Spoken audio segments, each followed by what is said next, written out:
Chapter 1. Unintentionally transformed into my sister. Gu-chan could scarcely fathom that he had been reborn into the body of his younger sister, even attending his own funeral in the process. Now, he found himself within a funeral home, standing before a casket draped with delicate white daisies that concealed the frigid corpse within. The once handsome visage had been adorned with makeup, presenting a serene countenance. He was acutely aware of the horrors he faced prior to his demise. The ghastly visage he encountered was a far cry from the tranquil Fod now presented to the world. At present, he bore the name Gu Ming, possessing an endearing doll-like face and a petite frame. Barely standing at 5 feet tall, quintessential lowly in appearance, yet with a straight man's heart. Upon inhabiting his sister's body, Gu-chan also acquired the memories of her last 7 days. She had tirelessly toiled for 7 consecutive days and nights on her manuscript, only to succumb to a sudden death at home upon its completion.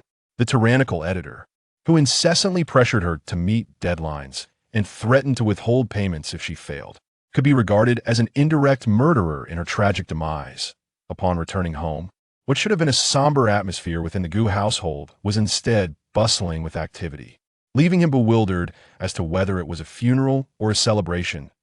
As soon as he entered, all eyes in the room fixated upon him.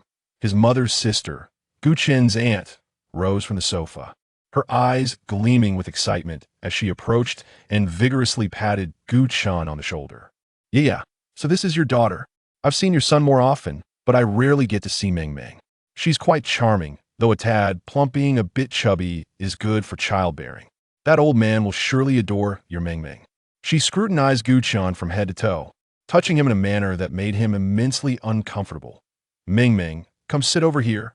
Your mother is discussing your marriage with the relatives. The melancholy of the funeral home was dispelled as Gu-chan's mother beamed with joy, beckoning him over. What marriage? Gu-chan asked, adjusting his attire as he approached. His mother's gaze had not strayed from him since his arrival. It's the betrothal we arranged for you when you were young. I told you about it back then, remember? You always asked me when you could be that boy's bride. Gu-chan was utterly taken aback. He needed to devise a plan. There was no way he could allow his mother's insidious intentions to come to fruition. After pondering for a while, Gu-chan could only weakly protest, Mom, I don't want to get married, I'm still young. His mother shot him a piercing glare. Young?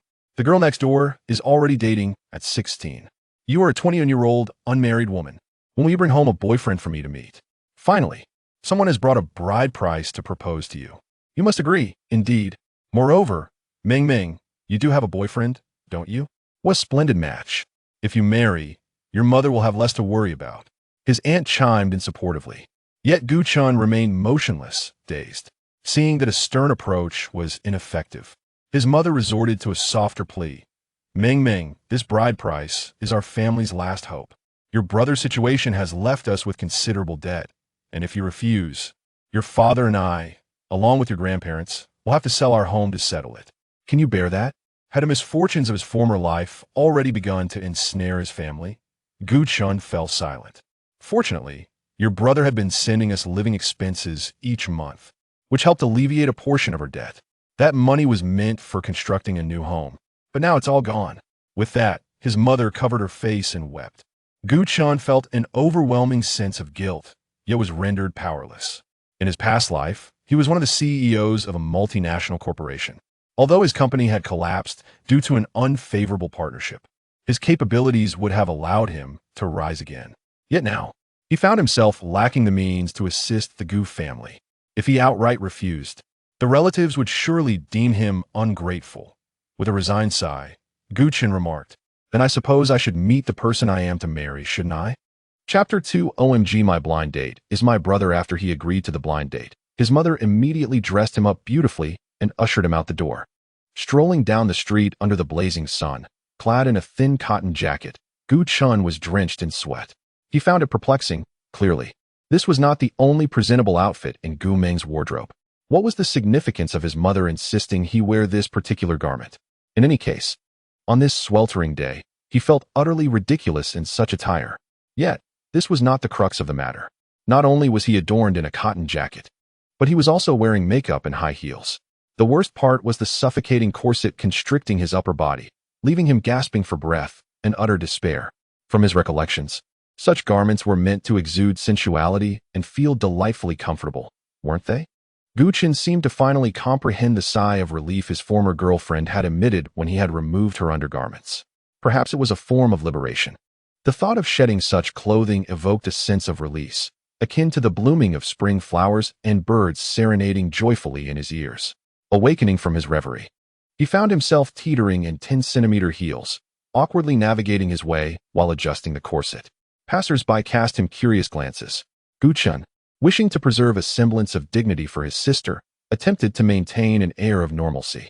Unfortunately, after only a few steps, he stumbled over a crack in the pavement. Oh heavens! Why couldn't he, the king of hell, simply reclaim him as a subordinate, instead of subjecting him to this torment of femininity? Was this not a matter of life and death? Finally arriving at the hotel, Guchen leaned against the wall, peering in the direction his mother had indicated. There, seated by the window, was a man. Sunlight cascaded over his broad shoulders, and his long, elegant fingers grasped the handle of a cup as he took a sip of coffee, presenting an air of refined gentility. The female server beside him lingered a moment longer, her gaze lingering before she reluctantly departed. Guchen took a seat across from this man and stole a glance. Indeed, he was quite attractive. Typically, girls favored such a type. Thick, sword-like eyebrows framing deep, dark eyes, a high nose bridge, and thin lips, all sculpted with a perfection that could only be described as exquisite. Stop! Why was he so infatuated with a man? Hello, I am Gu Meng. Guchen introduced himself. The man looked up, appraising him with a slight smile that suggested satisfaction. I am Si Bianche. Wait, that name sounded so familiar. Guchen froze, a memory surfacing in his mind of a 5-year-old boy trailing after him, tugging at his shirt and sweetly calling him Brother Chun. Back then, adults referred to them as childhood sweethearts, innocent and playful. Could it be? Could it truly be him? Gu Ming had scarcely encountered this man on a few occasions. Yet Guchen had seen Si Bianche daily before graduating from university. At that time, Si Bianche had been shy, and Guchen often taught him various flirtation techniques to help him pursue beautiful classmates. But now, it seemed those very techniques would have to be applied to him. The sister is rather average in appearance, especially when compared to the beautiful girls he had previously introduced to Si Bianche. There is simply no contest. Moreover, how could he possibly reach out to his brother's biological sister? At this moment, Guchen was desperately trying to console himself. If Gu Ming were alive and heard her brother speak so disparagingly about her, who knows if she would be infuriated to the point of spitting blood. Even though he thought this, the corner of his mouth couldn't help but twitch as he forced a smile that was anything but pleasant. Si Bianche, you are the one engaged to me. Indeed, that is I. Let us annul the engagement. I came here today specifically to discuss the matter of breaking off our engagement. Si Bianche frowned slightly and inquired, why? Provide me with a reason. Ah, you want a reason, do you? Guchen racked his brain, and suddenly, an idea sparked in his mind. I dislike this marriage. It lacks any emotional foundation. A loveless marriage is merely a grave for matrimony. Do you not understand? Agreeing to his mother's matchmaking was merely a delaying tactic. Guchen had never contemplated any form of intimacy with a man, and even if something were to occur, it would not be love, absolutely not. As Guchen exuded determination, Si Bianche pondered seriously for a moment before slowly responding, I understand. Then shall we date? After all, you do not have a boyfriend. Chapter 3. I shall not engage in Brokeback Mountain. This young man simply failed to grasp his meaning. Guchen was stunned. Could it be that Si Bianche did not realize that his vigorous refusals were intended to provide both of them an exit? Was he truly going to have to voice his aversion to men?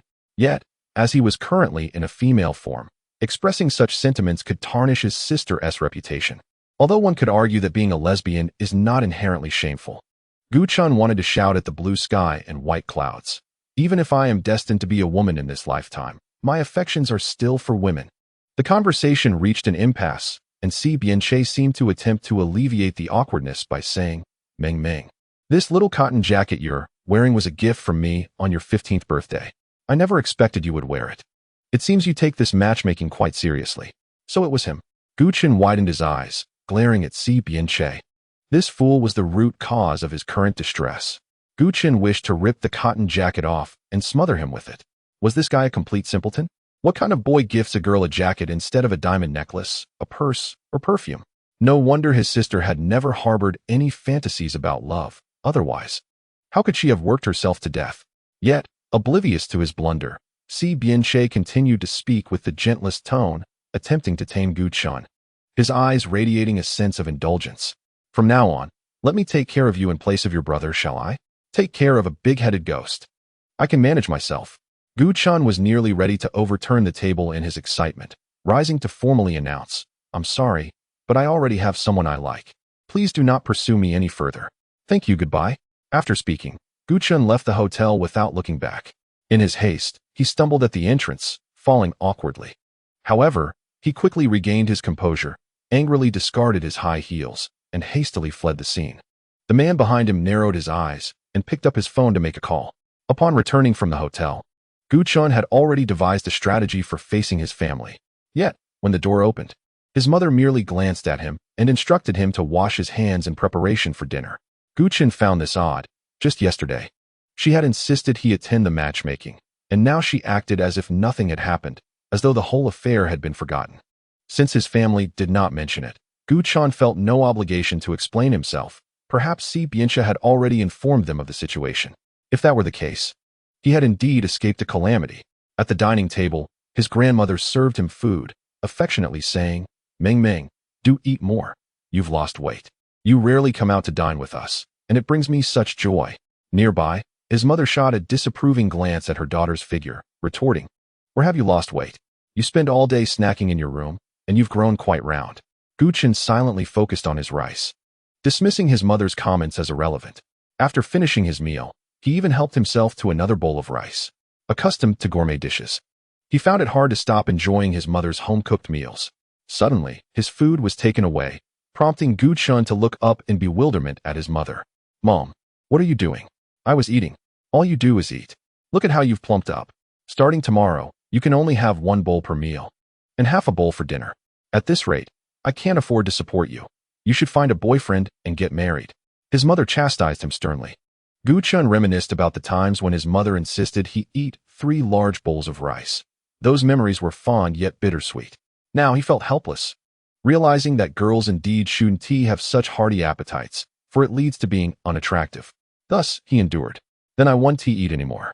With that, he stood up, placing his utensils down, and sauntered back to his room. Stop. Wash your bowl. I need to talk to you. His mother's serious voice called after him.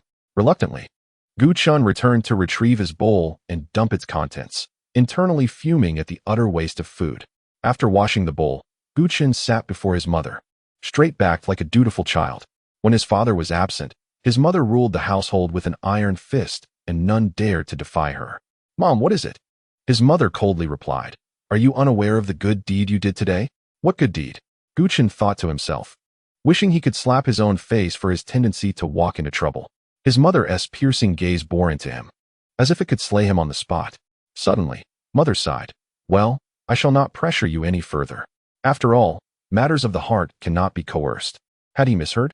Guchan thought his mother was about to play the emotional card again, and his instincts were immediately on alert. However, the reality was far from his expectations. His mother had never adhered to conventional norms. What I truly desire is for you to achieve greatness. Therefore, I have enrolled you in a foreign language class at Aunt Lee's. Starting tomorrow, you shall attend and learn a new language. It is unwise to spend your days idling at home, engrossed in those worthless novels, devoid of any promising future. Look at your brother. He is a distinguished foreign language PhD graduate. And then look at you, sigh. Halfway through her speech, mother fell silent, and after a moment, she continued. You are the sole daughter of the Gu family.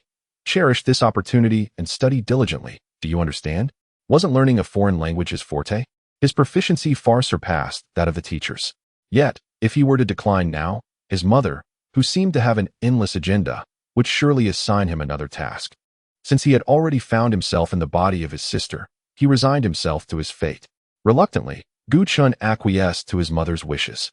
Just then, his phone buzzed in his pocket. He did not recognize any of his sister's friends, and his contact list was woefully sparse. Apart from family, there were only a few numbers, some of which lacked even a name. Upon answering, a ghostly voice echoed through the receiver. Meng Meng, I am going to kill you. Who is this? Who are you? Do you still want your payment for the manuscript? Ah, it was his sister's editor. Could it be that the payment was about to be issued? Guchen replied, "Yes, please transfer the funds to my bank account, and I will withdraw them myself." The voice on the other end occasionally emitted eerie grinding sounds, chilling the atmosphere around Guchen. With a twitch at the corner of his mouth, he implored, "Miss, could you please speak in a more normal tone? If you do not submit your manuscript today, I will be keeping your payment for this month." While listening to the call, Guchen rose to open his sister's computer and discovered there were 100,000 words of saved drafts on Word.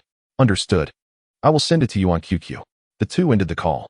The computer was logged into his sister's QQ automatically, and as Guchen glanced at the messages, he quickly identified which were from the editor and sent numerous replies. After he had dispatched all the saved drafts, the editor responded with a message, "Love you," sending hearts. Ah, women, truly simple and delightful creatures. With nothing better to do, Guchen decided to browse the internet using his sister's computer, curious about the nature of her novel. He moved the mouse slightly and found it. What a peculiar title.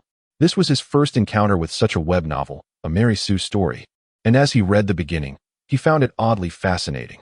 The female protagonist was portrayed as a pure lotus, claiming she did not want the male lead's attention. Yet when he ignored her, she pouted and blamed him, even seeking mischief with the secondary male character. Guchen couldn't help but raise an eyebrow. Who would actually be interested in such a thing? A fleeting glance at the book's data revealed an unexpectedly high popularity. Guchen began to ponder that his sister's novel was yet unfinished, and surely she had aspired to complete it during her lifetime. Otherwise, how could she have endured days and nights of relentless writing, tormenting herself in the process? Given this, it would be remiss to abandon it halfway. He now considered that, since he had no source of income, it might be prudent to write some articles to enrich his wallet while also helping his sister realize her dreams from life. Truthfully, Guchen simply desired money. He needed money. Chapter 5. Sitting next to the campus goddess in the morning, Guchen stretched lazily. Upon opening the wardrobe, he was choked by the dust within. Indeed, those who write novels are often the epitome of homebodies. His sister had only 2 outfits to alternate between, hardly concerning herself with aesthetics. Perhaps that was why she transformed her delicate, petite figure into a robust form that even a level 8 typhoon could not topple. How curious it was that he, Guchen, had once been a magnet for countless beauties, yet now found himself in such stark contrast. Suddenly, a thought struck him. Did Si Bianche not mention that the little cotton jacket was a gift for his sister's 15th birthday? How could she still fit into it? Never mind. Why dwell on such thoughts? After all, he had already rejected that fellow. Humming a little tune, Guchen selected a sporty outfit from the wardrobe that appeared wearable and fitting, an unflattering shade of purple. Standing before the mirror, he grimaced at the sight. Quite an eyesore. However, it was still better than the other clothes, which either did not fit or were simply too hideous. After tidying up the study materials prepared by his mother, Guchen donned a comfortable pair of canvas shoes and skipped out the door. The foreign language class was located within a university town. He was curious about who possessed the authority to employ foreign teachers in such an establishment. The place seemed quite popular, as most of those passing by were young women, their faces alight with eagerness and anticipation. Upon entering the classroom, likely due to his attire, he attracted considerable attention. A quick glance revealed that nearly 99% of the attendees were female, with him being the sole male present. Each girl was adorned with varying degrees of makeup, their outfits distinctive and vibrant, radiating youthful exuberance. How strange it felt that he, not there to study earnestly, appeared to be the only one genuinely attending to the lesson. Just as he was about to take a seat, a girl beside him swiftly interrupted. "This spot is taken. Please find another."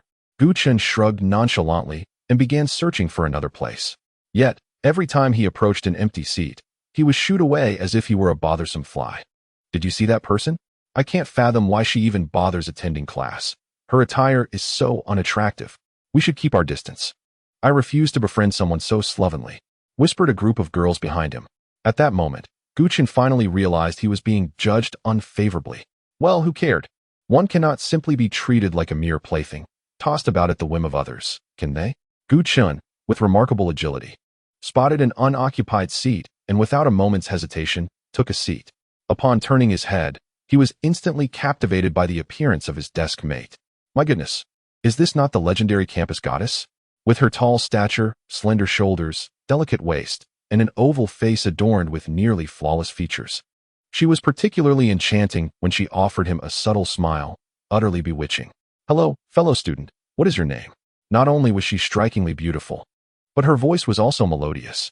Wait, is she speaking to him? Gu Chen quickly realized and returned her smile. Gu Meng, and you? I am Su Mingna, a sophomore at C University. Are you also from the campus? I don't believe I have seen you before. I am not a current student.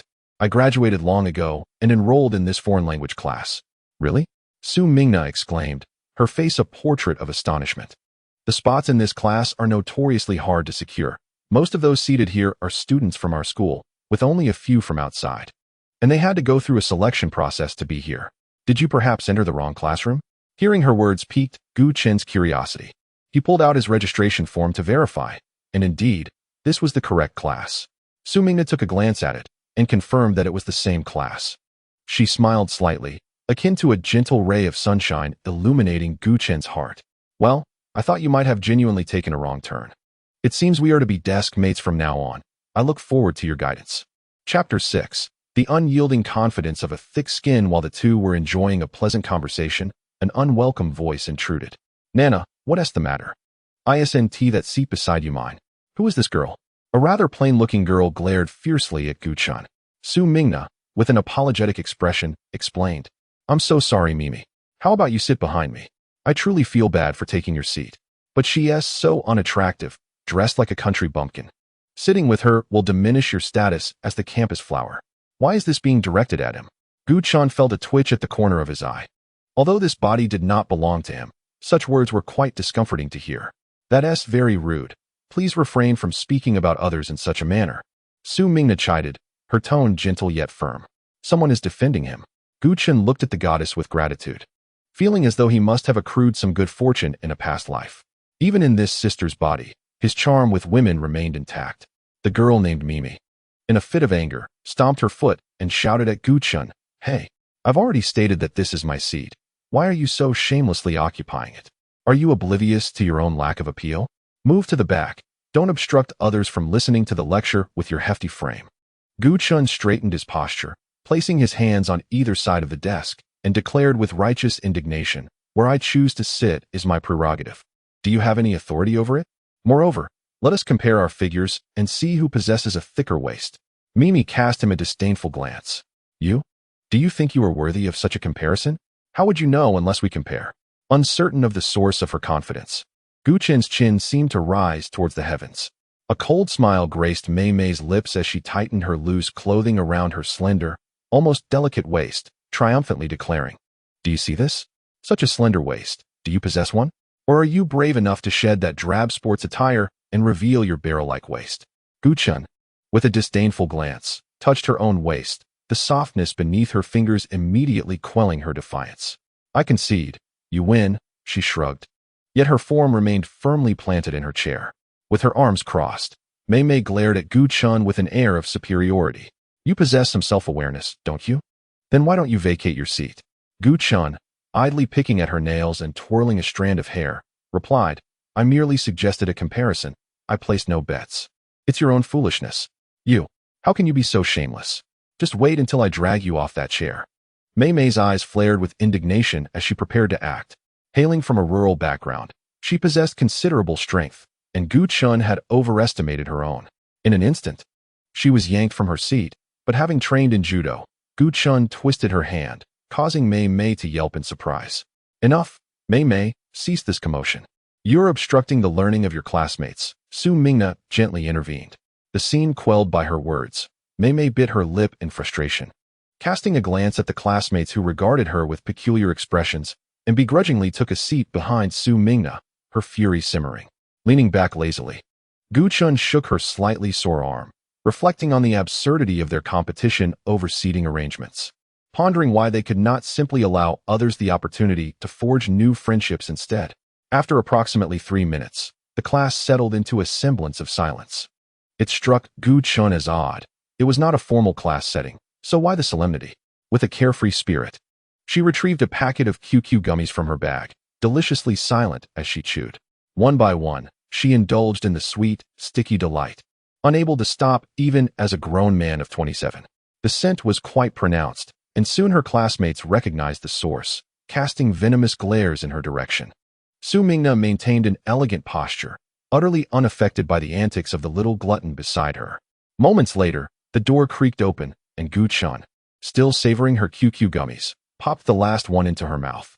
Upon lifting her gaze, she collided with a pair of profound eyes. Coughing, Gu Chun inadvertently choked. Why was it him again? Si Bianche, this persistent younger brother. Unlike yesterday, he now sported gold-rimmed glasses perched upon his straight nose, his tall, poised figure illuminated by the sunlight behind him, resembling a sacred priest within a cathedral. Chapter 7. The significance of Rose. The surrounding girls were in a state of excitement, with many engaging in hushed discussions about how the professor was indeed as handsome as the rumors suggested. However, Gu Chun was merely astonished. Si Bianche was, astonishingly, a foreign language professor. In his mind, Gu Chun recalled his childhood, when Si Bianche had just entered middle school and was utterly clueless about English. Even in high school, he had remained an English novice. How was it possible that he had now become a professor of foreign languages? Moreover, given Si Bianche's affluent background, it seemed improbable that he had fallen to the level of teaching. Si Bianche briefly introduced himself, writing his English name, Jack, on the blackboard. Next, I would like to get to know you all, so please introduce yourselves using your English names. English names? When Gu Chun was abroad, he had gone by the name Jackson, but things had changed now. He was in a female body. He needed a moment to think. Meng Meng, it's your turn. Su Mingna nudged him, as he was the fourth person called upon, sitting in the front row. Gu Chun raised his gaze towards Si Bianche, who was looking back at him. After a moment of hesitation, Gu Chun stammered, I'm Rose. Rose. Haha, I'm still Green Pepper. Mimi, sitting behind, couldn't help but mock Gu Chun for such a lowly name, which she found quite fitting for him. Gu Chun licked his lips, wondering how he had blurted that out. He had meant to pronounce it correctly. Wait. Suddenly, he recalled something. Jack and Rose. What was he thinking, wanting to share a couple's English name with Si Bianche? Had switching bodies affected his mind? Was he now so dull? Gu Ming interjected, I'm not taking the blame for this. My brother has always been this foolish. Wait. Professor, my name is not really Rose. I don't have an English name. Gu Chun hurriedly explained. Yet, Si Bianche remained composed, neither reprimanding nor showing disdain, and calmly said, Then from now on, you shall be called Rose. Gu Chun immediately shook his head. No, I don't want to be called Rose. Let us choose another name. I don't like roses. Please take your seat. Do not delay others from introducing themselves. Si Bianche replied. Gu Chun stood frozen in place, as envious glances from those around him pierced through him, especially from Mimi, who glared at him with a fierce intensity, making him feel a chill run down his spine and causing him to sneeze involuntarily. Si Bianche ignored him and turned his attention to Su Mingna. Next came the introduction of the goddess. Hello, Professor Jack, my English name is Joanna, and my Chinese name is Su Mingna. I am a sophomore at this school, and I hope you will guide me with any questions I may have in the future. Su Mingna introduced herself fluently in English, deepening Gu Chun's admiration for her. Si Bianche merely nodded in acknowledgement, not sparing her a glance. Was that it? Gu Chun scratched his head, wondering why this guy was so indifferent in the face of a goddess. Si Bianche looked towards the next student, and compared to Su Mingna. The introductions that followed were somewhat lackluster. However, overall, the proficiency of the girls in this foreign language class was commendable, as they possessed a solid foundation. Yet, Gu Chun believed that Su Mingna stood out as the most exceptional among them, of course excluding himself. After a round of self-introductions, Si Bianche commenced the lesson, while the audience diligently took notes. As a doctoral student in foreign languages, Gu Chun felt he had already mastered these concepts long ago, so he unabashedly began to daydream, indulging in snacks and playing on his phone. Whenever he felt bored, he would glance at the goddess beside him.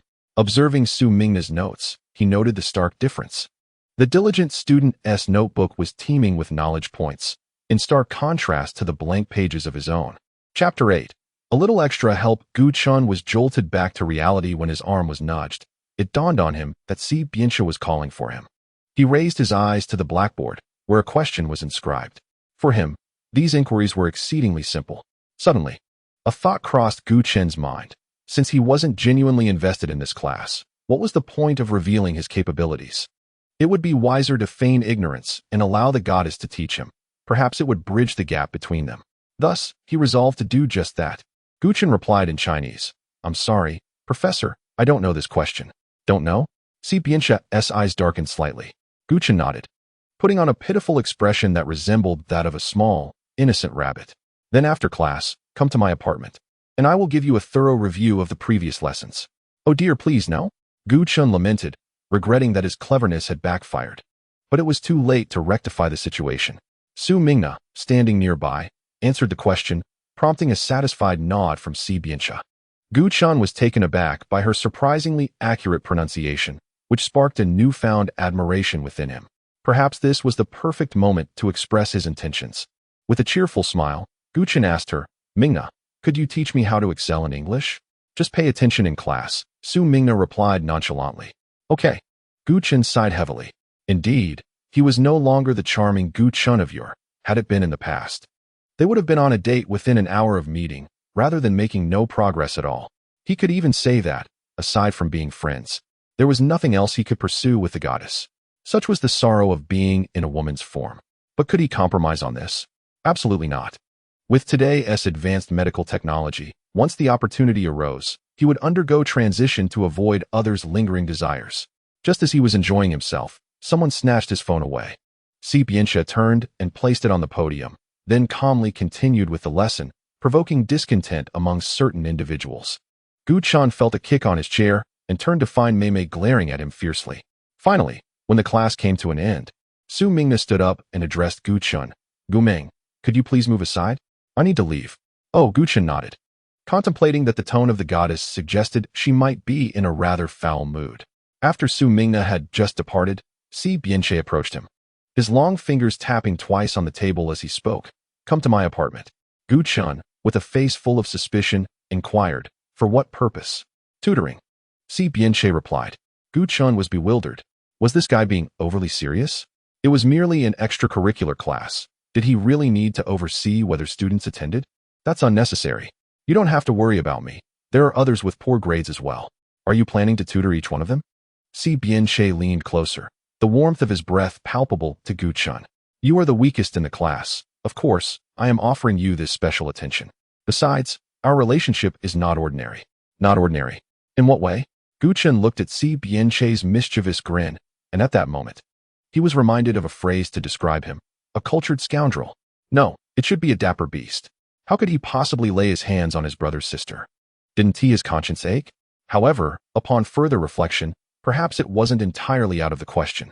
Gu Chun recalled that he had once pursued Si Bianche's cousin. Well, didn't we call off the engagement? Gu Chun's lips twitched. Hey, are you pretending to be clueless? Gu Chun reiterated solemnly. I said it's impossible for us. Si Bianche straightened up, hands in his pockets, exuding an inexplicable coolness. This is a request from your mother for me to teach you properly. It's just tutoring. Did he misunderstand the situation? Confirming that Si Bianche was merely joking, Gu Chun released a sigh of relief. All right, tutoring it is. Gu Chun resolved to be transparent. When they arrived at his apartment, he would simply declare that he didn't need tutoring and then depart gracefully. Chapter 9. Does he really think I'm an idiot? Upon arriving at the apartment, Gu Chun curiously surveyed the surroundings. It was nothing remarkable, merely a type of accommodation for faculty members. His gaze eventually settled on Si Bianche, who adjusted his tie and neatly folded it away in a drawer.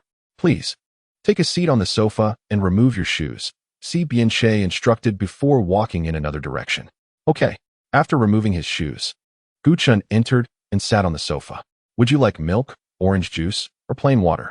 Plain water. Si Bianche turned off the refrigerator and poured him a glass of warm water, approaching to hand it to him. As Gu Chun received it, Si Bianche remarked, Is your family like this? Your brother also prefers plain water over drinks. Birds of a feather flock together, Gu Chun replied. Si Bianche poured himself a glass of plain water as well. He sat elegantly on the sofa, opening his laptop and seriously displaying the lesson materials he had prepared. How is your foundation?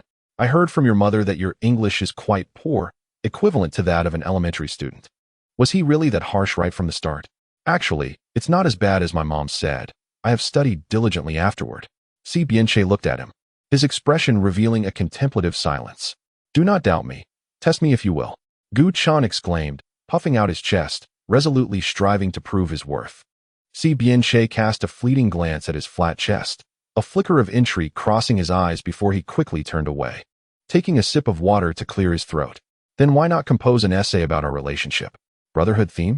No, at present, he is Gu Meng. Gu Chun endeavored to immerse himself in the role of Gu Meng, yet the individual before him perpetually disrupted his concentration. What is there to write about us? I refuse. What would you prefer to write? Si Bianche inquired. Just quiz me casually, perhaps on speaking skills. I shall not write an essay. Oh, Si Bianche contemplated. Stroking his chin. Why not recite a classic line from Titanic? I am Jack, you are Rose. How about that scene where you jump, I jump? I absolutely refuse. Gu Chen retorted without a moment's hesitation. Si Bianche narrowed his eyes slightly. Refusal? This is my challenge for you. I have never watched Titanic. Today was supposed to be about him turning the tables, yet it felt as if he were the one being cornered by these absurd questions, making him wish to bash his head against a wall in frustration. Si Bianche shook his head and turned his attention to his laptop. Since you are unfamiliar, then let us proceed with a more straightforward approach. Allow me to teach you how to learn. Really, no need. Gu Chen protested. Si Bianche fixed his gaze upon him. What did you just call me? Be big shot. Indeed. Gu Chen noted with surprise the evident pleasure on Si Bianche's face. Yet, that was not the crux of the matter. In truth, I do know. Why not present me with a more reasonable topic? I have other matters to attend to. Since I am capable, let us not squander time here. Si Bianche merely cast a mild glance his way. You have no proof to substantiate your claim. Besides, your mother mentioned that aside from writing at home, you rarely venture outside. Whose mother is it, revealing such personal details? Gu Chun felt a murderous impulse to confront him, demanding to know how much Si Bianche knew about Gu Meng. He seemed to surpass even Gu Chun, his own brother. Once I finish teaching you, you may leave, or perhaps you could remain here indefinitely. I wouldn't mind, Si Bianche remarked, resuming his rhythmic tapping on the keyboard. Gu Chun observed his profile, noting a trace of earnestness in his demeanor. Reluctantly, he settled cross-legged, resting his chin on his hands, his gaze fixed on the course materials Si Bianche was preparing. After a considerable time, Si Bianche finally located the necessary resources and turned to him. We shall begin with the fundamentals, elementary school level. Proceed, quickly. Gu Chun internally rolled his eyes. After Si Bianche hastily elucidated the material, Gu Chun could no longer suppress a yawn, stretching languidly. Do you comprehend this? Gu Chun nodded, a smile gracing his face. Though internally he harbored an urge to strangle him. Did he truly believe Gu Chun was so dim-witted as to not grasp even the most basic elementary English grammar? Then I shall continue. Next we will cover middle school concepts. Gu Chun stared vacantly ahead, his thoughts already drifting far away. It felt as though an eternity had passed before he succumbed to exhaustion, resting his head upon the desk and drifting into slumber. Chapter 10. Unable to escape the curse of motherhood, it was unclear how much time had passed when Gu Chun finally awoke. He lifted his head and glanced around, realizing he was still in someone's apartment. A tantalizing aroma wafted towards him, and following the scent, he spotted a broad figure in an apron busily working in the kitchen. As he straightened up, the coat draped over his shoulders slipped away. Gu Chun walked toward the man, questioning. Why didn't you wake me up at such a late hour? And what delectable dish are you preparing? It smells divine. Si Bianche replied, it's something you enjoy. I enjoy it. How do you know what I like to eat? Gu Chun peered at the food being lifted from the frying pan, stir-fried shredded pork with green peppers. His lips twitched as he remarked, but I don't like green peppers. I know. What kind of logic is that? Gu Chun gazed skyward, perplexed by the fact that he was aware of his aversion yet still chose to prepare it for him. You just said it was something I liked. What kind of reasoning is this? You enjoy fried meat, braised fish, chestnut chicken, lion's head meatballs, sweet and sour ribs. Are you reciting a list of dishes? Gu Chun hastily interrupted, fearing that if the conversation continued, he would begin to drool. Si Bianche pondered aloud. It appears that you enjoy all kinds of meat. Your mother advised you to lose weight and cautioned against consuming too much, lest you gain weight. Gu Chun looked upwards again, feeling as if he could never escape the spell cast by his mother. His stomach growled, and his voice came out weak.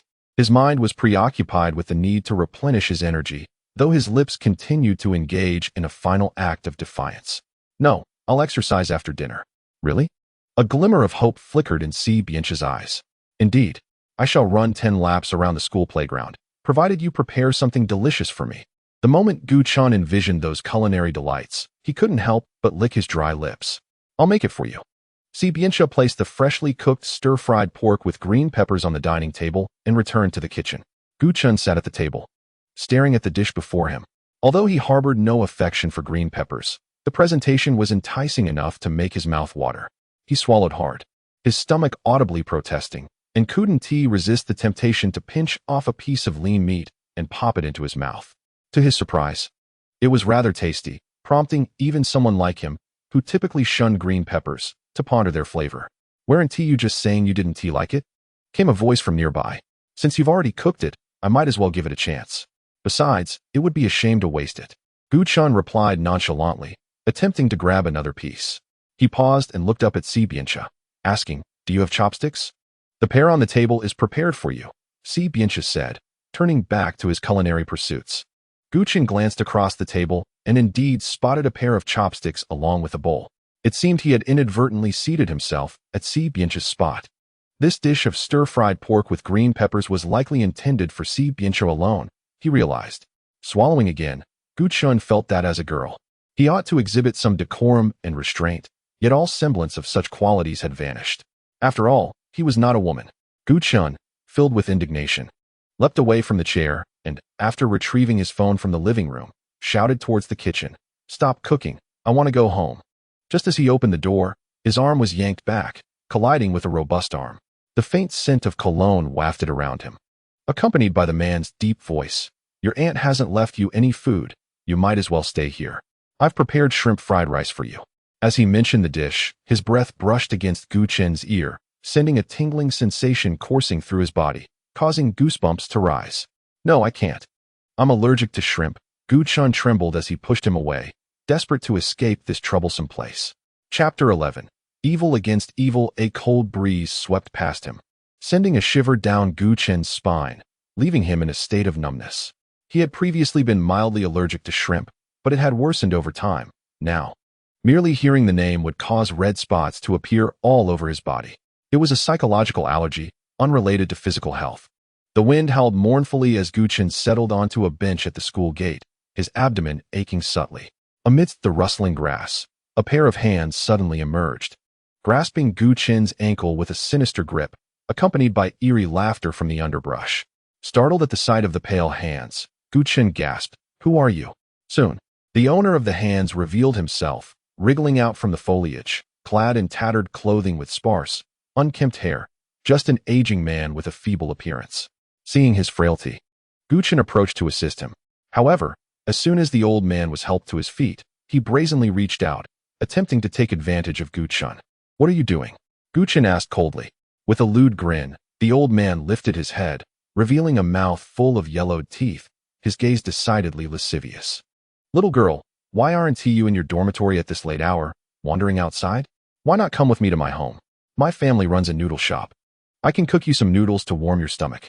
"You want to cook me noodles?" Gu-chan raised an eyebrow, feigning curiosity.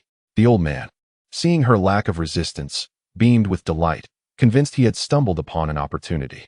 Rubbing his hands together, he proclaimed, "Indeed, my noodle-making skills are top-notch. If you don't try them, you will surely regret it." "How good can they be?" Gu-chan pretended to be a curious child, blinking innocently. Glancing around at the surrounding darkness, the old man, full of himself, unbuckled his belt and smugly asked, "What do you think? Didn't I tell you the truth?"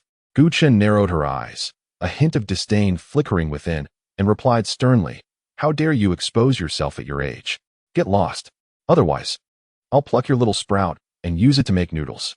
The old man was taken aback, quickly followed by fury. He hastily donned his trousers and lunged at Gu-chan with ferocity. "You little brat, I'll make you pay." Gu-chan nimbly dodged him, but the old man, a robust figure fueled by anger, would not relent easily. After a series of evasive maneuvers, Gu-chan, despite her agility, found herself ensnared by the old man's grasp. Gu-chan found himself trapped between the old man and the chair, his hands raised high above his head. With a furrowed brow, he lifted his foot and delivered a fierce kick to the old man's groin. A piercing scream shattered the air. "Stop your wailing. Do you wish for every female student in this university to know that your noodle shop will soon run out of noodles?" Gu-chan stood up, hands on his hips, looking down at the old man who was clutching his manhood and howling in pain. Just as he was about to put the old man under his heel and bring him to justice, Si Biancha and a security guard, who seemed to have appeared from nowhere, rushed in. Si Biancha grasped Gu-chan's arm and pulled him away. "Hey, what are you doing?" Can't you see I'm in the midst of important business? You're ruining everything.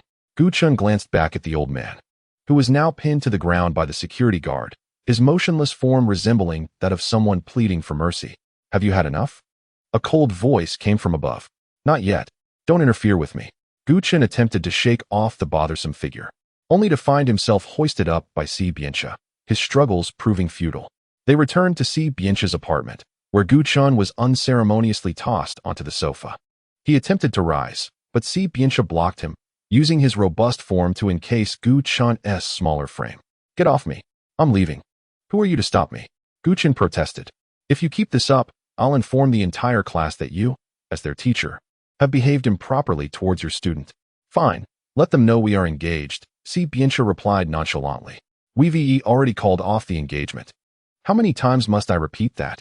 Gu Chun glared at him. I did not agree, Si Biancha replied with an expression of indifference. Gu Chun, once again subdued on the chair, suddenly had a flash of inspiration. However, the moment he extended his legs, Si Biancha clamped them down. And then Gu Chun felt a moist sensation on his lips. Chapter 12. Preserving innocence for over 20 years. Gu Chun watched in shock as his friend audaciously kissed him. Oh my! His lips were being invaded in an inexperienced manner, and with hands resting on Gu Chun's shoulders, he felt quite uncomfortable. Unable to resist this man as strong as an ox. In despair, Gu Chun allowed him to continue. Just as Si Biancha relaxed for a moment, attempting a gentler approach, Gu Chun pushed him away forcefully. Ah, are you insane? You can't even kiss properly. You've hurt me, Gu Chun exclaimed, shielding his lips with his hand and scooting back to avoid this beast-like man. I've never had a girlfriend, nor have I ever kissed anyone. So, you're a virgin? Gu Chun could hardly believe his ears. Yes, Si Biancha replied, his dark eyes deep as the ocean, yet in that moment, they seemed to shimmer with clarity. I have known since childhood that I had a fiancée, and for over 20 years, I have preserved my purity. Gu Chun's lips twitched. And then what? Is he trying to convey that he has kept his body pure for himself? Such a man is a rarity, yet here I am, Gu Chun, stumbling upon him. Who wants that? Keep it. I have no desire for it. Gu Chun rolled his eyes dramatically, slumping back on the sofa, unwilling to move an inch. As Si Biancha observed the peculiar pallor on Gu Chun's face, his lips and complexion drained of color, Gu Chun clutched his abdomen, clenching his fists in an attempt to rise. Yet, before he could muster any strength, Si Biancha gasped in horror. A conspicuous red stain marred the creamy white sofa, strikingly vivid and embarrassing. The atmosphere thickened with awkwardness. Si Biancha, now visibly distressed, inquired, Meng Meng, have you had a miscarriage? Get lost. This is just menstrual blood. Gu Chun retorted, his irritation palpable. Si Biancha fell silent, rendered speechless. Gu Chun shot him a scathing glance, his frustration boiling over as he kicked at him. Go buy me some sanitary pads. Where should I go? The pharmacy? Si Biancha asked, his naivety evident. Gu Chun sighed, realizing he had likely never had a girlfriend. Any regular store will have them, even a small convenience store. Or just borrow some from a female student if you must. Wait, if he actually does that, it might reveal our relationship. The thought sent Gu Chun into a frenzy, raking his fingers through his hair like a madman. Forget it. I'll change myself at home. You stay here. I'll go buy them right now. Once Si Biancha managed to calm him down, he hurriedly dashed downstairs. Gu Chun, reclining on the sofa, cracked open one eye, grappling with the realization that his discomfort was not an allergy, but rather menstrual cramps, causing him immense distress. He hastily wrapped a jacket around his waist and strode towards the door, opening it. Didn't I tell you not to move around? Why didn't you listen? Gu Chun jumped at the familiar voice, looking up to find Si Biancha had returned, clutching a sanitary pad tightly. How did you come back so quickly? It hasn't even been 5 minutes. I borrowed it from the professor next door, Si Biancha replied nonchalantly, handing him the thin sanitary pad. Is this the one? Yeah. Gu Chun accepted it, glancing at it. Though he had seen one before, he still felt uncertain about how to use it. Why did you only bring one? Is one not enough? Should I fetch more? Si Biancha asked, bewildered. Did he think Gu Chun had lost so much blood that extra precautions were needed? Forget it. I shouldn't rely on men at a time like this. I might as well consult the internet. Gu Chun retreated to the bathroom, where he fiddled around for quite some time before emerging, his expression sour. His abdomen still throbbed painfully, and having researched what to be mindful of during menstruation, he lifted his gaze to Si Biancha. Could you boil some brown sugar water for me? Just steep it in hot water. Upon seeing him emerge, Si Biancha promptly brought over a bowl from the table, surprisingly prepared in advance. Gu Chen eagerly gulped down the warm brown sugar water, finding it slightly scalding, yet soothing his abdominal pain far better than anything else. Would you like more? Si Biancha asked with concern. No, why drink so much? I just want to lie down for a bit. Gu Chen looked up at Si Biancha, declaring, I want to sleep. Huh, sleep in your bed. Chapter 13, Not Brothers. Different beds with that. Gu Chen pushed open the door and strode into Si Biancha's bedroom, oblivious to the intense fire that ignited in the man's eyes behind him. Within less than a minute of entering the room, Gu Chen's voice echoed, resembling that of a pig. Bring me a pair of pants. Si Biancha stepped inside, finding Gu Chen standing by the bed. It's in the wardrobe. Take whichever you prefer. He leaned against the doorframe with his arms crossed. Oh. Gu Chen approached the wardrobe and opened it, only to be met with a monotonous display of clothing, an array of black, white, and gray garments. How unvaried. He stroked his chin and selected a pair of black leggings, casting a glance at the other man. Aren't you going to leave? All right. Si Biancha turned to exit but hesitated, returning to ask, where will I sleep tonight? This apartment boasted only one master bedroom, devoid of even a guest room. Aside from the bed, the only alternative was the sofa. In earlier times, Gu Chen would have been indifferent to sharing a bed, having grown up in the same underwear. Yet now that was out of the question. You can sleep on the floor. I'll give you a blanket. The floor is quite clean. Are you suggesting we can share a room? Si Biancha's hopeful tone was met with Gu Chen's swift rebuttal. Dream on. You sleep on the sofa. The disappointment was evident in Si Biancha's eyes as Gu Chen pushed him out and firmly closed the door. With Si Biancha's pants in hand, Gu Chen attempted to wear them, but found them excessively loose. Though his sister had gained a bit of weight, she was still a girl, and her shorter stature had transformed the 6-length pants into a 9-length fit. Gu Chen rummaged through the wardrobe once more, discovering a belt which he secured around his waist, making the fit considerably more appropriate. After lying on the bed for about an hour, Gu Chen's stomach began to grumble, reminding him that he had forgotten to have dinner. Hunger struck like a hammer, and with determination, he rose from the bed, opened the door, and stepped out. The lights outside were extinguished, enveloping everything in darkness. Gu Chen quietly navigated his way to the refrigerator, using the flashlight on his phone. Upon opening the fridge, his eyes widened at the sight of so many delectable treats. Cautiously, he took several bags of snacks and tucked them away, then stealthily retraced his steps back to the bedroom, closing the door behind him. Delighted as a child, Gu Chen scattered the snacks across the bed and began to open each bag, munching contentedly until he devoured them all before finally succumbing to sleep. As the morning sun streamed through the window, illuminating Gu Chen's face, he turned over, struggling to awaken. After what felt like an eternity, he finally rose, bleary-eyed and disheveled, his hair in disarray and his hair tie still in place. Groggily, he descended from the bed and opened the door, squinting at the living room, where Si Biancha lay asleep on the sofa, his posture far more graceful than when he occupied the bed. Si Biancha slumbered soundly, his hand resting atop the blanket. After slipping on his shoes and tidying up the remnants of the previous day, Gu Chen departed from the apartment. The first thing that struck him was the refreshing air. Indeed, Si University was a veritable gathering of beauties. Hardly had he descended the stairs and walked a mere 10 meters when he encountered several enchanting women passing by. A sudden thought crossed Gu Chen's mind. Wasn't his sister a graduate of Si University? Yet, why did she stand out so distinctly from the other girls? Just as he was lost in contemplation, he heard the familiar sounds of laughter and merriment emanating from the nearby playground. There, amidst the crowd, he spotted Su Mingna.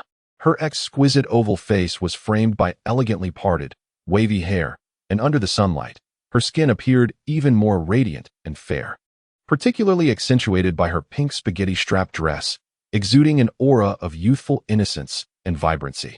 Gu Chen felt a stirring within. Such a beautiful scene was seldom witnessed. In moments of leisure, everything appears splendid, does it not? Suddenly, with a loud thud, a basketball struck him squarely on the forehead, jolting him from his reverie. Hey, who's that standing in the way? Kick the ball back to me, hurry. Before he could muster his anger, a man resembling a gorilla bellowed at him.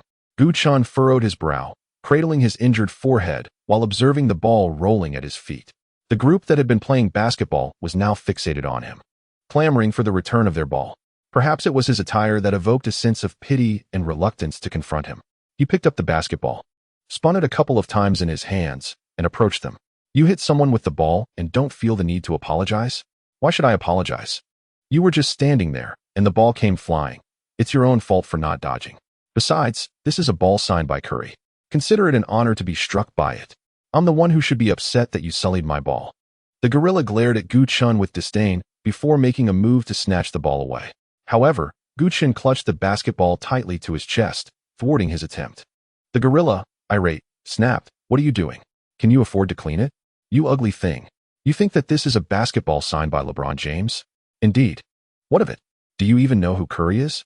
Gu Chun lowered his head, lost in thought for a moment before raising it again and proposing. "How about this? Since you refuse to apologize, let us wager on a bet."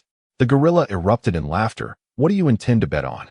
"It better not be a contest of who has shorter legs. I certainly can't compete with you there." Those nearby joined in his mockery of Gu Chun. Yet, Gu Chun remained unfazed, confident that they would soon be the ones regretting their laughter. "Let us make it a game of basketball," Gu Chun stated directly. "The terms are simple. If you win, I'll let the earlier incident slide and agree to one of your requests.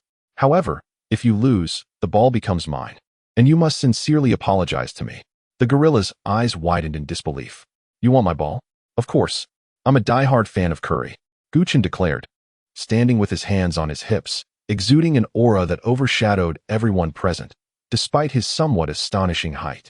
The basketball hoop stands at a height of 3 meters. Given his stature of merely 1 meter 60, can he even hope to score? Moreover, the gorilla appears to be around 1 meter 90, a formidable presence that could easily overpower him. Standing before such a giant, he might not even catch sight of the hoop. How could he possibly make a basket? "Meng Meng, what are you doing?" Su Mingna noticed the situation and hurried over. Gu Chun was captivated by the sight of her pink dress fluttering in the wind, stirring emotions deep within him, a sentiment shared by the men present, whose hearts fluttered at the sight. The gorilla, clearly emboldened, approached Su Mingna directly. "Aren't you Su Mingna, the belle of the music department? May I have your contact information?" Su Mingna, resembling a shy chick, hid behind Gu Chun and whispered in his ear, "Meng Meng, why are you with this group? They hit my head with the ball, and didn't he apologize?" Gu Chun replied nonchalantly, "It's nothing." Upon seeing the bump on his forehead, Su Mingna tightened her grip on his arm, anxious as she said, "Then let me take you to the school infirmary. Don't stand your ground against them here." "I'm fine. Just stand by and watch," he reassured her. "Hey, what are you two whispering about? Does what you said earlier still count?" The gorilla sneered, his arrogance palpable. The two girls appeared even more fragile in the basketball court's atmosphere. "Why not compete? Let us do it now." Gu Chun pushed Su Mingna aside and stepped forward, clutching the basketball tightly. The attention of everyone shifted from the ball to Su Mingna. The gorilla grinned widely at Gu Chun's approach, a grin that carried ill intentions. "Since you want to challenge me for my ball, let us raise the stakes." Gu Chun raised an eyebrow. "What do you propose?" "I want a date with Mingna for a day," the gorilla declared. Su Mingna turned pale, gripping Gu Chun's shirt tighter. Her voice trembling. "Meng Meng, let us not take this bet. What if we lose?" "It's fine." Gu Chun comforted her before turning to the gorilla with unfiltered candor. "Huh. You really have the audacity to pursue something beyond your reach." The gorilla's expression darkened ominously. Had it not been for Gu Chun being a girl, he would have struck her already. How dare a little girl speak so recklessly? Unperturbed, Gu Chun boldly shook her legs and placed her hands on her hips. "All right. If you want to add conditions, then I shall too." "I didn't add any conditions." "Didn't you just say I could do anything you wanted?"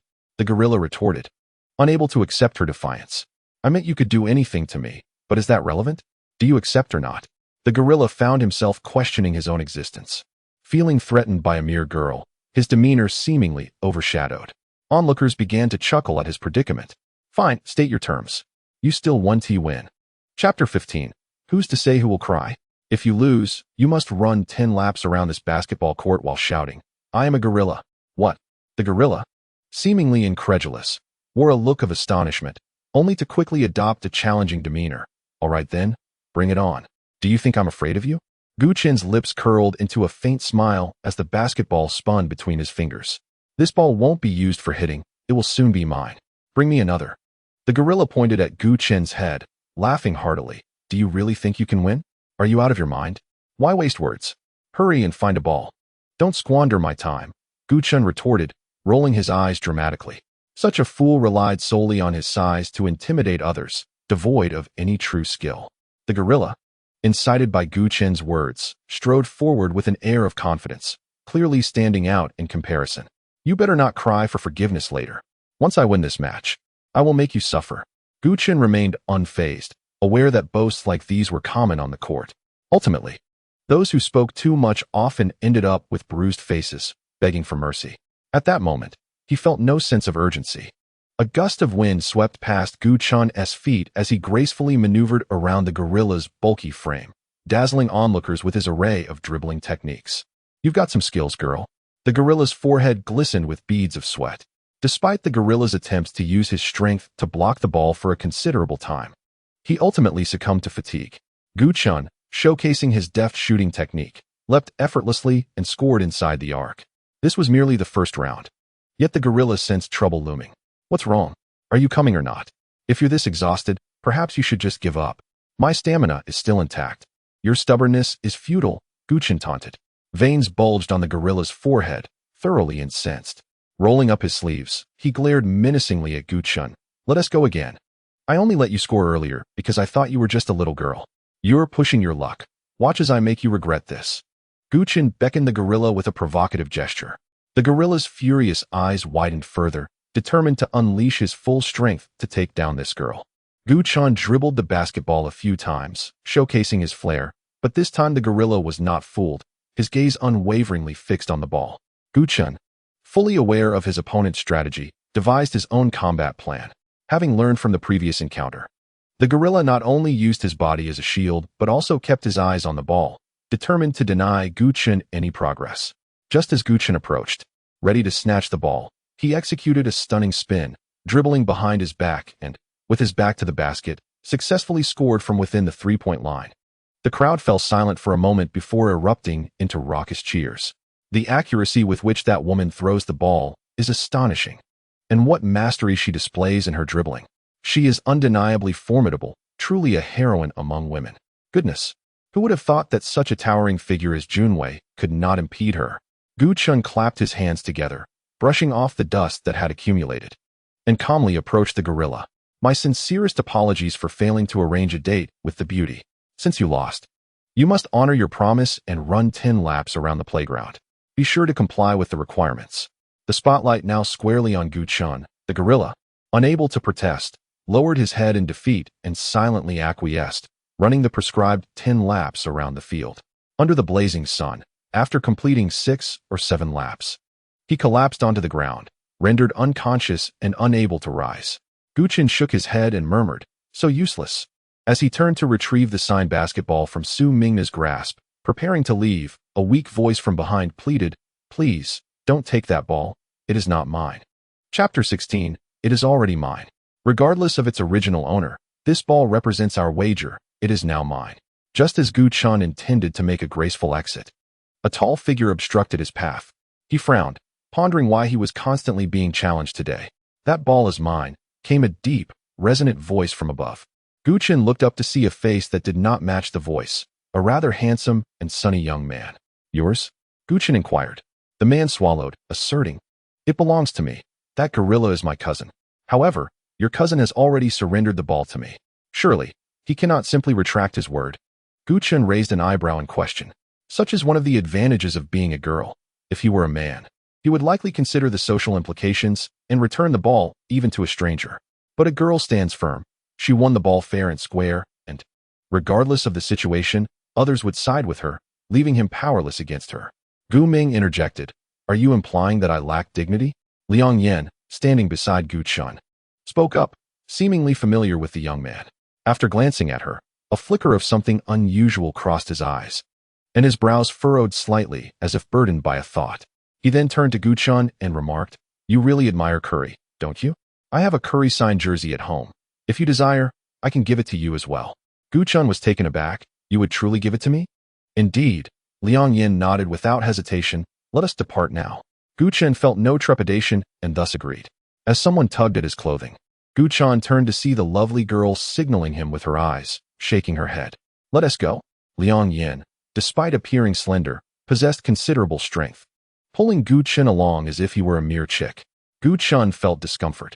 After all, he had once stood tall at 6 feet, but now, as Gu Ming, he was being dragged about with no recourse. Once they had distanced themselves from the playground, Liang Yin released Gu Chun and paused. "Why don't we continue?" Gu Chun inquired. Liang Yin smiled, seemingly amused by the girl's apparent lack of reservations towards him. He had mentioned going home, yet she still chose to accompany him. "Which department are you from? Are you also a music major? You don't quite seem like one." "I have already graduated," he replied with a hint of surprise. "How is it that you are still at our school, and with her?" "Her?" Gu Chun took a moment to comprehend whom Liang Yin was referring to, letting out a soft "oh." "You really don't need to know about that. Are you going to give me the signed jersey or not? If not, that is fine." Just as he turned to leave, he was pulled back once more, a motion that had occurred several times throughout the day. "Let go." Startled by his own intensity, Liang Yin released his grip. "Please don't be angry. What I said earlier was merely a piece of advice. Stay away from Su Mingna." Gu Chun refrained from commenting and replied in a calm tone. "It seems we've only known each other for less than 10 minutes. Why are you telling me this?" Liang Yin was momentarily at a loss for words, perhaps feeling a twinge of shame.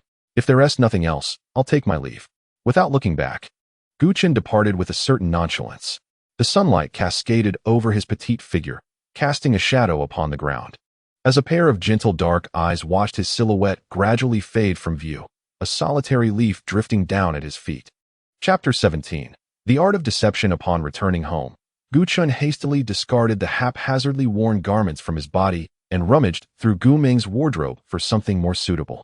You might find it hard to believe, but Gu Chun's profession was in design, yet he was utterly clueless when it came to women's attire and fashion coordination, often resulting in unfortunate color combinations that clashed horrendously. "Ming Ming, how could you have stepped out in that outfit?" his mother exclaimed, her eyes wide with concern. Gu Chun twirled around, bemused. "What is wrong with it? What happened to the clothes I bought you before? This garment seems like it's from years ago. Why would you still wear it? Those aren't appealing." In truth, there were lovely dresses in the wardrobe, but as a man, Gu Chun found it difficult to overcome his internal barriers. His mother shot him a disapproving glance, insisting, "You must take that off. Otherwise, you are not leaving the house." Reluctantly, Gu Chun turned back to the wardrobe, only to realize there was indeed nothing better than what he currently wore. Just dresses, including a few that his mother had specifically chosen for him during her recent shopping excursion. "Fine, I just want to go out then." Gu Chun sulked as he plopped down on his bed. His mother sighed and patiently approached the wardrobe, searching while murmuring, "What kind of tantrum is this? Let me find you something nice that you'll feel comfortable in." "I don't wear dresses," he maintained his last line of defense. All right. The dress his mother had just picked up was returned to its place as she continued her search. Unfortunately, after a lengthy search, she still couldn't find anything suitable. Then, her keen eyes suddenly spotted a pair of trousers carelessly tossed on the bed. This style appeared to be designed for men. Picking them up, she coldly inquired, "Whose trousers are these, and why are they in our home?" Alas, he forgot to put away Sibi and Che's trousers. "Quickly, who does this belong to?" Gumu pressed tightly. After a significant pause, Gu Chun finally replied softly, "These are my brothers." "Your brothers?" Gumu's guard lowered, and as she gazed at the trousers, a wave of nostalgia washed over her. Her nose tinged with a bittersweet ache, and her eyes glistened, though she ultimately refrained from bursting into tears. Gu Chun exhaled in relief. He had managed to conceal the truth. Otherwise, if his mother were to discover the true origin of these trousers, she would undoubtedly be overjoyed. Though it was uncertain whether she would be laughing with delight or whether it would be his backside that would be the source of such laughter. "Here, take this money and buy yourself a few new pieces of clothing. Do not wear your brother's things, understand?" Gumu said, pulling several crisp bills from her wallet and handing them to him. "Thank you, Mom," Gu Chun exclaimed excitedly. Just as he reached for the money, Gumu tightened her grip, and he could not withdraw it. Thinking she had changed her mind, he was surprised when she sighed and withdrew her hand. "Spend less. Our family's finances are not what they used to be. If you continue to be so extravagant, I might as well arrange for you to marry someone from a wealthy family." Gu Chun, feeling quite intimidated, quickly stuffed the money into his pocket. After finishing lunch, he stepped outside. With only one foreign language class a week, his life had become exceedingly leisurely, comparable to that of a pig in a sty. Inside the mall, Gu Chun wandered alone. He had often accompanied his girlfriend on shopping trips in the past, but now, being alone amidst the myriad of clothing made him feel somewhat awkward, as he had no idea what to choose. Perhaps sensing his indecision, a staff member approached him. Haven't found anything you like yet? Would you like some recommendations? Gu Chen nodded, thinking to himself, I was waiting for you to say that. Sitting on a nearby sofa, the staff member selected 2 garments for him, a delicate lavender chiffon top paired with a knee-length denim skirt. The color combination indeed appeared more pleasing to the eye. These are the new arrivals for this season. You might want to try them on. Could we swap the skirt for something else? Gu Chen frowned and asked. After all, it was for himself, and if he were out with his girlfriend, he would prefer her to wear skirts every time they went out. The staff member glanced at the pants on the rack and then at the top in her hands, clearly in a predicament, as it seemed there were no other suitable items to match with this top. Please find me a different style. We'll set this one aside for now. After the staff member returned the clothes, another customer entered the store, leaving Gu Chen unattended. Hey, isn't that Gu Ming? What brings you here? Chapter 18. Women. Gu Chen looked up to see a couple, the man helping the woman with her bag, both of them staring at him. The one who had just called out to him was a man he did not recognize, a complete stranger. Gu Ming, why are you dazed? Don't you recognize me? The man exclaimed, his eyes wide with surprise. Gu Chen remained silent, while the woman beside the man pinched him and inquired, which girl is this? Xiao Yu, don't misunderstand. This is my middle school classmate, Gu Ming. She always ranked last in our class, and I, the second to last, had to bear the brunt of it. Remember, I mentioned her before. As he spoke of Gu Ming, the man's eyes sparkled with enthusiasm, becoming increasingly animated. Had it not been for his girlfriend's jealous pinch on his arm, he would have likely continued his tale. Gu Ming, are you shopping for clothes? Why are you alone? Don't you have anyone with you? Gu Chen felt rather awkward, wishing the classmate would first introduce himself. He could only respond with nods and polite smiles. Instead of being deterred by his indifference, the man grew more intrigued and pulled his girlfriend closer. Chen Maoyu, are you here to shop with me or to reconnect with your classmate? His girlfriend appeared displeased, pouting with her arms crossed, visibly upset. So your name is Chen Maoyu. Gu Chen raised his voice to call him. Maoyu, how about we catch up another day? Isn't your girlfriend here shopping? I need to buy some clothes too. Chen Maoyu, slightly irritated, returned the bag he had draped over his shoulder to the woman. If you're unwilling, you can just go home. I want to spend more time with Gu Ming. The woman's eyes widened in disbelief as she turned to glare at Gu Chen, resembling a fierce deity. Yet, she refrained from causing a scene, likely accustomed to such occurrences. After throwing her tantrum, she tossed her hair and walked away. Women are such superficial creatures. Chen Maoyu shrugged nonchalantly, then turned back to Gu Chen. Long time no see, you've gained some weight, Ming Ming. Gu Chen's lips twitched. This man certainly had a way with words. How did he manage to get a girlfriend? Nevertheless, his handsome appearance made it somewhat understandable. By the way, that woman isn't actually my girlfriend. She's merely a blind date introduced by my mother. As he spoke, Chen Maoyu casually placed a hand on Gu Chen's shoulder, exhibiting a blatant disregard for boundaries. Gu Chen shifted his shoulder, causing the hand to drop. Why so frivolous? Even if we were classmates or acquaintances, there's no need for such familiarity. That is not my concern, Gu Chen replied coolly. I need to choose some clothes. It might not be convenient for you right now. Do you have other matters to attend to? Rather than being deterred by his dismissive demeanor, Chen Maoyu drew closer to Gu Chen, maintaining a certain intimacy, his gaze never wavering from Gu Chen, which made Gu Chen exceedingly uncomfortable. As Gu Chen moved to another store to select clothes, Chen Maoyu followed closely behind. When Gu Chen reached for a garment and held it against himself, he caught sight of Chen Maoyu's reflection in the mirror, causing his legs to weaken in fright. Hey, what are you doing? Aren't you annoying for following me around? Don't be angry, Xia Mingming. What did you call me? A shiver ran down Gu Chen's spine. Xia Mingming. That's my nickname for you. Didn't you say it was quite cute before? Gu Chen expressed that he felt nauseated. Please, stop calling me that. I beg you. Keep your distance. Gu Chen couldn't help but roll his eyes in exasperation. Chen Maoyu unabashedly wrapped his arm around Gu Chen's petite shoulders once more, declaring no. I insist on following you. You won't shake me off, Xiaoming. Are you out of your mind? Gu Chen retorted, shaking him off and striding ahead. Hearing no footsteps behind him, he momentarily sighed in relief, but the next second, a loud shout erupted from behind. Gu Ming. I've known since elementary school, when we were desk mates, that you liked me. Chapter 19. Please, don't come any closer. Gu Chen turned around to see a tall boy standing before him, flashing a bright smile. Let's be together. This is my first confession to a girl, and I hope it will be my last. Chen Maoyu's face radiated joy. his eyes betraying an undeniable affection for Gu Ming. It was evident that his intentions were far from pure. Gu Chun had long since recognized this pattern. Typically, when a boy harbors feelings for a girl, he behaves in such a manner, lingering around her, often teasing her about her clumsiness. Yet, as long as he does not find her distasteful, it is affection. How unfortunate that such a man crossed paths with him. Gu Chun. He looked skyward in despair, pondering his predicament. This was the very man his sister admired in her lifetime. Since elementary school, regardless of the grade, it had been at least a decade. Was it truly acceptable to reject him so ruthlessly? If his sister were standing here instead, she would likely be overjoyed to tears. As the boy approached him, Gu Chen's inner monologue screamed, "Please, don't come any closer." Yet, he stood directly before him. The gaze of onlookers fell predominantly upon the two, leaving Gu Chen feeling exceedingly awkward. "Ming Ming, you will say yes, one to you?" Gu Chen replied. I haven't said anything. After much deliberation, he finally managed to utter the most tactful refusal he could muster. "I already have a boyfriend." "What?" Chen Maoyu appeared devastated, still clinging to him.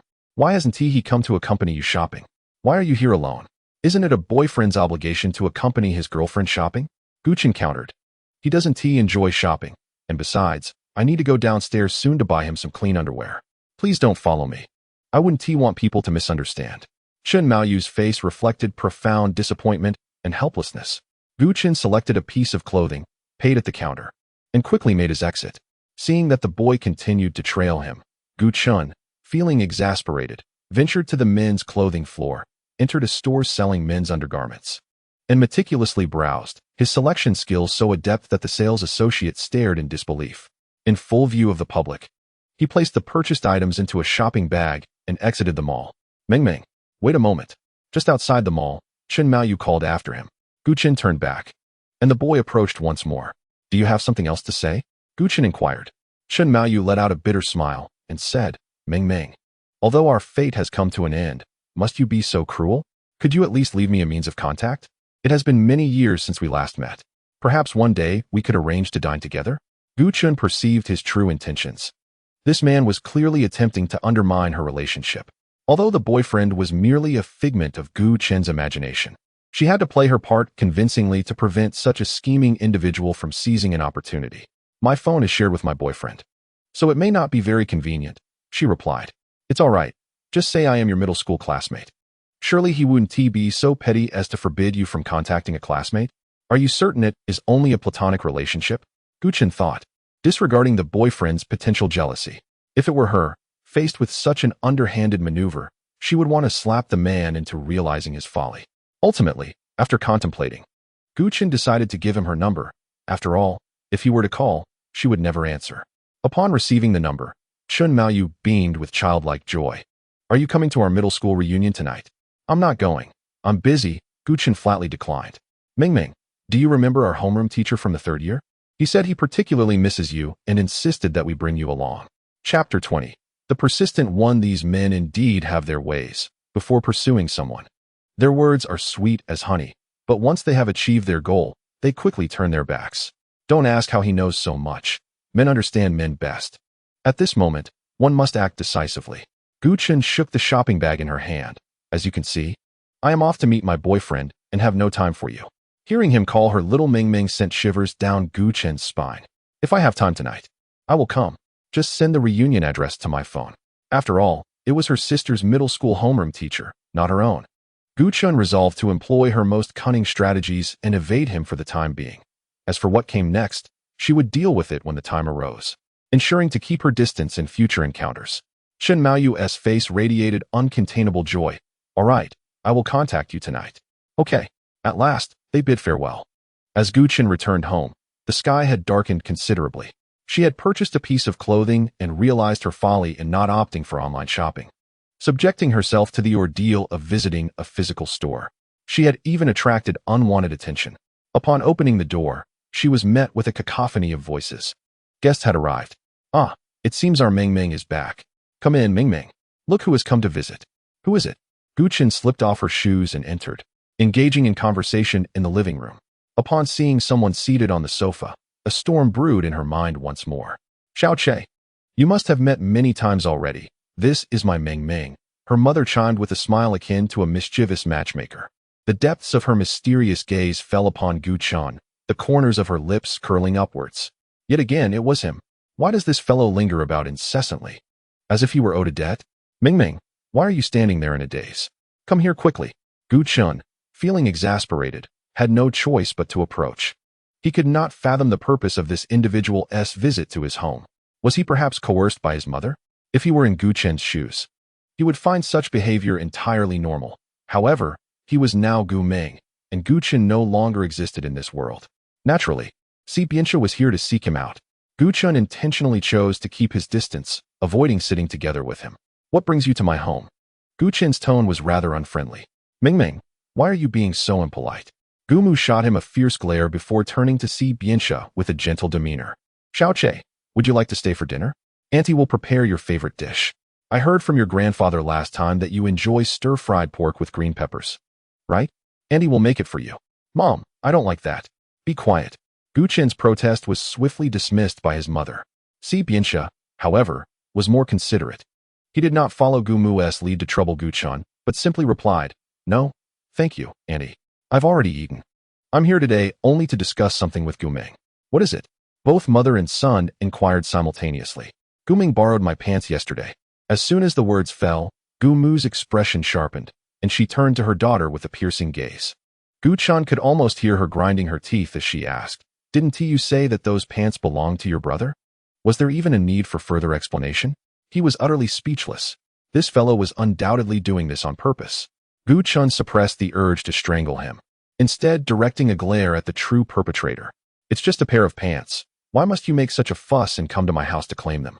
Si Bianxia remained silent, and before he could utter another word, Gu-chan was struck on the head. Unable to withstand the force, he yelped in pain. Si Bianxia, you devil, you wait for me. After taking the pants, Si Bianxia exchanged a few pleasantries with Gu Mu before departing. Immediately afterward, Gu Mu seized a feather duster from the living room and stormed into Gu-chan's room. Speak. What on earth is going on? Chapter 21. A tragedy triggered by a pair of pants. The feather duster was now poised at his throat, and Gu-chan had no choice but to confess. My aunt came over. I just borrowed a pair of pants from her. Mom, please don't overthink it. Gu Mu lowered her weapon, her tone softening somewhat. Did anything else happen between you two? No, absolutely not. Gu-chan shook his head vigorously. Even though a fleeting image of yesterday's unexpected kiss crossed his mind, he had to deny it, determined not to let his mother believe there was anything between him and that individual. Upon hearing his words, Gu Mu appeared even more troubled rather than reassured. Let me see what clothes you bought today. As she approached the bedside, Gu-chan swiftly snatched the shopping bag away just as she reached for it, a movement so abrupt that it raised her suspicions. Did you use the money I gave you to buy something unnecessary again? The previously sweltering weather suddenly dropped several degrees, leaving the room refreshingly cool. No, Mom. Do you want me to help you? Why must you do it yourself? Gu-chan chuckled as he reached into the shopping bag and grabbed some clothes. However, he did not anticipate that another bag would inadvertently fall out due to his movement. What is this? Mother Gu bent down to pick it up. Gu-chan froze, his smile abruptly vanishing. Gu Ming, explain to me why you brought home men's underwear. Mom, let me explain. No need for explanations. I will not listen. Anger filled Mother Gu's eyes as she raised a feather duster and struck Gu-chan vigorously. He swore this was the first time since turning 17 that he had been so harshly punished by his mother, and the delicate skin of his body bore the marks of her strikes, leaving red welts. After less than 10 blows, Mother Gu ceased her assault, perhaps feeling a twinge of pity as she witnessed his fair skin turn red. I'm exhausted. After catching her breath, she continued to interrogate him, insisting that he reveal the truth. If you do not explain yourself today, from now on, apart from attending your foreign teacher's class, you are to remain at home. You are not permitted to go anywhere. Gu-chan braced himself, finally having a moment of inspiration. This was a promotional item from when I bought clothes. I didn't want it, but they insisted on giving it to me. Why would they give you men's underwear for women's clothing? Because it was a couple's promotion. Today is Valentine's Day, and I said it was for my boyfriend to get a discount on the clothes, so she gave me this. Really? Mother Gu's skepticism lingered. Absolutely. Mom, didn't you tell me to save money? I'm being frugal, and yet you still hit me. Gu-chan feigned distress, realizing that nothing would be more effective than tears at this moment. Mother Gu sighed in relief. That's good. I thought you were secretly seeing some rogue man. If I find out that that's the case, I will surely make you pay." As she spoke, her tone turned fierce once more, but he had narrowly escaped a disaster. He truly was clever, managing to extricate himself from such a tricky predicament. "Your father is returning home tonight, so tidy up your room. If he loses his temper, I want to be able to save you." Mother Gu cast a glance at the disarray of the room, issued a warning, and then departed. Chapter 22. The unaware Gu Chun was not particularly keen on tidying up. In the past, after finishing his design sketches, he would carelessly toss them onto the floor, leaving a chaotic mess for a cleaner to handle later. But now, without money, he bore the responsibility of the mess alone. With slumped shoulders, Gu Chun feebly began to organize. When evening arrived and his father returned home, he wore his customary serious expression, which made even a mischievous child like Gu Chun hesitate to provoke him. He had heard that his father had traveled abroad due to matters concerning him. A family of 3 sat around the dining table.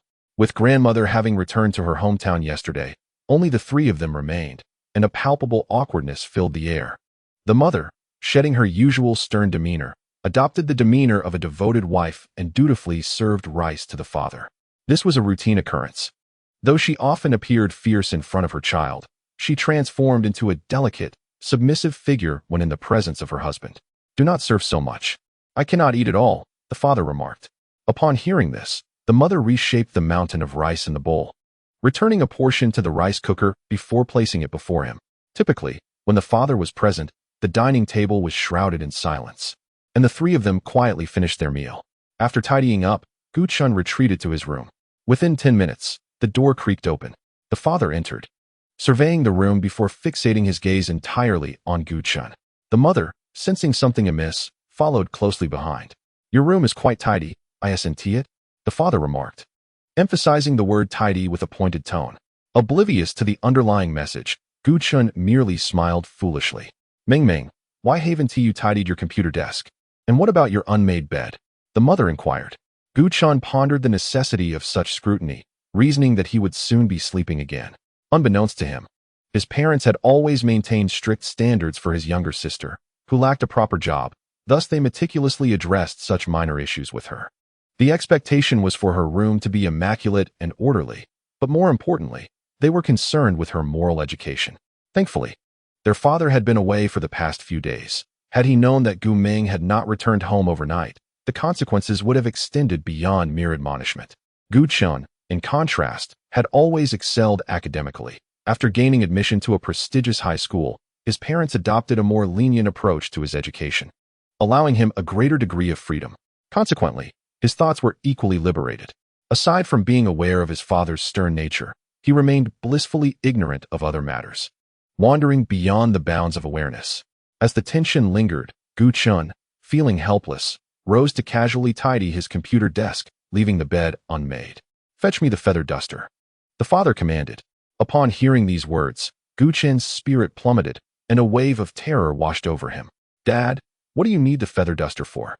he inquired, already harboring a sense of foreboding, yet clinging to a shred of hope. The father shot him a cold glare, remaining silent. Each passing moment felt like an eternity, akin to an ant on a hot skillet, and Gu Chun felt a slight tingling in his scalp. He retrieved the feather duster and handed it to his father, casting a pleading glance at his mother for assistance. However, to his dismay, she stood firmly alongside his father, regarding him with an equally stern expression. Despair washed over Gu Chun as he closed his eyes, bracing himself for the impending punishment. Yet, after an indeterminate time, the feather duster did not descend. He cautiously opened his eyes, only to find his father's gaze still fixed upon him, unwavering and stern. The father tossed a feather duster into his hands, instructing him to tidy up, for tomorrow his cousin would be coming to stay with him. Chapter 23. Did I think the cat had become a spirit? The turn of events came too swiftly. Gu Chun was taken by surprise, believing his father would indeed catch him and give him a good thrashing. Wait, a cousin? His mind suddenly cleared. Gu Chun furrowed his brow and inquired, "Why is my cousin coming to stay with me?" His mother replied, "Where else would she stay? We have no extra rooms, and she has always stayed with you before. Couldn't she stay in my brother's room instead? I could just as easily move in there." "Be quiet," his father reprimanded. Instantly, the lively atmosphere in the room was extinguished. "No one is allowed to stay in your brother's room." With that, his father shook his sleeves and left the room. "Quickly tidy up. Otherwise, Your father will take care of you." After his mother uttered this warning, she exited. Gu-chan took the feather duster and diligently cleaned his sister's room. Upon exiting, Gu-chan encountered a tender scene. His mother leaned against his father's chest, appearing delicate and gentle, a stark contrast to her usual tempestuous demeanor. His father's stern expression softened slightly as he wrapped an arm around her shoulders, and they seemed to be sharing intimate words. Gu-chan pretended to cough, intruding upon their private moment. "Meng Meng, why aren't you in bed yet?" his mother asked. His father merely shot him a glance. "You asked me to clean the room, and I just finished." "Oh, then please take out the trash as well. Otherwise, it will attract flies by morning." Another task added to the list. Okay. Gu-chan dared not act too recklessly in front of his father. So he shrugged and went to dispose of the garbage. Their family resided in a relatively quiet neighborhood with good security, turning into a dimly lit alley. Gu-chan heard a cat meowing, adjacent to the garbage truck. It was likely a stray searching for food nearby. Meow? The sound tickled Gu-chan's heart. After discarding the rubbish, he searched for the source of the meow. However, after a while, silence enveloped the area. It was pitch dark, and nothing was visible. Gu-chan stood up, hands in his pockets, feeling bored and ready to leave. Just a few steps forward, he noticed a snow-white cat lying beneath a street lamp, grooming its toes. One of the areas it was licking appeared to be injured. Gu-chan approached cautiously, careful not to startle the little feline. Yet, his dark shadow loomed over the creature. When it noticed him, it raised its head, displaying a hint of fear, yet it did not flee immediately. This cat seemed to belong to a rather expensive breed. How could it be found in such a neighborhood? After patiently allowing the kitten to acclimate to his presence, Gu-chan gently cradled it in his arms and headed home. Just before entering, his phone in his pocket buzzed. It was a call from Chen Maoyu. Hang up. Block. Gu-chan was efficient and decisive in his actions. He gently bandaged the little kitten's wound and offered it some milk before lying down on his bed, succumbing to fatigue. The following morning, as Gu-chan turned over, his hand inadvertently brushed against something soft and plush. A gentle, melodic sound emanated from the bedding. Still with his eyes shut, Gu-chan felt as though he was being suffocated by some unseen entity. Suddenly, he realized something was amiss and promptly rose from his bed. To his astonishment, an unidentified creature was nestled within his blankets. Meow? The room echoed with a feline cry, causing Gu-chan's heart to race. Could it be that the kitten he had rescued the previous night had transformed? "Cousin, what are you doing? It's so early, and I'm still so sleepy." A small head peeked out from the covers, its drowsy eyes squinting at Gu-chan. It was his cousin. When had she climbed into his bed? He hadn't the slightest inkling, and to his dismay, he had seemingly touched an inappropriate area. This realization rendered him momentarily speechless. Since time immemorial, it has been understood that men and women should maintain a respectful distance. And to complicate matters, this girl was his cousin. What had he done? Gu-chan felt an overwhelming urge to slap himself into clarity. The kitten, now revitalized, leaped from beneath the bed onto the mattress, and then sprawled atop the covers where his cousin lay. She lifted the blanket again, and upon spotting the kitten, her expression morphed into one of sheer horror. Reminiscent of a banshee's wail, she tumbled off the bed and cowered in the corner, her face a portrait of shock. "Cousin, when did you get a cat in your house?" Chapter 24. Let us keep it. Her exclamation jolted Gu-chan, nearly causing him to forget the earlier incident. Finally, he managed to respond. "I found it yesterday." "You found it? Cousin, when did you develop such a peculiar habit of bringing home stray animals? Don't you find them dirty?" His cousin's face twisted in disgust. In Gu-chan's memory, she had always been an endearing girl, often clinging to him and affectionately calling him Brother Chun. He had assumed that such a sweet and gentle girl would adore little creatures. The kitten lay forlornly atop the bed. "Cousin, please get rid of that thing. It's unclean, having been found outside." "It's just a cat. Is it really that dramatic?" Gu-chan replied, somewhat bemused. His cousin's eyes widened, and seeing that persuasion had failed, she immediately raised her voice. Auntie. Gu-chan was left bewildered. Their mother opened the door, her expression fraught with concern. "Xiaoya, what's wrong? Do you need something?" "Auntie, please manage cousin. She brought a cat home yesterday, and it just jumped on the bed. It scared me to death." His cousin recounted her grievances, darting behind their mother for refuge. Their mother's demeanor shifted to one of sternness as she addressed Gu-chan. "Young man, how could you bring an animal into the house without so much as a word?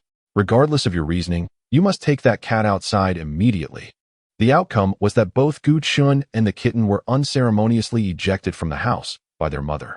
Clad only in cartoon pajamas and slippers, Gu Chun stood bewildered, his eyes heavy with fatigue and confusion.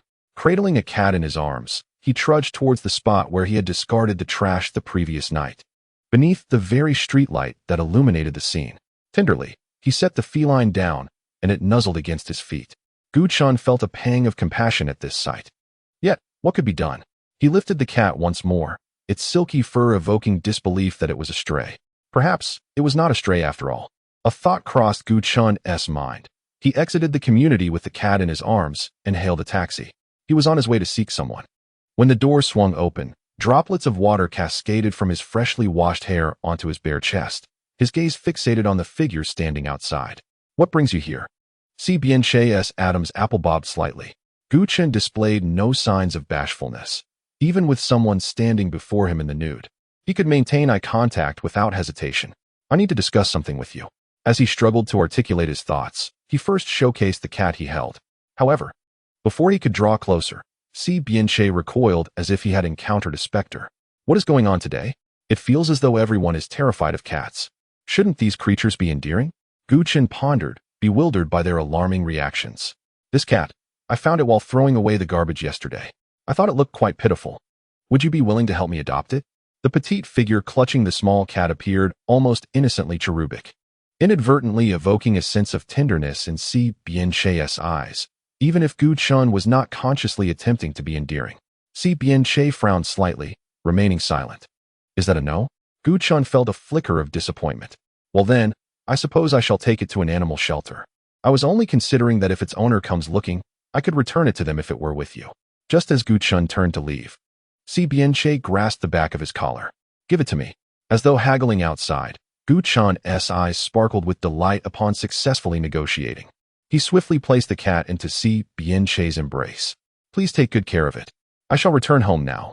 With that, before Si Bien Che could utter another word, he slipped away, leaving the latter in a state of disarray amidst the evening breeze.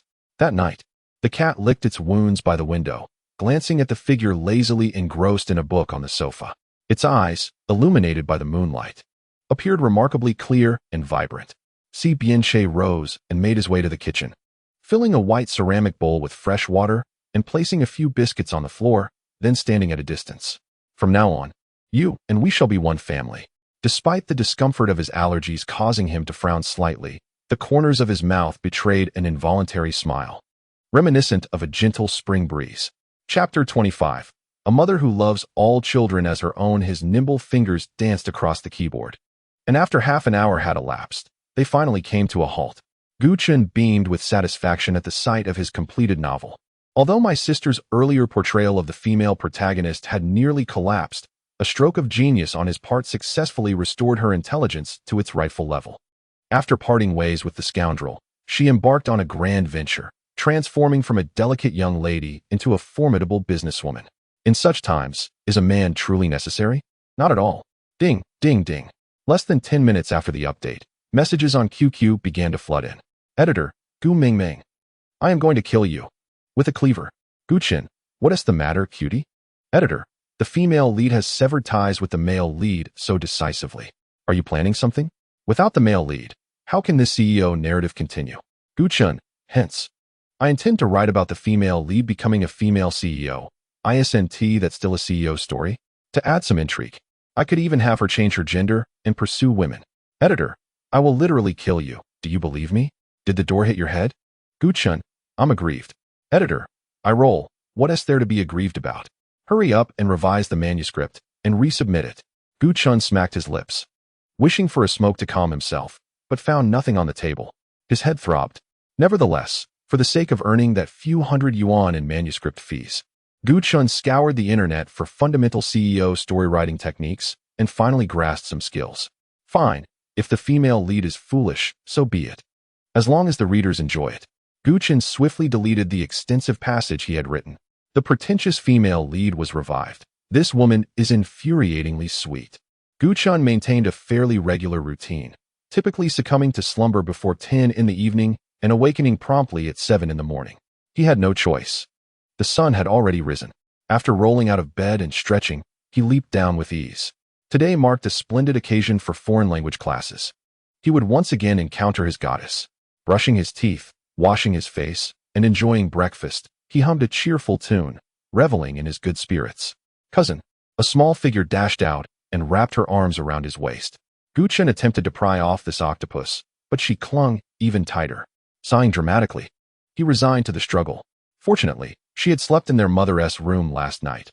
Otherwise, Gu-chan would have surely been driven mad. His cousin blinked and asked, "Cousin, where are you going to play later? Can I come along? I'm going to class, I can't take you." "Oh." His cousin's face fell in disappointment. Their mother poked her head out from the kitchen. "Xiaoya, just go with your sister. She's attending foreign language classes at your school." "Really?" His cousin's previously dim eyes lit up instantly. "Yes, just tag along with your sister." Gu-chan felt overwhelmed. Indeed, only a mother would dote on every child except her own. Once his cousin changed her clothes, they stepped out together. Gu-chan was dressed in the outfit he had casually purchased from the mall, a pair of stylish patchwork overalls. They were quite fashionable, though he lacked a nice cap. Otherwise, he could have pulled off a look that would leave his relatives unrecognizable. Gu Ming's height was comparable to that of her cousin. Yet her cousin appeared even more petite, as Gu Ming was rather plump. In fact, her width was approximately 1.5 times that of her cousin. Her cousin had linked her arm with Gu Ming's, embodying a delicate and charming demeanor, her youthful radiance drawing considerable attention as they entered the university campus. Upon reaching the foreign teacher's class, Gu-chan paused. "Cousin, why aren't you going in?" he inquired. "You're not a student here. You can't enter, right?" He thought to himself that he was finally able to momentarily escape the clutches of this little octopus, and a flicker of joy surfaced in his heart. "Not at all. Annie told me that as long as I claim to be your cousin, I can attend the class." Gu-chan's expression was one of utter bewilderment. "Is this class really that lax? I recall my deskmate, Su Mingna, mentioning that one must pass an exam to qualify for this foreign teacher's class. How has it suddenly become a private passage for the Gu family?" A singular thought raced through Gu-chan's mind. His mother must be orchestrating this, deliberately trying to bring him and Si Bianxia together. He had sensed this possibility for quite some time, but had hesitated to acknowledge it, given that his relationship with Si Bianxia had once been that of the closest of friends. Yet, he foolishly allowed himself to be ensnared by such illusions, deceiving himself. As these thoughts swirled in his mind, a throb of pain shot through his head. "Cousin, what's wrong?" his cousin inquired, blinking her eyes. Chapter 26. A drawn match. Gu-chan shook his head. "Let us go in." "Oh," his cousin replied, once again clinging to him, her arm entwined with his. This was not unusual among girls. Pairs of female students often exhibited such closeness if they were on good terms. However, it made Gu-chan feel somewhat awkward. How should he express it? Previously, only a girlfriend had treated him in such a manner. It was his cousin's first time doing so. Once inside, they did not stand out as much. Gu-chan was dressed more ordinarily this time, and with their seats already assigned, he naturally paid less attention to such matters. He took his usual seat. Su Mingna had yet to arrive, and his cousin initially intended to sit beside him, but was gently ushered away by Gu-chan. "Who's occupying that seat? Cousin, why can't I sit next to you?" she protested, looking quite aggrieved. "Someone's sitting there. Why don't you take a seat behind me?" Though clearly displeased, his cousin obediently settled into the seat behind him, yet remained restless, fidgeting and whispering while playing with Gu-chan's ponytail. "You pesky cousin, I'll just have to see who dares to take my spot," she declared, her irritation surfacing once more. Before long, Su Mingna arrived, her attire today strikingly eye-catching, her beauty commanding attention even in an all-female class. With over 80% of the gazes fixated upon her. As anticipated, Su Mingna gracefully took the seat beside Gu-chan, her elegant posture complemented by her slender fingers brushing back a few strands of hair. Even without close proximity, Gu-chan felt as though he could inhale the fragrant scent of her hair. This scene was simply too exquisite. "Hey, who are you? Why are you sitting in my spot?" The familiar voice and the well-known lines led Gu-chan to a realization, prompting her to turn and look. Mei Mei, hands on her hips, glared fiercely at her cousin, her eyes wide with indignation. "Your name isn't even on this seat. So why should you deny me the right to sit here?" Her cousin audaciously rolled her eyes in response. "You." Mei Mei was rendered speechless by her anger. "Cousin, who is this person? Such a lack of etiquette. She can't possibly be your friend, can she?" Gu-chan shook her head. "Oh, thank goodness. I was worried you were befriending someone so bizarre and unattractive. That would certainly lower our standing. The familiarity of her words struck Guchun. It seemed her cousin and Mei Mei were indeed cut from the same cloth, and perhaps they should be friends. Upon hearing her cousin's remark, Mei Mei scoffed. Oh, so you're her cousin? It appears that like attracts like. Both of you are fond of stealing seats, exhibiting such lowly manners. In a fit of rage, her cousin sprang to her feet and forcefully shoved Mei Mei. Who do you think you are, arguing with me here? Undeterred, Mei Mei retaliated, seizing her cousin's hair, and thus commenced their scuffle. The scene of two girls fighting was undeniably exhilarating, with hair pulling and clothing tugging, and in their heated frenzy, they even resorted to biting. Everyone present gathered around, none daring to intervene.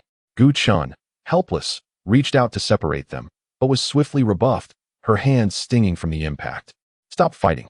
The professor is coming. Ultimately, it was Su Mingna who managed to pull them apart. Upon hearing that the professor had arrived, a throng of girls returned to their seats. And indeed, Si Biancha stood at the entrance. In the brawl, her cousin had gained the upper hand. A simple adjustment of her hair sufficed. While Mei Mei's locks were now a disheveled mess, resembling a bird's nest, prompting Guchun to stifle a laugh. What are you laughing at? Isn't she your guest? Why does she have the right to sit here? Mei Mei glared at Guchun. Guchun shrugged. If given the choice, her cousin would not be seated there either. A soft patter of footsteps echoed from the entrance, distinct in the otherwise hushed classroom, allowing everyone to hear. Si Biancha placed his notebook on the podium and directed his gaze toward Guchun. What is going on? Guchun leaned back in her chair, feigning indifference. Her cousin, not one to hold back, immediately took the offensive, eager to cast Mei Mei in a negative light. Professor, this person pulled my hair. My freshly styled hair is now a mess. Her cousin's pitiful demeanor was almost endearing. Mei Mei, incensed, retorted, you clearly yanked my hair first. Your hair is utterly fine. If anyone deserves punishment, it's you. Her cousin quickly countered, everyone saw you grab my hair first. Ask anyone if that's not the truth. Mei Mei faltered slightly, realizing she had indeed acted impulsively in the heat of the moment. Having taken advantage of a favorable situation, my cousin was now regarding Mei Mei with a disdainful glance, as if she were beneath her notice. It was evident that she was oblivious to the salon where her hair had been styled, resulting in such an unfortunate appearance. Can I truly be blamed for this? It seems you are quite eager for others to perceive your penchant for petty advantages. You truly deserve this predicament. Provoked by my cousin's taunts, Mei Mei's indignation grew, her hair resembling a chaotic explosion, indeed a sight to behold. Si Biancha, observing my cousin with a hint of unfamiliarity, inquired, did you miss the last class? I don't believe I've seen you before. Chapter 27. The weaker scholar's dedication to study. Mei Mei felt as though she had gained a momentary advantage, donning a mocking smile. It was that Gu Ming who had brought her in, and now the classroom was brimming with students. There was simply no place for her. She had audaciously inserted herself into the mix, utterly shameless. Upon hearing Gu Ming's name, Si Biancha shifted his gaze to Guchun, who remained indifferent, seemingly unaffected by the commotion. They would squabble amongst themselves. It was no concern of his.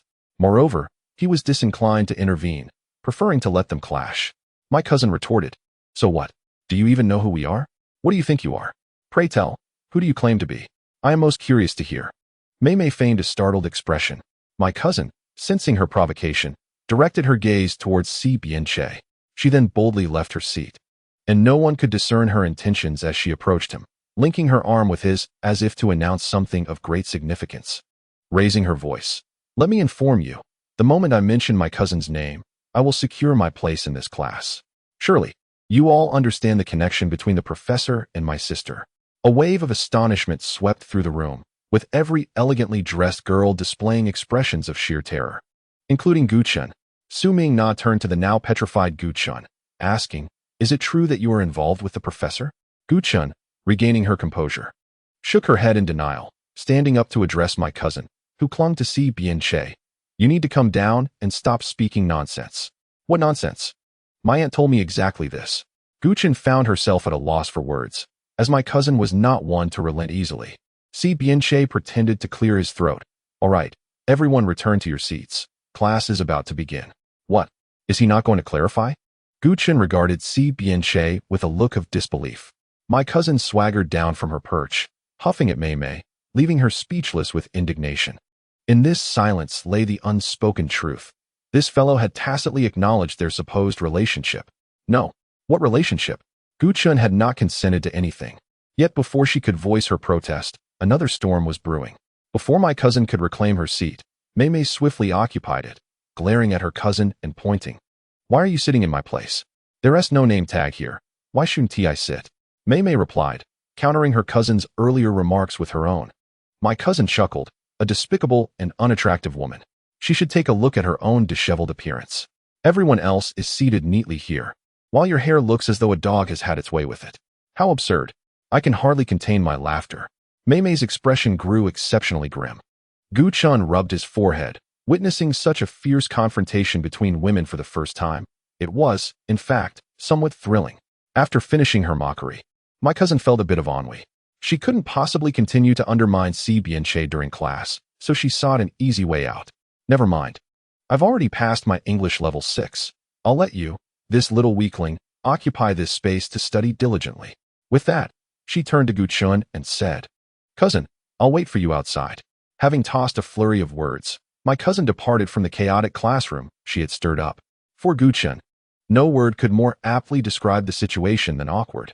Yet, Si Bianche remained unfazed, continuing his lecture with unwavering composure, completely unaffected. During class, many behind him whispered about the earlier incident, speculating on the relationship between Gu-chun and Si Bianche. Some girls, their voices tinged with a hint of sorrow, expressed their disdain for Gu-chun, particularly Mei, who sat behind him, creating quite a commotion. Chapter 28. My cousin prevails at long last. The class concluded. Gu-chun stretched languidly, having dozed off during the lesson, and now his head felt rather heavy. What are you doing? Remove your hand. He accidentally brushed against Mei, who was exceedingly displeased with him at that moment. Gu-chun pouted, finding her irksome, and withdrew his hand.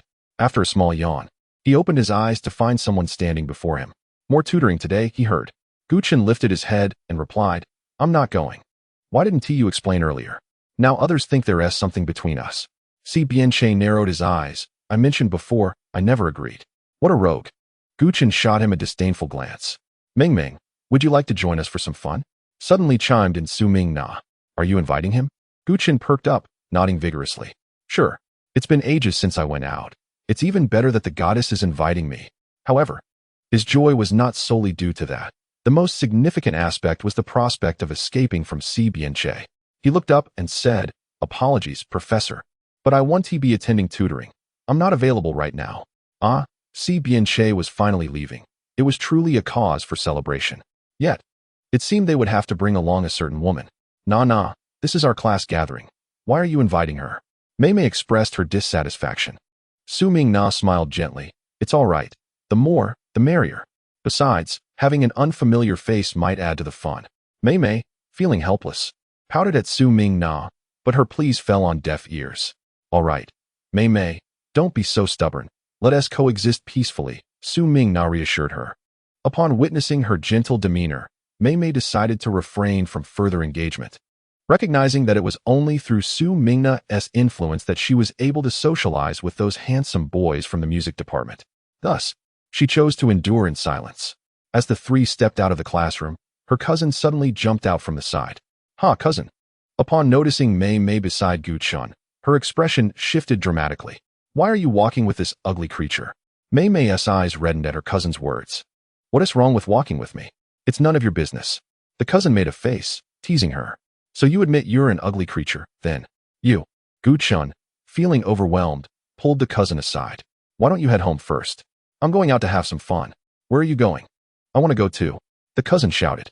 Why does this girl always want to involve herself in everything? Moreover, with Mei present, it was bound to be a clash of egos. As Gu-chun attempted to persuade the cousin, Su Ming-na interjected. Sure, Ming. Why don't you bring your cousin along with us? The more, the merrier, especially since there want to be many girls at the place we're heading. Nana. Mei looked at Su Ming-na in astonishment. Since the goddess had no objections, Gu-chun abandoned his attempts to dissuade the cousin. Mei, unable to make her own decisions, reluctantly acquiesced. However, throughout the journey, Mei's mood remained sour, in stark contrast to her cousin, who seemed either intentionally cheerful or genuinely happy, clinging to Gu-chun's arm, singing merrily. claiming it was to showcase her vocal prowess. The venue for the class gathering was none other than a bar or karaoke establishment. The quartet arrived at a music bar, which stood apart from others due to its absence of blaring music. Instead, a melodious love song played softly in the background. Oh, our department's flower goddess has truly arrived, and she brought along a few girls. Chapter 29. The hidden master of flirting, except for the girl on the far left. The other two are not particularly attractive. As soon as they entered, Gu-chun overheard the remarks of the boys. Typically, he would have been among them, commenting on any attractive girls and boasting to his friends about how he was determined to acquire the goddess's contact information. Gu-chun was always the most eager, and he had never failed. Yet, today was different. Though no one was attempting to flirt with him, he could only watch as the goddess was courted. A few less than handsome boys approached, all with the same intention, to engage Su Mingna. Nana, could I have your contact information? Perhaps we could go out for a meal sometime? Gu-chun knew without a doubt that such direct approaches would surely be dismissed. I'm sorry, but I'm usually quite busy, and I don't really enjoy eating out. The subtext of her words was unmistakably clear. Gu-chun, having learned from past experiences, though not his own, understood her implications well. Su Mingna has always treated others with gentleness. On the surface, she appears approachable and amiable. However, she possesses a certain intelligence that distinguishes her from frail girls. She knows how to decline advances, a quality that Gu-chun finds admirable. Perhaps as the main guest of the gathering, a stylishly attired young gentleman arrived and immediately brushed aside several suitors. You all go on and have your fun. What are you doing at a class reunion trying to flirt? After his dismissal, the group of suitors dispersed awkwardly. Nearby, Gu-chun's cousin tugged at his sleeve and whispered in his ear, Cousin, who are these people? Do you know them? I do not. Then why are you here? Shall we find a spot to sit over there? I do not wish to stand next to Mei, especially with those lecherous boys staring at us. It gives me goosebumps. The boys were indeed fixated on her and Su Mingna, not to mention Su Mingna's beauty. His cousin's short skirt was enough to attract the attention of those men. Why don't you head home first? Gu-chun wished for her to leave. Absolutely not. His cousin clung to his arm, pouting adorably. I want to stick with you. You cannot shake me off. Such a clingy one. This remark did not come from Gu-chun, but from Mei. His cousin shot back with a retort. Aren't you clingy as well? You look so unattractive. And yet you need someone to take you out to see the world. You should just go home right now. Otherwise, no one will approach you and you'll be left in an awkward situation. Her words struck home, accurately guessing Mei's thoughts, leaving her with a rather unsightly expression. Who said I came here to seek attention? This is a legitimate gathering of our music department. Mei protested. His cousin laughed. Oh really? When those boys arrived, who was it that gazed at them with gleaming eyes, filled with hope, thinking they were coming to talk to you? Yet, to your dismay, they completely ignored you. Who said that? Mei retorted. They didn't pay you any attention either. With that, the tension escalated, and the two girls found themselves facing each other, arguing across the space between Gu-chun and Su Mingna. Chapter 30. Accompanying the goddess sometimes, a woman's competitive spirit rivals that of a man's. And this was certainly evident in that moment. His cousin wagered with Mei to find the most handsome boy amongst them and confess her feelings. As long as she could obtain his contact information, it would be deemed a success. Gu-chun was reluctantly appointed as the referee, but that was insufficient. Mei insisted that Su Mingna serve as a witness to ensure fairness. It matters not whom you choose as your witness. You will lose regardless. His cousin huffed and boldly made her way into the crowd without fear. Gu-chun watched as Mei, a mix of reluctance and determination, followed suit. Meng, let us join them. All right, Gu-chun nodded. After all, they were surrounded by unfamiliar faces, and once seated, he benefited from Su Mingna's presence as several boys approached to engage in conversation with them. He finally experienced the frustration once felt by women who were incessantly approached by men. Now, his sentiment was a fervent desire to silence these fools one by one. What were they discussing? It was either inquiries about names or phone numbers, and some even went so far as to ask for addresses. Was this a census? Although these questions were not directed at him, they still grated on his nerves. Nana, I've heard you study vocal performance in the music department. Why don't you take the stage and sing a song? Someone finally steered the atmosphere back on course. Gu-chun's interest was piqued. He was rather keen to hear Su Mingna's vocal prowess. Su Mingna shyly waved her hand. No, it's all right. I'm not particularly good at singing. I study piano, and singing is merely a hobby. Oh, a piano student. The boy scratched his head but persisted in his invitation. It doesn't matter how you sing. We won't mind. Just sing one song. Su Mingna continued to decline. Guchen noticed the computer on stage and suddenly had an idea. Mingna, how about I accompany you while you sing? You will accompany me? Su Mingna asked, puzzled. Yes, Guchen replied, standing up and extending a gentlemanly hand towards her. Dressed in a rather boyish manner today. When Su Mingna stood, she contrasted sharply with him. She was a head taller. This was a notable flaw. As they walked, Su Mingna anxiously asked Guchen, can you really play the piano? I've learned a bit before, he replied. During their ascent to the stage, others began to murmur and jeer. Is she from our music department? I've never seen her before. Mei Mei, witnessing this scene, added fuel to the fire.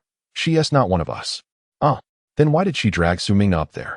She must be trying to embarrass our Nana. Such a scheming person. As Mei Mei's words grew increasingly outrageous, her cousin, who had been engaged in pleasant conversation with the handsome boy, abruptly stood up and retorted. Better than you trailing behind this girl every day as a lackey, clinging to others while being unattractive. How shameless. Before anything could unfold on stage, chaos erupted in the audience as they began to bicker. 5 minutes passed without any indication of what was to come when, unexpectedly, a lyrical piano piece began to be played. Each tone, each note, under Guchen's deft fingers, became rich and exquisite. Everyone was captivated by the scene, the cousin and Su Mingna on stage alike. When it was her turn to sing, Guchen's performance left her momentarily speechless. Guchen paused and gently encouraged her, relax, take your time. As Su Mingna looked at him, a subtle expression crossed her face. Once she regained her composure, Guchen continued to play the piece she had chosen. To you. He had just heard the song once and had memorized the melody clearly, rendering a flawless interpretation that encapsulated the essence of the piece. The fluctuations of the music were perfectly balanced, rivaling the original accompaniment in its beauty. Conversely, Su Mingna's performance was a cacophony, leaving one to ponder whether it was due to her nerves or simply a lack of musicality. Is she truly a student of the music department? Her singing was utterly discordant. Chapter 31, Stealing the Spotlight. Indeed, Su Mingna's talent seems limited. I had previously heard her sing during a talent audition at school, and it was far from pleasant. The audience began to unearth her past missteps. In truth, her singing was passable, though her vocal quality left much to be desired. Had it not been for the piano accompaniment being somewhat overpowering, her shortcomings would have been even more glaring. I must record this and upload it to the school forum. It will surely garner attention. Before she could finish her piece, some individuals in the audience began to stir, eager for drama. Following the final note, Guchen noticed Su Mingna had lost her voice entirely. As he looked up, he met her gaze, her eyes reddened with emotion, and his heart tightened unexpectedly. Without uttering a word, she abandoned him and descended from the stage, swiftly gathering her belongings and leaving the bar. As Guchen stepped off the stage, his cousin rushed forward to embrace him. Cousin, when did you become such a skilled pianist? You must teach me sometime. Guchen, however, did not respond. His concern for Su Mingna overshadowed everything else. Upon entering the crowd, he overheard conversations centered around her, causing his brow to furrow slightly. Let us go home, Guchen suggested, recognizing that Su Mingna's absence rendered their presence here pointless. His cousin tugged at his hand, insisting, no, I still have to settle my bet with that ugly girl. Did you see her embarrassed expression? She looked as though she was on the verge of tears after being rejected. Just wait. I'll get her phone number and humiliate her before we leave. Excuse me, may I have your contact information? A male voice called from above them. Guchen looked up, his brow slightly furrowing as he recognized the speaker as the one who had previously disparaged Su Mingna. What was his name again? I am Liang Yan. He promptly introduced himself. His cousin's eyes sparkled with excitement, far more captivated than she had been by her earlier flirtation. You, handsome, could you share your number with me? Of course, Liang Yan replied, a mysterious smile playing on his lips, but I would like to exchange it for Gu Meng's number. Would that be agreeable? Guchen raised an eyebrow, perplexed as to why he was being dragged into this. His cousin glanced between him and Liang Yan, and after a brief moment of hesitation, hardly 2 seconds, she eagerly nodded in agreement to the man's proposition. Sure, as long as I get your number. Guchen felt a headache brewing. He had encountered such coercive situations before, not unlike the last time he dealt with his sister's first love. Well, it's a trivial matter, he thought. If he bothers me later, I'll simply block him. Upon acquiring Liang Yan's phone number, My cousin eagerly rushed over to the solitary Mei Mei, flaunting the device in her hand. I told you, you cannot compete with me, vanquished foe. Mei Mei, who was in the midst of packing her belongings, intended to leave quietly. However, my cousin's interruption turned her into the subject of ridicule. Biting her lip, she glared at Gu Chun and my cousin, her tone heavy with indignation. You two, devoid of any sensitivity, were invited by Nana to this gathering, yet you managed to drive her away. Now, you come here to boast about your triumphs. How utterly shameless. With that, Mei Mei stood up and departed without a backward glance. My cousin, touching her nose, spoke with a hint of grievance. What is her deal? Why can't she just admit defeat and stop making excuses? All right, let us head home. Chapter 32. A paradigm shift in understanding women. I must confess, my cousin possesses quite the fiery temperament. Throughout the journey home, she dragged Gu Chun into a tirade against Mei Mei, while he absorbed none of it.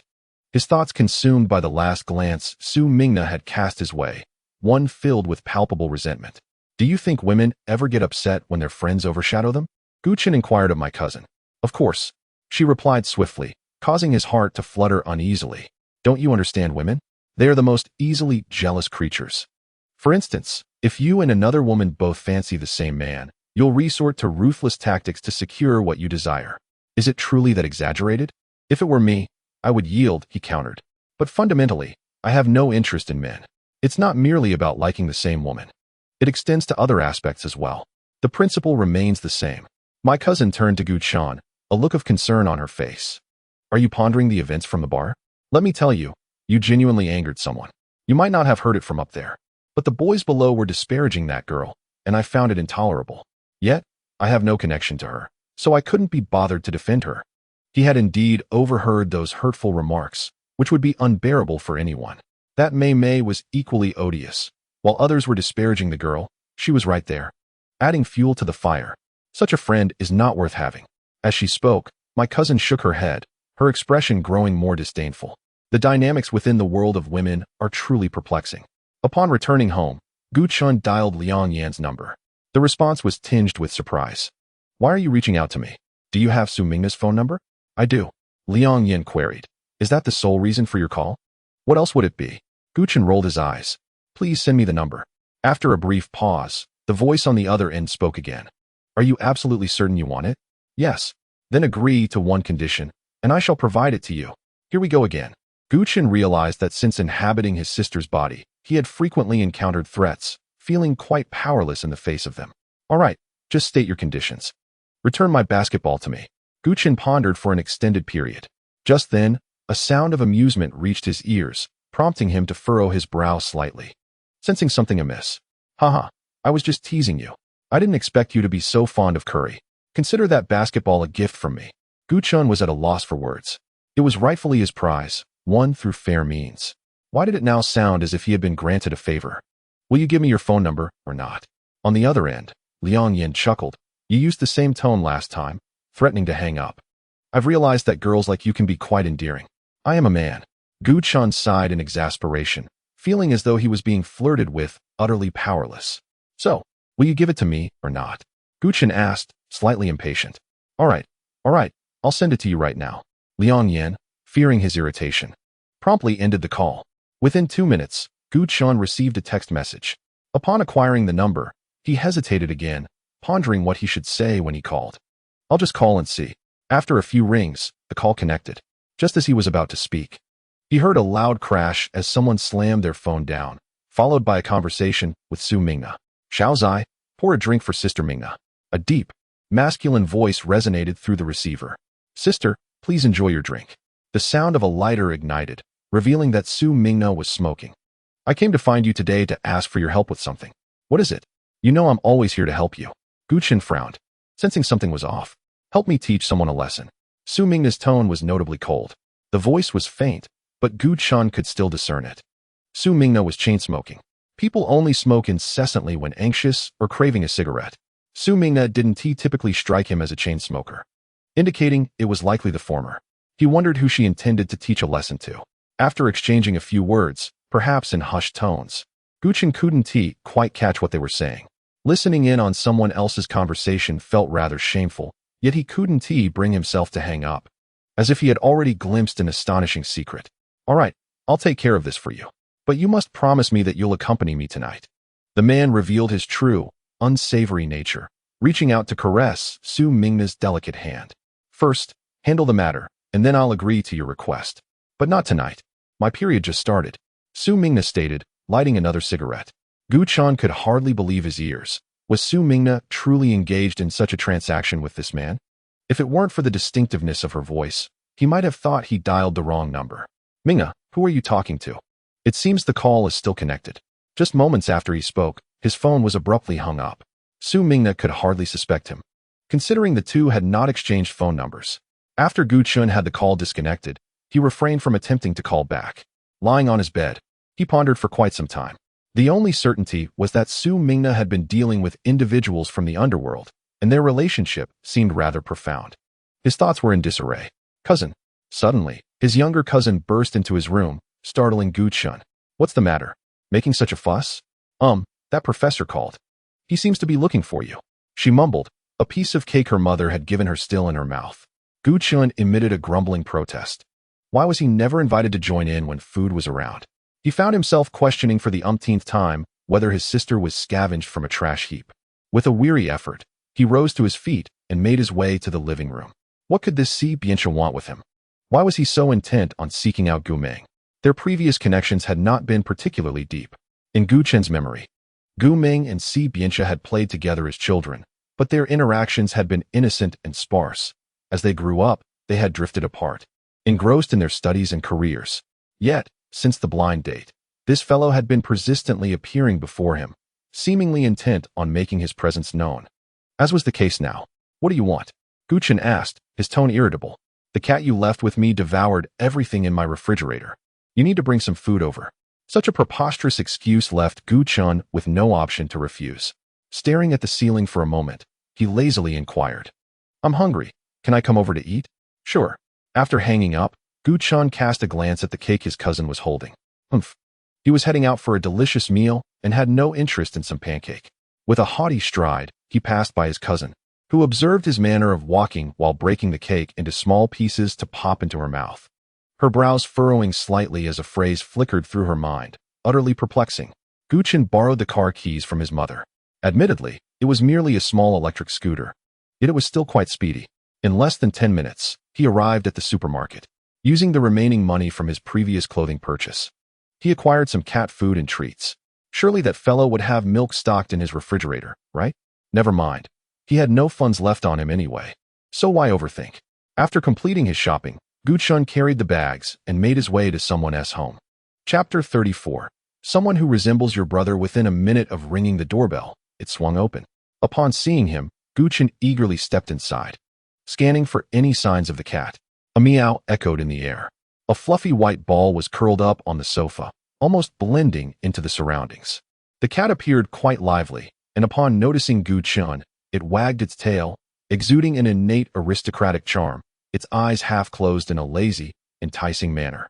Gu Chun settled onto the sofa, and no sooner had he placed the bag down than the cat leapt onto his lap.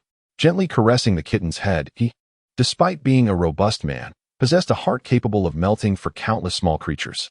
After Si Bianxia poured a glass of water and placed it on the table, he retreated to a distance. Gu Chun, observing him, inquired, "Why are you sitting so far away? Do I have a virus?" "No," came the reply. "It's the cat that poses a threat to him." Gu Chun, perplexed by his demeanor, occasionally played with the cat on the floor.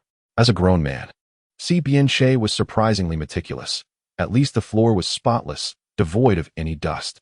"By the way, where do kittens typically sleep?" "On the floor." Si Bianxia replied nonchalantly. "On the floor?" Gu Chun widened his eyes in disbelief. "How could you be so cruel as to leave it to sleep on the ground?" Si Bianxia remained silent, sipping his water. Gu Chun sighed, realizing that this fellow did not hold much affection for small animals, particularly since it was not his own. Patting his wallet, Gu Chun murmured, "Perhaps when I receive my next paycheck, I shall buy it a cozy bed. For now, I can only afford some cat food and treats." At that moment, one would expect a man to say, "I will buy it for you." Why did the script deviate? Was the hint not sufficiently clear? The kitten was truly pitiable, abandoned and alone, devoid of family. If left to fend for itself outdoors, it would likely endure the bitter cold. It was a sorrowful thought, yet what could be done? He lacked the means to support it. If circumstances were more favorable, he would undoubtedly provide it with the finest cat food and a luxurious abode. As Gu Chan expressed these sentiments, he nearly found himself moved, reflecting on his current situation. Si Bianche fell into a moment of silence before slowly responding. What you just said is quite reminiscent of your brother. Time traveled back to their middle school days, when Si Bianche was 2 grades below him, and his family circumstances were significantly more favorable than the Gu family's. At that time, Si Bianche was a content boy, his parents still together. He was shy, often playing with Gu Chun. One day, after being scolded by his father, Gu Chun found himself expelled from home. He wandered to Si Bianche's doorstep, pacing outside. When Si Bianche opened the door and saw Gu Chun, he approached him, his youthful voice asking, "Brother Chun, what brings you here?" Gu Chun kicked a small stone at his feet. "I was kicked out by my father." "Oh, I see." Si Bianche responded. "Why don't you ask me why I was kicked out?"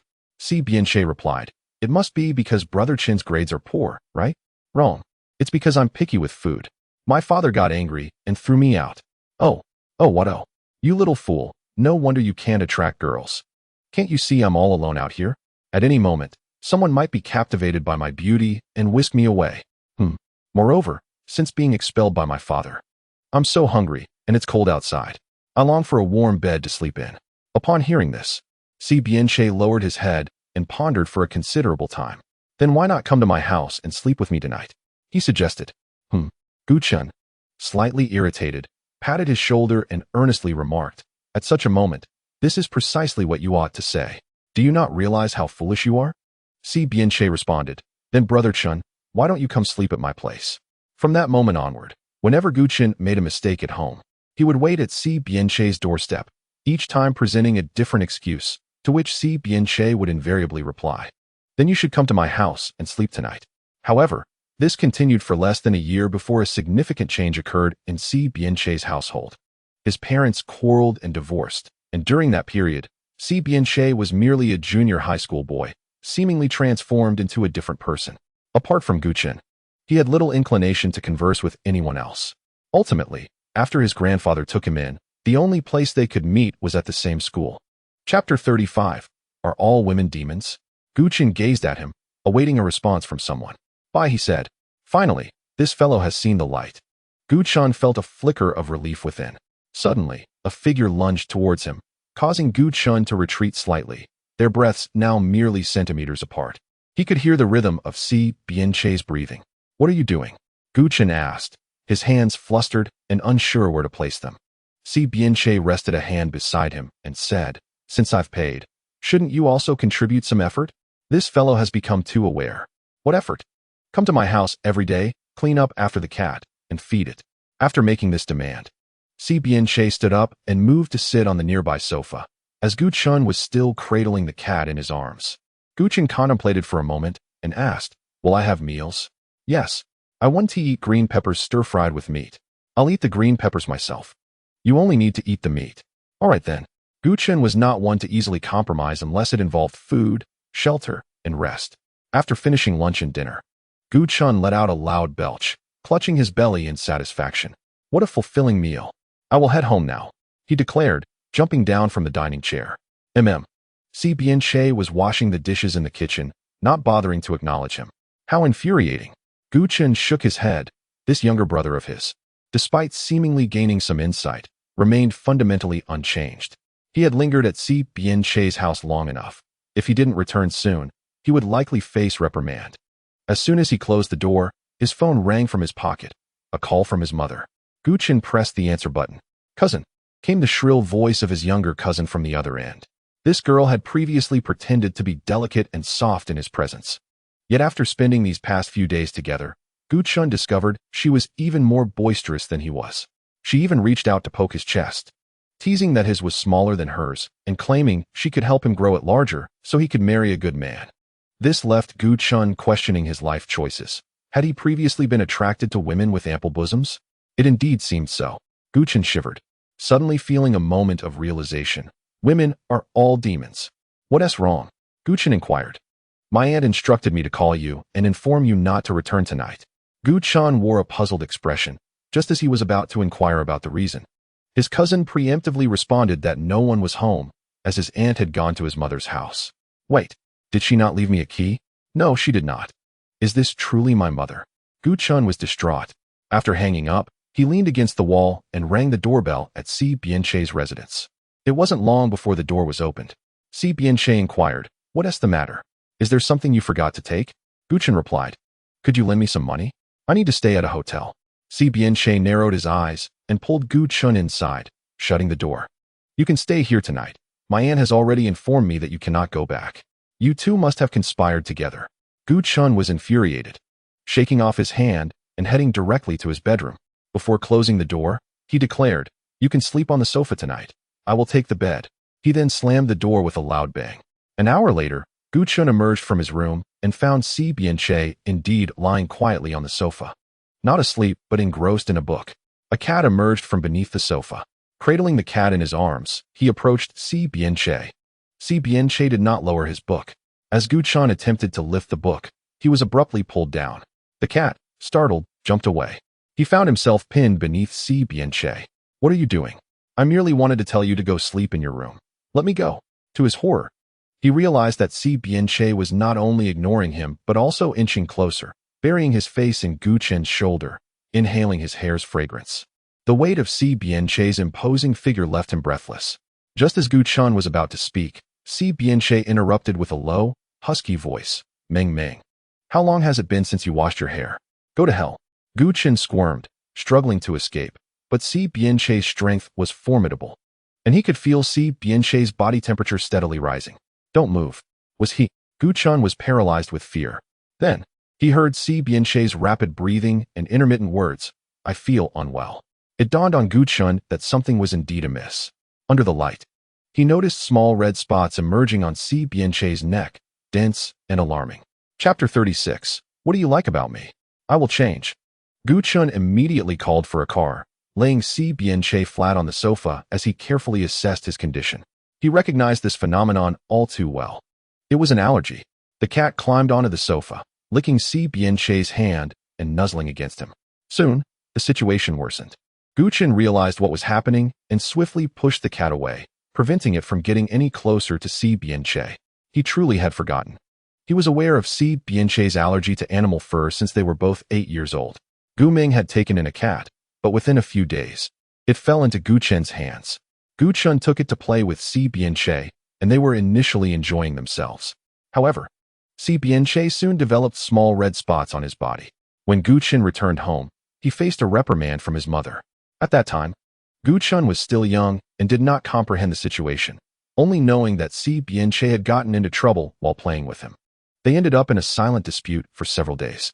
The innocence of childhood emotions eventually prevailed, and they reconciled, while the cat was passed on to a relative. Nonetheless, Gu Chun did not dwell on the incident. Soon, a taxi arrived at the foot of their building. Just as Gu Chun was about to help Si Bianche up, he was pulled back down. "Where are we going?" "To the hospital." "No need. I have allergy medicine in my room. Why didn't you say so earlier?" Gu Chun hurriedly got up and rushed to his room, quickly locating 2 large bottles of medicine in the drawer, which appeared to be newly purchased. A pang of inexplicable heartache washed over him. He took the medicine out, poured a cup of warm water, and after Si Bianche took the medicine, his symptoms improved significantly. "Why didn't you tell me sooner?" Gu Chun furrowed his brow, his tone serious. Si Bianche rested his hand on his forehead, his eyes slightly opening. "I just wanted to get closer to you, to understand you better." Gu Chun's hand trembled slightly as he capped the medicine bottle. Was it truly for this reason? Was he willing to risk everything just to be with him? "I swore before your brother's grave to take care of you." Gu Chun bit his lip, taking a while to respond. "Love is not a responsibility, it is a necessity. I need you." Gu Chun fell silent for a moment. "What do you need me for?" "I need you everywhere." Si Bianche's hand grasped his lightly. Gu Chun could easily pull away, yet he found himself paralyzed, unable to resist. As Si Bianche leaned in to kiss him, Gu Chun hurriedly turned his face away. "No." Si Bianche halted his advance, yet did not retreat. His deep gaze fixed upon him. "Can't you give me a chance?"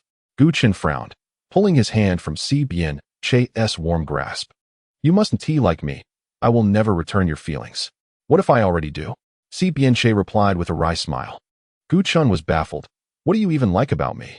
I can change." I can change if that's what it takes. You cannot change it. Why not? What if I become fat and ugly? I would still like you. Then I will undergo gender reassignment. Si Bien-che retorted coldly. Do you dare? This was not a question, but a command. Guchen countered. How do you know I wouldn't dare? One day, when I have the money, I will. Then I will cut off all your financial resources. Guchen could hardly believe his ears. When had this guy become so perceptive? He had once been as naive as a young mouse, incapable of even kissing. He stood up. You're feeling better, right? Then I'm going to sleep. Guchen looked down at him. You should go to the bedroom to sleep. I can't bear to see a sick person on the couch. Shall we share a room? In your dreams. Guchen composed himself, suppressing his excitement. I'll sleep on the sofa. Oh. Si Bien-che was engulfed by the lingering disappointment from that night. Noticing that he remained motionless on the sofa, Guchen's irritation flared up, and he nudged him with his foot. Why aren't you getting up? I enjoy sleeping on the sofa. Then go ahead and sleep. Guchen rolled his eyes dramatically and turned back towards the bedroom. However, within 2 minutes, he re-emerged, cradling a pillow and a bundle of blankets, which he tossed onto Si Bien-che. Cover yourself, don't catch a cold, or my mother will scold me to death. Chapter 37. Why on earth are you not wearing clothes? At around 7 or 8 in the morning, Guchen groggily rose from bed, swathed in layers of thick blankets. His hair was tousled, and his eyes barely opened. The sunlight streaming through the window was quite blinding. He rubbed his sleepy eyes and yawned before rolling out of bed. Upon entering the living room, he found Si Bien-che peacefully asleep on the sofa. Last night, Guchen had already taken the cat to the balcony, so Si Bien-che had no issue sleeping in the living room. Still not up? Guchen glanced at his phone. It was already 10 o'clock. He was rather curious about whether Si Bien-che had any activities aside from teaching a foreign language class on weekends, or if he was perhaps conducting classes at other times as well. Hey, get up. The sun is shining on your backside. As Guchen pretended to lift the covers, Si Bien-che seized him, and recalling the previous night's lesson, Guchen wizened up, engaging in a tug-of-war over the blanket. With a sudden motion, the covers were flung aside. Why on earth are you not wearing clothes? Guchen exclaimed. Si Bien-che covered himself with the blanket, exasperated. I warned you. Yet you insisted on lifting it. Guchen turned his back. Hurry and put some clothes on. Oh. After a few seconds of silence, Guchen noticed Si Bien-che had not moved, so he turned back. Why aren't you changing? I have no clothes, you go get them for me. Do you have no arms or legs? Guchen glared at him, though despite his words, he stood up and walked to the bedroom. There were several cabinets in the bedroom, but having once been a man, Guchen knew that men typically kept their belongings quite simple. He quickly found what he was looking for. Wait, that's not right, he's wearing underwear. Realizing this, Guchen sheepishly put the shorts back. He grabbed a simple gray shirt and a pair of black ripped jeans and threw them at Si Bien-che. Hurry up and wear them, once you're done. Make me breakfast. I'm starving. Guchen plopped down onto the sofa. Si Bien-che asked, do you want to watch me get dressed? In truth, Guchen didn't mind at all. Yet, he turned his face away. Go ahead, I want to look. Si Bien-che cleared his throat, took the clothes, and awkwardly put them on beneath the blanket. There's nothing to eat in the fridge, let us go out to eat. That works for me, Guchen shrugged. He was still dressed in the same outfit from yesterday. There was no alternative. After all, it was his own mother who had deliberately cast him out, preventing his return. With no money on him, it was only natural that he found no means to procure a change of clothes. Before stepping out, Guchen remarked, you'll pay for breakfast later, right? I'm completely broke. After a moment's contemplation, Guchen continued, once I earn some money, I promise to repay you. Indeed. Guchen inwardly rolled his eyes at the lack of conversation. This was precisely how Si Bien-che had been during high school. After Guchen had painstakingly introduced him to a girl, his aloof demeanor had frightened her away. It was only after Guchen had lent her a shoulder to cry on that she had come to her senses. Although it ultimately led to her developing feelings for Guchen himself. Yet, that was another story altogether. As they descended the stairs and ventured out, they reached the university town in less than 100 meters, a place brimming with various snacks and entertainment. Guchen strolled past the eclectic little shops, reminiscing about his own university days, when he had co-owned a bustling eatery in the same area. However, upon graduating, he had transferred the business to another and embarked on an entrepreneurial journey with his friends, enduring countless hardships along the way. Regrettably, just a few months prior, the company had seemingly been drained of vitality, facing imminent collapse. Hundreds of employees clamored for their wages, while investors demanded recompense for their losses.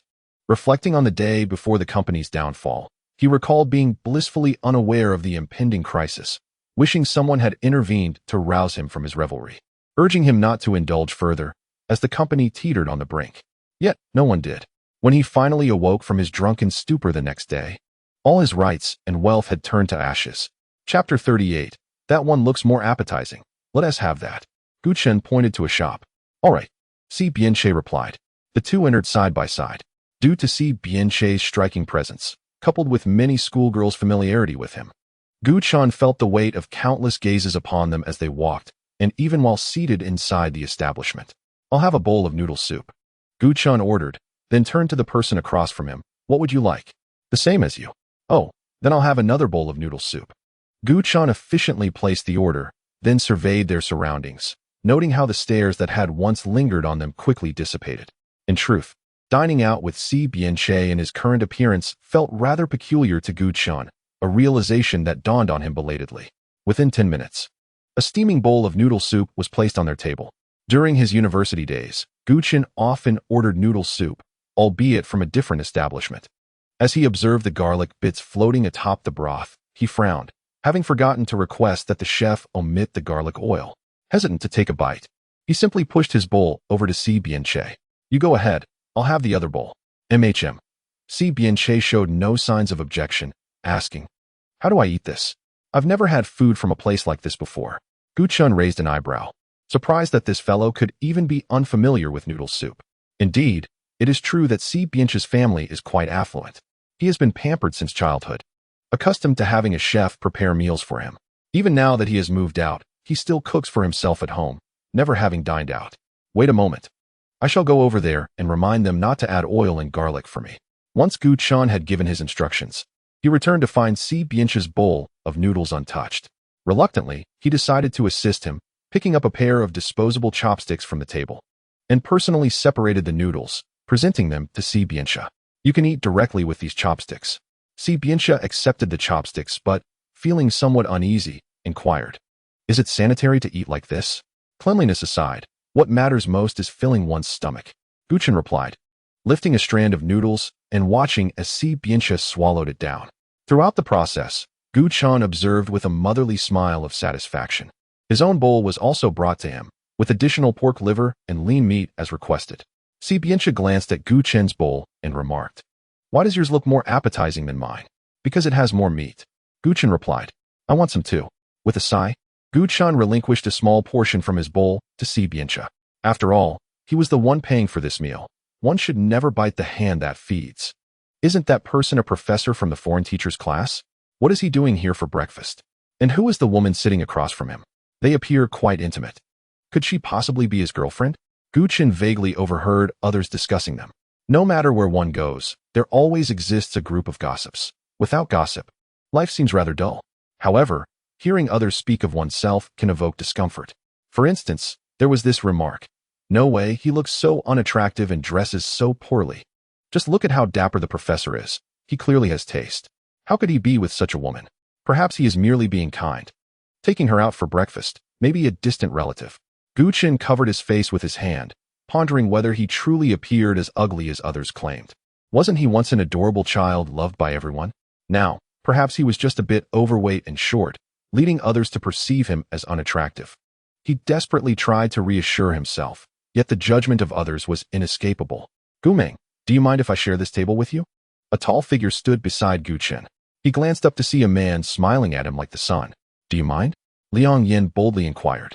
What if I do? Gu Chen poked at the noodles in his bowl and replied, suit yourself. You may sit. Liang Yin settled into the space between them. Si Bianche remained silent, and Liang Yin initiated a self-introduction. Hello, I am Liang Yin from the music department. This marked the third time Gu Chen had heard Liang Yin introduce himself. Si Bianche's gaze shifted to Gu Chen. Feeling somewhat exasperated, Gu Chen introduced. This is Si Bianche, a professor from the foreign language department. Oh, I see. I have heard of that name. Liang Yin opened the school forum, placing it before Gu Chen. Someone had secretly captured a photograph of Si Bianche and posted it on the school forum, garnering a multitude of comments praising the foreign professor's striking beauty. Gu Chen rolled his eyes, noting that handsome individuals receive preferential treatment, capable of inciting a frenzy among all the female students on campus. With keen eyes, Gu Chen spotted a particular post and clutched his phone tightly. Su Mingna. Liang Yin retrieved the phone, stating, "I came specifically to discuss this. What do you wish to discuss?" Gu Chen feigned nonchalance while eating noodles. Liang Yin glanced at Si Bianche, cleared his throat, and suggested, "Perhaps we should find a place to talk after we finish eating. It's not appropriate to discuss it here with Professor Si present." Si Bianche interjected, "Her matters concern me as well. Feel free to speak." Liang Yin was momentarily taken aback, turning to Gu Chen and asking, "You and the professor aren't involved in any sort of relationship, are you?" "What sort?" Gu Chen glared, urging him to retract his words. "He's merely a friend of my brother's." "Oh, is that so?" Yet, Liang Yin felt something was amiss with this explanation. "A friend of your brother's? They could certainly develop a relationship of that nature, couldn't they?" Gu Chen hastily slurped down the remaining noodles and, with a somewhat fierce tone, declared to Si Bianche, "The bill, please." Although Si Bianche had not finished his meal, he complied with the request to fetch his wallet. His movement suddenly halted as he glanced at Gu Chen. "My wallet is left in the apartment." Gu Chen directed his gaze to the only affluent individual at the table. "Could you possibly?" Liang Yin quickly grasped his implication and nodded. "Sure, once I finish eating, I will cover the expenses for all of us." "Very well, after we eat. We shall visit the faculty apartment, and I will have him retrieve the money for you." Once Liang Yin finished his meal, the trio departed the breakfast establishment and arrived at the foot of the faculty apartment building, where Si Bianche had gone upstairs to collect his wallet. "Honestly, it isn't necessary to go through all this trouble. It's just a matter of a few dozen yuan. I can certainly cover it. We're not familiar enough." Gu Chen succinctly stated the crux of the matter. With his arms crossed, Liang Yin queried, "Not familiar? I find that hard to believe. We've met 3 times already, haven't we? Moreover, you took my most treasured signed basketball by Curry. If you valued it, you wouldn't have let your cousin play with it so carelessly." Gu Chen retorted without mercy. Liang Yin scratched his head. "That cousin of mine loves to show off. He's just a big oaf. I often feel threatened because of his size. Is he really that formidable?" "He's merely a defeated opponent," Gu Chen scoffed. When Si Bianche returned downstairs, he handed Liang Yin a red banknote. Liang Yin hesitated, saying, "Professor, you're giving me too much. I don't have change for this. Perhaps we should forget it and consider it my treat.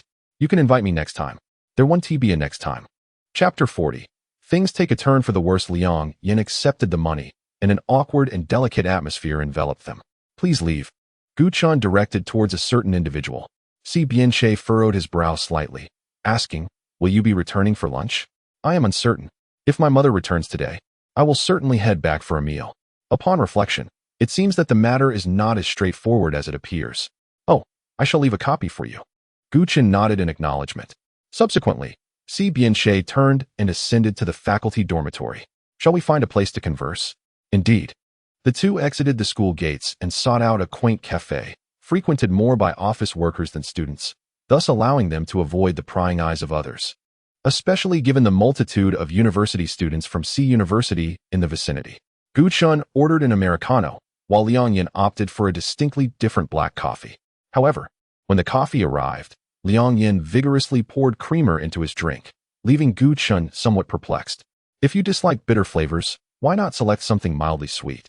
Why choose such a bitter coffee only to drown it in sugar?" "It is merely my personal preference. I find joy in the juxtaposition of bitterness and sweetness, the perfect blend," Liang Yin replied, revealing a rather peculiar aspect of his character. Gu Chen stirred his coffee and took a sip.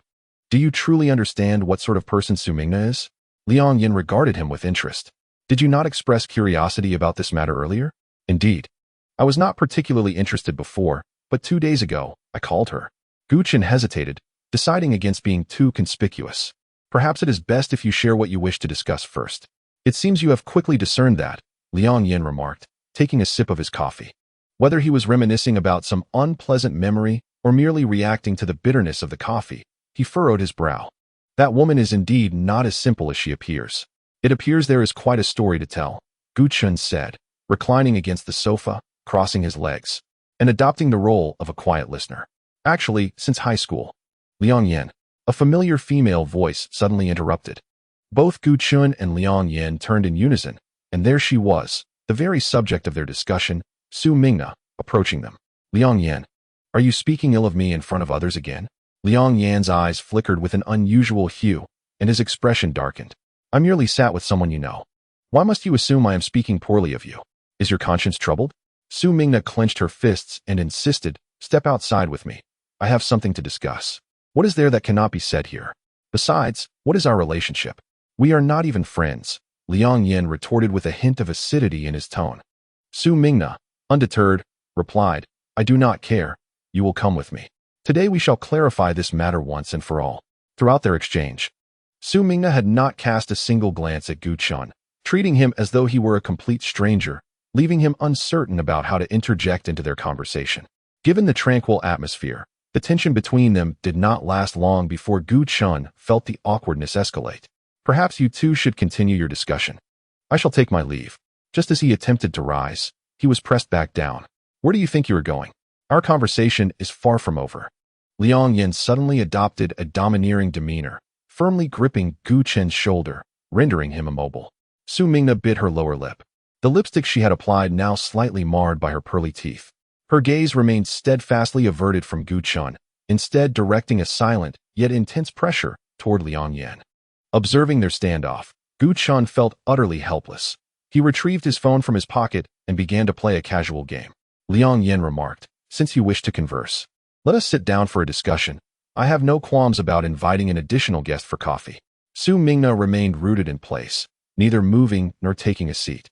Gu Chun, feeling increasingly uncomfortable, attempted to alleviate the awkwardness with the sounds of his game, but a nearby waiter approached him, requesting, Sir, could you please lower the volume of your game? It is disturbing those around you. Oh, Gu Chun muttered, embarrassed, as he muted the sound. How much longer would this stalemate endure? Chapter 41. Aren't girls meant to be pampered? Meng Meng, is that you? Gu Chun turned to find a familiar, yet not overly intimate face. Wasn't this his sister's first love, Chen Maoyu? Misfortune truly seemed to come in waves. Chen Maoyu approached their table, disregarding others and seating himself beside Gu Chun. I finally found you amidst this vast city. Why haven't you answered my calls? Chen Maoyu spoke with fervor and deep emotion. Please, could you refrain from being so greasy? Gu Chun ignored him. But Chen Maoyu soon noticed the presence of two others beside him. Meng Meng, are these your friends? Gu Chun hesitated for a few moments before nodding. Otherwise, this fellow would never cease his inquiries, a lesson he had learned during their previous encounter at the mall. Since they are your friends, they are my friends as well. Chen Maoyu declared politely, extending a friendly hand. Hello, I am Meng Meng's boyfriend, Chen Maoyu. Gu Chun kicked him sharply under the table. Only then did Chen Maoyu adjust his approach, stating, actually, I am a classmate from her elementary and middle school. Hello, Liang Yan was the first to respond. Su Mingna remained silent. Nevertheless, Chen Maoyu seemed indifferent to the others, his focus solely on Gu Meng. Meng Meng, what brings you to this vicinity? Are you reminiscing about our alma mater? Gu Meng and Chen Maoyu attended the same university, yet after their enrollment, they had diverged into different departments. Something like that. Gu Chun replied dismissively, uninterested in engaging with this individual. How about I take you on a tour of our school's beautiful scenery? I can also show you around the university district. There are plenty of delicious and entertaining spots. Chen Maoyu continued eagerly. Since starting university, we've been in different classes and lost touch. Now we finally have a chance. Gu Chun's eyes brightened, as if he had spotted a lifeline, instantly invigorated. All right then, let us go. He eagerly grasped Chen Maoyu's wrist, eager to depart. Just as they were about to rise, Liang Yan, who had been silently observing, stood up. Let us all go together, he announced, prompting Su Mingna to pick up her bag and leave without uttering a word. Gu Chun furrowed his brow and, after leaving behind the two imposing men, followed closely behind Su Mingna. She walked at a leisurely pace, allowing Gu Chun to quickly spot her figure, shadowing her silently, as he had yet to formulate the words he wished to convey. Suddenly, Su Mingna halted, turned her head, and upon recognizing Gu Chun, displayed a flicker of surprise on her face, only to revert to her usual demeanor moments later. Why are you following me? She inquired. Gu Chun stepped in front of her, questioning whether she was still upset about the incident at the bar. Su Mingna remained silent, and an awkward atmosphere enveloped them. Passers-by occasionally cast glances in their direction, prompting Gu Chun to seek a swift resolution to the discomfort. I apologize, Mingna. I was indeed in the wrong last time. How about I present you with a gift as a token of my apology? Su Mingna seemed taken aback by his unexpected willingness to apologize, her expression betraying her astonishment. You haven't done anything wrong. Why would you need to apologize? Isn't it customary to placate a girl? Guchen mused. He believed that when a girl is upset, the gravest error is to leave her unsoothed. In his experience, gifts had always served as the most effective means of expression. Every girl he had courted had been touched by his offerings. There's no need, Su Mingna replied coldly, turning away without a backward glance. Guchen remained rooted in place, suddenly feeling as though his understanding of women had diminished significantly. The intricacies of a woman's heart were truly enigmatic, he sighed. Guchen, I have previously warned you that Su Mingna is not as approachable as you might envision, a voice remarked, unmistakably belonging to Liang Yan. I merely wish to understand her better, to discern what kind of person she truly is. Yet Guchen sensed that Su Mingna had withdrawn even further, refusing to engage with him or grant him any opportunity, exuding an air of aloofness and pride. She mirrored the impression he had received from the woman on the phone that day. It was difficult for him to fathom that Su Mingna could indeed act in such a manner. Liang Yan placed a hand on Guchen's shoulder. I have been classmates with her since high school. I even enrolled in the music department for her sake. However, I am uncertain when our relationship began to sour. I once found her alone in the dormitory, drowning her sorrows in alcohol and cigarettes. And she even pulled me into that situation, Liang Yan recounted, his gaze dimming. That situation? As a man, Guchen's thoughts immediately leapt to conclusions, and he grasped the implication without further elaboration from Liang Yan. When she awoke, she turned her back on me. From that moment on, our relationship began to wane. I always believed it was my fault, and I sought an opportunity to make amends. Yet, one day, I witnessed her flirting with another man right before my eyes. They even went to a hotel together. You know, that man is one of my teammates. I had no idea they were involved. Guchen could hardly fathom such a betrayal. The sensation of being cuckolded by a trusted friend was unfathomable.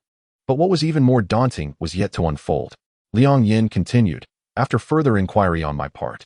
I discovered that she has been involved not only with me and my brother, but also with several others from our school team. What on earth? Perhaps it is an act of revenge against me, he mused with self-deprecation. Guchen replied, ensure your hat is properly positioned. Do not let it tilt. Guchen listened quietly as Liang Yan recounted the past concerning Su Mingna, and an unusual atmosphere enveloped them as they walked. Liang Yan persistently spoke of Su Mingna's history, yet it all felt exceedingly surreal to Guchen. For the first time, he found life to be utterly absurd. When he first met Su Mingna, he didn't think much of her. She treated him with kindness and gentleness. How could she possibly engage in such actions? Guchen halted, gazing into Liang Yan's eyes, sensing an underlying dissonance. Do you harbor some deep-seated grudge against Su Mingna? Liang Yan appeared somewhat taken aback, retracting his chin and inquiring. Why are you not the least bit astonished by what I've just shared? Astounded? Regardless of circumstance, one cannot commit acts that would repulse friends, especially within the same circle. If she truly were that type of person, the entire school would be aware of Su Mingna's nature. However, during my recent visit to your music department gathering, that was not the impression I received, Guchen analyzed earnestly. Liang Yin chuckled lightly. It seems you possess a fair amount of rationality, just as I imagined. You are not one to indulge in idle gossip, so I merely mentioned this in passing. It is indeed unfounded. Guchen frowned. If there is no truth to this, why bring it up? Your previous passionate delivery nearly convinced me, and now you claim it is all fabricated. I merely wished to test your reaction. The goal was to capture Su Mingna's attention. See, she came looking for us today, presumably believing we were speaking ill of her. Liang Yin stretched, feigning nonchalance. Now, it was Guchen's turn to feel discomfort. Are you implying you are using me? One might not say it in such a manner. I did treat you to coffee and breakfast. Such gestures should balance things out, no? Guchen was left speechless. Was this how one expresses affection? Speaking disparagingly about the girl he admired in front of someone he barely knew, all while maintaining a carefree demeanor, was indeed revolting to Guchen. If your intention is to garner Su Mingna's attention, then you have succeeded, albeit in making her utterly detest you. Indeed, I desire for her to thoroughly despise me. The more loathing, the better, Liang Yan responded cryptically. What are you truly trying to achieve? Although this situation seemed unrelated to Guchen, his curiosity was piqued. Are you eager to know? Liang Yan retorted. Guchen rolled his eyes dramatically. Speak or don't, it matters not. Do not be like that. I simply need you to agree to one condition. Once fulfilled, all will be revealed to you. Chapter 43. Adorably deceitful, just as the two continued their quarrel. Chun Maoyu suddenly appeared. I finally found you. As Chun Maoyu hurried over, panting slightly, he exclaimed, You all are truly something. Drinking coffee without settling the bill? I have no money on me. I just had my mother transfer some funds, and only then did the waiter let me go. What a heartless act. It was only then that Gu Chun and Liang Yin remembered the matter of paying the bill. Chun Maoyu seized Gu Chen's hand, saying, Meng Meng, shall we take a stroll around our alma mater? I can also show you the place where we attended middle school, allowing you to reminisce about the times we spent together. Gu Chen sighed. Those were moments shared between you and Gu Meng, not with me. Oh, the lovesick youth could only blame fate. After all, he was Gu Chun, not Gu Meng, and felt no affection for Chun Maoyu whatsoever. Casting a glance at the silent Liang Yin, Gu Chun devised a plan. Leaning closer to Liang Yan's ear, he proposed, If you help me shake off this fellow, I will assist in deepening Su Mingna's disdain for you. Deal, Liang Yin readily agreed. They then began to act in front of Chun Maoyu. Liang Yin wrapped his arm around Gu Chen's shoulder and, with utmost seriousness, addressed Chun Maoyu. Gu Meng is my girlfriend. What exactly do you want with her? Chun Maoyu's eyes widened in disbelief. Meng Meng, you mentioned you had a boyfriend. Is it him? Indeed, Gu Chen nodded in collaboration. I don't believe you. Just a moment ago, you two were in the shop without any issues, and I overheard your conversation. Gu Chen smirked, judging by Chun Maoyu's expression. He was merely fabricating stories without having heard anything at all. He simply chose not to believe. Well, that makes things much simpler, Gu Chen said. Oh, you heard? I told him, this irritating fellow should hurry up and get lost, or else I won't let him into my bed when we return. Did you catch that? Gu Chen raised an eyebrow, pressing Chun Maoyu. The latter felt somewhat weak in the knees, unable to fathom the words Gu Chun had just uttered.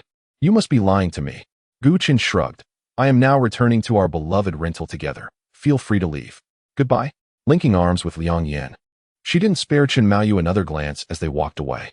Once they were certain Chun Maoyu had not followed, Gu Chun released Liang Yan's arm. Thank you. Liang Yin inquired with curiosity. What is the story between you and that guy? And what about Professor C? I can't help but feel that you have some ambiguous connections with both of them. They are all entanglements brought upon by my sister. And now I must deal with the aftermath, Gu Chen replied. I won't tell you. All right, since you refuse to share, I suppose I won't uncover the truth, Liang Yin said, casually draping an arm around Gu Chen's shoulder. But I must admit, your lying demeanor is quite charming. What a beloved rental. Gu Chen promptly shrugged off his arm. Keep your distance, at least from where Su Mingna can see us. Maintain a certain space between us. Why? Gu Chen rolled his eyes and replied, I fear you might fall for me, and that would be quite troublesome. Liang Yin was momentarily speechless, taken aback by the unexpected words of a girl, particularly one who was rather plain in appearance and lacked any striking beauty. This peculiarity both bewildered him and, inexplicably, struck him as endearing. The girl exuded a distinct aura that fostered a sense of intimacy, making it seem as though he could jest with her without concern, even if the jest were rather audacious.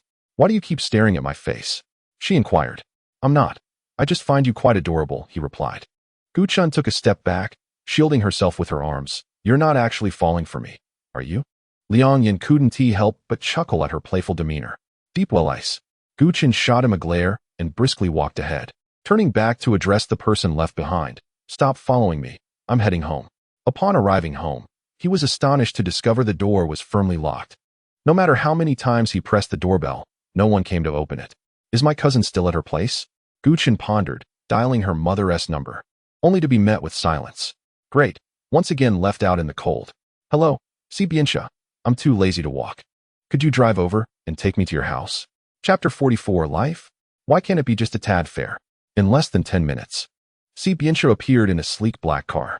Lowering the window, he donned sunglasses, exuding a cool demeanor as he called out, Get in, we're heading to my place.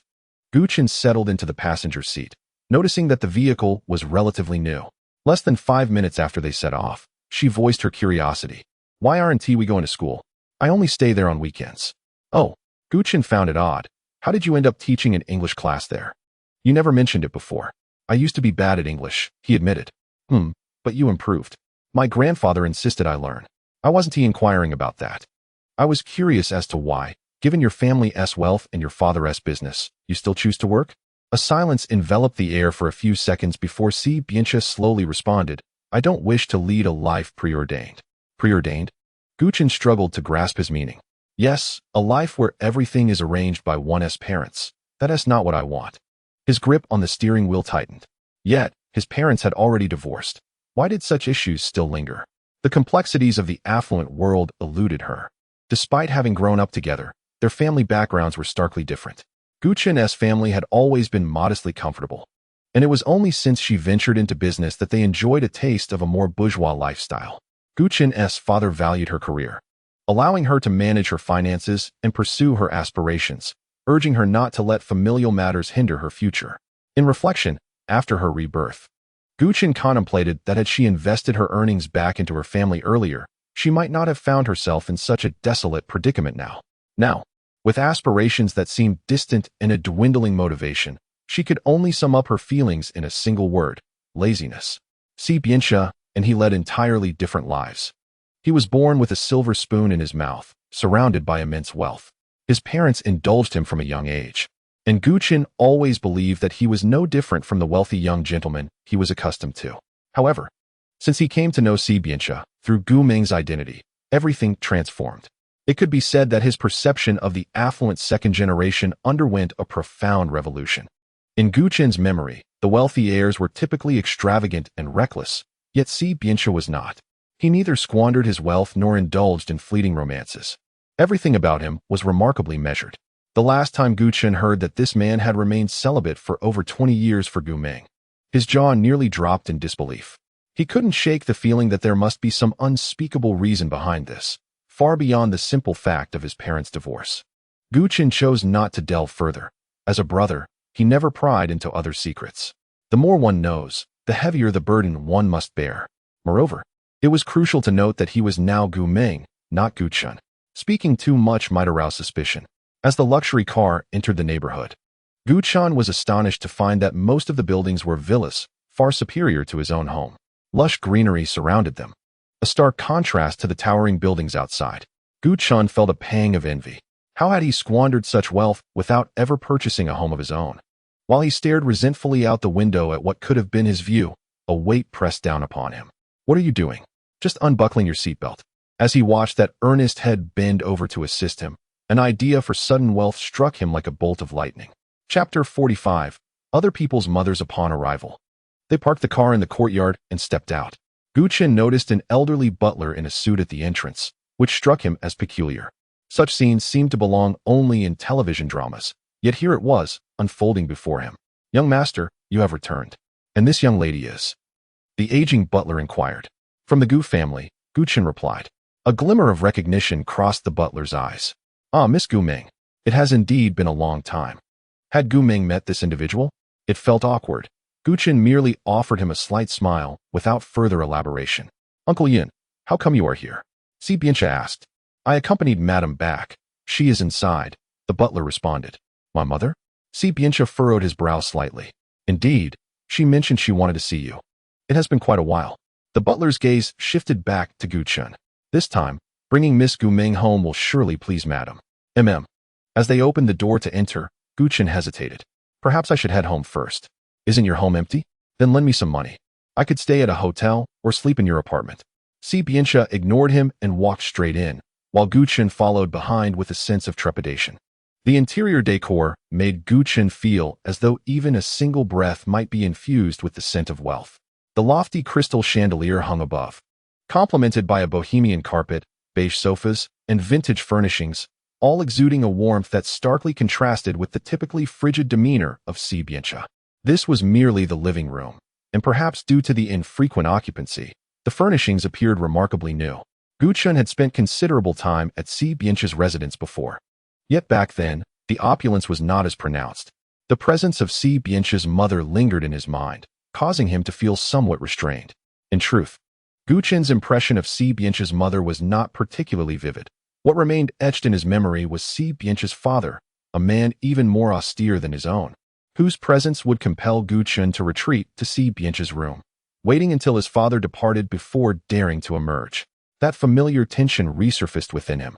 Xiao Che, have you returned? Come quickly, mother has prepared a feast for you. The vast estate made it a challenge for Gu Chun to ascertain the direction of the voice. When Si's mother noticed both of them entering the kitchen, she paused momentarily before reacting, her face still adorned with a smile. After all, her son had brought home a girlfriend. Xiao Che, who is this girl? Si Bianxia replied, Mother, this is Gu Meng. Si's mother appeared youthful and beautiful, seemingly in her 30s, although she was nearing 50. Upon hearing her son mention the name Gu Meng, her eyes widened in surprise.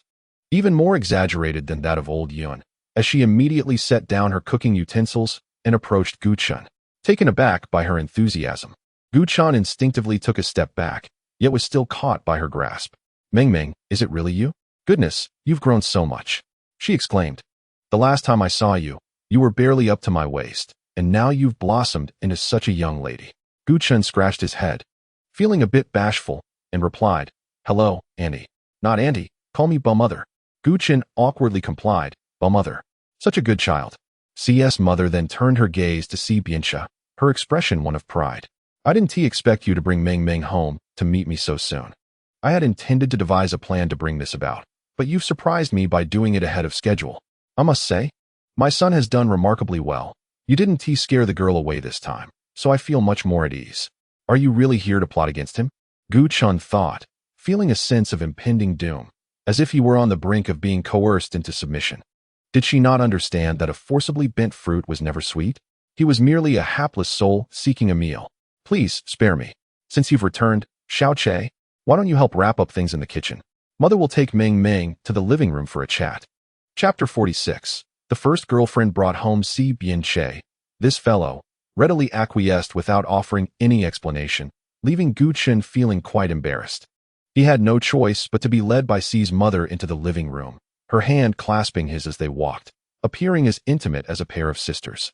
However, within Gu Chun's heart, the discomfort was palpable. After all, he was a grown man. Seated on the same sofa, Gu Chun initially intended to maintain some distance. Yet Si's mother pulled him closer. Mei Mei, how has your mother's health been lately? Very well. One could even describe her as vigorous and formidable. That's wonderful. We were good friends in high school, you know. We used to keep in touch daily, but in recent years, we haven't seen each other much, relying solely on phone calls to learn how each other is faring. Si's mother's words were tinged with a hint of melancholy. Gu Chun found himself at a loss for words, simply listening in silence. Not long ago, I heard about what happened to your brother, and I regret that I couldn't return in time to attend his funeral, she continued, her tone apologetic. It's all right, Auntie. He is still alive, right here with us. That's a relief. It reminded me of the betrothal agreement made when you and my little Che were children. After discussing it with his grandfather, we decided to formally propose to your family. This was done only with little Che's consent. Now that I see you two so happy together, I can rest easy. Gu Chun felt a chill run down his spine, the corners of his mouth stretching into an awkward smile. So this was the root of the predicament. It all stemmed from Si's mother's whimsical notion. Auntie, why did you suddenly decide to propose to our family? Hasn't he been single for over 20 years?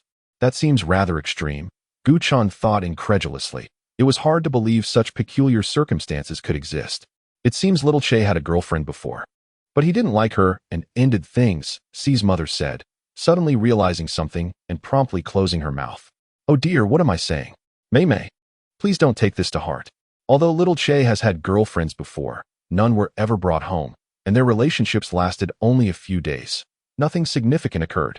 As for why we chose to propose to your family, well, I simply believe you and little Che are quite compatible. It seems Si's mother had momentarily forgotten the details of the past as she faltered in her recollection. The true story unfolds as follows. A month prior, Si's mother had called her son. Little Che, how have you been lately? Are you eating and dressing well? I've been working abroad and haven't had the time to visit. You must take care of yourself, all right? And remember to dress warmly in winter. Don't catch a cold. Mom, it's summer. Oh, I forgot that the time difference abroad is different from here. By the way, little Che, didn't I introduce you to a lovely girl last time? How are things between you two? Nothing much. What do you mean nothing much? We're not together. Mother Si, how is that possible? Last time, I heard that girl's mother tell me she quite likes you. Si Bianxia, I don't like her. Mother Si. All right then, Xiao Che, what type do you prefer? Mother will help you find someone. A handsome young man like you shouldn't remain single at this age. Or do you prefer boys? Si Bianxia, Mother Si, you truly like boys? Si Bianxia, no?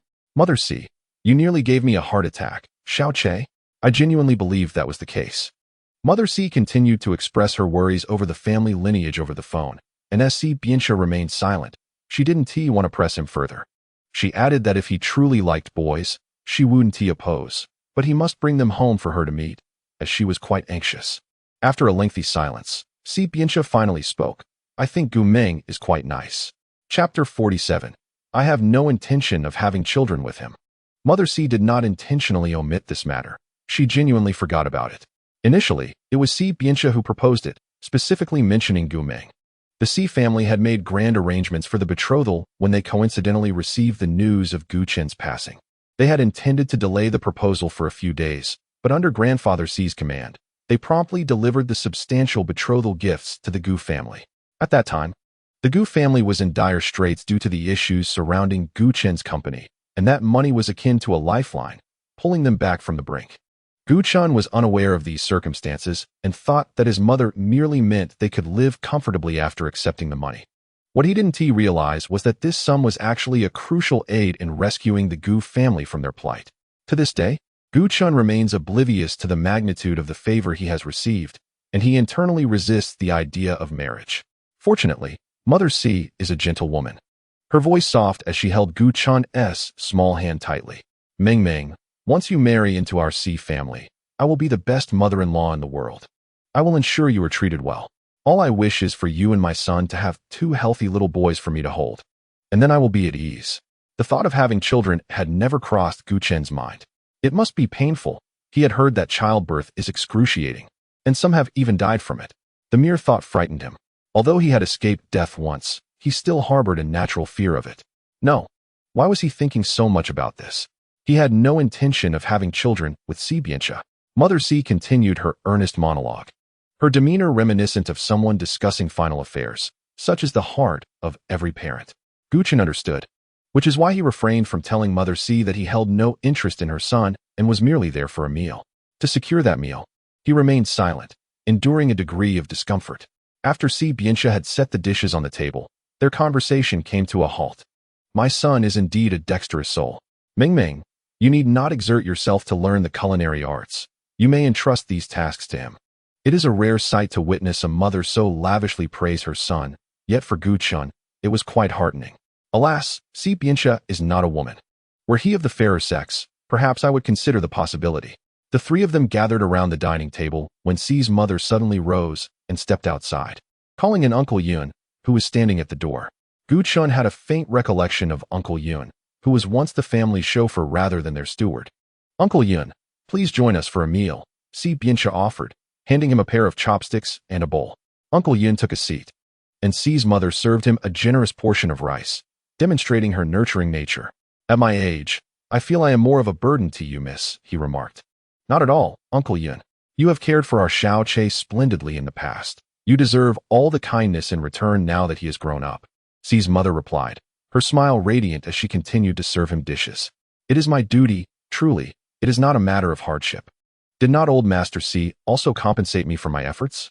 Indeed, yet in my heart, those are 2 separate matters. Your care has been exceptional. Gu Chen and Si Bianxia sat in silence, partaking of their meal, listening to the 2 elders engage in mutual expressions of humility. There was a warmth in the air. However, the conversation soon pivoted to the younger pair. Si's mother, beaming with delight, proclaimed, my Xiao Che has finally found a girlfriend, which brings me great solace. Meng Meng, do you recall her brother, who used to visit our home daily? This is his sister. I remember, when the Gu family sought a marriage proposal. I had already recognized Miss Gu Meng, Uncle Yun remarked lightly, yet Gu Chen detected an undercurrent in his words. It seemed the narrative of Si Bianxia and her sister was not as straightforward as he had imagined. Chapter 48. There are no free meals after the meal. Gu Chen took the initiative to pull Si Bianxia into a private room. The 2 elders continued discussing their affairs outside, and Gu Chen felt compelled to clarify matters before their wedding date was whimsically set. With an anxious tone, he implored, did you not explain to your mother that our engagement is no longer valid? I did not, Si Bianxia replied. Why did you not say anything? It was unnecessary. What do you mean unnecessary? Gu Chen fumed, exasperated by his vague responses. I don't care. You must go out and clarify this with your mother. We are not what you think. Then what are we now? Si Bianxia inquired. Gu Chen paused, contemplating for a moment, before blurting out, dining companions. I don't care. Tell your mother that I am merely here to have meals as I have no home to return to, and clarify that our engagement has been dissolved. I do not wish to bear any children for the Si family.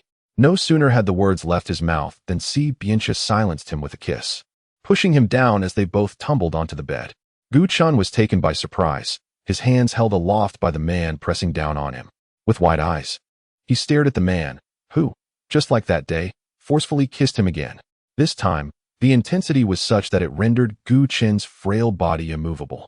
After an indeterminate period, Gu Chen sensed a metallic tang in his mouth. Was this man not kissing him, but rather biting him? Why you let go of me? He managed to utter with great difficulty. The man released Gu Chen, his gaze clouded with a veil of ambiguity, obscuring his thoughts. He merely stared at the swollen, reddened lips of the person beneath him, glistening with their mingled saliva. Si Bianxia's voice emerged, deep and husky. The meals at my home are not free. If you wish to partake, you must become my woman. Madness enveloped Gu Chen's mind. Suddenly, the unlatched door swung open violently, revealing Si's mother and Uncle Yun, who simultaneously bore witness to the highly suggestive scene. Si's mother flushed crimson, while Uncle Yun coughed discreetly and turned to leave. Xiaoche, come here for a moment. I need to discuss something with you, Si's mother called out as she departed. Not long after she left, Gu Chen and the other man heard her voice from outside. Only then did Si Bianxia descend from him, attempting to pull Gu Chen up, but Gu Chen rebuffed him, swatting his hand away. I'll go out first, he declared.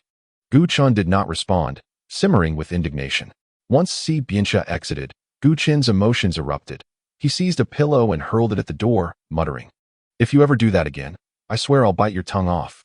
After about a minute, his anger began to subside. He placed the pillow back on the bed, opened the door, and made his way toward the living room, where he overheard their conversation. Uncle Yun stood aside, noticing Gu Chen's emergence.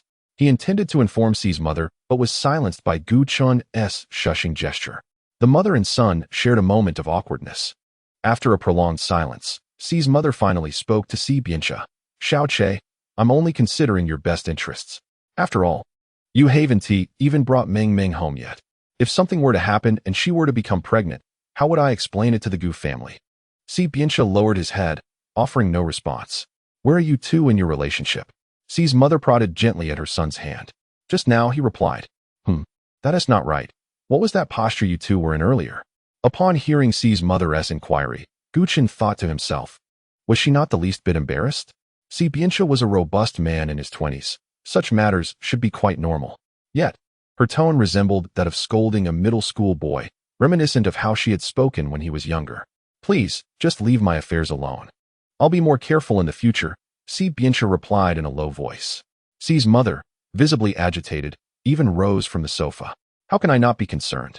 This is your first genuine girlfriend. I am genuinely worried, you know? You've finally taken a liking to a girl. What if you scare her away? Our family line would end. Chapter 49. The tale of his father. When it comes to treating young ladies, one must exhibit gentleness, unlike your father. Suddenly, Mother Si restrained her words, clearing her throat. Let us refrain from discussing your father. In any case, I do not condone your treatment of Meng Meng, at least until marriage. You are not permitted to engage in premarital activities. This is also the sentiment of your grandfather, whom you know to be a traditional and stubborn man. Should he discover that the daughter-in-law of the Si family has compromised her virtue before marriage, he would undoubtedly be furious. Si Bianxia assured, Rest easy, I shall not. What on earth is this? Gu Chen, listening from behind, found himself utterly speechless. He finally grasped one thing.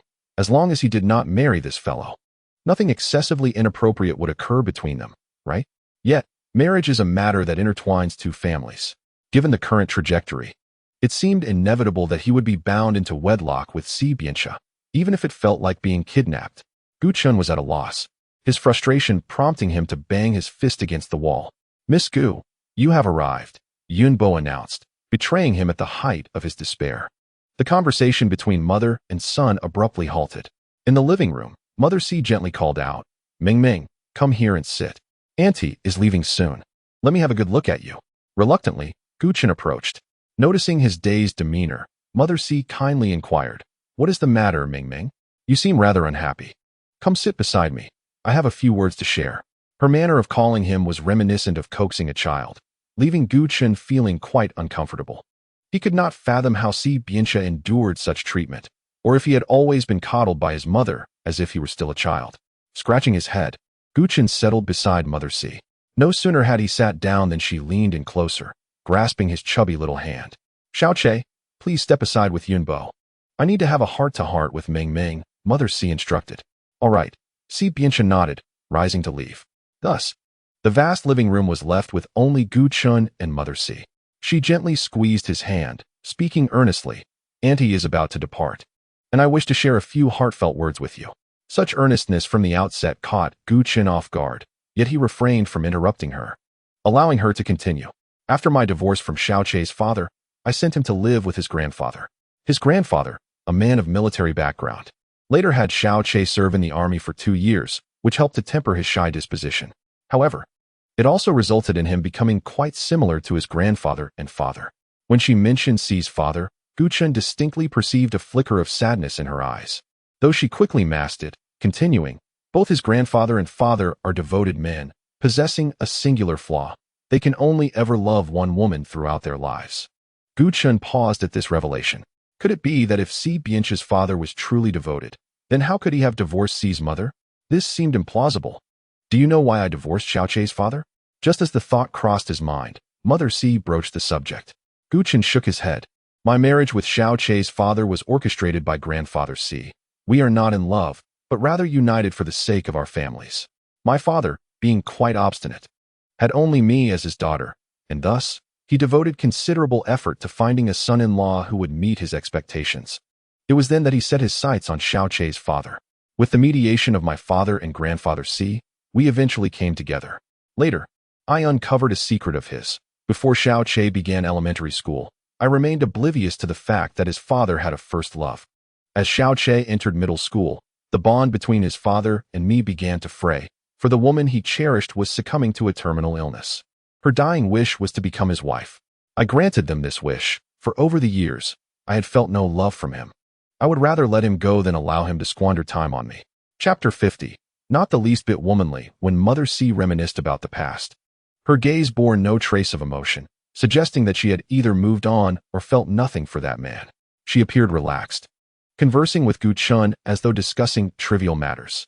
Unlike at the outset, Mother Si tightened her grip on Gu Chen's hand. She had never experienced the feeling of being cherished. That man's heart had never belonged to me. "However, you are different. I can see that Xiaoqie truly cares for you. Even if he has acted inappropriately, I believe he is a man willing to take responsibility." Indeed, Mother Si had flown back to the country specifically to help Xiaoqie with his matters. After expressing her lengthy sentiments, she merely wished for Gu Chen to understand that Xiaoqie is a dependable person and that he should not harbor any grudges for other reasons. Perhaps she had previous experiences that rendered her uneasy in this regard. Yet he is not Gu Meng. Under normal circumstances, Mother Si would have hoped to see her younger sister married off quickly, but he is a man of staunch principles. "Auntie, perhaps you are speaking too soon. In truth, Xiaoqie and I have not yet begun." "Not begun?" Mother Si's mouth fell agape in surprise, but she quickly regained her composure. "You have called me auntie. How could that possibly be? Meng Meng, do not be afraid. We are all adults now. I have already given Xiaoqie a good talking to, instructing him to exercise restraint. Before he brings you home as his wife, he will not engage in any improper conduct." Wasn't it she who insisted on her calling her that? Gu Chen was nearly driven to madness internally, yet he found himself at a loss for words. The root of all mischief lay with that individual. After Mother Si and Uncle Yun departed, Gu Chen stormed into someone's bedroom with great fervor, only to find that person changing clothes. As he entered, the individual had just removed his upper garment. The smooth arms, the sun-kissed, healthy skin, such a sight ignited the fantasies of countless young women. Yet Gu Chen found himself wishing to deliver a fierce punch to that chest. Thus, he did exactly that. A warm, large hand enveloped Gu Chen's small fist, while at that moment, a crimson hue spread across Si Bianxia's chest. Yet, his face remained remarkably unperturbed, and in his eyes lingered a gentle glimmer as he gazed at Gu Chen's furious countenance. "You fool!" Gu Chen loathed his own powerlessness, unable to exert even the slightest influence over this man. Si Bianxia released his hand and, after donning his clothes, remarked, "You are so brazen. hardly resembling a woman at all. Well, that's just perfect. Don't develop feelings for me. Gu Chen shot him a menacing glare. I already have. Si Bianche replied casually, without a hint of hesitation. Gu Chen found it incomprehensible why this man was so infatuated with Gu Ming. Why persistently cling to her when there were countless others in the world who were shorter, rounder, and less attractive than Gu Ming? Gu Ming, it seems I was indeed adopted. Gu Chen is not my biological brother. Gu Chen reiterated fiercely, I've made it clear, I do not like you. Do not harbor any illusions, nor expect me to ever like you. Why not? Si Bianche inquired. Because I already have someone I like, Gu Chen asserted. Impossible. Why is it impossible? Because you eat my food, sleep beside me, and have exposed your body to me. How can I believe you could possibly have another man? I won't allow it. The latter part of his statement bore a profound weight, his hand resting against the wall, encircling Gu Chen within an atmosphere imbued solely with his essence. Their breaths intertwined, each rise and fall distinctly audible to the other. This was a side of him Gu Chen had never encountered before. Akin to a ferocious beast emanating a perilous aura that compelled Gu Chen to feel a sense of trepidation. Chapter 51. High stakes. Suddenly, Gu Chen collected himself, grasping the hem of his garment and slowly lifting it. What are you doing? Came a deep, serious voice from above, tinged with a hint of gravel. Gu Chen did not cease his movements. Rather, he inched closer to Si Bianche, capturing the other hand resting beside his waist and placing it upon his exposed midriff. The hand stiffened, unmoving, yet the warmth radiating from it felt as though it might melt Gu Chen away. With one arm, Gu Chen endeavored to encircle Si Bianche's neck, urging him to lower his head. Rising onto his toes, Gu Chen leaned close to his ear, exhaling softly. Aren't you eager for me? Then come and take me. I'll grant you this wish today, if only you dare. Each word dripped with temptation. Si Bianche's Adam's apple bobbed, his body trembling slightly. Do you truly think I lack the courage? Gu Chen's grip on his waist intensified. Gu Chen was resolute, and he intended to escalate the game even further. His hand around the man's neck remained firm, while the other ventured toward his most sensitive area. Damn it! Si Bianche roared, shoving Gu Chen away, establishing a 3-meter distance between them. Gu Chen smirked, confidently approaching him step by step, while Si Bianche retreated. His brow furrowed. What is the matter? Are you afraid? Did you not profess your affection for me? Are you unable to approach even someone you claim to like? Si Bianche remained silent, beads of cold sweat forming on his forehead. Gu Chen, with a tone laced with mockery, remarked, Ah, how naive you are. However, you are not to my taste. I do not fancy virgins. With that, Gu Chen turned coldly and exited the bedroom, leaving Si Bianche's residence. Once outside, Gu Chen exhaled a sigh of relief. Indeed, this tactic proved effective. In dealing with someone who had never experienced anything, he had calculated the odds of Si Bianche's reaction accurately. Si Bianche must now perceive him as a woman of numerous conquests, and naturally, he would refrain from pursuing him further. Upon reaching the entrance of the community, Gu Chen discovered the gates firmly locked. Approaching the security booth, he noticed a lovely girl in a uniform. This affluent neighborhood truly was different.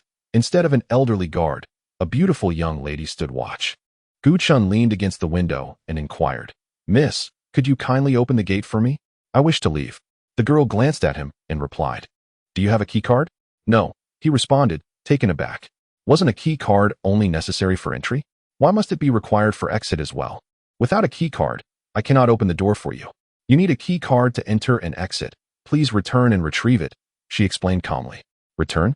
Gu Chen's heart rebelled at the thought. He had just managed to escape that troublesome individual. Returning would be akin to walking into a trap. Gu Chen resolved to employ charm, feigning innocence to win over the young lady. Miss, I was forcibly brought here. If you do not let me out, I shall starve in this place. Can you bear to let that happen? He blinked his eyes, adopting a pitiable expression. The girl pondered for a moment before saying, Are you saying someone has kidnapped you? Then you should call the police and have that person apprehended. Is he still in the community? Gu Chen was taken aback by her unexpected response. She continued, If you do not have a phone, I can lend you mine to call the authorities. The sooner, the better. With that, she produced her phone and extended it toward him. Gu Chen felt a wave of despair wash over him. Suddenly, a shadow loomed over him, and before he could comprehend the situation, he was lifted onto someone's shoulder, his feet dangling in the air. His expression morphed into one of terror as he shouted, What are you doing? Let me go. The man ignored him, his strong arms firmly securing Gu Chun as he moved toward a car. Gu Chun glanced back at the young lady in the security booth, waving his arms frantically and calling out, "Miss, help me. This man is kidnapping me." Chapter 52. If I were a dog, I would have bitten you to death long ago. No one responded to him. The young lady merely watched as Gu Chun was hoisted into a luxury car. He was unceremoniously tossed into the passenger seat, the door slamming shut with a resounding thud. No matter how he tried, he could not open the door. It had been locked by Si Bianxia. "Let me go? How dare you treat me this way? I will call the police," Gu Chun exclaimed, pounding on the car door in a fit of indignation. Yet, the man paid him no heed. Striding past the front of the vehicle to open the door on the other side and settling into the seat with an air of calm, albeit tinged with a hint of darkness. "Take your seat," he commanded, and the moment the words left his lips, the car surged forward as if it were taking flight. Racing down the expansive road, Si Bianxia opened the top of the car, transforming it into a convertible. Gu Chen's hair whipped chaotically in the wind, some strands playfully slapping against his face, rekindling the agitation within him. "Stop the car. Pull over this instant. If you don't, I'll jump out," he shouted. Just as the last words left his mouth, the vehicle came to a sudden halt. Gu Chun thought his threats had finally made an impact. But the man exited the car, opened Gu Chen's door, and effortlessly hoisted him up again, maintaining his domineering grip as he carried him straight into the mansion. "Goodness, have we arrived already?" Gu Chun marveled, recalling that during his first visit to this community, the drive had taken nearly 10 minutes. Yet this time it felt as though it hadn't even taken 2. But was this really the time to ponder such matters? "Let me go? Release me," Gu Chun protested, flailing his legs in the air, attempting to apply pressure to Si Bianxia. How could someone of his sister's stature be such a burden for him? Gu Chun struggled desperately, and in a moment of defiance, he bit down hard on the man's shoulder as he opened the door. The man winced in pain and released him, prompting Gu Chun to tumble to the ground, furiously accusing him. "Do you even realize that your actions amount to kidnapping?" "I do not," he replied flatly. Gu Chun, infuriated, kicked him, but Si Bianxia merely furrowed his brow, standing his ground. Now it was Gu Chun who resembled a furious shrew, unleashing his wrath upon him. His restraint was commendable. Gu Chun gritted his teeth. If he were a dog, he would have bitten him by now. In desperation, Gu Chun resolved to remain calm. All he wanted was to return home, even if no one was there. He would prefer to sleep on the doorstep rather than remain here at the mercy of this man. "I want to go back. Give me the key card." Gu Chun extended his hand. Seeing that Gu Chun seemed to have exhausted his outburst, Si Bianxia attempted to close the door behind him to continue their discussion. But Gu Chun reacted swiftly, wedging his body into the doorway in a comical display. "Come on, step inside. I won't harm you. You can sleep here tonight." Si Bianxia's tone softened unexpectedly, as if the beastly demeanor he had displayed moments before had vanished. Goosebumps prickled Gu Chen's skin. He recognized this tactic all too well, having seen it employed countless times in his past pursuits of women. Wasn't it always the case that such seductive words led to a home run? If he were to believe him now, once night fell, the man's primal instincts would surely surface under the full moon. "Don't deceive me. I refuse to let your inner thoughts come to fruition. Don't think you can manipulate me." Gu Chun vehemently exposed him. Si Bianxia drew closer, his hands casually tucked into his pockets, exuding a languid charm. "Weren't you rather forward just now? Go on. I wish to see more of your alluring demeanor." "Get lost." Gu Chun retaliated with a playful punch, oblivious to the fact that to Si Bianxia, such gestures felt akin to a mere tickle, more like a display of affection. His small fist was once again ensnared. Si Bianxia tugged it forcefully, bringing Gu Chen's face flush against his chest. And with a swift motion, he slammed the door shut behind them. In that brief moment, silence enveloped them, punctuated only by the rhythmic thumping of their hearts. Gu Chun was unsure whether the pace was quick or slow, yet he distinctly sensed his own heartbeat racing.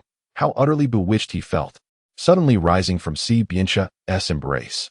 Gu Chun found his chin grasped as Si Bianxia leaned in, kissing him deeply with fervor. Chapter 53. The first time being bullied to tears, the force at Gu Chen's waist compelled him to draw closer still, nearly stealing his breath away. And he was once again reminded of the depths of despair. Indeed, no matter how skilled a woman might be, she could not possibly contend with a man of such brute strength. His lips were likely reddened and swollen from this man's relentless assault, and he felt waves of tingling pain coursing through him. His eyes began to well up, a single tear rolling down his cheek. Si Bianxia halted his movements, though his grip remained unyielding. The sight of Gu Chun's tear-streaked face momentarily stunned him. Gu Chun himself could not fathom why he was crying. Nor could he halt the flow of tears, his tightly pressed lips betraying his sense of grievance. With a sudden burst of frustration, he forcibly pushed Si Bianxia away and fled into an unfamiliar room, locking the door behind him. Caught off guard, Gu Chun had not anticipated such an emotional eruption. He frantically wiped the tears cascading down his cheeks, and amidst his sobs, laughter unexpectedly bubbled forth. This woman was indeed made of water. The bedding was soaked with his tears, an expansive patch that might lead an unsuspecting observer to believe he had wet the bed. Never mind. I shan't dwell on it. After all, that man cannot enter. I shall simply sleep here for the night. Gu Chun pulled the covers over his head and fell into a restless slumber. Around 8 o'clock, the door creaked open, revealing a pitch-black room. The only sound the soft snoring from beneath the covers. Footsteps approached slowly, yet the snoring continued unabated. A figure gazed at Gu Chun's sleeping visage, unable to resist the urge to caress his cheek. Smack! Gu Chun swung his hand, forcefully swatting away the unwelcome touch. His eyes shot open. What are you doing? His tone was icy with indifference. Si Bianxia withdrew his hand, straightening up as he looked down at Gu Chun. I came to take you out for a meal. Care to join? I don't want to. Gu Chun buried his head under the covers, but within seconds, he flung them off again, irritation evident in his voice. How did you get in? I locked the door. I have a key. I was concerned for your safety. Get out. Otherwise, I'll truly show you what it means to be in trouble. A thunderous roar echoed throughout the residence, resonating with his voice. The door was gently closed, and Gu Chun felt a significant portion of his anger dissipate, allowing him to fall back into slumber. An hour later, his stomach emitted a growl, signaling hunger. Cursing under his breath, Gu Chun threw off the covers and leaped from the bed. Stealthily, he approached the door, twisting the knob to step outside. Upon exiting, he was utterly bewildered. Residing in such a vast space presented a considerable disadvantage. In the dead of night, it was exceedingly difficult to locate the bathroom. Just as he was frantically searching for the kitchen fridge to procure something to eat, the urgency of nature's call struck him. Where's the restroom? The thought incessantly echoed in his mind as he squeezed his legs together, fearing he might not hold out much longer. Unable to contain himself any longer, Gu Chun shouted hoarsely, Si Bianxia, where the hell is your bathroom? I need to go. 10 minutes later, the restroom door swung open, and Gu Chun emerged, a look of pure relief gracing his face. At that moment, upon entering the restroom, he felt as if his bladder was about to burst. Perhaps due to the excessive water he had consumed earlier at the behest of Si Mu. Leaning against the doorframe, someone observed Gu Chun with a smirk, feeling better? Seeing the upward curve of his lips, Gu Chun was filled with resentment. What is the point of having such a large house if there's only one bathroom that I have to search for? It's infuriating. The irritation on his face appeared somewhat endearing, a silent monologue of the observer. Are you hungry? I'm not. Just as he spoke, a most undignified sound emanated from his stomach. How could it betray him at such a crucial moment? Gu Chun gazed skyward in exasperation. Chapter 54. Experiencing discrimination. Si Bianxia drove them out of the house, leading them to a Western restaurant. However, as they approached the entrance, a young man in his 20s, clad in a tailored suit, obstructed their path. He scrutinized Gu Chun from head to toe. Apologies, but this lady does not meet our dining standards. Gu Chun raised an eyebrow, questioning, what do you mean? Is it my appearance or my height that doesn't qualify? A flicker of undisguised disdain crossed the young man's eyes, yet he maintained a polite facade. It's not that, but rather your attire does not adhere to our standards. Gu Chun glanced down at his simple clothing. It was modest, not tattered or resembling that of a beggar. Why was he being denied entry? This brought back unpleasant memories from his time abroad, igniting a fire within him. I demand to enter. You are discriminating against me. Do you understand? I am merely following the rules set by our employer, which prohibit entry to those dressed casually. I sincerely apologize. With that, the young man gestured to his colleagues inside, signaling them to eject Gu Chun. However, Si Bianxia stepped protectively in front of Gu Chun, calmly stating, "Who is the owner of this establishment? I would like to speak with him." Upon encountering Si Bianxia, the man initially appeared quite presentable, perhaps having overlooked the fact that the two were together. Adjusting his demeanor somewhat, he still expressed disdain towards Gu Chun. Our boss is quite busy. If you insist on dining here, you may do so, but your female companion cannot accompany you inside. The undertones of sarcasm were palpable. How utterly preposterous. When did such snobbish individuals emerge in our country? To think there are those who delineate status and worth. Guchin retorted, "Stop your prattle. You are not the boss. Do you really think it is your place to interject? Call your boss out." The man maintained an air of leisurely indifference. "Our restaurant policy requires a minimum expenditure of over 1,000 yuan. I fear you may not even afford a drink once inside. So it's best not to trouble our boss. Rather than allow you and only to be expelled, I find it more prudent to clarify this matter here. Are you suggesting that I am being unreasonable? Do you genuinely believe I cannot afford your establishment's offerings?" Guchin shot back, unwavering. Passers-by on the street began to cast curious glances at their escalating confrontation. Yielding was not an option. Observing Guchin's petulant demeanor, the man furrowed his brow even deeper, wearing a look of utter disdain. Such a lack of decorum. He cursed silently, turning away as two more robust men in work attire approached them. "Remove this woman immediately. Do not let her come within a step of our restaurant." After delivering this command, he brushed off his clothing as if it had been sullied, muttering under his breath, "What bad luck. It's always these unruly individuals that come around.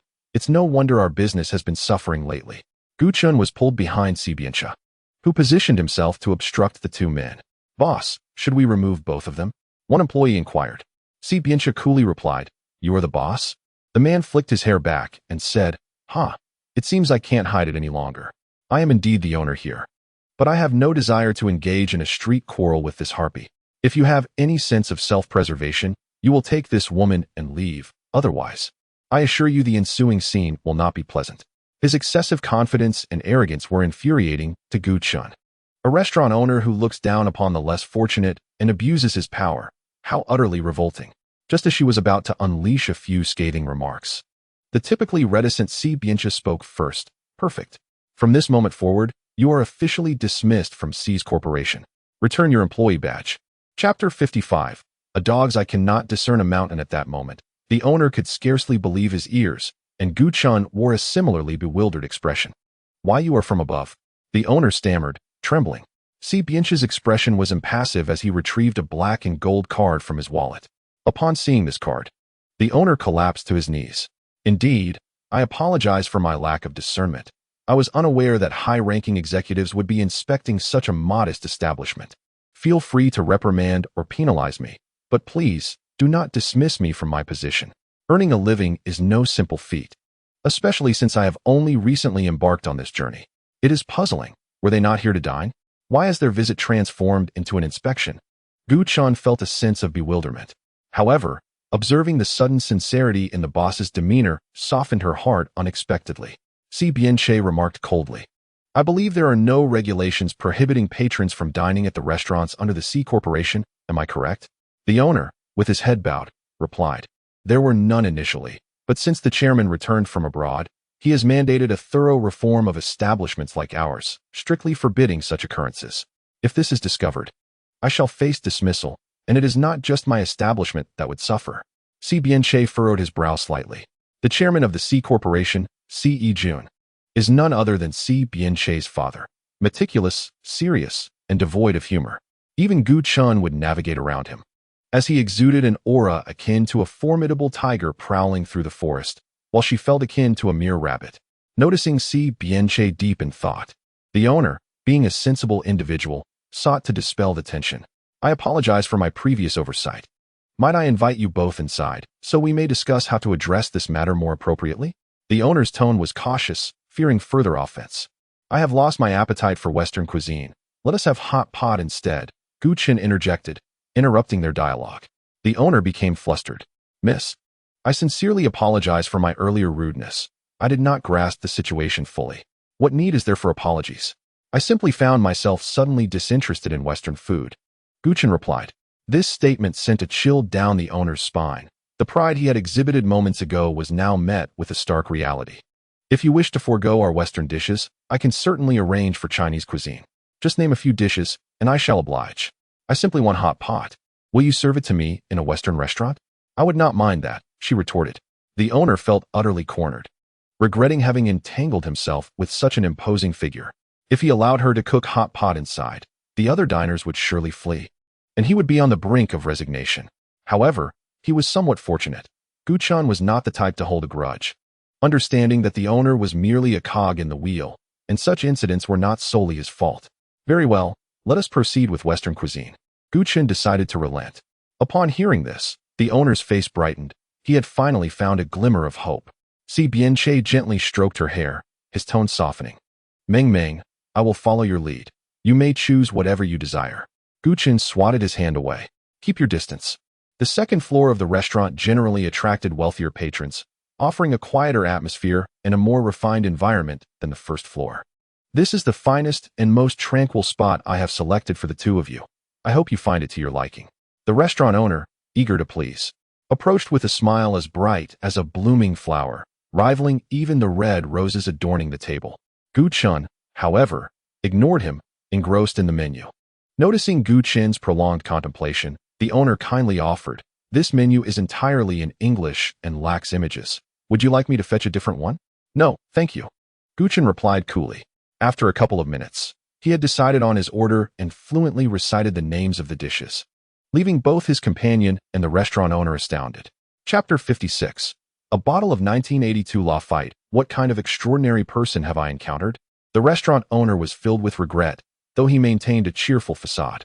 Si Bianche, on the other hand, did not exhibit such overt surprise. A glimmer of astonishment flickered in his eyes as he inquired, "Where did you learn English? Or have you only mastered the names of the dishes?"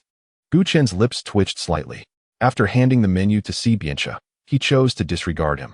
"I'll have what this young lady is having," Si Bianche declared, promptly closing the menu and handing it to the owner. Guchan furrowed his brow. "Why do you want to order the same as me?"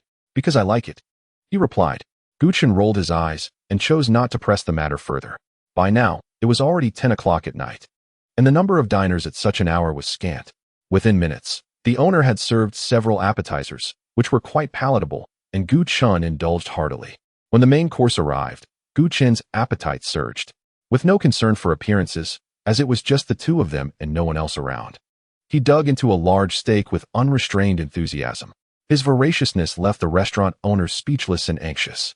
In stark contrast sat Si Bianche, who remained unaffected by Guchan's ravenous display, methodically cutting his beef and elegantly savoring each bite. Perhaps due to his hurried eating, Guchan choked on a piece of meat, erupting into a fit of coughs. "Slow down. I'll have someone bring you some water," Si Bianche advised. "I want wine. Bring me a bottle of 1982 Lafite," Guchan proclaimed with great aplomb. The restaurant owner asked Si Bianche, "Sir, would you prefer plain water or the Lafite?" Si Bianche squinted, resting his chin on his hand, his eyes twinkling with affection as he gently replied, "Let her decide." The restaurant owner, perhaps unaccustomed to such opulence, staggered slightly, his trembling hands signaling to his staff, "Quickly, bring these two the finest 1982 Lafite." Meanwhile, Guchan continued to relish her meal. Once the Lafite was served, the owner personally poured the wine into their glasses, filling them a third of the way. "Enjoy," he said before stepping aside. Yet, almost immediately after his departure, Guchan lifted her glass and, treating the precious 1982 Lafite as if it were mere water, downed it in one gulp. The restaurant owner and other staff members were utterly astonished. Guchan commanded, "Pour it." The restaurant owner complied. "Of course, I shall pour it for you." Another glass was downed. Guchan insisted, "Pour a bit more." The owner, with some trepidation, filled his glass 2/3 full. This repetitive action continued, and Guchan single-handedly finished an entire bottle of Lafite. "Ah, the taste of wealth, delightful," he mused, licking his lips and patting his belly with satisfaction. His unabashed demeanor captivated everyone present. How audacious! This was nothing short of a nouveau riche dining style.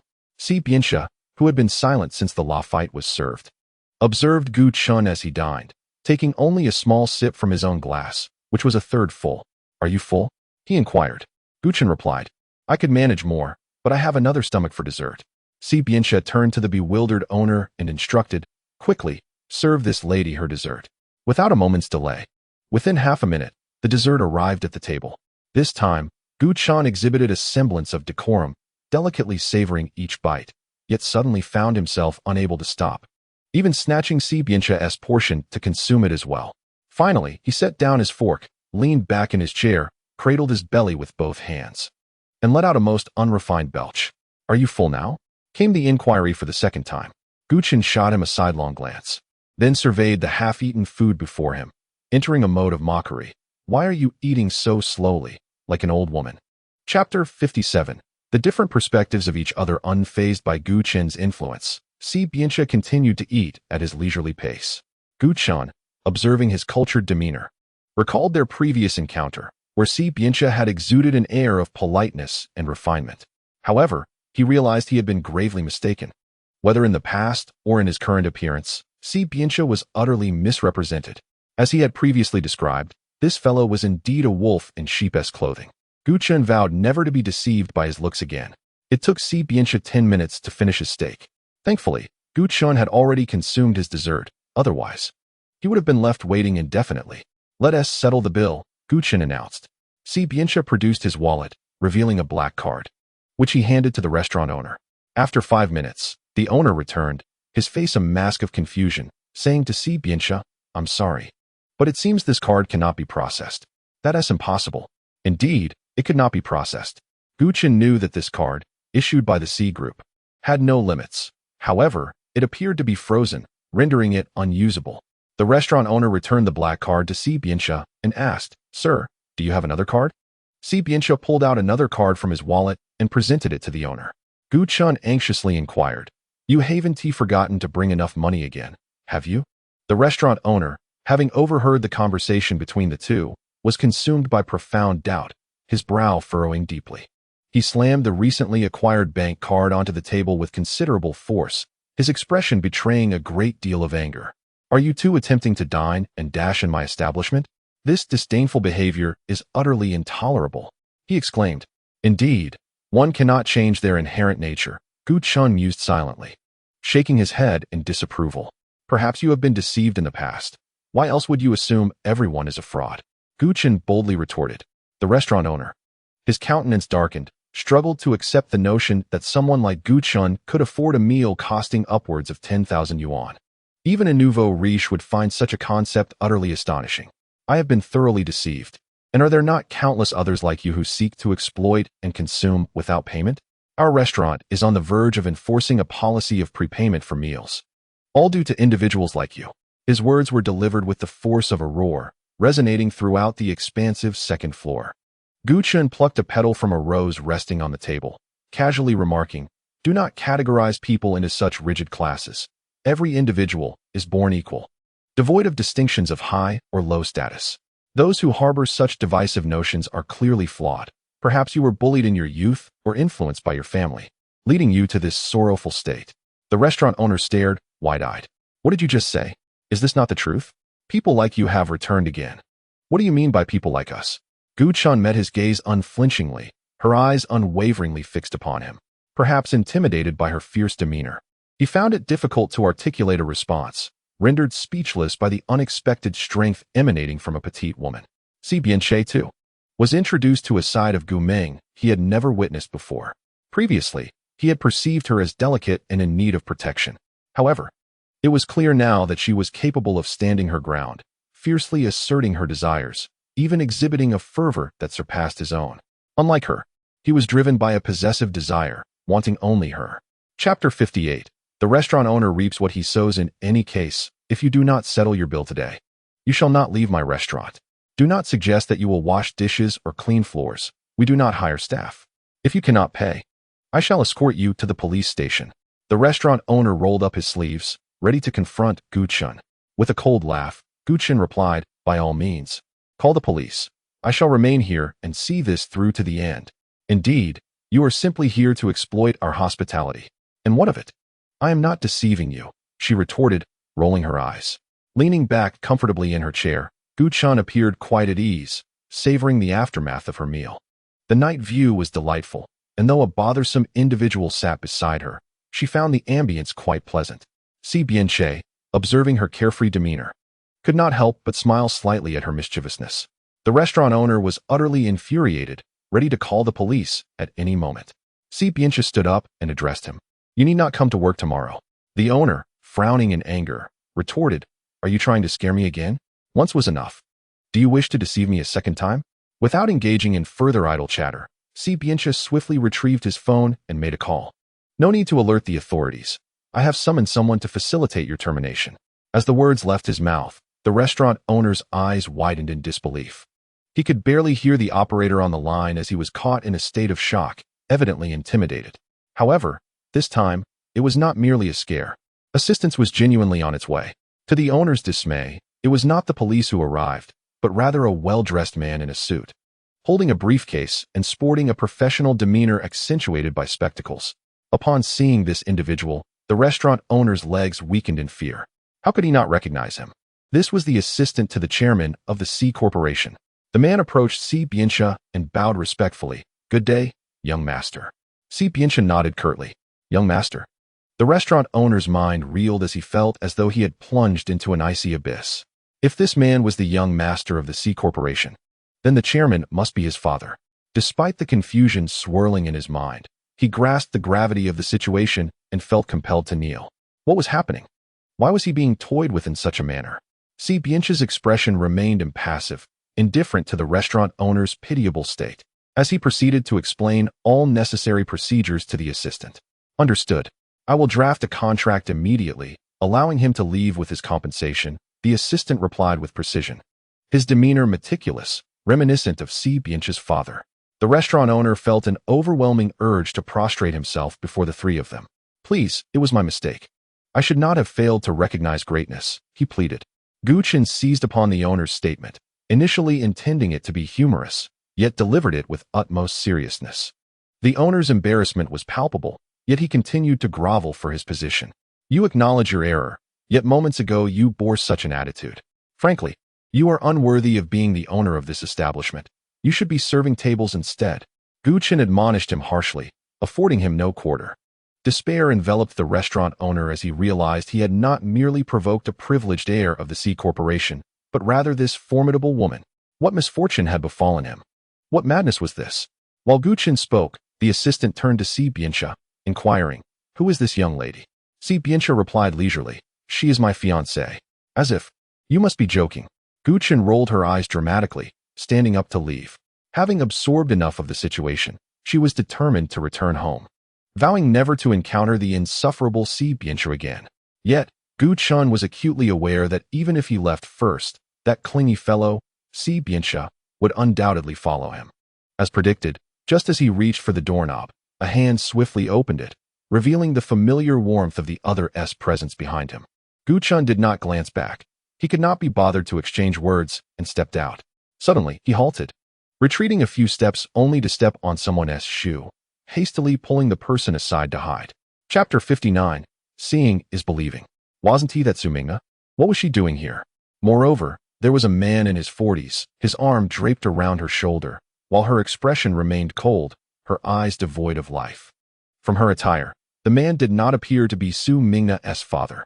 He bore the appearance of a socialite, sporting a slicked-back hairstyle, adorned with a gaudy gold chain and a flamboyant shirt, a cigarette dangling between his fingers. Su Mingna impatiently shook off the man's hand. I'm still in school. There are many students from C University nearby, and I do not wish to be seen, she stated. What are you afraid of? With your makeup? No one would recognize you, especially your classmates. They would never believe their goddess could be such a promiscuous woman, the man retorted, his words repugnant. As he audaciously lifted her chin and pressed his lips against hers, an utterly revolting display. Guchen could no longer bear to watch. He turned away, recalling that night when he had spoken to Su Mingna over the phone. The man conversing with her must have been this very man. But why would Su Mingna associate with someone like him? She seemed so accustomed to his presence, exhibiting no hint of repulsion. It seemed he had misjudged the situation. Despite the shock the phone call had instilled in him, he typically trusted only what he could see. Thus, he had previously dismissed the matter. But now he comprehended the true nature of Su Mingna, a far more frightening persona than her exterior suggested. Is she beautiful? The man whispered to Guchen, inadvertently blowing a breath that sent a tingling sensation through Guchen's ears. Guchen pushed him away, urging him to maintain his distance. However, Guchen recognized the man's voice and soon discerned his identity, exclaiming, How could it be you? It was not Si Biancha, but Liang Yin. Liang Yin flashed a bright smile, revealing his pearly whites, and playfully addressed Guchen. It's me. I followed you here just now. Gu Chun was at a loss for words. Glancing behind Liang Yan, he saw no one else, a peculiar unease washing over him. Perhaps he had been overthinking. How could Si Biancha possibly be glued to him at all times? I'm leaving, Gu Chun announced, rising to his feet. Are you not going to continue watching? Where is that woman headed? Liang Yan inquired. Her affairs are of no concern to me. Why should I bother? Gu Chun replied, feeling quite perplexed. Then why did you pull me aside to hide from others just now, you little trickster? Gu Chun shot him a glance, pondering why he should respond with such solemnity to someone clearly seeking to provoke him. Ignoring the man, he turned to leave, only to find an extravagant car blocking his path.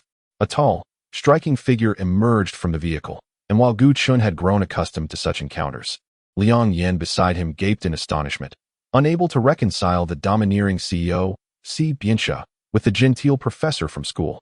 Si Biancha approached Gu Chun, effortlessly pulling him into his embrace, then glanced at Liang Yan, his eyes betraying a hint of rivalry. Liang Yan, feeling a touch awkward, inquired, It's quite late. Did you two come out together? Internally, he must have been speculating about the nature of their relationship. Gu Chun replied, We just happened to meet for a meal. Not quite by chance. Si Biancha tightened his hold around Gu Chun's waist, leaning down. His languorous and enchanting voice whispered in Gu Chun's ear, You little liar. It was you who were hungry and asked me to accompany you for dinner. Now you're trying to deny it? Tonight, I intend to thoroughly tease this little sprite of yours. What? Gu Chun furrowed his brow, his mind a muddle. Liang Yan's thoughts were racing, overwhelmed by the revelation. Heavens, they must be living together. Gu Chun kicked Si Biancha with force. You're more dramatic than I am. Shaking off his grip, he turned away, refusing to get into the car. Si Biancha followed him closely. Liang Yan called out from behind, Professor, aren't you taking your car? To which Si Biancha replied, A car pales in comparison to a wife. Liang Yan stood frozen in disbelief. Though Gu Chun walked swiftly, his short legs made it difficult to maintain speed. Si Biancha, with legs nearly double his own, easily caught up. This time, Si Biancha did nothing but walk alongside him. They continued for nearly half an hour before Gu Chun arrived home. Upon entering, he noticed the lights were on. His mother had returned. He hurried to the door and knocked. It swung open swiftly, but the first person he saw was not his mother, but his cousin. Cousin, what brings you back? Gu Chun asked. This is my home. Why shouldn't I return? His cousin looked up, spotting another presence. Oh, isn't this my cousin's husband? You two came back together? I must tell Auntie this good news. Just as his cousin raised her voice to call, Gu Chun stepped forward to cover her mouth. Don't shout. She pulled his hand away, pouting in displeasure. What is the big deal? There's a guest at home, and you want to let me notify anyone? He is leaving now. Gu Chun turned to Si Biancha, his tone commanding. You should go back, since he is your cousin's husband. You can't just send him away like that. It's rather heartless. Gu Chun shot a glance at the young girl. What do you mean by cousin's husband? Don't say such things carelessly. Why isn't he your cousin's husband? Then you explain where you slept yesterday and today. Did nothing happen between you two? Gu Chun felt overwhelmed by her relentless questioning. To suggest that nothing has transpired would be a deceit. Yet, should I reveal what has indeed occurred, that girl would undoubtedly hasten to inform her mother. Gu Chun, irritated, glared at Si Biancha and demanded, Why have you not yet returned? At that moment, Si Biancha appeared exceptionally vulnerable. Suddenly, the younger cousin leaped down the steps and approached, wrapping her arm around Si Biancha's. Dear cousin, if you no longer wish to keep your husband, why not let him come to me? He is quite handsome, gentle, and affluent, a rare gem that one would struggle to find elsewhere. I shall take him inside and discuss this matter with Aunt. Gu Chun feigned indifference, shrugging nonchalantly, Sure. If you can persuade my mother, I have no objections. This would conveniently rid him of the clingy presence. The two could be together, thus shaking off the two pesky followers. However, this notion unsettled someone greatly. His voice carried an unusual tone as he stated, I shall take my leave. With that, he turned and departed, the moonlight casting a solitary shadow upon his retreating figure. Cousin, look what you've done. You've upset your husband. The younger cousin lamented, shaking her head with a sigh. Gu Chun, puzzled, inquired, How is it that I have angered him? What have I done? The younger cousin rolled her eyes dramatically. Dear cousin, you truly are oblivious. I cannot deal with you. With that, she left, leaving Gu Chun alone outside. He gazed toward the corner where the man had disappeared. It seemed that gentleman had not driven back with him. Was he going to walk home? Gu Chun quickly ascended the steps and entered the house. Finally back in his cozy little room, he collapsed onto his bed, a wave of relief washing over him. Yet in that instant, the man's face flashed through his mind. Frustrated, he seized a pillow and hurled it at the ceiling. How annoying. I must keep my distance from that fellow next time. I cannot allow the world to misinterpret our relationship. Guchin shouted at the ceiling, I am a man. I only love women. This is an unalterable fact. Chapter 61. Aligning with my mother. When Guchin awoke the next morning, his hand brushed against something soft. Startled, he sat upright in bed. His younger cousin had somehow made her way onto his bed again. Guchin felt a headache coming on. He got up, opened the door, and stepped out to brush his teeth and wash his face. It was now 7 in the morning, and his mother had risen early to prepare breakfast. There was an additional person at the dining table, his father, who often worked late at the office and rarely returned home. Noticing the commotion, Guchin's mother, busy making sandwiches, glanced over in surprise. Ming, when did you return? Yesterday, he replied. Oh, I see. I haven't prepared breakfast for you yet. You can have some toast with jam in a bit. Guchin looked at the sandwich his mother had made, noting there were 2 others on the table. One already consumed by his father. Isn't that just 3? The other one is for your cousin. Ah, a true mother indeed. Guchin walked over and poured himself a glass of milk from the table. At that moment, Gu's father feigned a cough, causing the cup in his hand to tremble slightly, leading him to believe that his father was about to reprimand him. Where have you been these past few days? I went to my classmate's house. His mother interjected hastily.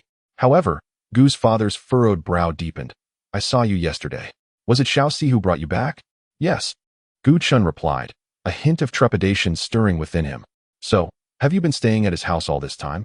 Gu's mother, becoming increasingly anxious, wiped her hands and approached with a plate of sandwiches, placing it on the table. Ming, have a sandwich. I'll prepare something else for Xiaoya later.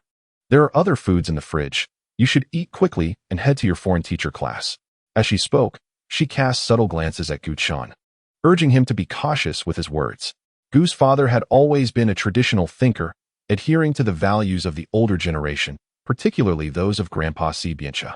He believed that until his son and daughter were married, they should refrain from engaging in any behavior deemed inappropriate. This situation had been orchestrated by his mother. If their father discovered the truth, it would undoubtedly lead to a prolonged stalemate between his parents, where no amount of reasoning would suffice. In the interest of familial harmony, Guchin swallowed hard and said, I didn't stay at his house. I was at a classmate's. Which classmate? Guchin scratched his head. A junior high classmate. He replied, opting for vagueness to avoid further inquiries about names. His father frowned and questioned, do you still keep in touch with your junior high classmates? I have one good friend, he answered. At this point, his father ceased his line of questioning, adopting a serious tone as he said, sit down and eat. Guchin reluctantly took a seat, relieved to have navigated that hurdle. Shortly thereafter, his cousin emerged from her room, her hair slightly disheveled. Upon seeing Gu's parents, she sweetly smiled and greeted them. Annie, uncle, good morning. Xiaoya, come eat breakfast. A flicker of relief crossed Gu's mother's face at her cousin's arrival, breaking the awkward tension among the 3 of them. Gu's father finished his breakfast first, standing up. I need to head to work now. I may have to work overtime tonight. You must take care of yourself, his mother expressed with concern. Okay. With that, Gu's father exited. It was only then that Gu's mother initiated a discussion regarding the earlier topic. Ming, in the future, try not to mention Xiaoqie in front of your father, all right? You have no idea how rigid he is. If he knew you were truly living together, he would have flipped the table. She shuddered, crossing her arms. Guchin pouted. Then you should leave me the keys when you go out. I don't have a dime to my name and have no clue where I'll sleep. No way. You and Xiaoqie are at a crucial stage of cultivating your feelings. You can't just abandon it halfway. His mother immediately countered without a second thought. What cultivating feelings? I don't want to be with him at all. Child, what nonsense are you saying? Use your head a bit more wisely, otherwise, you might end up in a difficult position when you marry into someone else's family. The C family is wonderful, and Xiaoqie's mother is my classmate. Once you join them, you'll have such a good mother-in-law, making things much easier for you.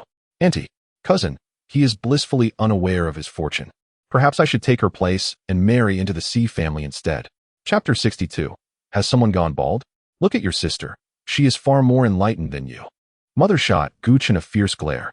Then let her go in my stead. After all, I have no desire to marry at present. You are no longer a child. Yet you lack a respectable profession, Are you expecting your father and me to support you for a lifetime?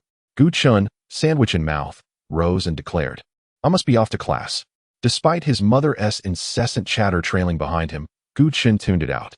He returned to his room, changed his clothes, and stepped outside. He was among the earliest arrivals, taking his usual seat and engrossing himself in his phone. Approximately 10 minutes later, the classroom filled up, and Su Mingna took a seat beside him. Gu Chun recalled the events of the previous night and found himself at a loss for words. After all, this foreign teacher's class had only met 3 times, and the absence of common topics between desk mates was rather awkward. At 9 o'clock, amidst a hushed atmosphere, an individual entered through the door, a balding, bespectacled old man. How had Si Bianxia aged overnight and gone bald? The man took to the podium under the scrutiny of many eyes and announced, Professor C is unwell and unable to attend today. I have been sent to substitute. If anyone wishes to leave, you are free to do so. I will not stop you. No sooner had he finished speaking than a considerable portion of the students rose and hurried out.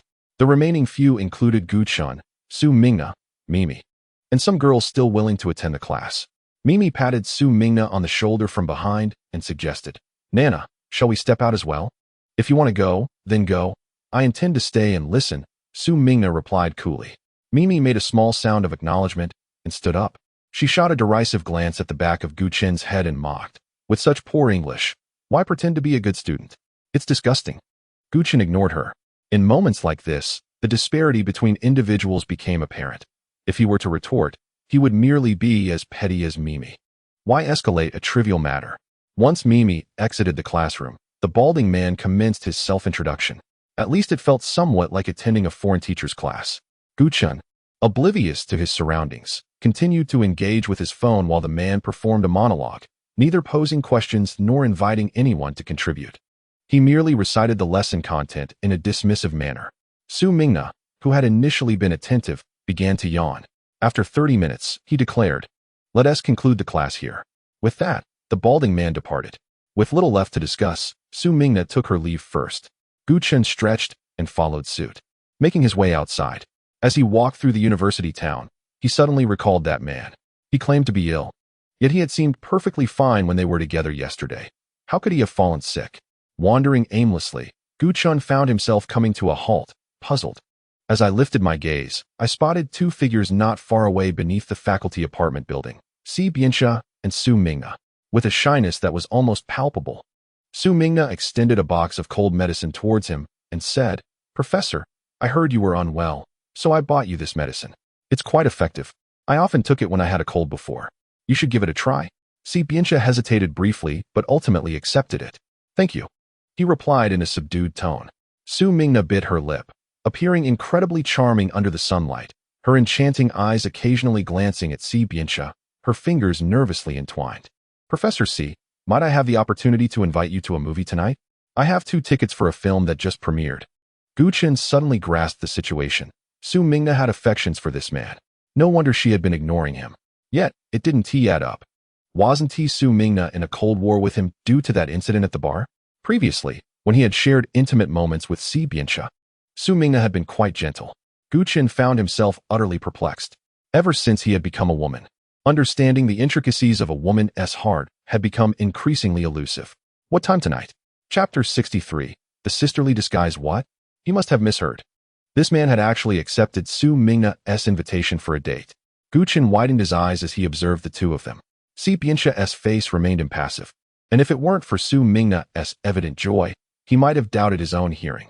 A strange feeling coursed through him, prompting him to turn away and leave. Upon entering his home, he was suddenly enveloped by his cousin, who rushed towards him without giving him a chance to evade. Like a little kitten, she snuggled against him, playfully saying, Cousin, let us go shopping tonight. It's been ages since we bought new clothes. Gu Chun replied, I'm not going. Why not? I have no money. It's fine. Just accompany me, I'll buy. Can't you buy online? Why must we go out? It's a hassle for your legs. That's not the same.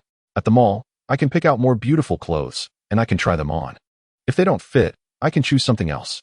I don't care. You must accompany me, cousin. She pouted, refusing to let go of him.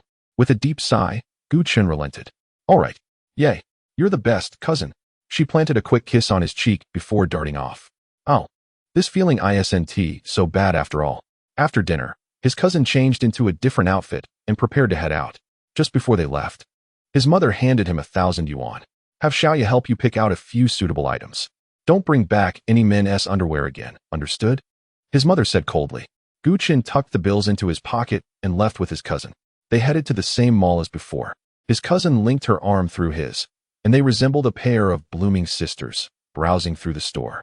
However, Gu Qin had little interest in the items. He was merely accompanying her on this outing. Cousin, how about this one? His cousin held up a gray and white dress for his approval. Gu Qin responded nonchalantly, sure. Why not? Let's wear the same style. How about we dress in matching outfits? She enthusiastically tugged at Gu Qin's arm. I don't wish to wear a dress. This is a culotte, she exclaimed, flipping it around for him to see. With a resigned sigh, Gu Qin conceded. All right then, we'll go with this one.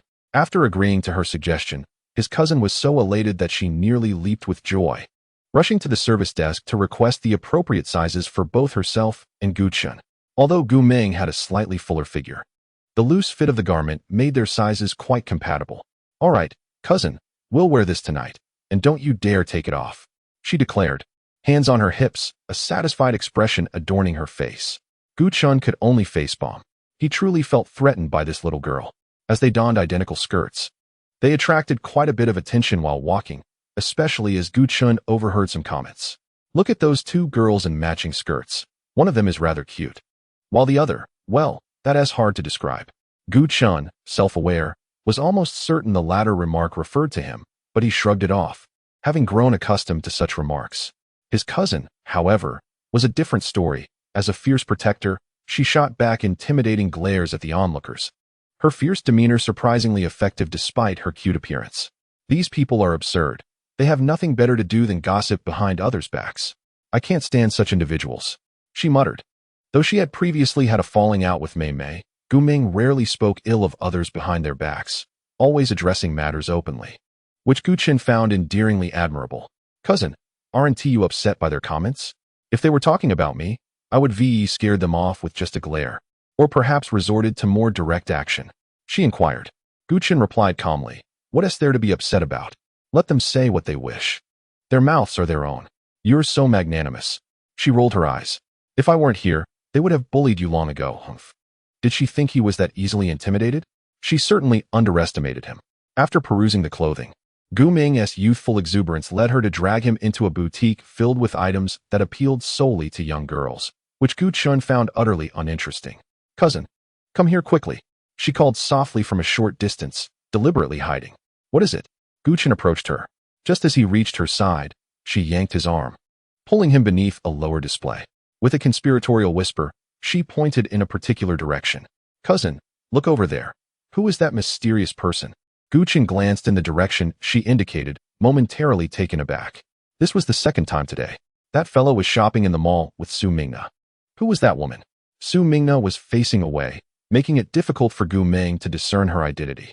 Su Mingna today donned an elegant ensemble, a flowing white gown complemented by softly curled long hair, adorned with sparkling jewelry around her neck and wrists. Every gesture she made exuded grace and charm. Viewed from this angle, it was evident that she and Si Bianqiu were quite a match. Shall we go? Gu Qin suggested. Go where? This is my cousin's husband. The younger cousin expressed her surprise at Gu Qin's demeanor. Don't you care at all? What should I care about? He has no interest in Si Bianqiu, Gu Qin replied. But this is your fiancé. Even though you are not yet married, isn't it a bit excessive for him to meet another woman in private? You should be angry. Why should I be angry? Gu Qin found it perplexing. He wasn't even bothered, yet the younger cousin seemed more anxious than he was. Then, dear cousin, do you truly not like your fiancé? Why is that? He treats you so well, so obediently. What is it that leaves you dissatisfied? There is nothing to be dissatisfied about. I simply lack feelings. How can that be? The younger cousin gasped, then inquired, Cousin, do you perhaps have someone else you fancy? Gu Qin was at a loss for how to respond in a manner that would leave no room for further questions. Ultimately, she wished not to deceive such a kind-hearted girl, so she chose silence. Ming Ming. Suddenly, a familiar voice pierced her thoughts. Gu Qin and her cousin turned to see a figure approaching. Qin Maoyu, hands tucked in his pockets, exuding a cool demeanor, was striding toward them. Notably, Gu Qin's keen eyes caught sight of a girl trailing behind him, distinctly different from the last time they encountered him. Ming Ming, why are you lurking around here? Gu Chen thought to herself, rolling her eyes, as she noticed Chen Maoyu's loud voice had attracted the attention of two others. Their gazes locked, and the moment felt intensely awkward. Nothing much, she replied. Cousin, who is that person? The younger cousin asked curiously. Just an old middle school classmate, Gu Chen answered. Oh, I see. The younger cousin sighed in relief, but then suddenly clutched Gu Chen's sleeve, exclaiming, Cousin, it seems your fiancé has spotted us and is coming over. What should we do? At that moment, Gu Chen's heart raced, though she feigned calmness. What is there to fear? She thought, inwardly scoffing. It was he who should be worried about being caught, not her. Indeed, Si Bianxia and Su Mingna were approaching them. Since they had seen each other, it was impossible to pretend they were strangers. Surprisingly, it was Su Mingna who spoke first, her face a picture of astonishment. Ming, what are you two doing here? Before Gu Chen could respond, her younger cousin took the initiative. I was just wondering how you and my cousin's fiancé ended up together. I was curious about who he was with earlier, and it turns out it was you. Xiaoya. Gu Chen nudged her cousin's arm, urging her to refrain from speaking so recklessly. But the younger cousin maintained a resolute gaze fixed upon Su Mingna. With a look of confusion, Su Mingna asked, What do you mean? Your cousin's fiancé? Are you referring to Professor C? Who else would I be referring to? Stop pretending. The younger cousin shot her an exasperated glare. Gu Chen said to her cousin, Let us continue our stroll. There is no need for further discussion in this public setting. Yet, her cousin remained obstinate. Even rolling up her sleeves, Sister, you must realize that you are easily susceptible to being bullied by such White Lotus types. I am merely standing up for you. So please do not hinder me. Chapter 65. The sudden confession. Gu Chen replied, I shall not hinder you, as it seems futile to try.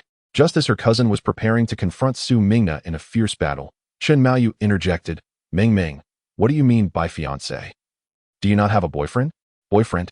Her cousin exclaimed in astonishment. Gu Chen immediately regretted her earlier words. How could she have forgotten about that individual? What was initially a trivial matter had now escalated into something significantly more complicated.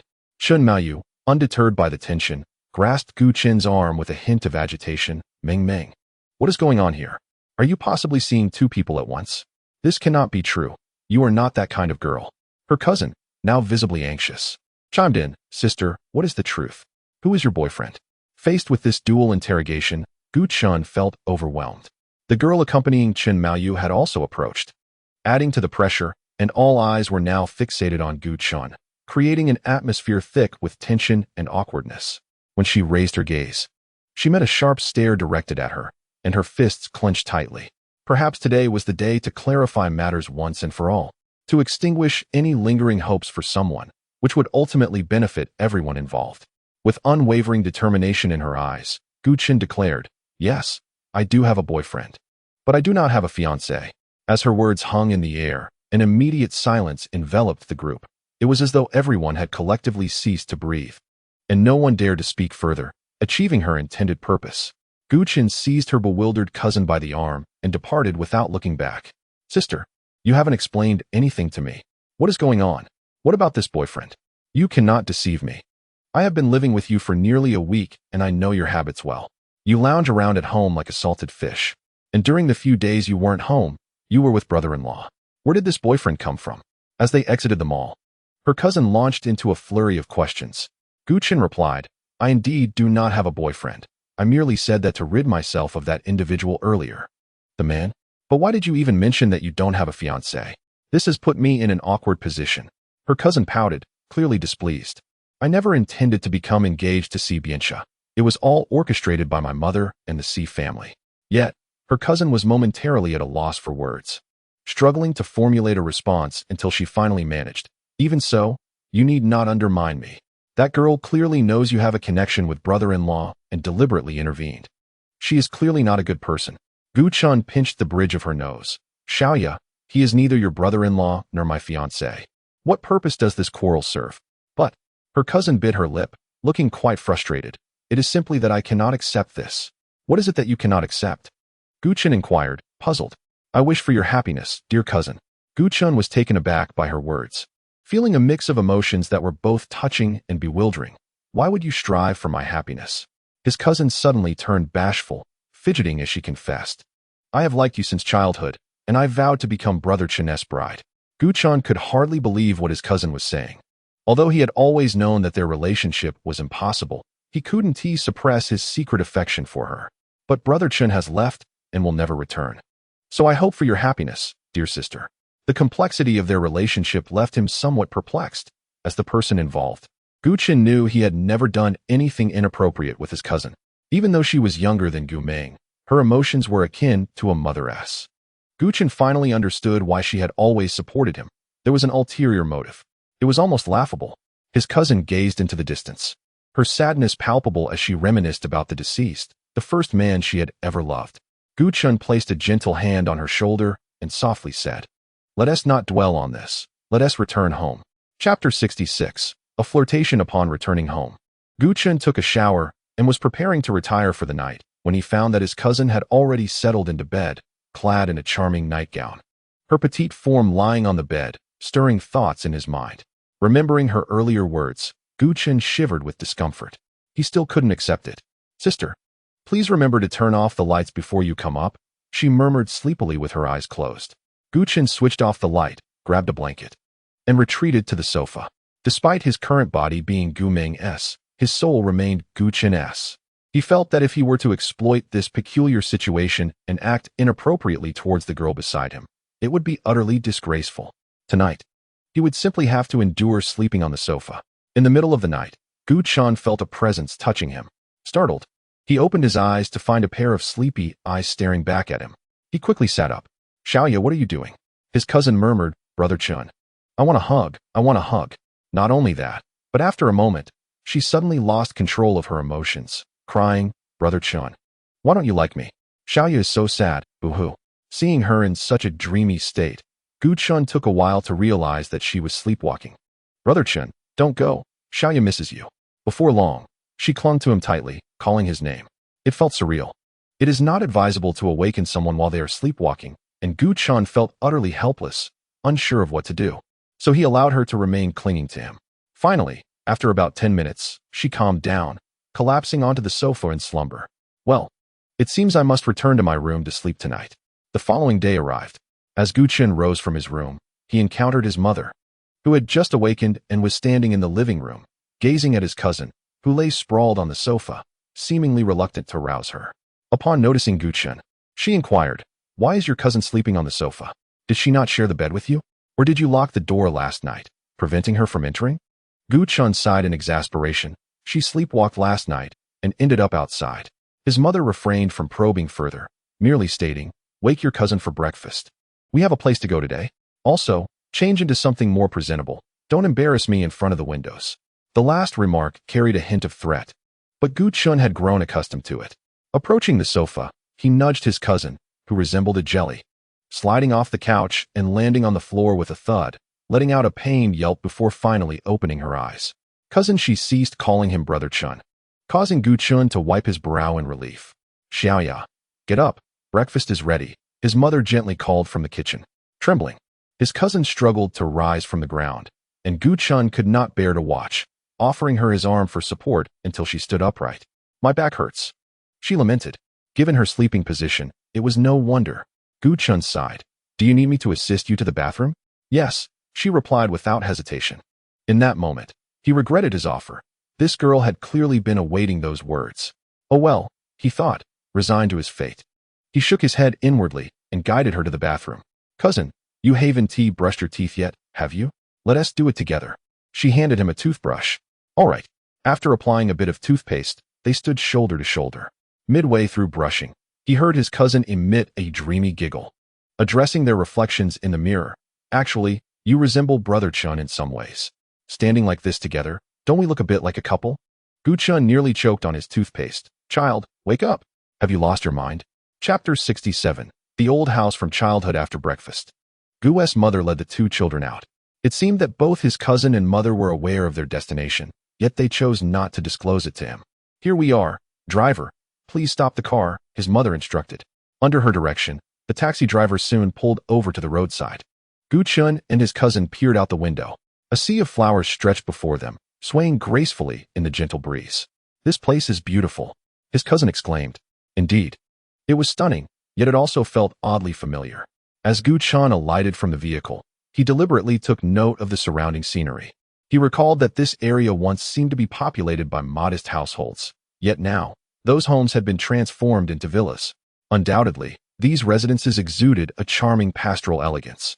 Guchen remarked, "Mother, isn't this the place where we used to live?" Previously, this locale was a small town with a relatively dense population. However, following the reform and opening up of the country, many residents departed. When Guchun was about 3 years old, his parents had taken him away from this town. Although his grandparents continued to reside here. After the passing of his grandfather, the family sold their home and relocated with his grandmother. This place could be regarded as a repository of Guchen's childhood memories in the countryside, beautiful and nostalgic. Mengmeng, do you still remember this place? I thought you were too young back then to have any recollection, his mother expressed, surprised by his memory. I have a faint impression, Guchen stammered in response. His sister, 5 years his junior, had moved when he was 8, which, by all accounts, should have rendered her unaware of such matters. Thus his mother had never bothered to mention them. Mother, why have we returned here? Guchen inquired. To purchase a house, his mother replied. Buy a house? Your grandmother has expressed a longing for this place and has mentioned more than once her desire to return. However, we hesitated, fearing it might stir up old emotions. With your grandfather's memorial approaching, she brought it up again. Your father and I have contemplated buying back the property from years past for her to enjoy her retirement here. After all, your father is the only son of your grandparents. If we do not care for the elderly, who will? Ah, so that was the reason. It appeared that beneath his father's seemingly indifferent exterior lay a heart full of filial piety, which earned Guchen a newfound respect. Surely, the property prices here must be steep now, given the renovations, Guchen observed. His mother's gaze flickered slightly. Let us first take a look. The current owner is awaiting our arrival inside. She led them to a grand residence, significantly larger than the surrounding houses, with a distinctly different decor style. Upon entering, the ambience was remarkably warm, evoking a sense of being in a foreign land. Wow, Aunt, this house is stunning. I would love to live here, his cousin exclaimed, boldly plopping onto the sofa and bouncing a few times to test its comfort and softness. Had Guchen dared to do the same, he would surely have faced his mother's scolding. His cousin, however, enjoyed the privilege of boundless affection from their mother. Guchen's mother settled into another armchair, surveying the surroundings before her gaze landed on Guchen. Mengmeng, what do you think of this house? Is it beautiful? Do you like it? Guchen replied. It's decent, but it's not a matter of whether I like it. What matters is if Grandma likes it. Mengmeng, come sit with me, his mother beckoned.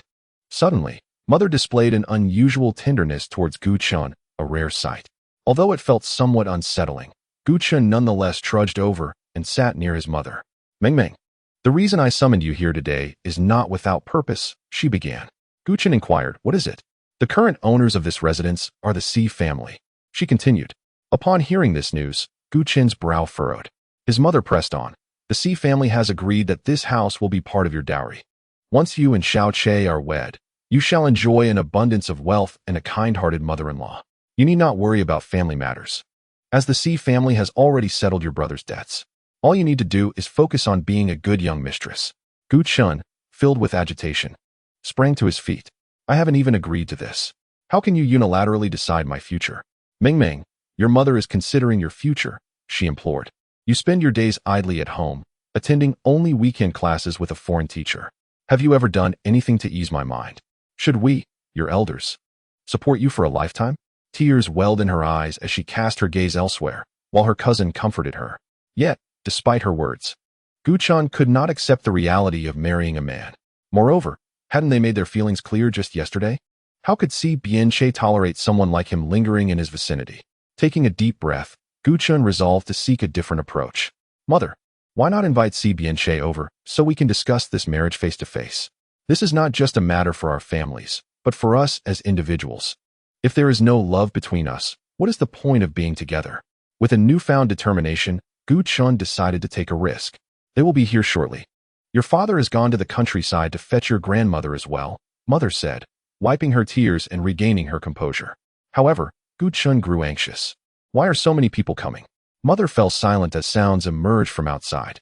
The three of them rose and turned towards the door, where familiar and unfamiliar faces awaited. It was Si Bianche's mother. Oh, Yaya.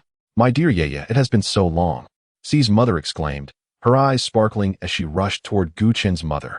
With such vitality, it was difficult to guess that she was actually 2 years older than Gu Chen's mother. The two women embraced warmly, reminiscent of old friends sharing endless chatter, their reunion filled with animated conversation. Regardless, the conversation revolved around inquiries about each other's recent lives, reminiscing over the years since their last meeting, commenting on who had gained or lost weight, and who appeared more youthful. They engaged in this exchange for a solid half hour. After this duration, Gu's mother began to introduce the person she had brought along. This is Gu Ming. Ming is my daughter. Xi's mother smiled brightly. Ming, I saw her just a few days ago. Today, she looks quite adorable in her little dress. Gu Chun cast a glance at the flowing blue and white dress she wore, feeling an overwhelming urge to tear it off. Before they were about to leave, Gu Chun rummaged through Gu Ming's wardrobe and found a dress she liked. However, it was promptly dismissed by her mother and cousin. Ultimately, her cousin offered her own dress, which fit Gu Chun perfectly. Now, every slight movement made her acutely aware of her discomfort. Gu Chun merely responded to Xi's mother with a smile, lacking much to say. Xi's mother inquired, "Where is Xiao Che? Why didn't he come with you?" "Oh, that child went to pick up his grandfather and is on his way now. I arrived early, fearing you might find the wait tedious, so I came to chat with you. Don't be too nervous about the upcoming gathering. We will soon be one family." Xi's mother laughed heartily, her joy infectious, and Gu's mother found herself similarly uplifted. Although the sisters had not seen each other for years, their bond rekindled effortlessly. "By the way, this is my sister's daughter, Tang Xiaoya, who has been staying with us for these past few days, sharing a room with Ming. Xiaoya, greet your aunt." Gu's mother beamed. "Hello, aunt. You can just call me Xiaoya." "Greetings. How delightful. Xiaoya is quite charming." Xi's mother observed Tang Xiaoya with satisfaction. The cousin, receiving such praise, beamed with a sweet smile. As they were engrossed in their conversation, Xi's mother's phone suddenly rang.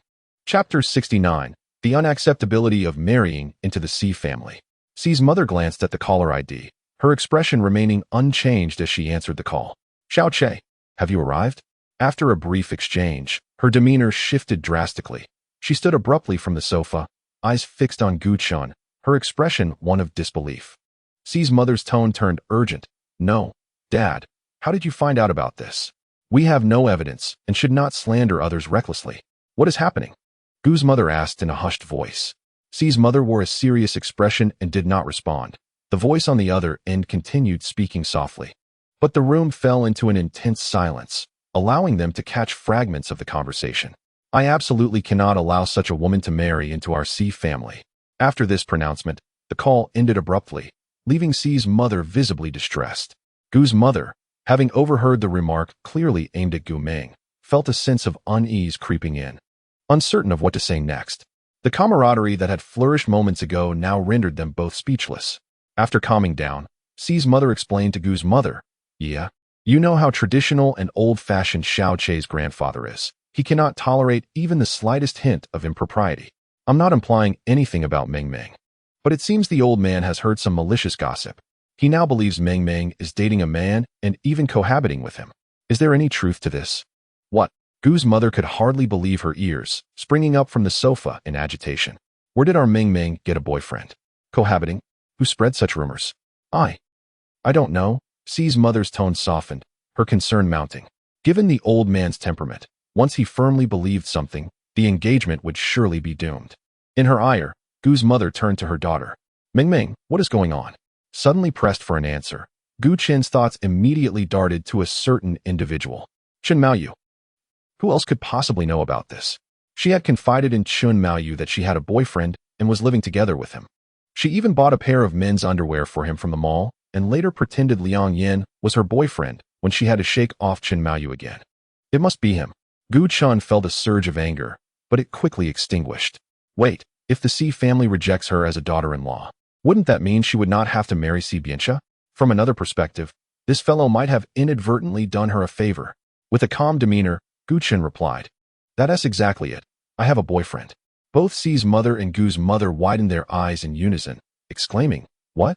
Ming, where did you get a boyfriend? Your mother has never heard of this before.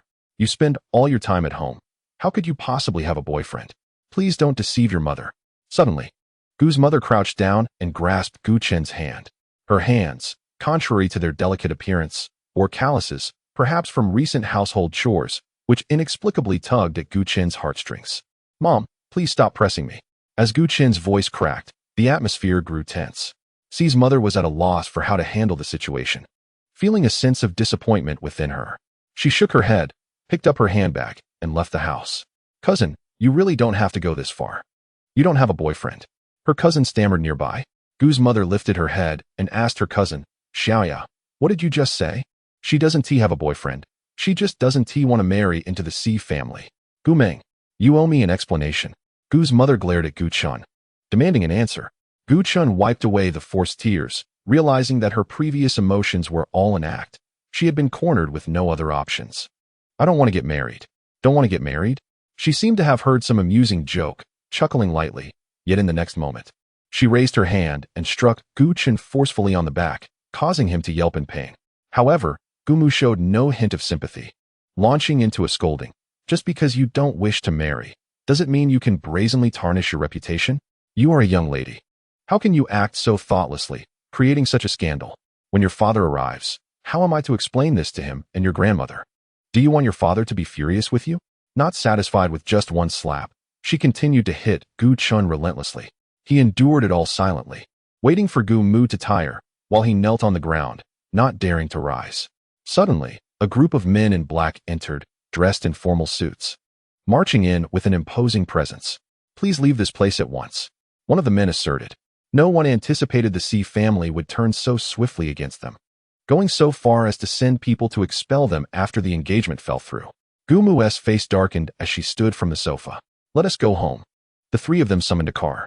Throughout the journey, Gu Mu did not utter a word, merely gazing out the window, yet Gu Chun could hear her quiet sobs, while her cousin tried to console her, though it did little to lift the somber mood. Aunt, we have arrived home, her cousin said cautiously. Gu Mu did not respond, but opened the car door and stepped out.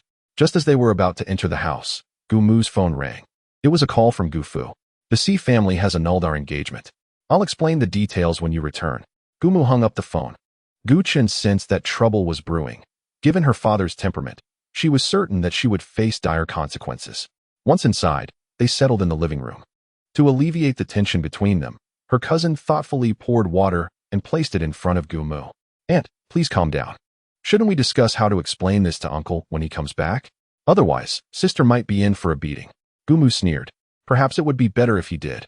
How could I have given birth to such an unfilial daughter? She shows no regard for our family. She is our only daughter and does nothing but laze around, living off us. After much effort to find a suitable match for her, she goes and behaves in such a disgraceful manner, utterly ruining our family's reputation. Gu Chun bowed her head, appearing remorseful, while secretly devising a plan to remedy the situation. When your father returns, you shall see how he deals with you. This matter is beyond my control. You nearly drove me to my wit's end. Finally, there was a brief lull in the tension. Yet, it was short-lived, as sounds from the entrance indicated that Gu Fu and Gu Nai had arrived. Gu Fu sat sternly in the center of the living room sofa, his expression grave. The mother, Gu, was the first to speak. Husband, you shall handle this matter. I will not concern myself any longer. We can deal with the punishment later. But for now, the Si family demands the return of all the betrothal gifts. What? All the gifts? Does the Si family intend for us, the Gu family, to wander the streets? Chapter 71. Ants on a String, the mother exploded. The betrothal gifts from the Si family had alleviated numerous problems for the Gu family. If they were to retract those gifts and return them in full, the Gu family might indeed find themselves reduced to begging on the streets. Upon hearing such news, Gu Chun was utterly perplexed as to why they had initially accepted those gifts with such unwavering certainty. He had always believed that life at home remained as it once was, allowing them to live comfortably and without worry. Had he known the precariousness of their situation, he would not have indulged in attending foreign language classes or penning frivolous stories. Why had no one informed him? Now, all the blame rested squarely upon his shoulders. Was that truly fair? Yet, when he recalled his past life and his identity, Gu Chen's anger began to wane. Yes, this predicament was indeed of his own making, and it was only right that he bore the consequences. The chatter in the living room fell silent. The previously unassuming grandmother rose and moved to sit beside Gu Chun, gently grasping his small hand in hers and tenderly rubbing it. Ming, do you dislike this marriage? Gu Chun nodded vigorously. In truth, the grandmother had always known that her beloved granddaughter, whether married or not, preferred to remain by her side, and she had no desire for any ancestral estate. Seeing his mother's compassion reemerge, Guchen's father swiftly intervened. "Mother, you need not concern yourself with this. Do you comprehend the gravity of the trouble she has caused?" The grandmother's expression turned pained, and she lowered her head in silence.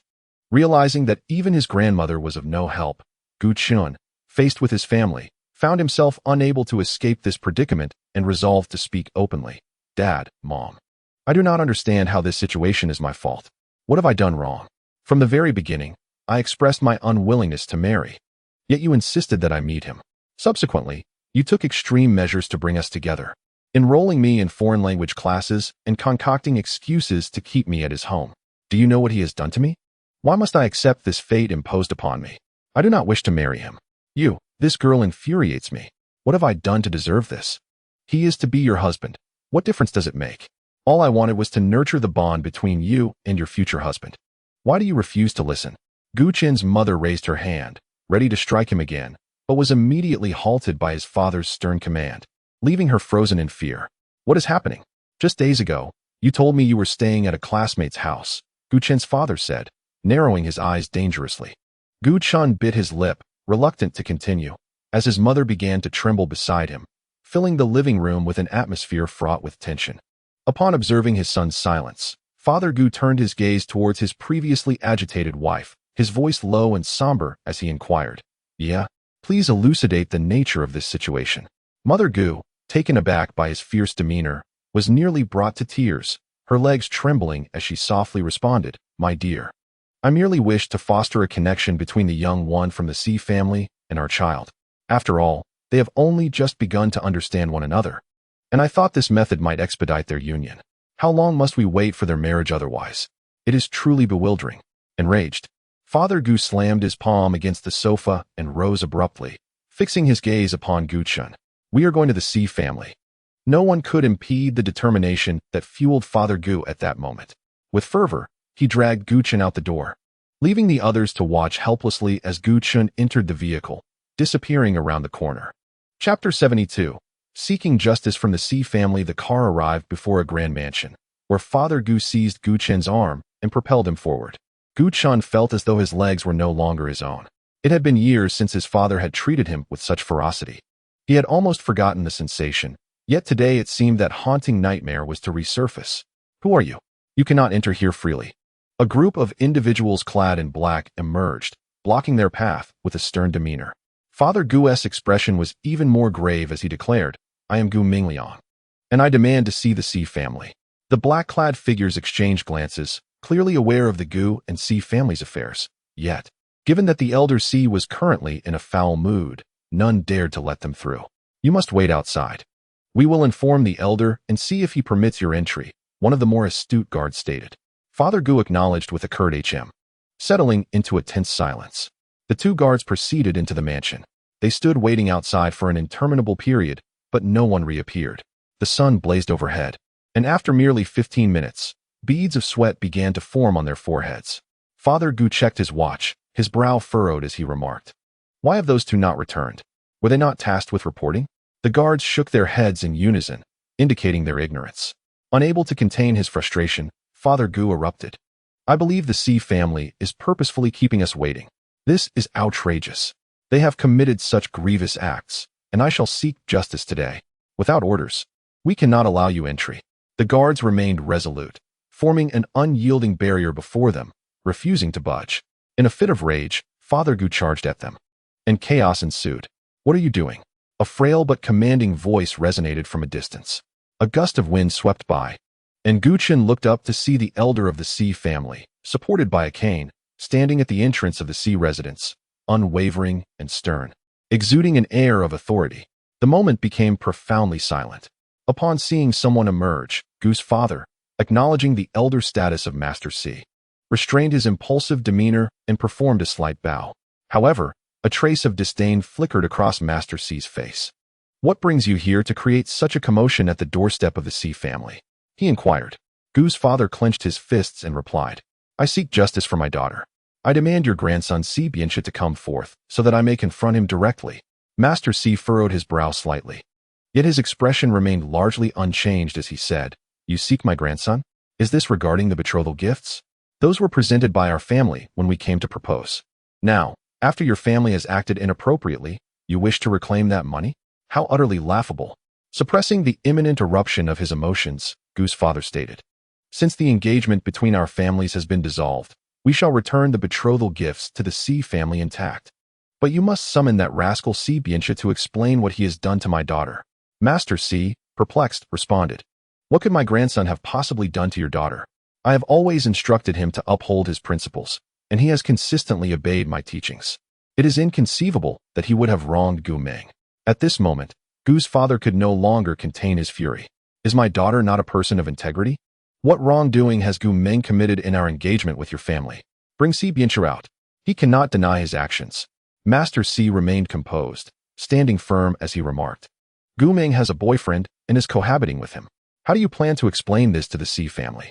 Should my grandson marry your Gu Meng, and she, with our family's gifts, engages in such behavior with another man? Gu's father was taken aback, turning to glance at the silent Gu Chun. Chapter 73. The noble shoulders of a father. Gu Chun lowered his gaze, unable to meet his father's eyes. Just as he braced himself for his father's wrath, he heard his father declare, "That is simply impossible. I know my daughter well. She has always been the most sensible and obedient at home. She has never dared to contradict me, let alone engage in such absurdities. Do not place such blame upon her."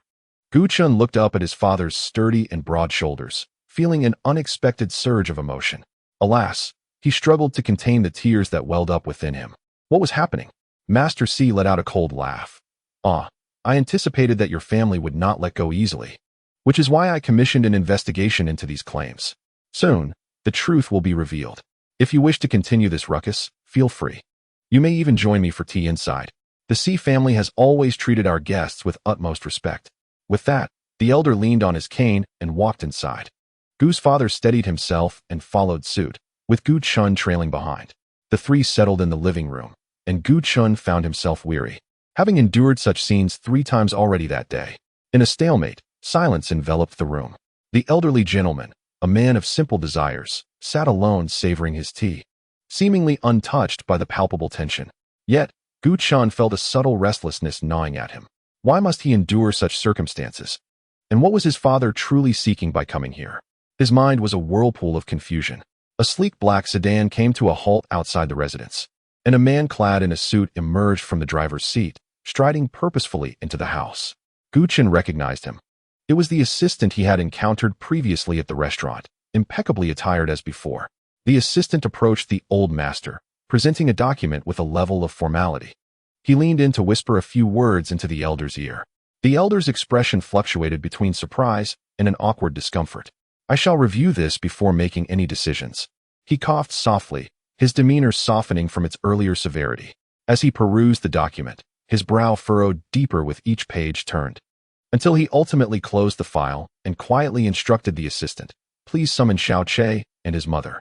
"Understood, sir." The assistant nodded and promptly departed. Gu Chun's father, frowning with a serious countenance, inquired, "What have you discovered?" The elder, gripping his cane, hesitated, finally responding, "Let us discuss this matter when my grandson Si Bianchi arrives. After all, this concerns the union of 2 children, and we, as adults, cannot presume to dictate their fates." Gu Chun's father interjected sharply. "You did not express such reluctance when you sought to dissolve the engagement with our Gu family. Were those decisions not yours alone to make?" The elder, feeling the weight of embarrassment, fell silent. Gu Chun's father, granting him a semblance of respect, refrained from further escalation, awaiting Si Bianchi's arrival. For Gu Chun, each passing moment felt like an eternity, the atmosphere thick with tension. Why could matters not be resolved with more decisiveness? After a while, the door opened, and Si Bianchi entered. He approached with an air of distance. Their last encounter in the mall was devoid of conversation, leaving Gu Chun feeling a sense of unfamiliarity with the seemingly aloof figure before him. As their eyes met, a spark ignited for a brief moment before Gu Chun averted his gaze. "Grandfather, you summoned me for a reason?" Si Bianchi spoke softly. "Examine this and elucidate the situation for me," the elder said, handing over the documents. Si Bianchi accepted them, leafing through several pages, and upon finishing, he paused in contemplation for an extended duration. "What on earth is this about?" The elder, noting Si Bianchi's silence, impatiently tapped his cane against the floor, demanding a response. Gu Chun, feeling a surge of curiosity, longed to glimpse the contents, yet the documents remained tightly guarded from his view. What is this? May I have a look? Not only Gu Chun, but even his father began to show signs of intrigue. The countenance of the elder Mr. C was quite distressing, yet he placed the documents before Mr. Gu, explaining, "This is the information I had someone investigate. The rumor regarding Meng Meng having a boyfriend is indeed a malicious fabrication. I am to blame for heeding the unfounded gossip circulating outside, which has culminated in our current predicament." The elder Mr. C appeared remorseful and filled with regret. Mr. Gu furrowed his brow as he perused the documents, which not only contained text but also included several images, rendering the situation immediately clear to him. Gu Chan craned his neck to get a closer look. To his astonishment, the content within left him utterly stunned. It detailed his movements over the past few days, including reports of Gu Meng's whereabouts prior to her passing, all indicating that she had never left the Gu household for a moment. Gu Chun felt utterly exposed, as if caught in the act. In light of this information, the elder Mr. C had a complete change of heart regarding him. Once again, she was the sheltered young lady of the Gu family, deserving of his grandson Si Bianxia. He was at a loss as to whether to feel joy or despair. After digesting the contents, Mr. Gu felt a surge of confidence, reassured that there was no issue concerning his daughter. However, his primary concern was not this, as he had always believed that Gu Meng would never engage in such behavior. He turned over a page of the documents, placing it on the table, where a photograph lay. It depicted the moment Gu Chun attempted to leave Si Bianxia's residence, but was forcibly carried back at the entrance, a scene rife with ambiguity. What is going on here? Can you explain this to me? Mr. Gu fixed his gaze on Si Bianxia, resembling a hawk guarding its young with an intense stare. Just as Si Bianxia was about to respond, another figure entered the room. "Father!" A sharp voice pierced the air. Gu Chan turned to see Mrs. C approaching swiftly. She quickly tidied her disheveled hair before greeting Mr. Gu and Gu Chen softly. Upon lowering her head, she noticed the photograph on the table. Gasping in surprise and covering her mouth, her eyes darting towards the implicated Si Bianxia. "What on earth is happening, Xiao Che?" Si Bianxia remained silent. When Mrs. C married into the C family, she entered with a pristine background. Although her emotional journey had not yielded the best outcomes, the C family had never treated her poorly. Thus, she felt somewhat inexperienced in confronting such a situation. Mr. Gu interjected. "Ye mentioned that a few days ago, our Gu Meng stayed at Si Bianxia's home, correct?" Mrs. C nodded vigorously. Yes. I happened to be there and saw the two children return home." As she spoke, her confidence began to wane. She recalled a particular scene that left her blushing, her gaze uncertain as it flickered to the photograph. Biting her lip, she quietly asked her son, "Xiao Che, Haven T, I already warned you not to engage in inappropriate behavior. Why do you never listen? What exactly is going on?" The photograph unmistakably depicted their son adamantly attempting to carry the young lady back home. The most unfortunate consequence had already taken shape in her mind. Though it was deeply shameful, it was nonetheless a significant matter. Moreover, the scene they had stumbled upon revealed their son pressing the young woman beneath him, an act initiated by him. Goodness, after all this time. It turned out that the original sin lay with the C family. It was unclear how to resolve this predicament.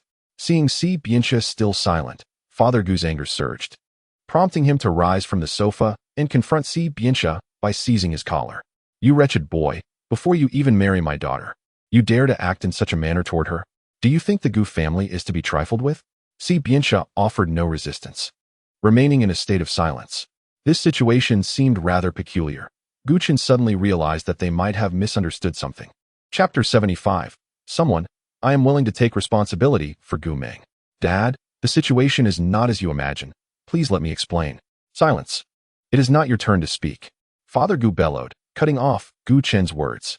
Gu Chen swallowed hard, recognizing the gravity of the matter, which was far more serious than he had initially thought. It seemed they all believed that he and Si Bianxia had crossed a line, but in reality, they had merely shared a kiss. It was not that severe, was it? Just as he felt utterly helpless, a profound voice resonated beside him. "I am willing to take responsibility for Gu Meng." The speaker could only be Si Bianxia. Gu Chun gasped in terror, exclaiming, "I do not require your responsibility." What does that even mean? Father Gu disregarded Gu Chen's protest and directly addressed Si Bianxia. "I wish to marry her."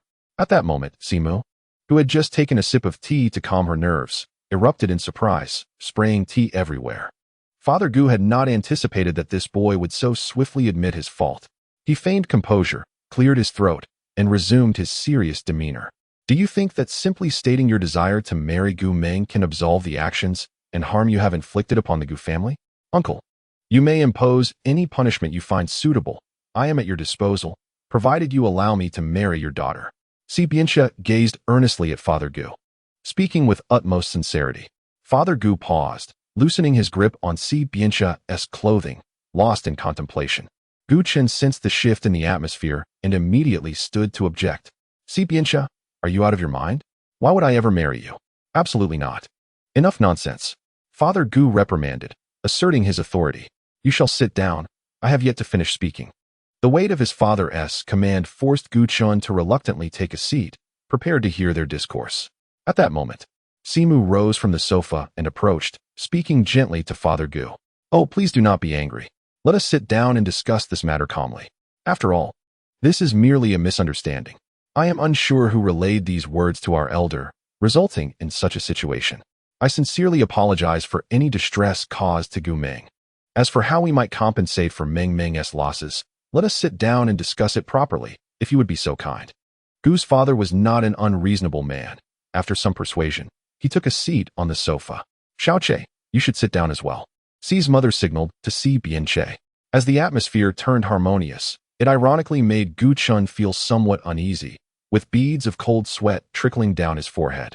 The first to speak was old Master Si, who shed his previous stern demeanor, now resembling a benevolent grandfather. After clearing his throat, he said, Since this is merely a misunderstanding, I have little to add. I promise to allow Gu Meng to marry into our Si family, and we will not reclaim the betrothal gifts. The house will also belong to your Gu family. Furthermore, to compensate for your losses, feel free to voice any request you may have. Gu Chen twitched at the corners of his mouth. It felt as though they were negotiating a transaction, as if he were being sold. Upon hearing old Master Si's words, Gu's father's expression softened slightly, yet he remained serious in this negotiation, determined not to appear weak. I did not come here to impose further conditions on your Si family. I merely seek justice for Gu Meng. We all understand a parent's heart. If Gu Meng were my child, I would undoubtedly stand up for her. Si's mother was the first to step in and clarify, hoping to resolve this misunderstanding and prevent further conflict. From Gu's father's perspective, Si's mother's words were immediately touching. It is commendable that you think this way. I simply do not wish for Gu Meng to suffer any grievances after marrying into your family. She will not. Once Gu Meng joins our Si family, I assure you that I will treat her with utmost care and ensure that my daughter-in-law faces no hardships. I will be the best mother-in-law in the world. So rest assured, Si's mother declared confidently. Then let us hasten to formalize this marriage. This voice came from the other side. It was Gu Chen's mother, Tanya. She approached and sat beside Gu Chen, eagerly saying to Gu's father, Dear, let's not dwell on the past. The misunderstandings arose from our daughter's casual remarks, and we cannot blame the Si family for that. Let us proceed with the marriage. How could she insist on pushing him into marriage at such a moment? Chapter 76. He likes me, but I do not like him. Can't you all consider my opinions? Gu Chen finally could no longer contain his frustration and interrupted their dialogue. Perhaps sensing the anger in Gu Chen's voice, everyone who had previously overlooked him fell silent, their gazes now fixed upon him. Gu Chen clenched his fists and declared, I admit I do not have a boyfriend, but I do not wish to marry at this time. From the outset, I never intended to accept such a marriage. So please do not pressure me any further. As he uttered these words, the room fell into a stunned silence. Gu's mother was the first to react, giving Gu Chen a sharp slap. You foolish child, what nonsense are you saying? Mother had previously informed you that even if there is no initial affection upon marriage, love can gradually blossom. Furthermore, considering you are currently unattached, what is the harm in marrying? What aspect of Xiaoche falls short compared to other men? Yet, I do not desire such a union. What if marital life brings unhappiness? In that case, divorce would be inevitable. Gu Chen and her mother were embroiled in a heated argument. Si's mother interjected, Oh, look at Meng Meng. She is more thoughtful than we adults realize. We have been too hasty. However, Meng Meng, perhaps your concerns are excessive. Xiaoche is particularly fond of you, and as long as you both interact well, there is no issue that cannot be resolved. Your mother-in-law will treat you well. Gu Chen scoffed and replied, "He likes me, but I do not like him." Si's mother appeared somewhat taken aback. It was the first time she had heard a girl speak so candidly about her handsome son. "Meng Meng, why do you not like our Xiao Che? Weren't you both together last time? Did you have a quarrel?" "I am with him because I consider him a friend. As he is a good friend of my brother." Si's mother was profoundly surprised. Not only was she, but even old Master Si, along with the Gu couple, were equally astonished. Just as Gu's mother was about to admonish Gu Chun, the usually taciturn Si Bianche finally spoke. "Since you do not like me now, let us not marry for the time being." Si's mother turned to her son, saying, "You, my child, do you not wish to marry Meng Meng?" Gu's father and mother were equally bewildered. Si Bianche approached Gu Chun, who looked up at him, his inscrutable gaze revealing nothing of his thoughts. "Meng Meng, would you be willing to be my girlfriend?" In the midst of the tense atmosphere, Si Bianche uttered this unexpected question. Gu Chun was momentarily speechless. Why did he not adhere to the expected script? Why must it be him? Just as Gu Chun was about to decline, he added, "Whether you agree or not. From this moment forth, you are my girlfriend, and I shall take responsibility for you." This maneuver was indeed clever. What more could Gu Chun say?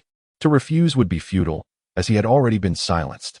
Gu's mother beamed with joy, saying, Of course. Meng Meng has been under my watch since childhood. She has never had a boyfriend in over 20 years. Xiao Che could be considered her first love. However, Gu Chen's expression darkened. If he were in her shoes and his parents had arranged such a match, he would undoubtedly refuse without hesitation. Yet, Gu Meng was perceived differently by her parents. She had never dated nor expressed affection for any other man. In their eyes, she remained the obedient daughter. If she truly were Gu Meng, perhaps this engagement would not be so complicated. Gu Chun clenched his fists. At that moment, he longed to crash against the wall, to threaten them, to cease the pressure to make such a decision. Yet, he found himself utterly incapable of doing so. Ultimately, the root of all this lay within himself. Perhaps from the moment of his demise, his fate was sealed. This was not merely his destiny, but also that of Gu Meng. It was a burden he had chosen to bear for her. Chapter 77. An opportunity to be your girlfriend after a period of contemplation. Gu Chun resolved to avoid a head-on confrontation with them, recognizing the futility of such an approach. "Very well, I agree to be your girlfriend, but I have one condition." Si Bianxia, taken aback by Gu Chen's sudden calmness, paused momentarily, his eyes glinting with intrigue.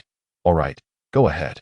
During our relationship, do not coerce me into doing things I am unwilling to do," Gu Chun stated coldly. Unwilling things? The onlookers possessed varying opinions. For instance, Si's mother, a woman well-versed in the tropes of romantic novels, felt her cheeks flush with embarrassment, secretly assuming the nature of their discussion. It was indeed unsettling for the adults to witness these two children broach such topics in such a serious setting. "Fine, I accept your terms," Si Bianxia replied, a smile gracing his lips. Gu Chun continued, "Do not cling to me excessively. Let us afford each other some personal space." "Understood," he responded. "And lastly, if we find ourselves at odds, either party may choose to end the relationship at any time." "Such as?" Si Bianxia inquired. "Simply put, if either of us were to be unfaithful, or if there were other intolerable reasons, we shall part ways." Si Bianxia pondered for a moment. "What if you commit an act of betrayal, yet I refuse to end things?" Gu Chun, her expression darkening, bit her lip. "If I were to cheat, why would you not choose to break up? Are you not afraid of being humiliated?" This fellow was quite perplexing. It was utterly absurd to hear him suggest that he would remain unfazed by his girlfriend's infidelity. Gu Chun had grossly underestimated his tolerance for such humiliation. Si Bianxia replied, "Because I trust you not to engage in such behavior. I merely fear you may be performing for my benefit." Gu Chun was left speechless, realizing that he had seen through her ruse.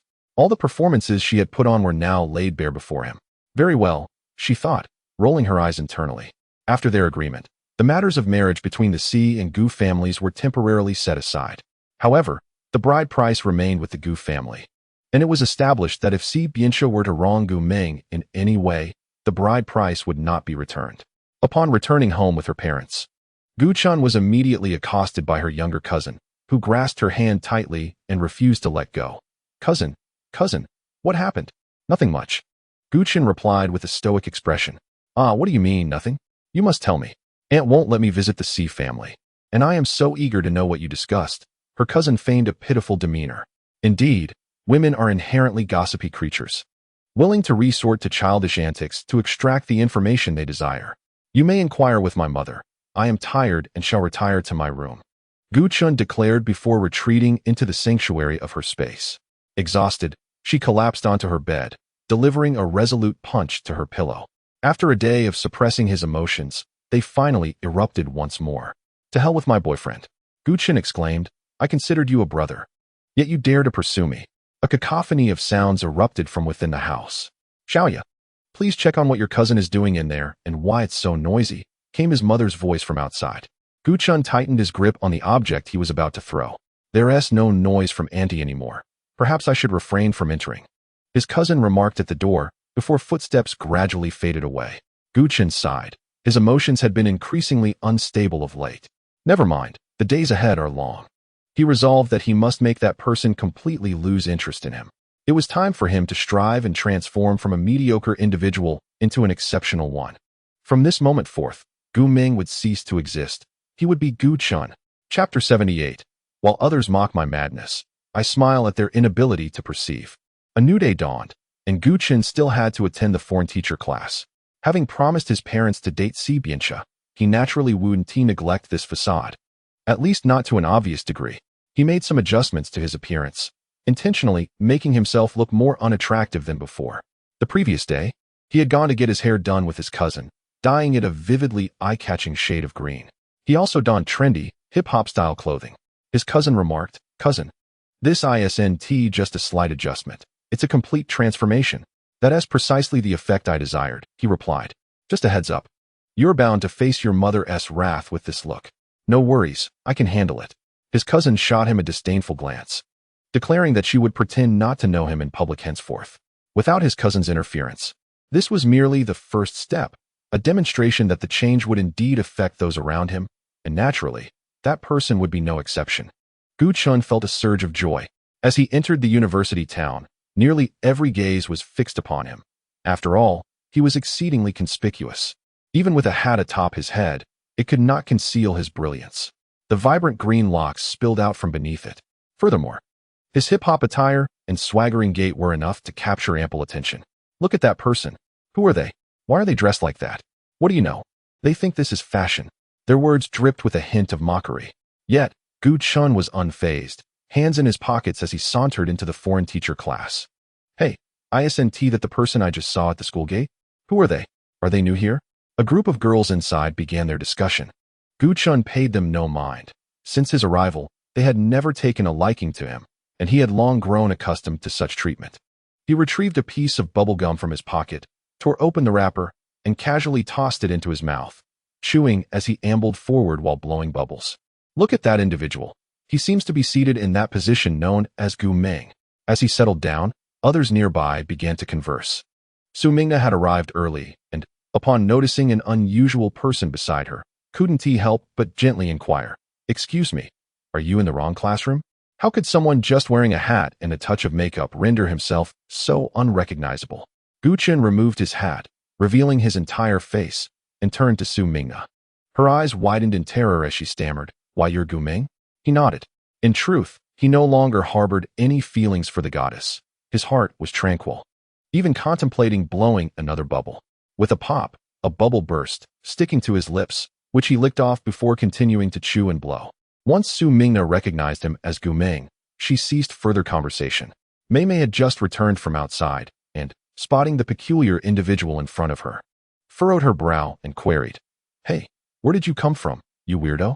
Did you come here to entertain us with that ridiculous green hair? Gu Chun had anticipated her mockery. As an open-minded man, he naturally wouldn't quibble with such trivialities. Why are you silent? Are you mute? Mei Mei kicked his chair. Gu Chun turned his head, and upon seeing his face, she burst into hearty laughter. Oh, I wondered who it was. It's Gu Ming. Truly, an ugly person makes a spectacle of themselves. Did you come to amuse us? She guffawed. Laugh as much as you wish. Gu Chun remained unperturbed, his mood light and carefree. If they wished to see him as a spectacle, then so be it. That was one of his objectives. Discussions about his appearance swirled around the foreign language class, yet no one noticed that Si Bianxia had entered the classroom. Upon his arrival, his immediate focus was on his girlfriend. Yet, upon seeing her vibrant green hairstyle, he was taken aback. This was not how it was supposed to unfold. Gu Qin scratched his head, realizing he needed to exert more effort along this path. Chapter 79. Grudges resurface. As the class began, the chatter subsided considerably. However, the striking green hue of his hair continued to attract attention, with those seated behind Gu Chun glancing over periodically. Mei Mei could no longer tolerate it. She stood up and addressed Si Bianche. Professor, aren't you going to do something about this person? His hair color distracts us all, and we can't focus on our studies. Gu Chun smirked to himself. Her complaint was clearly motivated by her disdain for him. If anyone else had raised the issue, it might not have bothered him, but he had an intuitive grasp of Mei Mei's character. Si Bianche remarked, "There are no such regulations in my class. I have no objection to the color of your hair. However, the professor, do you not sense that this is deliberate? Throughout history, the unattractive have often caused trouble. I believe he is intentionally targeting me. Every time I see his vibrant green hair, it utterly dispels my desire to study." Mei Mei expressed her grievances with a tone of deep indignation. Upon hearing her words, Gu Qin couldn't help but chuckle inwardly. In truth, there was a certain exhilaration in this situation. With his arms crossed and chin raised, chewing gum, he observed how Si Bianche would navigate this predicament. Yet, it did not unfold as he had anticipated. Si Bianche stated, "If you feel that your mood for studying has vanished, you may leave. This is a foreign teacher's class, devoid of excessive rules, and I ask that you refrain from disrupting your classmates." Mei Mei's complexion darkened significantly. She never imagined that her words would inflict no harm on Gu Chun, but rather, she had suffered a severe blow. After all, Si Bianche's class was not that of the old bald professor. Gritting her teeth, Mei Mei begrudgingly sat back down. Yet she did not forget to vent her frustrations by kicking Gu Chin's chair forcefully. Gu Chun, in turn, pushed his chair aside and stood up, exclaiming, "Professor, this classmate behind me just kicked my chair. This isn't the first time. She disrupts me every time I attend class." Mei Mei was caught off guard by his sudden outburst, her expression tinged with panic. Just as Si Bianche had lowered his head to the notes on the projector, he lifted it upon hearing Gu Chin's voice. Straightening his posture. "What is it?" His tone softened slightly. "She kicked my chair just now, with considerable force, and I have done nothing to provoke her." Gu Chin reported like a child. Mei Mei, her face paling to rival Gu Chin's hair, abruptly rose from her seat. "Professor, I did not. He is deliberately slandering me. I did not kick his chair."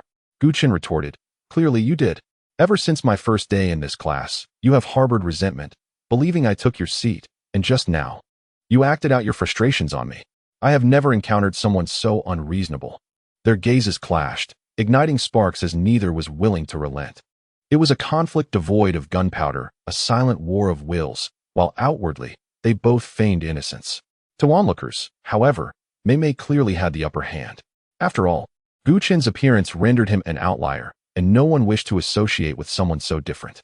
Si Bianche's eyes darkened. It appeared that someone had intentionally laid this challenge before him, hoping he would withdraw in defeat. In truth, he had suspected as much all along.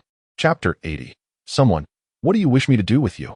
You claim that I kicked your chair, but did anyone witness this? Mei Mei remained obstinate. Attempting to seek witnesses, why don't we ask Nana, who sits beside you?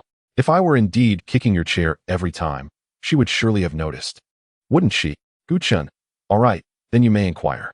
Nana, I assure you, I did not kick her. You must have witnessed that, right? Mei Mei, believing herself to be the one closest to Su Mingna, would invariably align with her side in such moments. Su Mingna pondered for a moment and replied, I was diligently listening to Professor C.'s lecture during class, so I likely did not notice any other occurrences. Indeed, there was nothing. Mei Mei felt a surge of joy and immediately seized the opportunity to respond. Gu Qin remained silent, his gaze fixed intently on Si Bianche, curious about how he would resolve the situation. After all, if he handled it poorly, Gu Qin planned to give him a cold shoulder after class. This was the first step of Gu Qin's strategy, to create discord and foster distance between them. As Gu Qin contemplated, Si Bianche spoke from the podium. Contrary to expectations that he would choose a more reserved approach to quiet them down for the lecture. Instead, he uttered 4 words, I have seen. His voice was neither too loud nor too soft, measured yet clear, capturing the attention of everyone present. Some gasped in surprise. What did he see? Gu Qin raised an eyebrow, subtly challenging him, eager to see how he would continue. Si Bianche descended from the stage with an air of calm. Exuding a chilling aura, yet offering a sense of protection solely towards Gu Chun. Mei felt increasingly guilty, especially with Si Bianche standing before them. "If you do not speak the truth, you may as well not attend my class," he declared, directing his words past Gu Chun towards Mei. All eyes were now on her. Trembling and fidgeting with her fingers, she stammered, "Professor, it was I who kicked his chair." "No, that was just a thoughtless remark. Mei truly did not kick my chair." The conversation abruptly shifted as Gu Chun interjected. The audience gasped again, for Gu Chun was evidently seeking trouble, not with Mei, but with the professor himself. Si Bianche raised a slight smile and asked, "How would you like me to deal with you? You just stated that if one does not speak the truth, they need not attend class. So let us apply fairness. Expel me from the classroom." Chewing gum. Gu Chun playfully blew a bubble, leaning casually against the sides, reminiscent of a rebellious youth. Such an outrageous demand was likely conceived by none other than Gu Chun, who, dressed as he was today, seemed slightly unhinged, drawing amused glances from others. Si Bianche, still unruffled, replied, "Very well, you may skip this class. I will tutor you until 8 o'clock after class." Gu Chun, in a fit of excitement, nearly swallowed his gum, banging his fist on the table and exclaiming, "Are you out of your mind? If I'm not attending class, why would I need tutoring? You may as well play around down there." Following this, Si Bianche turned back to the lectern, casting a cold glance at the girls below, and declared, "From now on, aside from Gu Meng, no one is permitted to engage in any other activities. Anyone who does not wish to listen may leave." As soon as those words were uttered, the crowd erupted in uproar. Why should a professor permit someone so utterly unqualified and not even enrolled at our institution to remain in the classroom? I, for one, have no desire to attend this lecture. Are you all leaving or not? No way. I've fought hard for this opportunity, and besides, the professor's class is free of charge. We ought to be grateful. I am counting on this foreign teacher's class for my English Level 6 exam. You all know how poorly I performed before. Well, for the sake of my English Level 6, I shall endure even if I am the only one in the class maintaining a semblance of normalcy. Some earnest students, eager to learn, managed to sway the thoughts of the others. As the examination approached, no one wished to be careless at such a critical juncture, and they promptly silenced themselves. Yet, the most aggrieved was Mimi, who was quietly tugging at Sumanua's sleeve and whispering with a pitiful expression, "Nana, why don't we just leave? Did you not see? The professor is clearly favoring Gu Meng." Sumana, as before, replied, "If you wish to leave, then go. But I intend to attend this class." Mimi bit her lip, but resolutely remained seated. Chapter 81. What brand of shampoo is that? Welcome to the realm of honor of kings. The serene atmosphere of learning was abruptly disrupted by a singular voice, drawing everyone's attention to Gu Chun. He looked up with a cheerful grin, saying, My sincerest apologies, the game's sounds were rather loud. Please hold on a moment while I turn it down. Never mind. I shall use my headphones to play." While everyone anticipated that Si Bianche would slam his notebook in frustration, he remained unperturbed, gently tapping the keyboard and continuing the lecture. All were swayed by Gu Chun's antics, save for Si Bianche. In such a deliberately disrupted and hostile learning environment, it was commendable for anyone to sustain their focus during the session. After an hour had elapsed, Si Bianche concluded the class as usual, but added a new remark. With the English Level 6 examination approaching, those who wish to continue attending can come tomorrow. I will provide guidance on the essential points and content for this exam. The students exchanged glances, their faces illuminating with joy. Who wouldn't want to attend a supplementary class offered so generously? Gu Chun, arms crossed, and with his gum thoroughly chewed to tastelessness, was now gritting his teeth, producing a crunching sound. "Gu Meng, move aside. I must leave," he said, as Sumana, sitting within, reminded him. Gu Chun nonchalantly acknowledged her. As the goddess passed in front of him, he caught a whiff of a refreshing fragrance. "Sumana, wait a moment. I have a question for you." Sumana turned back to look at him. "What brand of shampoo do you use? I'd like to try it." Sumana frowned, ignoring him as she walked away, while Mimi hurried after her, deliberately bumping into Gu Chun's shoulder and causing him to stumble slightly. Fortunately, someone steadied him, and he found himself leaning against a firm chest. Gu Chun quickly distanced himself, frowning as he said, "Keep your distance. Do not come near me." "Understood," Si Bianche replied. As Su Mingna and Mimi approached the door, they turned back to witness a rather intriguing scene. Mimi whispered softly into Su Mingna's ear, "Nana, I told you, her relationship with the professor is anything but ordinary." Now, whatever Gu Meng says, the professor simply complies. I can't fathom what has bewitched him. Do you think the professor has lost his senses? Su Mingna tightened her grip and gently replied, let us not speak ill of the professor. Come on, let us go.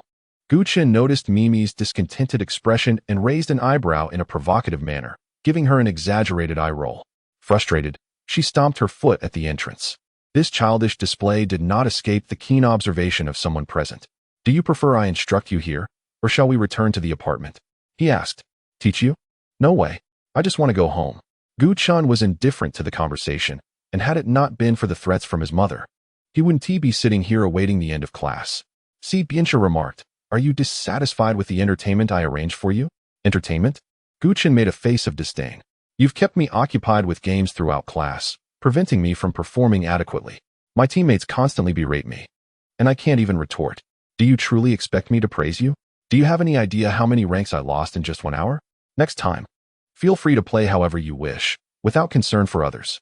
Was this fellow not worried he would blow up the entire class with such indulgence? Si Biancha suddenly leaned closer, the distance between them dwindling to mere centimeters, creating an undeniably intimate atmosphere. Didn't I say not to get so close? Gu Chen stepped back and pushed him away. Si Biancha reached out, tousling Gu Chen's hair, and remarked, I thought you were wearing a wig. Turns out it's dyed. Gu Chen's round eyes twinkled mischievously as a sly smile crept onto his lips. Not attractive? Green would look much better. Why not dye your hair too? My dye job wouldn't be appealing, but I wouldn't mind wearing matching outfits with you. Matching outfits? No way. Gu Chen rolled his eyes and swatted his hand away, feeling a wave of goosebumps. Was this guy really that cheesy? It seemed he needed to devise other strategies. Chapter 82. Miss Gu. Would you care to go on a date? Your mother said for you to come over for dinner before heading home. A bombshell was dropped on Gu Chen. Clenching his fists, he gritted his teeth. Then I want to eat. You must eat. Otherwise, you'll be very hungry. We can dine out this time, Si Biancha said, gazing at him with gentle affection. I'm not hungry, Gu Chen declared, choosing to ignore him as he exited the classroom. But someone trailed behind him, and Gu Chen, unable to tolerate it any longer, turned around and snapped. Are you done yet? Stop following me. I'm going to have fun. I've already said you cannot interfere with my freedom. Si Biancha halted. I do not infringe upon your freedom, but I wish to accompany you on a date. What? Gu Chen's expression turned to one of alarm. He tightened his jaw. What date? I don't want to go on a date. It sounds incredibly dull. Si Biancha approached him, stating, you cannot back out. You promised to give me a chance. We haven't had a single date yet. And what of it? Gu Chen retreated another step, distancing himself further. Si Biancha asked, are you afraid of me? Why do you hesitate to come closer? As he uttered these words, a hint of sorrow flickered across his expression. Do you not have any awareness of your own actions, to have the audacity to speak like that? Gu Chen huffed.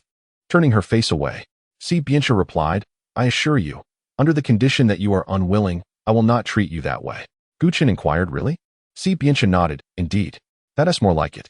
He approached her, and this time Gu Chen no longer resisted. He extended his hand, bending slightly with grace, and gently asked, Miss Gu, would you care to accompany me on a date? Oh, whatever. Gu Chen's indifferent tone shattered the romantic ambience. Yet, Si Biancha seemed unfazed. He stood tall with his hands tucked into his pockets. Then let us proceed, my lovely girlfriend. Could you please refrain from speaking so unpleasantly? Gu Chen rolled her eyes in exasperation. Si Biancha concealed his amusement as they walked side by side through the university town, presenting an inexplicably charming sight. Upon arriving at the amusement park, Gu Chen's displeasure was evident as soon as they exited the car. Do you think I'm a child? Bringing me to such a place is utterly dull. Si Biancha asked, what would you like to do then? Gu Chen suddenly had an idea. She seized Si Biancha's hand and led him in another direction. They arrived at a go-kart club, after purchasing 2 bottles of drinks and donning their gear. Gu Chen was visibly excited, her fists clenched in anticipation. However, given her petite stature, the staff felt compelled to remind them, Sir, please ensure your girlfriend is well protected. Make sure she wears a helmet.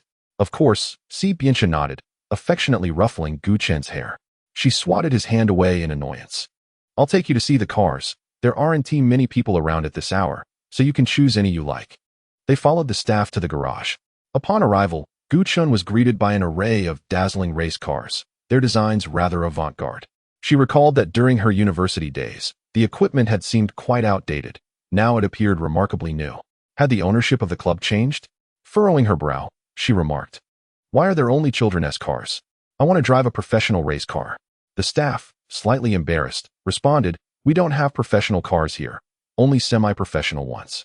"Then I'll take the semi-professional. Driving children's cars is pointless. I might as well go to the nearby amusement park for bumper cars." Gu-chan quipped. "Ha ha ha, how amusing." A voice chimed in from the side, and Gu-chan turned to find a familiar face approaching. It was her university classmate, Sun Kajia, whose father owned the club. They had often come here together in the past. However, Gu-chun was now known as Gu Ming, and he was unaware of her true identity. "Long time no see." Sun Kajia approached them with his arms crossed, teasing Gu-chun. "You think you can handle a semi-professional race car? Just a friendly warning, if you can't drive well, you might end up with a nasty bump." Chapter 83. Gu. I am a woman to frighten him? The young man remains unchanged. Gu-chan remarked. "You must be the owner of this establishment, am I correct? If not, shall we engage in a contest?" "Oh, come on. Who's afraid of whom?" Gu-chan swiftly identified Sun Kajia's Achilles' heel, his inability to withstand provocation, and easily lured him in. "I'll take her place," Si Biancha said from the side. Sun Kajia raised an eyebrow. "You're her boyfriend, right? So, who will compete, you or him?" "Never mind. It doesn't matter. I have no intention of bullying a woman." Gu-chan replied, "Don't speak too soon. Why not the three of us compete together? The losers must agree to one of my conditions." The two men exchanged glances. "Are you certain?" Sun Kajia inquired. Gu-chan responded, "Indeed. Are you brave enough to accept? Stop hesitating like a woman. You are the one who resembles a woman." "I am a woman," Gu-chan proclaimed unabashedly, as evidence of her femininity was quite apparent. Si Biancha, noticing Gu-chan's confident demeanor, immediately pulled her into his embrace. His voice low and serious, "You shouldn't participate. It's dangerous." "What is there to fear?" Gu-chan shrugged him off. "Are you all afraid of losing?" "I'm certain I will win. Just wait and see. Just so you know, if you lose, don't start crying," Sun Kajia teased. "Cry? Nonsense." Gu-chan first donned a helmet, extracted a lollipop from her pocket, and popped it into her mouth. She smoothly entered the car, followed by her other foot, demonstrating agility and grace. The two men nearby exchanged peculiar glances as they each selected a vehicle. With the lollipop spinning in her mouth, Gu-chan stammered to the racers next to her, "You don't need to let me win. Just perform at your usual level. And I intend to ensure you lose convincingly." So audacious. Sun Kajia encountered such a bold girl for the first time. He had seen a boy like that once. But he was no longer among the living. "All right then, let us go." This completely ignited Sun Kajia's competitive spirit. Si Biancha remained silent, observing the car. While Gu-chan, somewhat concerned, said, "Maybe you shouldn't drive. This is a semi-professional racing car, not suitable for a novice like you." "No worries." He lifted his gaze to meet Gu-chan's. "Are you worried about me?" "Worried? Not at all. Hurry up, the race is about to begin." Gu-chan turned away, dismissing him. Sun Kajia summoned a referee, a rather sweet-looking girl who seemed quite familiar with him, suggesting they might be a couple. Gu-chan felt a twinge of envy, wishing to charm someone rather than being charmed herself. "Are you all ready? When I blow the whistle, you can begin." The girl not only looked sweet but also spoke in a delightful tone. Sun Kajia remarked, "Hey, should I give you a head start of a few seconds?" Gu-chan scoffed at his banter. "Sure, go ahead and do that." "All right, I'll give you an 8-second lead. I'll chase you down after that." Gu-chan rolled her eyes internally. With such contempt for her abilities, he would soon be ready to taste defeat. At the sound of a whistle from a girl, Gu-chan set off first, strangely realizing that it seemed he was the only one moving ahead. However, mere seconds later, the roar of engines ignited behind him, prompting Gu-chan to accelerate accordingly.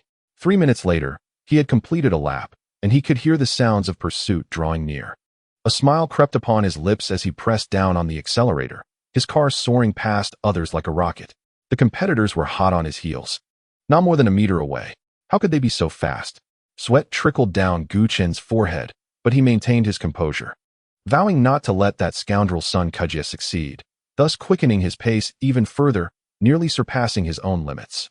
A flash of blue zipped past his vehicle, tightening Gu-chan's heart as he pressed the gas pedal even harder. What was wrong with this car? It was so sluggish. No matter how he pressed the accelerator, it failed to gain speed. Watching the car ahead extend its lead considerably, Gu-chan understood he was on the verge of defeat, yet he refused to surrender, determined to complete the race. Suddenly, a deafening crash echoed across the open racetrack. Chapter 84. You fool, please don't be hurt. Gu Chun gripped the steering wheel tightly, his heart racing. Had something happened to Sun Kajia? He swiftly exited the car and sprinted toward the focal point, where a throng of staff had gathered. Pushing through the crowd, he felt a hand land on his shoulder. Turning, he was startled to see Sun Kajia. How could it be him? Wasn't he supposed to be in that racing car? A wave of panic washed over Gu Chun as he weakly approached the vehicle. The man, helmet-clad, lay slumped over the steering wheel, his hands stained with blood, a harrowing sight. Quick, what are you doing? Have you called for an ambulance? Sun Kajia shouted. I've already made the call. It should arrive in a few minutes, Gu Chun replied, glancing at the motionless figure inside the car. He wanted to reach out and check, but hesitated, his heart aching painfully. Clenching his fist, he lowered his head as tears streamed down his cheeks. Si Biancha, you fool. Please don't be hurt. The ambulance arrived promptly, and Gu Chun felt a wave of despair as he watched Si Biancha being lifted onto a stretcher. Sun Kajia placed a hand on his shoulder and asked, May I know your name? I am Gu Ming, Gu Chun's sister. After speaking, Gu Chun followed the ambulance as it departed. The man behind him observed her petite yet resolute figure, feeling an unsettling sense of familiarity. Upon reaching the hospital, Si Biancha was quickly taken to the operating room, while Gu Chun anxiously awaited outside. Minutes later, a doctor dressed in green scrubs emerged and addressed him. Are you a relative of the patient? If not, please have them come to the hospital. Could you provide an update on his condition? Gu Chun inquired. It appears quite serious, but for specific details, you will need to wait a while. You should notify the other family members, the doctor replied before re-entering the operating room. Gu Chun promptly called his mother to inform her of the matter. After scolding him thoroughly, his mother immediately contacted the Si family.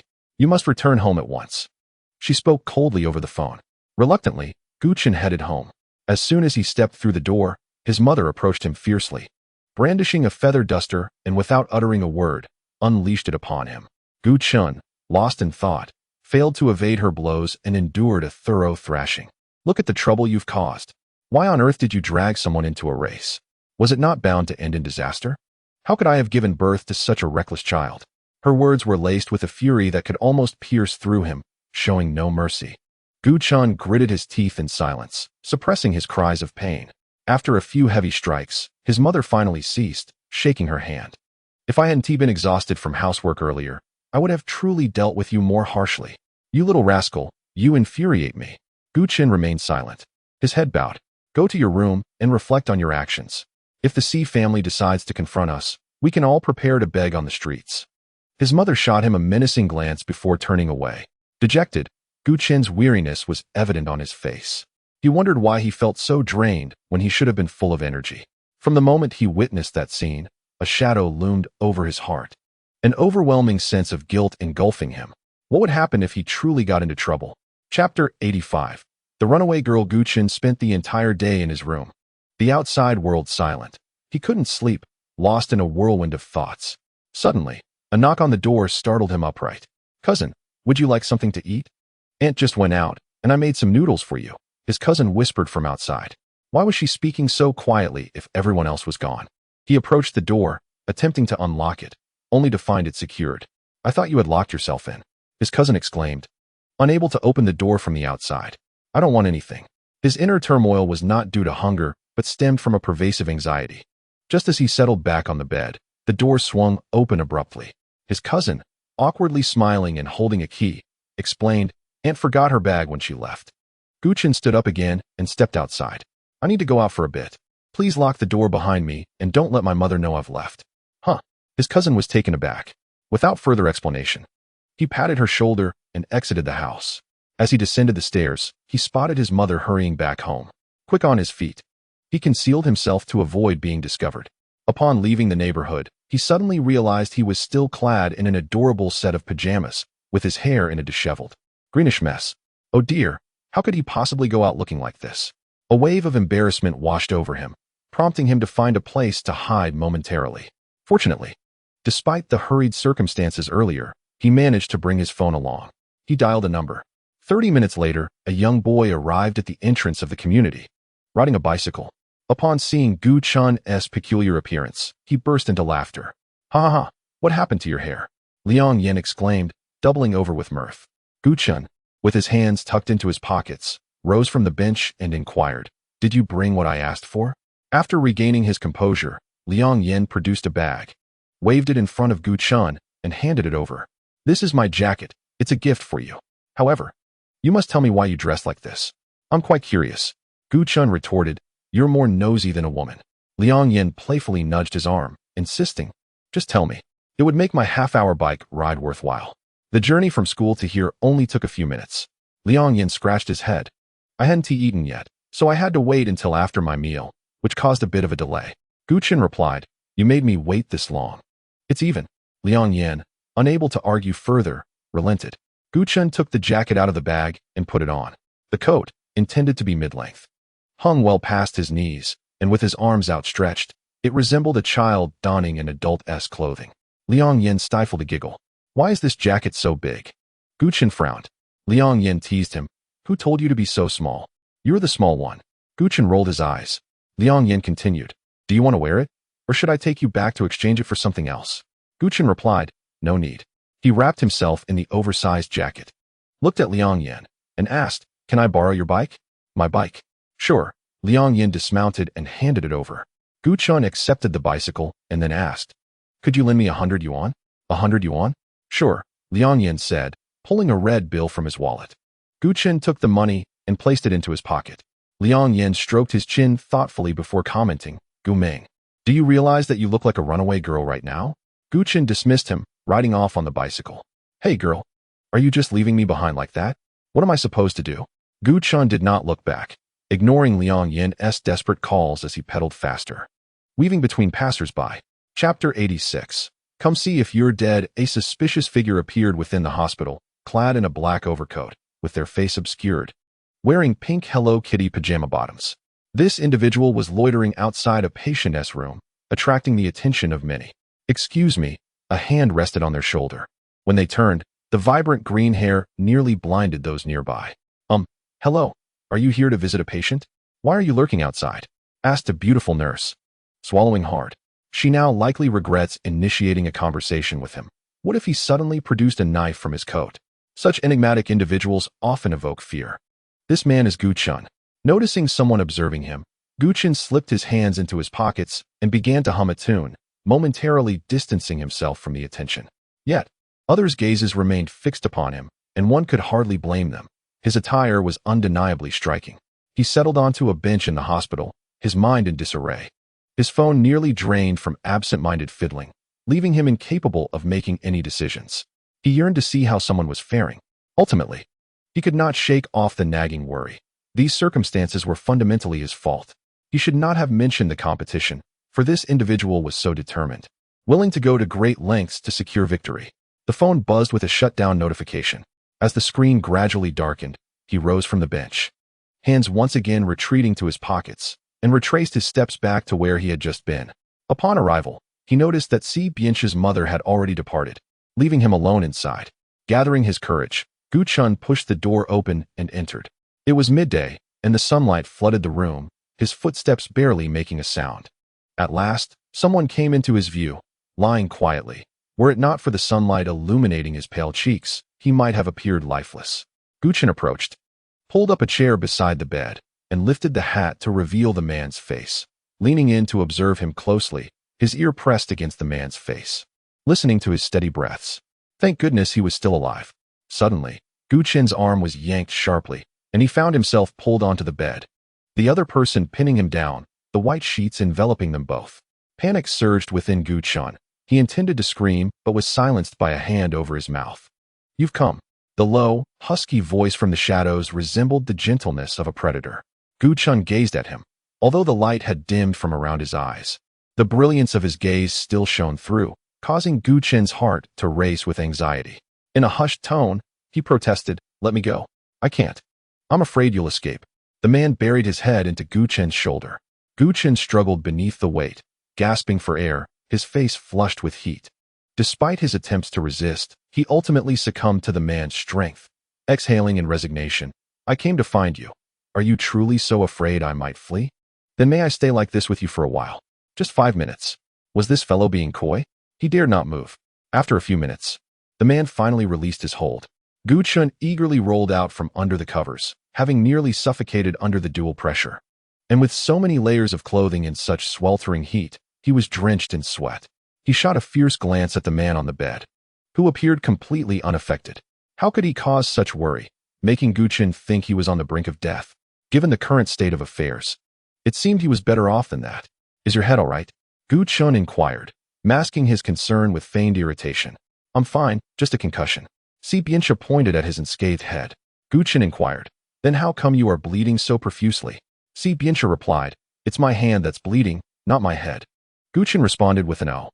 Bianca then teased, are you concerned about me, Ming Ming? Guchen turned his face away, denying, of course not, don't flatter yourself. I merely came to check if you were still alive. Well, you're not dead. His calm demeanor stirred an inexplicable emotion within Guchen.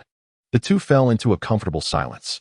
Breaking the awkwardness, Bianca suggested, since I've won the competition, may I make a request? Guchen questioned, why are you so desperate to win? I fear that if you do, you'll propose a breakup. Guchen was taken aback. How could he entertain such a self-deprecating thought? That was utterly uncharacteristic of him. Chapter 87. Excessive, truly excessive. Guchen stated, you can voice your request, just don't make it too outrageous. Bianca assured. It won't be excessive. Guchen retorted, then speak up already, stop dragging it out like a woman. Bianca boldly asked, I wish to go on another date with you, in matching outfits. Is that acceptable? This guy was truly shameless. Guchen glared at him fiercely, exclaiming, that's too much. Bianca countered, then you should kiss me. Guchen shot back, now that's excessive. Bianca persisted, then I'll kiss you. Guchen felt an overwhelming urge to smack him on the head or to pry open his skull to see what nonsense filled his mind. What else could he think of besides wanting to be with him? A date could serve as compensation, but matching outfits were out of the question, Guchen insisted. Bianca pondered for a moment and asked, can I kiss you on our date? Guchen snapped, kiss you? If you dare, I will break up with you. I swear. Bianca obediently replied, okay, I'll listen to you. Guchen inquired, when will you be discharged? Bianca responded, this afternoon. Guchen was surprised. Why so soon? Bianca explained, I have classes to attend in the afternoon. Guchen remarked, why bother going to class when you run a foreign teacher's class and earn nothing? That's just boring. Bianca replied, it's because you're there. Guchen retorted, but I won't be going. I'm going to sleep in at home. The air fell silent for a moment, and Bianca's mood seemed to dip. Hey, don't look so pitiful. Just because you're a patient now doesn't mean I will indulge you. Dream on. Guchen stubbornly maintained his facade, though his heart had softened. Bianca lamented, without you, I have no desire to attend class. Guchen's mind was racing with 1,000 expletives. He looked up at the ceiling and down at the ground, feeling as though he had no way out. Guchen conceded, fine, I'll go. Please, stop looking so wronged. It makes it seem like I'm bullying you. A hint of a smile finally broke through Bianca's gloomy expression. Was he doing this on purpose? Guchen suddenly remembered he had sneaked out, and returning now would surely lead to a scolding. Thus, he remained in Bianca's hospital room. My mom will be coming soon, Guchen said in a flustered tone. Then I shall hide. Bianca observed him frantically searching for a place to hide within the hospital room and kindly remarked, no need to conceal yourself. My mother is already aware of your presence. Guchen raised an eyebrow, inquiring, how does she know? Did you, with your loose tongue, let it slip? Bianca replied nonchalantly, indeed. Oh dear, the ties of relationships are now irrevocably intertwined. Just as he was grappling with inner turmoil, the door to the room swung open, revealing his mother, who entered with a radiant smile. Upon seeing Guchen, she became quite animated and approached him, grasping his arm. Ah, Ming Ming. You've come to visit Xiaoche? How thoughtful of you. It truly delights me. Guchen managed a forced smile, attempting to align with her cheerful demeanor.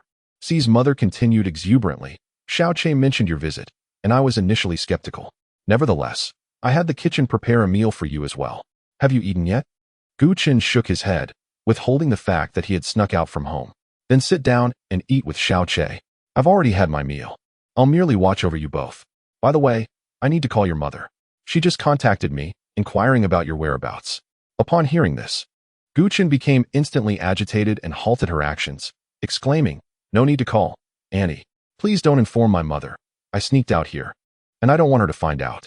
Understanding the gravity of the situation, Xi's mother put away her phone. Guchen sighed in relief. Envisioning the furious expression of his mother, which sent shivers down his spine, he truly wished to avoid another beating. as his delicate skin could hardly withstand another harsh reprimand. C's mother, characterized by her accommodating and gentle nature, complimented Gu Chen's own mother, resulting in a sisterly bond between them. If only a change of mothers were possible. Gu Chen pondered innocently. Chapter 88. C's mother's wish. To have a daughter the sight of Gu Chen eating was far more graceful than that of another. As she savored her meal heartily. After finishing, she let out an unrefined burp and exclaimed, "This is absolutely delicious." C's mother chuckled. "Ming Ming, you truly are adorable. I regret not having another daughter." Gu Chen replied, "Then have one. Auntie, you're still quite young."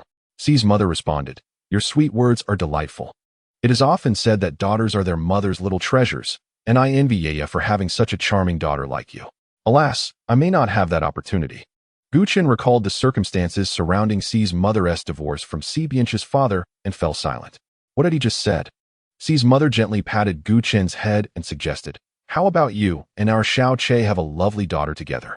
That way, I could have a granddaughter to dote on. Being a grandmother wouldn't be so bad." At that moment, the porridge Gu Chen had just sipped spewed from his mouth. C Bianchi handed him a few tissues, expressing concern. "Take your time." C's mother observed the scene with satisfaction and continued, "Having a son is also wonderful. The men of the C family are devoted. They will treat their mothers and wives with great care, just as I have with Xiao Che, who seldom gives me any worry." Gu Chen twitched the corners of his mouth and set down his bowl, no longer feeling hungry. "Are you full?" C's mother inquired. Gu Chen nodded in affirmation. Indeed, he had already consumed a significant portion of the food, akin to a starving ghost reincarnated. Mother C gazed at him for a moment and remarked, "Ming Ming, your green hair is actually quite striking. However, I would advise against such a hue, as it may be somewhat alarming at night." Gu Chen raked his fingers through his hair and replied helplessly, "All right then, I shall dye it back later." Mother C's eyes brightened. "Let me accompany you. I also need to get my hair styled, and it would be delightful for you to have a makeover as well." Gu Chen frowned, feeling reluctant. The last time he accompanied his cousin for a hair appointment, he waited nearly 5 hours, questioning whether the stylist had applied gold to her hair. "A simple black dye will suffice for my hair. It doesn't need to be so complicated." He attempted to decline. Mother C touched his hair and shook her head. "Look at your hair. The green dye has damaged it. I will take you to a high-end salon for a beautiful new style. Please spare me," Gu Chen thought, nearly in tears, yet under Mother C's earnest pleas. He ultimately acquiesced. They left C Bianchi behind and headed to an upscale salon. Mother C, a regular patron, was warmly greeted by the staff upon her arrival. When they saw Gu Ming, their expressions shifted to one of confusion. "This is my son's girlfriend and the future daughter-in-law of the C family, named Gu Ming," Mother C introduced. The staff's confusion turned to astonishment, with one flamboyant gentleman raising his delicate fingers, exclaiming, "She is your son's future wife? How adorable." Mother C lavishly praised her. Such compliments rendered Gu Ming almost overwhelmed, let alone the onlookers. The effeminate gentleman was the salon manager. Mother C seated Gu Chen in a chair and instructed, "Jimmy, please dye my daughter-in-law's hair to a more conventional color and style it beautifully. Otherwise, I shall not pay." "Rest assured, leave it to me. I have never disappointed you," Jimmy vowed confidently. As Gu Chen sat in the chair, he gazed at his reflection. The vivid green hair was glaring, almost painful to behold, and he suddenly recalled the image of his cousin laughing heartily during his previous hair appointment. A profound self-interrogation ensued. "What prompted you to adopt such a hairstyle?" Gu Chen retorted, "Isn't it simply to distance myself from that fellow?" The inner voice queried, "Did you succeed?" Gu Chen snapped back, "Of course, are you not the worm in my belly? How could you not know?" The voice insisted, "I am not a worm." Chapter 89. Where did this little cutie come from 3 hours later? "Little beauty, you may now open your eyes." Gu Chen, who had been dozing, drowsily opened his eyes, only to be startled by the reflection in the mirror. Wow, where did this little cutie come from? He leaned closer to the mirror, scarcely able to believe that the person staring back at him was, in fact, himself. The wild green locks were transformed into a rich brown hue, and with Jimmy's skilled hands, the medium-length hair was fashioned into a short style that possessed a certain charm, artfully concealing Gu Ming's youthful roundness. The slightly curled bangs added a playful touch to her appearance. This craftsmanship was indeed extraordinary. Just a few hours prior, Gu Chen had nearly been repulsed by the reflection staring back at him from the mirror. In a moment of selective despair, He had not anticipated that this transformation would rescue him from his dismay. Rising from his chair, he noticed that Mother C, still under the hairdryer, was called by someone. Upon lifting her magazine, her eyes sparkled with excitement as she nearly leaped from her seat, only to inadvertently scald her scalp, causing her to yelp in pain. Guchun, somewhat awkward, ran his fingers through his hair, feeling quite like a young girl. "Oh, Ming Ming, you are simply adorable. If you weren't Xiaoche's girlfriend, I might consider adopting you as my goddaughter," Mother C exclaimed, nearly moved to tears. "Is it really that exaggerated? Ming Ming, come over and sit. Auntie still needs some time to finish her hair, so please wait a moment." Guchun lowered his hand and moved to sit beside Mother C, picking up a book and flipping through a few pages, yet he increasingly felt a sense of disquiet. Why did he feel as if he were becoming more feminine? In a panic, he tossed the book aside and sat on the sofa with a posture befitting a man. This was how it should be. He must always remember not to become delicate. After all, he was a true man. Guchun intended to close his eyes and rest. But suddenly a familiar voice broke through his reverie. He opened his eyes to see two women entering the room, both familiar figures. "Nana, do you still wish to attend the afternoon class? I think it might be best to skip it to avoid any unpleasantness," the speaker, Mei Mei, suggested. Su Mingna, wearing a white dress that resembled a pure white lotus untouched by the muck of the world, replied gently, "It's all right. The professor and Gu Ming are not as close as they once were. Why are we discussing him?" Guchun concealed his face behind the magazine. Ears perked for their conversation. Mei Mei, puzzled, remarked, "They're quite flirtatious, and you still hold out hope." "Nana," Su Mingna responded, "this matter is best left to me. I have my own ways to ensure they part ways." Guchun, intrigued, pondered her intentions. Did she truly wish for them to separate? If so, it would bring him immense joy. Mei Mei continued, "Will you still sit next to Gu Ming? I've said before that having her beside you only diminishes your status. The professor will hardly notice you." Su Mingna countered, "He has noticed me. Last week, I invited him out, and we went to the movies and shopping together." "Really?" Su Mingna nodded like a young girl, affirming her words. Guchun gripped the edge of the magazine, reflecting on that moment. Feeling a swirl of emotions that he could not quite articulate, he found himself reluctant to continue listening to their gossip. Why should a man like him involve himself in such trivialities of female chatter? Just as he was about to don his headphones and close his eyes in a moment of tranquility, he heard Su Mingna utter a dismissive remark. "Gu Ming is nothing more than a supporting character. I have never regarded her as a friend." Chapter 90. Unseen Conflicts. Subtle usurpations. Ming Ming, Auntie's perm is done. We'll wash it later, and then we can prepare to head home, Su's mother suddenly interjected. The two girls at the doorway glanced over. Guchun locked eyes with Su Mingna, one composed, the other slightly taken aback. They whispered among themselves before averting their gaze. Half an hour later, Guchun departed with Su's mother. Instead of returning home, he soon found himself on his way to class in the afternoon. Su's mother had even taken him shopping for a stylish outfit, stowing his pajamas and overcoat into a bag. Suddenly, she whimsically proposed, "Shall I drive you to class?" Guchun shook his head. "No need. I have my own car." As he mounted Liang Yan's bicycle, Guchun frowned while glancing down. The tires were flat. Su's mother, seeing this, erupted into laughter, exclaiming, "Ming Ming, where did you acquire this dilapidated bicycle? It's so unreliable. Let me drive you to class. It's just a few minutes away." "All right," Guchun conceded with a sigh. Su's mother drove a lavish red Porsche, and as she navigated the road, Guchun sat in the passenger seat, observing the vehicle with an envious eye. The car was quite impressive, although it was driven by a woman. Its overall performance was remarkable. Noticing his fascination, Su's mother inquired, "Ming Ming, do you have a driver's license? You seem to have a keen interest in cars. How about I gift you one next time?" Guchun fibbed, "I don't know how to drive." "Oh, I see. That is fine. You can have Xiaoche take you to class." Guchun fell silent. He was reluctant to owe anyone too much. He believed he would have to repay such debts in the future. Luxury cars certainly drew attention on campus, especially when Guchun stepped out, eliciting many gazes. Despite being slightly chubby, the new attire and haircut transformed his demeanor entirely. Su's mother rolled down the window to bid farewell, stating, "If Xiaoche bullies you, call me immediately. I will ensure he receives a proper lesson." Guchun smiled and waved silently. Arriving late, he found the classroom nearly filled, with someone occupying his seat. Guchun coolly remarked, "That's my spot." Mimi turned to face him, her mouth forming a new surprise. "Gu Ming?" "Yes," Guchun replied. "Impossible. Weren't you sporting green hair just yesterday? How did it turn black, and you've cut it short? Wait, I think I saw you at the salon today.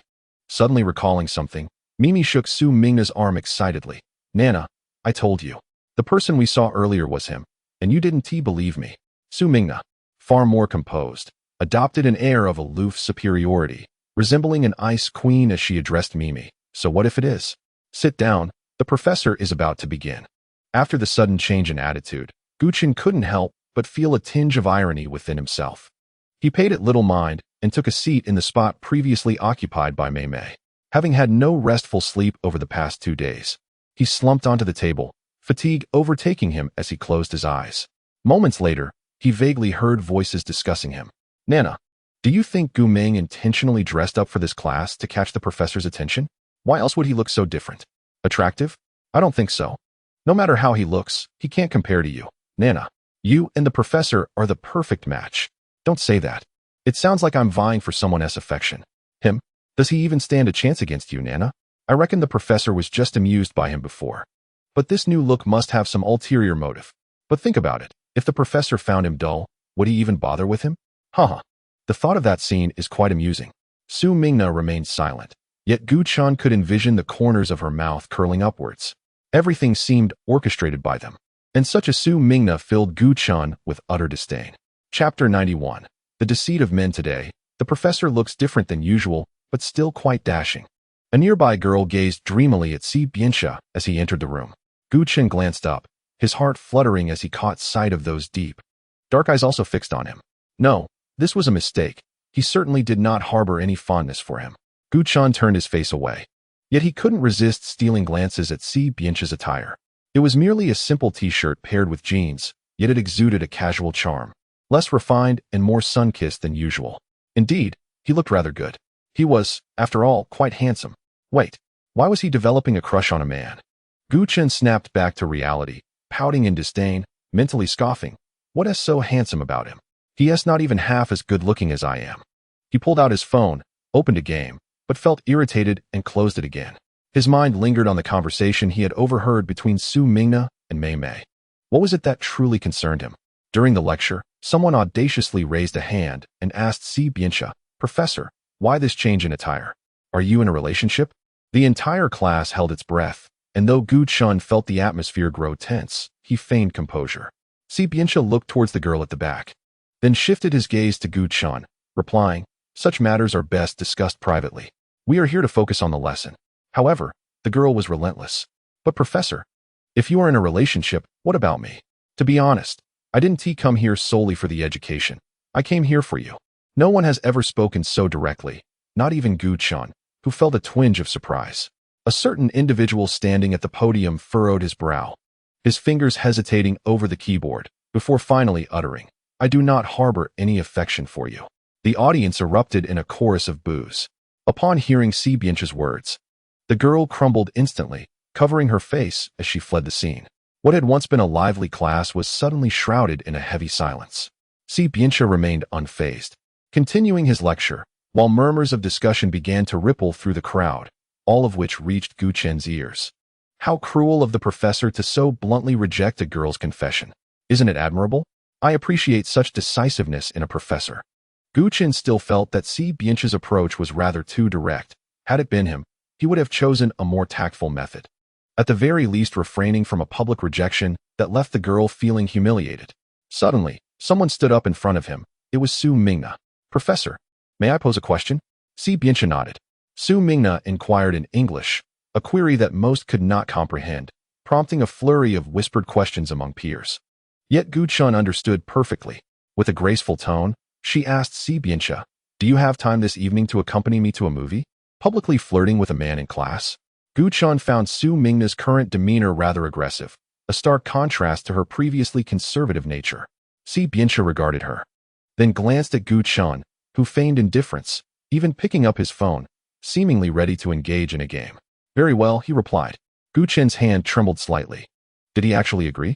Lifting his gaze to Si Bianxia, he noticed the man's attention was fixed on Su Mingna, completely ignoring him. Men are all deceivers, Gu Chun murmured under his breath. Accidentally, he kicked the chair of the person in front of him, causing Mei Mei to swivel around, glaring at him fiercely. Gu Ming, Why did you kick my chair? Are you seeking revenge for me taking your seat? What evidence do you have to accuse me of kicking your chair? Guchen shot her an exasperated glance. His mood was foul, and he wished for no further provocation. You clearly just kicked it, and it was loud enough for everyone to hear. Do you think everyone else is deaf? Mei, still harboring resentment from the previous day, seized the opportunity to chastise Guchen. She was determined not to let him off the hook. Guchen absent-mindedly scratched at his nails, too disinterested to engage with her. Mei, growing increasingly irate, began to hurl insults. I've never encountered someone as uncouth as you. You come to class without a clue, your English is abysmal, and you can't even pay attention. It's no wonder no girl in this class, aside from our Nana, would bother to speak to you. Why don't you just leave? You're utterly insufferable. Chapter 92. Gu. I am merely someone's little princess. Mei, please stop. The professor is still lecturing. Su Mingna gently tugged at Mei's arm. Speaking softly, Mimi's anger had reached a boiling point. Having endured Guchen's behavior for far too long, she seemed determined to unleash the words that had been pinned up inside her. With a resounding slap on the table, she pointed an accusatory finger at Guchen and declared, You are no different from that woman earlier, attending the professor's lectures, merely to seduce him, is it not? The first time you feigned academic struggle to garner his assistance, and the second time you brought along your cousin, brazenly proclaiming him to be your boyfriend. Yesterday, you dressed like a specter, desperate for the professor's attention, and now you've adorned yourself beautifully, hoping to capture his affections. Spare yourself the effort. No matter what you do, the professor merely finds you laughable. Guchen furrowed his brow. How had his actions been misconstrued into such a different narrative in her eyes? It was a perspective he had never even considered. Noticing his silence, Mimi's sense of triumph swelled. Look, I've hit the nail on the head, haven't I? Women like you are akin to a toad yearning for a swan's flesh. Hurry home and take a good look in the mirror. Do you truly believe you are worthy of the professor? With a cold laugh, Guchen retorted, How could I be unworthy? It is he who is unworthy of me. The moment those words escaped his lips, they incited laughter from a group behind him, including Mimi, who was nearly convulsing with amusement. Are you serious? What do you think you are? The professor is unworthy of you? Just because you made your hair somewhat presentable, you believe you've transformed into a princess? Propping his chin on his hand, Guchen blinked and replied, Indeed, I am the professor's princess, his little treasure. Do you believe that whatever I command, the professor will comply? Mimi, sensing his calm demeanor, grew flustered yet feigned composure. You think I'm easily intimidated? Go ahead, order a professor around. I wouldn't believe it unless he were bewitched. Perhaps he is indeed under a spell, Guchen mused, rising from his chair amidst the gazes of the crowd. In fluent English, he addressed the girls who typically looked down upon him. Now, I shall demonstrate a fancy kiss with the professor. Do keep your eyes wide open. The girls murmured among themselves, disdain evident in their voices. Did you understand what he just said? I couldn't make heads or tails of it.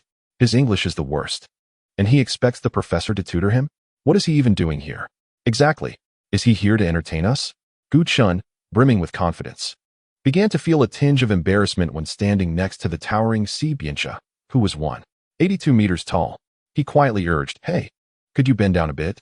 Si Biancha complied, and without hesitation, Guchen pressed his lips against Si Biancha's. The crowd gasped in shock. Yet Guchen remained resolute in fulfilling his task. He gently slid his tongue between Si Biancha's upper and lower teeth. After a brief moment of 2 or 3 seconds, he calmly released Si Biancha and, with utmost seriousness, began to articulate the nuances of kissing in proficient English to the now-dazed women below. The second technique, the nibble kiss. As he turned, Si Biancha was unexpectedly bitten hard on the lips by someone. The third technique, the suction kiss. Guchen leaned in closer, skillfully savoring the lips of Si Biancha. The fourth maneuver, the pushing kiss, required the cooperation of the esteemed teacher. Please extend your tongue and engage with me, if you will. After indulging in 13 different styles of kissing, Si Biancha, with a hint of a smile, teasingly quirked his lips and inquired, Is there more? Chapter 93. This is called romance. Guchen gazed coldly at the individual before him, his tone frigid. More? Did you not just exchange flirtatious glances with another girl during class? Do you take me for a fool, believing I am unaware? Si Biancha's lips curled upward as he tightened his embrace around Guchen's waist, provoking envy in several onlookers, particularly Su Mingna, whose eyes nearly bulged in disbelief. In a conspiratorial whisper, Si Biancha teased, Are you feeling jealous, my little princess? Gu Chen retorted, no. Professor, what precisely is your relationship with her? Mei Mei, unable to contain herself, shouted loudly. Si Bianche replied, she is my girlfriend. Girlfriend? Mei Mei could hardly believe her ears. Su Mingna, biting her lip, confronted Gu Chen. Did you not claim to be unable to speak English? Why then do you pretend otherwise and insist on my assistance? Gu Chen responded, do you not understand the concept of romance? My relationship with him is that of a couple. I attend this class solely to keep a watchful eye on my boyfriend, ensuring he refrains from engaging in flirtations with other girls. However, after observing you for several days, it seems you are indeed the most interested in my boyfriend. Am I wrong? Just a moment ago, you openly invited him to a movie in my presence. Su Mingna's expression faltered. I did not. I merely wished for the professor to answer a question. You seem to lack conviction in your words. Why not repeat what you just said? With lips tightly clenched, Su Mingna turned to Si Bianche, feigning innocence. Professor, is she truly your girlfriend? Then why did you accompany me to the movies and go shopping together before? Well, you just voiced that query, and I too wish to ask my boyfriend why he agreed to go out with you. Gu Chen crossed her arms defiantly, fixing an assertive gaze upon Si Bianche. Now, explain yourself. Why? All eyes were now on Si Bianche. Furrowing his brow, he turned to Su Mingna and, after a prolonged silence, finally spoke. Your mother requested my assistance. Upon hearing this, Su Mingna's eyes widened in disbelief, her legs trembling as she took a step back, shaking her head in disbelief. She spoke to you? So you pitied me and accompanied me to the movies? Indeed, Si Bianche replied in a low tone. What on earth is going on? Gu Chen asked, perplexed, tugging at Si Bianche's shirt. You still haven't explained this situation to me. Let me clarify at home. It's not convenient right now. Su Mingna, seemingly on the verge of a breakdown, burst into tears and fled the classroom, covering her face. Let us conclude this class here, Si Bianche announced before exiting the room. Gu Chen sensed something amiss and hurriedly followed after him. Not far from where he ran out, he spotted Si Bianche pausing. And as he looked closer, he saw Su Mingna kneeling on the ground, frantically gathering white objects scattered around her and consuming them. Si Bianche approached and halted her actions. However, Su Mingna could not cease. She picked up a small bottle that had fallen to the ground, murmuring something that Gu Chen could not hear. Upon glancing inside and realizing it was empty, she discarded it carelessly. This behavior seemed rather peculiar. Gu Chen moved closer and squatted down. The moment Su Mingna saw him, her expression twisted into one of aggression as she shoved Gu Chen away, shouting, Leave me alone. I don't want to see you. Si Bianche steadied Gu Chen and softly advised him, You should go. Don't provoke her. Gu Chen nodded and retreated to the other side. From a distance, he observed Su Mingna, under Si Bianche's comforting presence, gradually regaining her composure. Si Bianche even retrieved another bottle of medicine from her bag and offered her a bottle of water, urging her to take the medication. Yet, after swallowing the medicine, she collapsed directly into Si Bianche's arms, losing consciousness. Chapter 94. She is ill. The two of them brought Su Mingna to the hospital. Outside the ward, a middle-aged woman approached Si Bianche, exclaiming, Xiao Che, please tell me, what has happened to my Nana? Why did she faint? Si Bianche remained silent. When the woman caught sight of Gu Chen standing beside him, an unusual flicker crossed her eyes, and she suddenly grew furious, declaring, If anything happens to Nana, I will not let you off. This woman must be Su Mingna's mother, but why was all the blame directed at Si Bianche? Gu Chen felt perplexed. Watching her enter the ward, he tugged at Si Bianche's clothing and inquired, What exactly is wrong with her? Si Bianche replied, She suffers from depression. But I am not yet certain about the severity. Gu Chen's heart tightened. Depression? Yet, on the surface, she didn't appear to be someone afflicted by such an ailment. However, he recalled the music bar incident and the Su Mingna on the phone. Neither resembled the person he knew.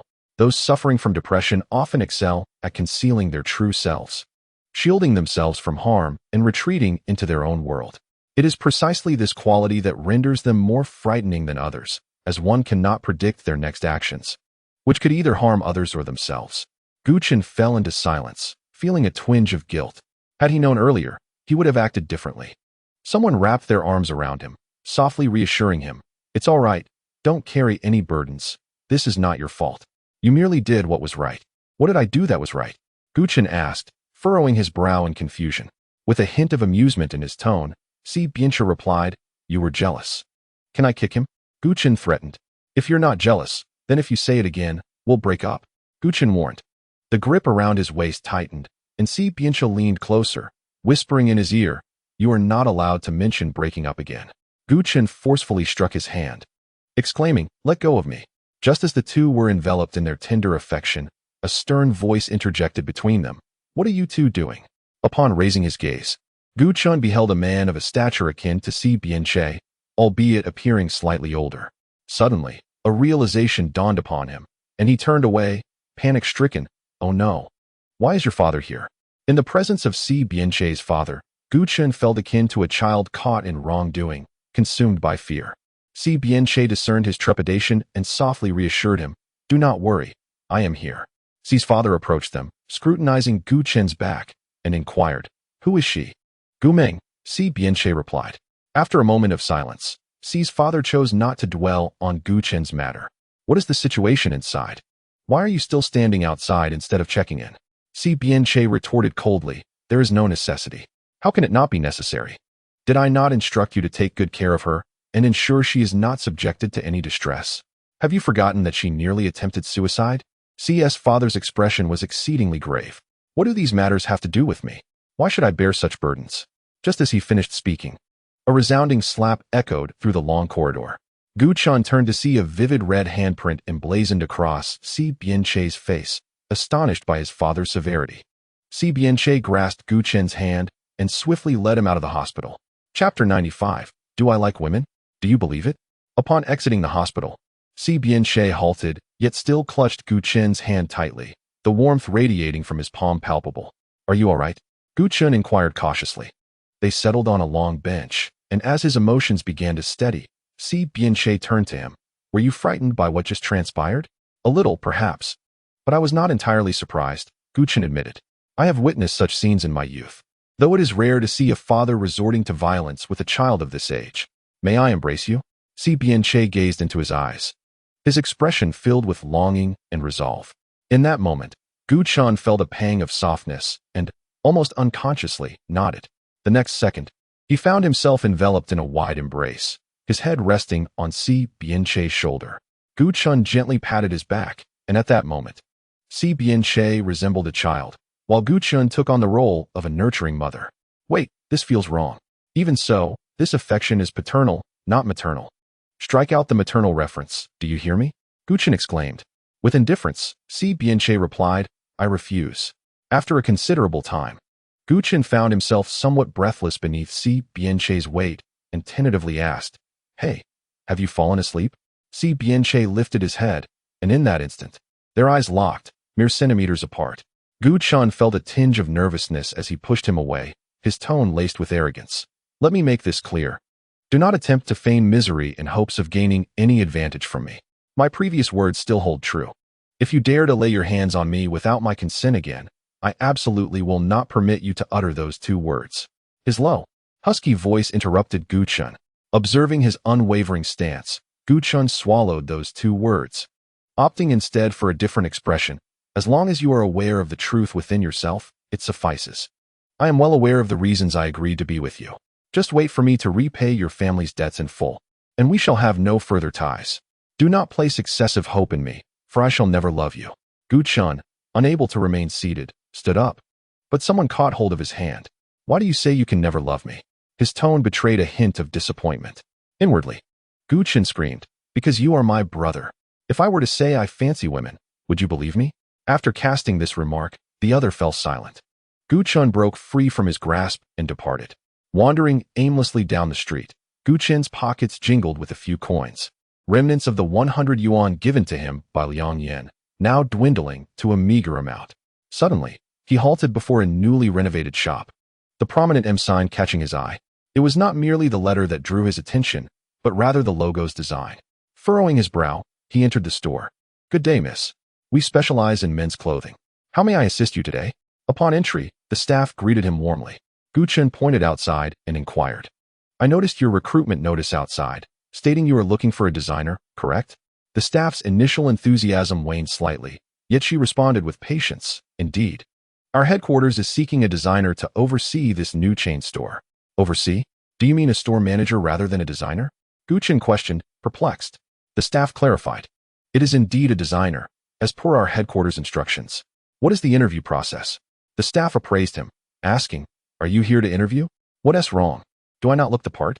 Guchin raised an eyebrow. "Did you bring a resume? Our requirements are modest. We only need a designer with over a year of experience in menswear and some accomplishments. Other educational qualifications are not a concern." The bar was set quite low. Yet, given his current situation, he possessed none of those credentials. Reluctantly, Guchan abandoned the thought. A genius does not lack opportunities. Eventually, he would surpass this hurdle. Perhaps fortune would come knocking on his door, so why worry over such trifles? Are you indeed interested in applying for the designer position? Chapter 96. Whether early or late. Death is inevitable. Guchan lifted his gaze to the man before him, approximately 6 feet tall, clad in a formal suit, a smile gracing his face. "Yes, I have come to apply." A man handed him a business card, introducing himself. "We are an overseas clothing company currently seeking designers. The requirements are not stringent. You merely need to upload your outstanding works on our website. Through our selection process, we shall reward you with a substantial design bonus. In addition to the opportunity to ascend to the position of designer, you may wish to give it a try." Guchan accepted the card and glanced at it. "M Clothing Company, Design Director, Hu Yinghua. Is this your card?" Guchan expressed some skepticism. Why would a distinguished design director be recruiting designers on the street? It seems rather strange. "No, this is our director's card. I am merely a humble assistant." "Oh, I see." The man turned the card over. "On the back is our company's website. You simply need to access it, navigate to the application section, and upload your works. If you pass the selection, we will contact you to discuss subsequent matters." Guchan replied in a low voice, "Mm." After bidding farewell to the man, Guchan tucked the card into his pocket and prepared to return home. Upon entering the neighborhood, Guchan spotted his mother, who had just finished taking out the trash. He concealed himself to avoid being seen. However, he thought, "But I am returning home. Hiding like this will only lead to trouble." Gazing up at the sky, he relinquished his struggle and trudged homeward. "Auntie, cousin, he's back." His cousin announced immediately upon opening the door. "Tell your sister to come in for dinner." "Oh, all right." His cousin turned to him. "Sister, why are you only back now? Annie was worried sick about you this morning and searched everywhere. She was quite furious, saying she would give you a good thrashing when you returned. Fortunately, her anger has subsided by the afternoon. Your timing is just right. Come in quickly." His cousin smiled sweetly, allowing him to pass. Yet, Guchan felt an unsettling apprehension. Could he really navigate this predicament so effortlessly? It seemed overly simplistic. Guchan called out to his mother from the kitchen, "Mom, I'm back." Go wash your hands." His mother did not even glance at him, engrossed in her cooking. His cousin dashed over, pointing at Guchan's head, exclaiming, "Annie, did you not see that sister dyed her hair back and even got a stylish haircut?"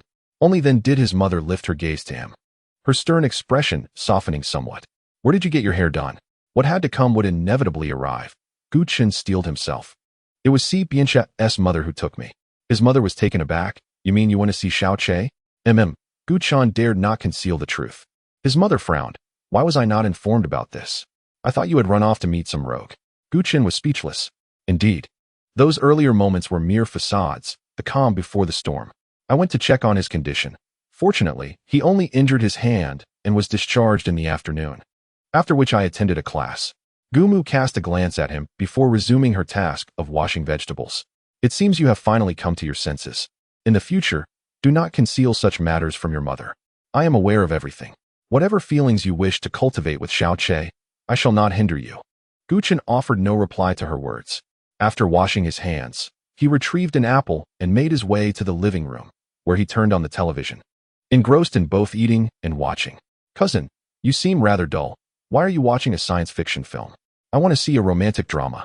Without a word, his younger cousin snatched the remote from his hands and switched to the playing idol drama. Guchan immediately lost interest, flopping back onto the sofa. "Wow, the second female lead is stunning. She is far more attractive than the leading lady. I truly wonder how the director made such poor casting choices." His cousin remarked while munching on sunflower seeds and discussing the plot.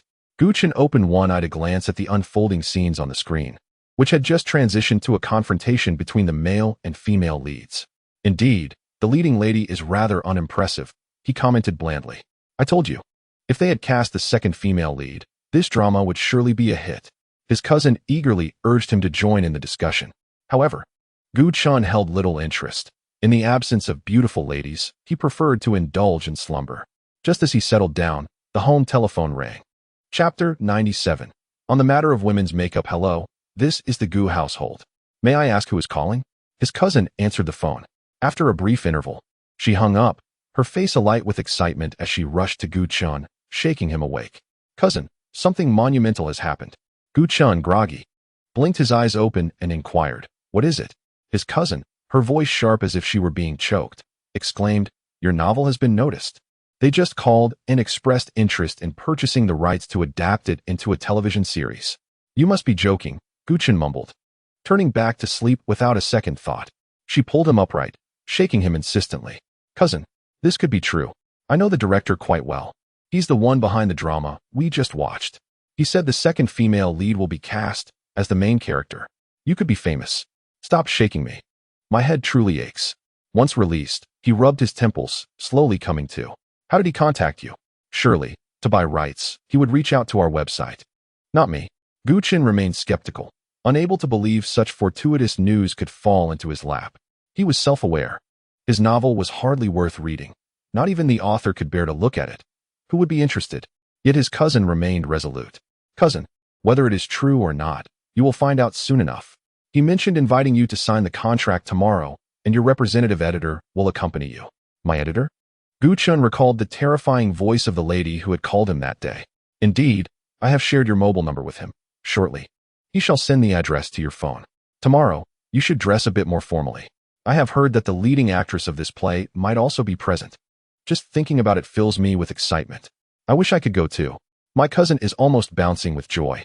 However, Gu Chan remains skeptical, expressing, what if this is a deceit? What if they lure me there with ulterior motives? Dear cousin, please don't overthink it. Why would anyone harbor such thoughts about you? Oh, that is true. My cousin, now astonished, responds, Sister, I never realized you were so open-minded. Do you really lack confidence in your own figure? Gu Chan replies, It's not that I lack confidence. I simply have no interest in myself. After all, this is the body of a younger sister. How could he find it intriguing? He has grown weary of it long ago. My cousin leans closer, saying, Oh, it's quite all right. Women are not inherently beautiful. I used to be rather plain myself. However, ever since I mastered the art of makeup, I can easily outshine many other girls. Gu Chan immediately recoils, refusing. Isn't makeup meant to please men? I have no interest in men, so why should I wear makeup? I won tea. He would rather remain plain than have men pursuing him. The likes of Si Biancha would only add to his woes. But my cousin quickly counters, what do you mean makeup is solely for men? That is a narrow-minded perspective. Dear sister, we women adorn ourselves to surpass other women, to avoid being looked down upon, not for those insufferable men. Why then, is it not to attract men's gaze? Gu Chan fails to comprehend why there is room for debate on such matters. Wrong, wrong, wrong. You are utterly mistaken, dear sister. No wonder you seldom take the effort to beautify yourself. Let me enlighten you. Admiration between genders is mutual, and the same applies among women. If you present yourself well, no one would dare to covet your partner. If, however, you appear unkempt and drab, wouldn't other women feel emboldened to pursue him? Therefore, dear sister, to keep your husband close, you should invest more effort in your appearance. My cousin earnestly imparts the profound truth about women's makeup. So that is how it is. No wonder the women around me regard me with disdain, treating me like a jester.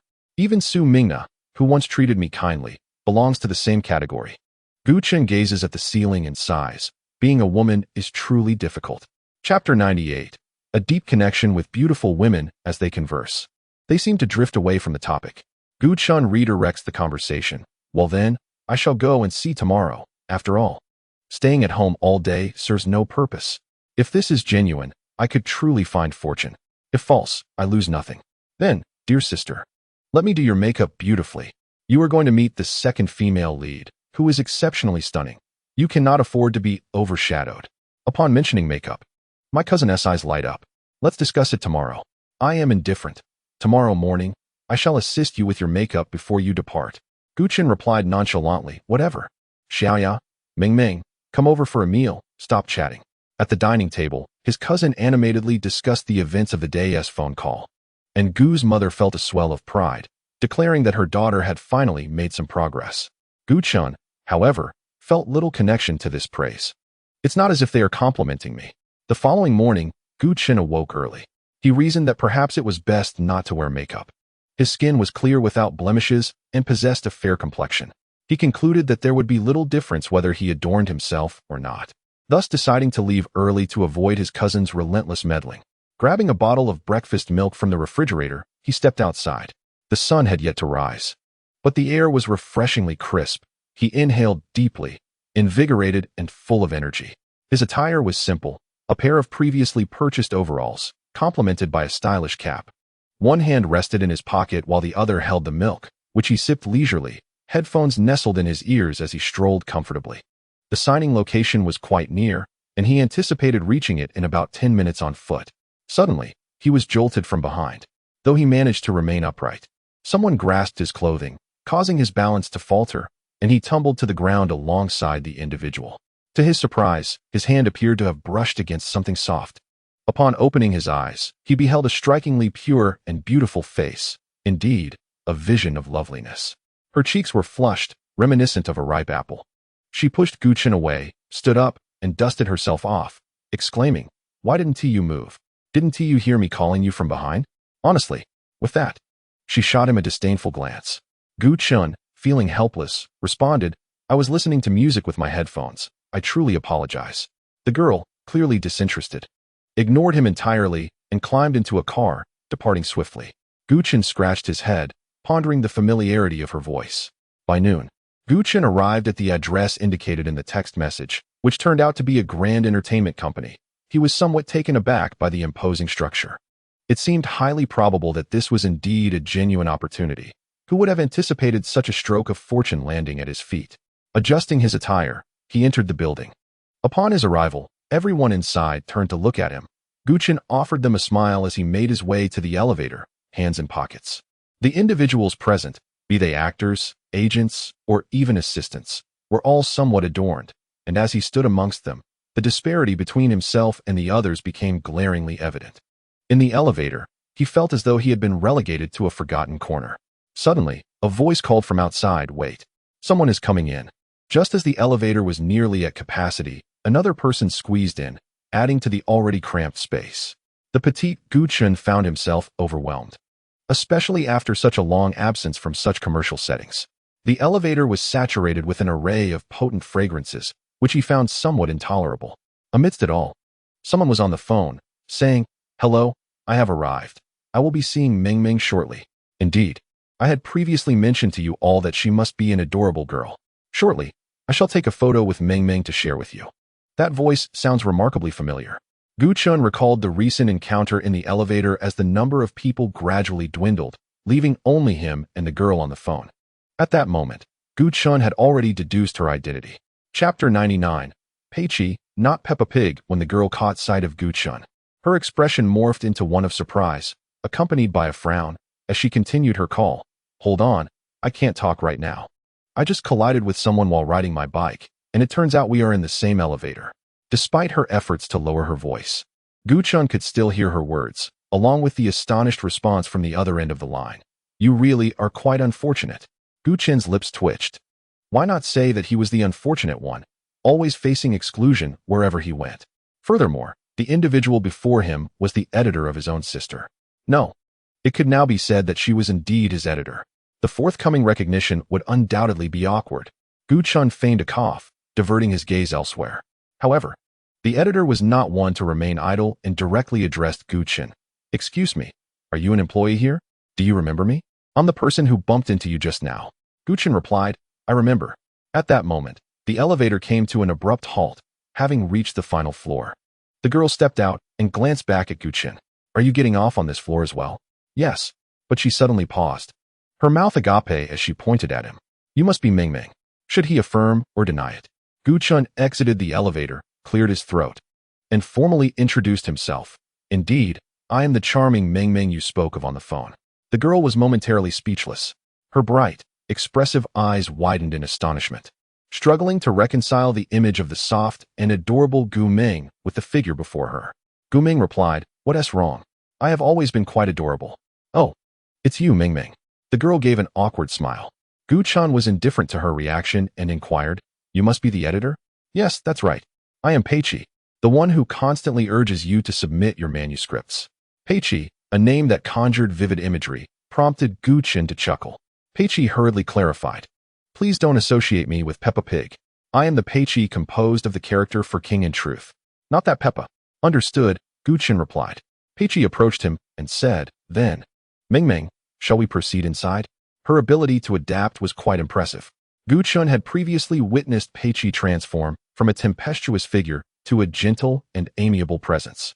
He paid little attention to these nuances as he walked in alongside Peichi. Inside was a small conference room, where a man was already waiting for them. Upon their entrance, the man stood up.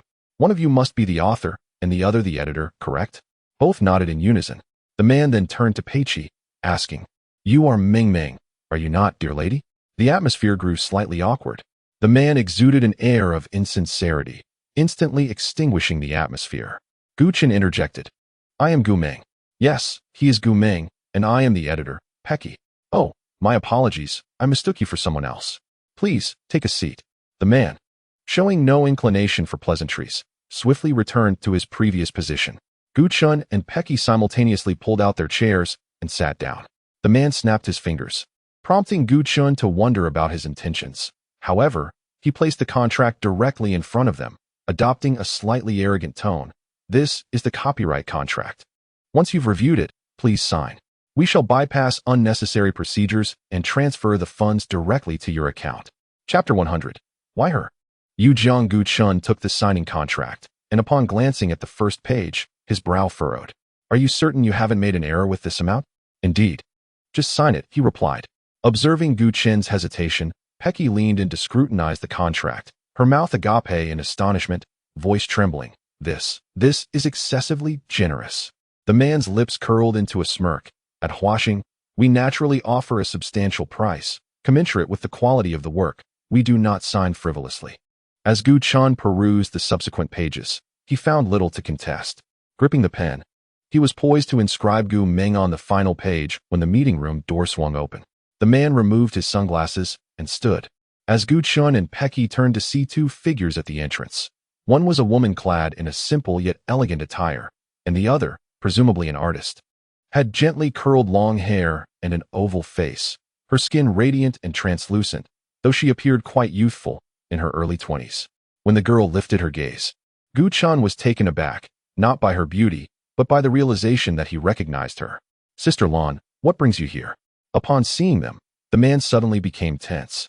Losing the earlier bravado, the woman addressed as Sister Lan did not respond to his question. Instead, she gracefully pulled out a chair and sat down. Yu Jiang, please join us. Let us discuss your new project. The girl nodded and settled beside Sister Lan.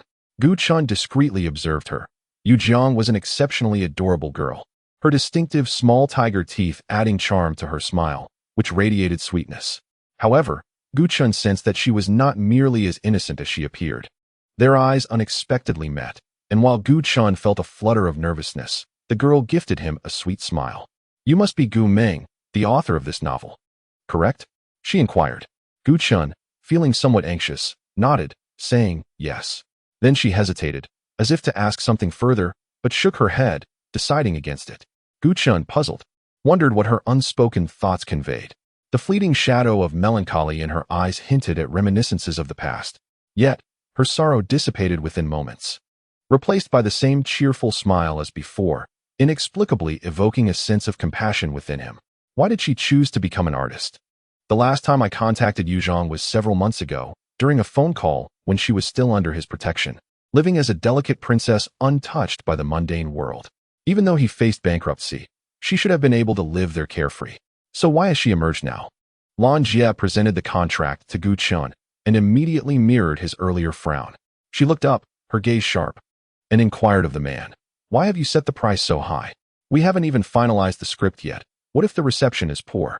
The man appeared noticeably embarrassed and replied, how could that be? You all read the novel beforehand and said it was fine, which is why I dared to propose this price. Moreover, we are purchasing the rights outright. We can make adjustments later. Yuan Shurong stated that she no longer wished to be the screenwriter for this book. Lan Jie spoke calmly. The man was taken aback. What? I must have misheard. You heard correctly. That is the situation. Therefore, we must find another screenwriter, which will incur additional costs. I don't believe it. I will call to confirm, he said. Unable to accept the sudden change, immediately reaching for his phone, only to be stopped by Lan Jia. Do you still not trust what I say? Once she has made a decision, she cannot be swayed. I know her well. After all, we have been close friends since high school. She is likely somewhere on her honeymoon with her husband right now. The man was nearly frantic. What do we do now? How can we proceed with the new drama without her? Lan Jia shot him a glance. I already warned you that Yuan Shurong was unreliable. Yet you insisted on making decisions prematurely. No one could stop you. This is unacceptable, he exclaimed, rushing forward to snatch the contract. Observing with relief that only half of the name was signed. Thank goodness, it hasn't been signed yet. You nearly scared me into a loss-making deal. Gu Chen was speechless. The author is still present, Lan Jia kindly reminded him. However, the man appeared dismissive, saying, what does that matter? I was initially willing to offer such a high price out of respect for Yuan Shurong, considering her keen interest in this book. If the adaptation succeeds, it would elevate my directing career, but if she herself is not taking on this project, then why should I sign this contract? Therefore, Miss Gu Meng, I can only extend my apologies. It turns out he is the director. Gu Chan was taken aback. He had never encountered such a neurotic director before. Chapter 101. Another contract, so this contract will not be signed, correct? Gu Chun inquired faintly. The man pulled a card from his wallet, placed it before Gu Chun, withdrew his hand, and donned his stylish sunglasses, stating, indeed, it will not be signed. Perhaps I will reach out again when the esteemed screenwriter returns. This card contains 10,000. Consider it compensation for your trip today. I hope to collaborate again in the future. With that, he departed without looking back. A hand rested upon Gu Chen's shoulder, and before him lay a new contract. If you do not find it distasteful, you may sign this buyout agreement with my studio. Gu Chen furrowed his brow, internally pondering. Is this happening again? This time, he harbored reservations. Why do you wish to acquire the rights to my novel? Sister Lan replied. In truth, what I told that director earlier was merely a ruse. My friend Yuan Shurong did not wish to collaborate with him. So she asked me to fabricate a reason. Gu Chen fell silent. What was all this fuss about? It was merely a cliched Mary Sue novel, hardly worthy of such fervent interest from so many. We are offering you a price that, although half of what he proposed, comes with an additional condition that you may accept or decline at your discretion. Intrigued by her words, Gu Chun took the contract and perused its contents. The additional condition was astonishingly that he would serve as the screenwriter for this production. Surely, you must be jesting. Sister Lan chuckled. Author, it seems you lack confidence in your own work. Indeed, had he possessed confidence, would he have harbored such doubts? Gu Chen contemplated. I lack experience in screenwriting. No matter. Although my sister is vacationing abroad, she has read your novel in its entirety. You merely need to adapt the somewhat chaotic plot according to her suggestions. As for the filming, we intend to honor the original work, primarily adhering to its storyline. That would certainly alleviate much of the burden. Suddenly, Gu Chun recalled the man he encountered yesterday. If he were to submit his design and be selected, would that not conflict with the timeline here? Gu Chen inquired. May I take a few days to consider before responding? Certainly. Sister Lan readily accepted his request. Yet, those nearby grew restless. Peichi tugged at Gu Chen's clothing, whispering, Meng Meng, why are you still contemplating? Such a splendid opportunity, many would covet it. I have other matters to attend to and cannot focus on this for now. Peichi sighed, dejected. Fine, but do give it careful thought. And remember to share any news with me. Gu Chen nodded. Sister Lan, here is my business card. Should you be inclined, do not hesitate to contact me. But not for too long, within a week, as my offer stands. After Gu Chun accepted the card, Sister Lan departed with Yuzu.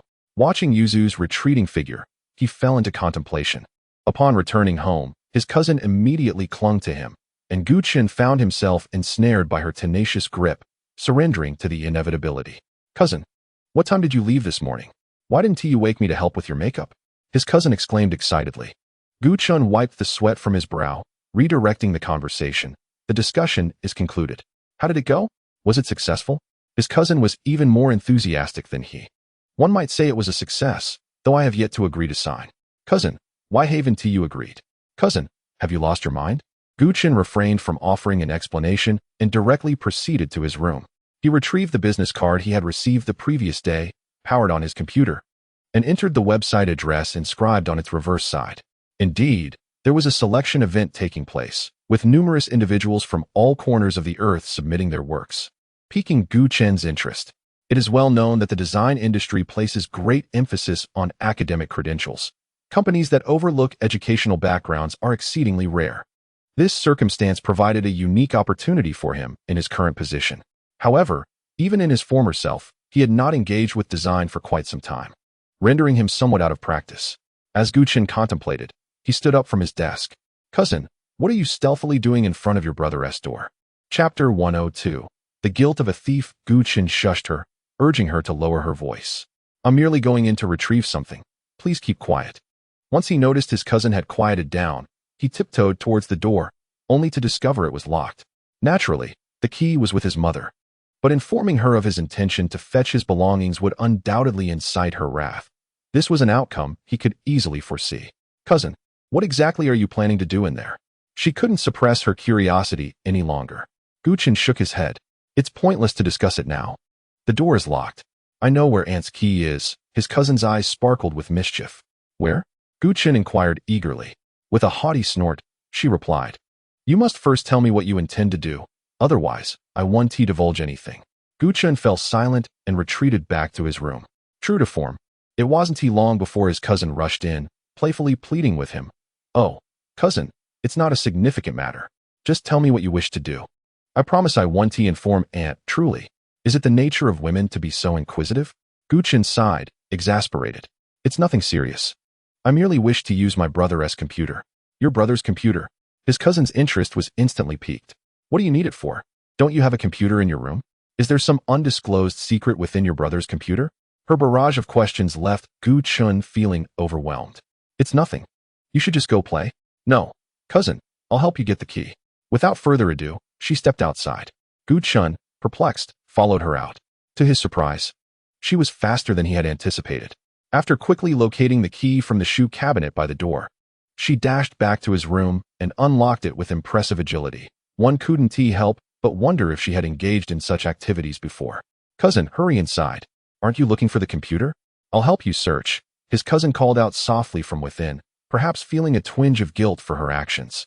Gu Chen entered and, without any difficulty, found the computer nestled within a cabinet. His cousin, having searched in haste, was now slightly breathless, her eyes wide with astonishment as she gazed at the object in his hands. "Cousin, how did you find it so quickly?" "A month ago, my father brought back a computer from abroad. Although it was packed away in a bag, a layer of dust still covered it." Gu Chen placed the computer back in the bag and then carried it out. My cousin locked the door and returned the key to its original spot before hurriedly running to the room, where they both shut the door. "Cousin, what exactly do you intend to do with Brother Chen's computer?" my cousin queried, resting her chin on her hands. Gu Chen did not respond, quietly opening the laptop instead. Fortunately, it was still functional. The interface required a user password, and after swiftly typing a combination of letters and numbers, he logged in. My cousin gasped, "Cousin, how did you know Brother Chen's password?" "I guessed it. It's a combination of my brother's name and his birthday. How could he forget his own password?" "Oh, I see." My cousin, in her innocence, failed to sense anything amiss. The desktop was remarkably clean and minimalist, containing only the essential office software, as he seldom used this computer. Gu Chen effortlessly located the folder containing his design blueprints and, upon opening it, was greeted by an array of men's clothing designs. "Wow," my cousin exclaimed. "Are these the clothes Brother Chen designed before? They look amazing." Flattered by the compliment, Gu Chen smiled and replied, "Of course, this is my brother's path to success. He takes great pride in it." My cousin gazed at him with admiration. "Brother Chen is truly impressive." Gu Chen scratched his head, feeling a bit shy. Yet, the mood shifted as my cousin solemnly remarked, "It's a pity that Brother Chen has passed away. We will never get to see his new works. What a loss." Chapter 103. My cousin, I want to be pampered by Brother. Gu Chen could not help but reach out to pat her head in consolation. "Cousin, I'm fine," she said while wiping the tears threatening to spill from her eyes. She then regained her composure, smiling, and asked, "By the way, are you going to use Brother Chen's old designs?" "What for? Besides, haven't these designs already been claimed by others?" Gu Chen shook his head. "Not yet. These are all his previous works, some of which have never been shown to anyone." "Oh, I see. How do you know they haven't been shown?" Gu Chen paused, turning to face his cousin. "I am his sister, so of course, I would know these things." My cousin rested her chin in her hands, daydreaming. I envy you, cousin. If only I could be Brother Chin's real sister, then I would receive his exclusive affection. It seemed that in his past, he rarely indulged Gu Ming, often teasing her instead. You girls really have such innocent thoughts, Gu Chun remarked, shaking his head as he continued to browse the contents of the computer.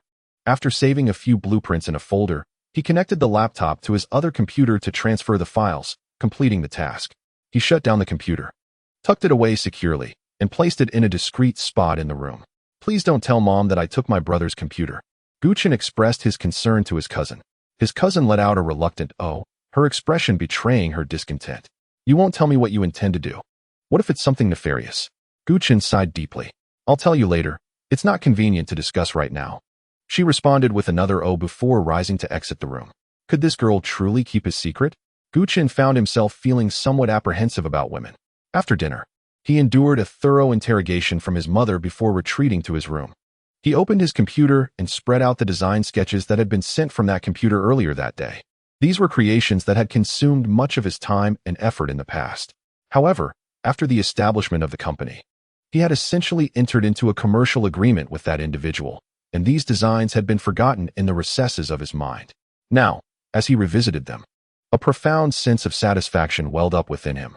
Gu Chun clicked on one of the designs. Given that it was summer, it seemed quite fitting to utilize this particular image. After careful consideration, he ultimately decided that this would be the one. However, he could not simply publish it. After all, the work still bore certain flaws. After making a series of revisions, he felt a surge of satisfaction. To submit this design for selection would be an overestimation of its merit. He mused softly to himself, feeling a tinge of regret. If only he had sufficient funds to embark on an entrepreneurial venture, he would undoubtedly opt to establish his own brand. Wasn't that his lifelong dream? Just as he sent out his design sketches, the door was suddenly flung open. His mother stormed in, startling Gu Chun, who was still holding a feather duster. She pointed it at him and shouted, "Did you sneak into your brother's room today using my key?" Instantly, Gu Chun's mind flashed to his cousin's mischievous face, and a wave of resentment washed over him. What did you do in there? His mother pressed. Hadn't his cousin mentioned that he had gone in to retrieve the computer? However, if he did not confess honestly now, he would be exposed later, which would be far worse. In such circumstances, it was better to confess openly and mitigate the consequences. Gu Chun trembled as he spoke. I went in to borrow the computer. Mine broke down at noon, and I needed it urgently. If your father were home today, you would have been in serious trouble. You know that? His mother sighed in relief, lowering the feather duster, then added coldly, Now about that computer, I'll return it to you, but don't let your father find out. Reluctantly, Gu Chun retrieved the computer from the drawer. Just as his mother reached for it, a sudden noise from outside startled her. Her face turned to panic. Oh no, your father is back. Quickly, hide the computer. If he discovers it, we're both doomed. She thrust the computer back into Gu Chen's hands. Before his father could enter, Gu Chen swiftly concealed the computer under his bed. From that moment on, Gu's mother completely forgot about the existence of the matter. It was yet another day, bright and cloudless. Since that fateful day when he kissed Si Bianxia in front of the entire class, he had not attended the foreign teacher's class again. Later, he had uttered those words to Si Bianxia, I like women, do you believe it? And ever since, he had ceased to reach out to him. Could he really have believed it? No, this was indeed the truth, regardless of whether he chose to believe it or not. Gu Chun licked his ice cream while glancing at his phone, blending in with the multitude on the street. Suddenly, a bicycle appeared before him, prompting Gu Chun to furrow his brow and look up. Young lady, I finally found you in this vast sea of people. The only person who could address him in such a manner, with such an exaggerated tone, was Liang Yin. Gu Chun replied, What do you want from me? Liang Yin dismounted his bicycle and casually draped an arm around Gu Chen's shoulders, making him feel somewhat uncomfortable. Are we that familiar? Please refrain from being so touchy-feely. Gu Chen shrugged Liang Yan's arm off, maintaining his distance. Why have you grown so cold towards me, young lady? Have I done something wrong? Liang Yan feigned innocence. Gu Chen rolled his eyes. I beg you, just be normal, and please don't call me young lady. Liang Yan responded. Then shall I call you little fairy? Gu Chen sighed. Fine, call me whatever you like. Liang Yan said. Fairy, could I ask you for a favor? Gu Chen raised his brows, realizing he indeed had something to discuss. What is it? Liang Yan replied. Come with me to a place. What place? What is it? You must clarify everything, or I want to go. Even if you beg me, Gu Chen asserted firmly. Liang Yin had asked for his help numerous times, often sending desperate messages on his phone. If it weren't for the fact that he had once helped him, Gu Chen would have blocked his contact long ago. Just when he thought he had finally managed to evade him, Liang Yin reappeared today. With a sense of resignation, Liang Yin observed him in silence, as if contemplating something, and finally said, "You haven't seen Professor C for several days, have you? I'll take you to see him." Gu Chen took a step back in excitement. "Are you out of your mind? Why would I want to see him?" Liang Yin stepped forward, closing the distance. "Just accompany me, just this once. You are somewhat familiar with the professor, and I fear it would be awkward if I went alone. What exactly are you trying to achieve?" At this moment, Gu Chen's wariness reached its peak. Merely mentioning a certain name filled him with an overwhelming sense of rejection. Seeing Gu Chen hesitate to agree, Liang Yin sighed. "All right. I'll be honest. The professor has been getting quite close to Su Mingna. Are you really going to ignore that as his girlfriend?" Gu Chen muttered under his breath. "What does that have to do with me?" Liang Yin retorted. "Young lady, something seems off with you. I can't tell if you're jealous or if you genuinely don't care." Gu Chen replied, "I truly don't care." Liang Yin countered, "I don't believe you. I've heard about your incident in the professor's class." Gu Chen raised an eyebrow. "How did you find out?" Liang Yin took out his phone and opened it, revealing that photos of them had already been posted online. It seemed that nearly everyone at C University was aware of the situation. "And I heard you graduated from C University as well, didn't you? This information has been uncovered too." Gu Chen was taken aback. Indeed, the malevolent age of the internet. What had he done to deserve such severe condemnation? Liang Yin placed a hand on his shoulder and remarked, "You need not wear such a gloomy expression. At least there are no infatuated girls commenting beneath that post. They are merely spectators, and besides, hasn't T Professor C's class already been suspended? Gradually, the matter between you two will fade from memory." "Suspended? Is it because of my incident?" Gu Chen inquired, his curiosity piqued. Liang Yin replied, "I'm not entirely sure of the specifics." "Oh," Gu Chen responded, somewhat dispassionately. "Regardless of the reasons, it's not as if his foreign teacher class was lucrative. A suspension might be for the best." Liang Yin observed him and suggested, "If you are concerned about the professor, I could take you to see him now." "Concerned about him?" Gu Chen almost laughed aloud. "You must be mistaken. His affairs have no bearing on me. I would be more pleased if you were off chasing girls." Liang Yin gasped in mock surprise. "Why? I've never encountered such a magnanimous girlfriend like you." Gu Chen merely hummed in response, licking an ice cream that was on the verge of melting. Liang Yin suddenly grinned mischievously. "How about you break up with the professor and date me instead? That way, my dream of having 3 palaces and 6 courtyards could come true. Get lost." "How shameless," Gu Chen retorted. "If you are so indifferent to the professor, then why are you still with him?" He shot Liang Yin a glare. This guy seemed relentless in his curiosity about his relationship with Si Biancha. "There is no reason," he replied curtly, resuming his pace, returning to his previous state of eating while scrolling through his phone. Liang Yin followed behind, still unwilling to give up hope. "How about this, my dear? We could go on a date. After all, you don't mind if the professor is with someone else. It wouldn't hurt for us to get a little closer, would it?" Gu Chen halted and turned back. "What are you suggesting? Are you trying to coax me into cheating?" He had never encountered someone so audacious. "You've misunderstood. When I say date, I simply mean we could hang out together." Liang Yin chuckled. Hang out. That indeed was a tempting idea. However, Gu Chen still found little interest. Boring. What fun could we possibly have? In truth, he wanted to express that 2 men together held no allure. They might as well return home to play video games and pursue girls. Liang Yin caught up to him, walking side by side. "What is uninteresting about it? We could engage in numerous activities, visiting an amusement park, watching a movie, ice skating, or if you prefer something more artistic, we could go to a studio and paint. I genuinely wish to learn about your interests so that we can engage in a deeper exchange." Boring. Gu Chen felt like rolling his eyes at the locations Liang Yin mentioned. It was evident that he was eager to lead them to settings where something romantic might unfold. But he was a man, after all. Can we engage in activities that men can enjoy together? "Liang Yin, what intriguing pursuits do you have in mind? I am more than willing to accompany you." Gu Chen, "I'd rather return home, collapse, and indulge in a long slumber." Liang Yin couldn't help but pinch his somewhat cherubic face. "Are you a pig? All you do is sleep at home every day. Don't you have any other interests?" Gu Chen, "Well, I do enjoy racing." Liang Yin's eyes widened in astonishment. "Racing? Am I mistaken, or do you actually know how to race?" Gu Chen nodded and said, "Would you like to witness my racing prowess?" "Are you serious?" Liang Yin frowned. What's wrong? Are you afraid? Gu Chen raised an eyebrow. I do tend to get car sick, Liang Yin admitted. Gu Chen shrugged. Well then, we might as well head home and let you sleep. You can play with your mud while I'm at it. Chapter 106. The pure friendship between men. Liang Yin is a person who, regardless of how great the setback, will not easily concede defeat. As soon as Gu Chen uttered that phrase, he immediately agreed to accompany him. All right, I'll join you for the race. But you must promise to keep me safe. Keep you safe? Nonsense. They proceeded to the racing venue, which happened to be Sun Kejie's territory. Upon seeing the go-karts, Liang Yin burst into laughter. Gu Chen looked at him curiously. What's so funny? Is this what you call racing? It seems rather mundane. I expected something professional. With astonishing speed. Oh, this is precisely what I meant. I can't handle the professional level either. Liang Yin placed his hands on his hips, his face brimming with a peculiar confidence. That's fine. Rest assured, I often play racing games like Kart Rider and Speed Racer on my computer at home. I'm well versed in drifting techniques. I'll showcase my skills shortly. Gu Chen felt speechless.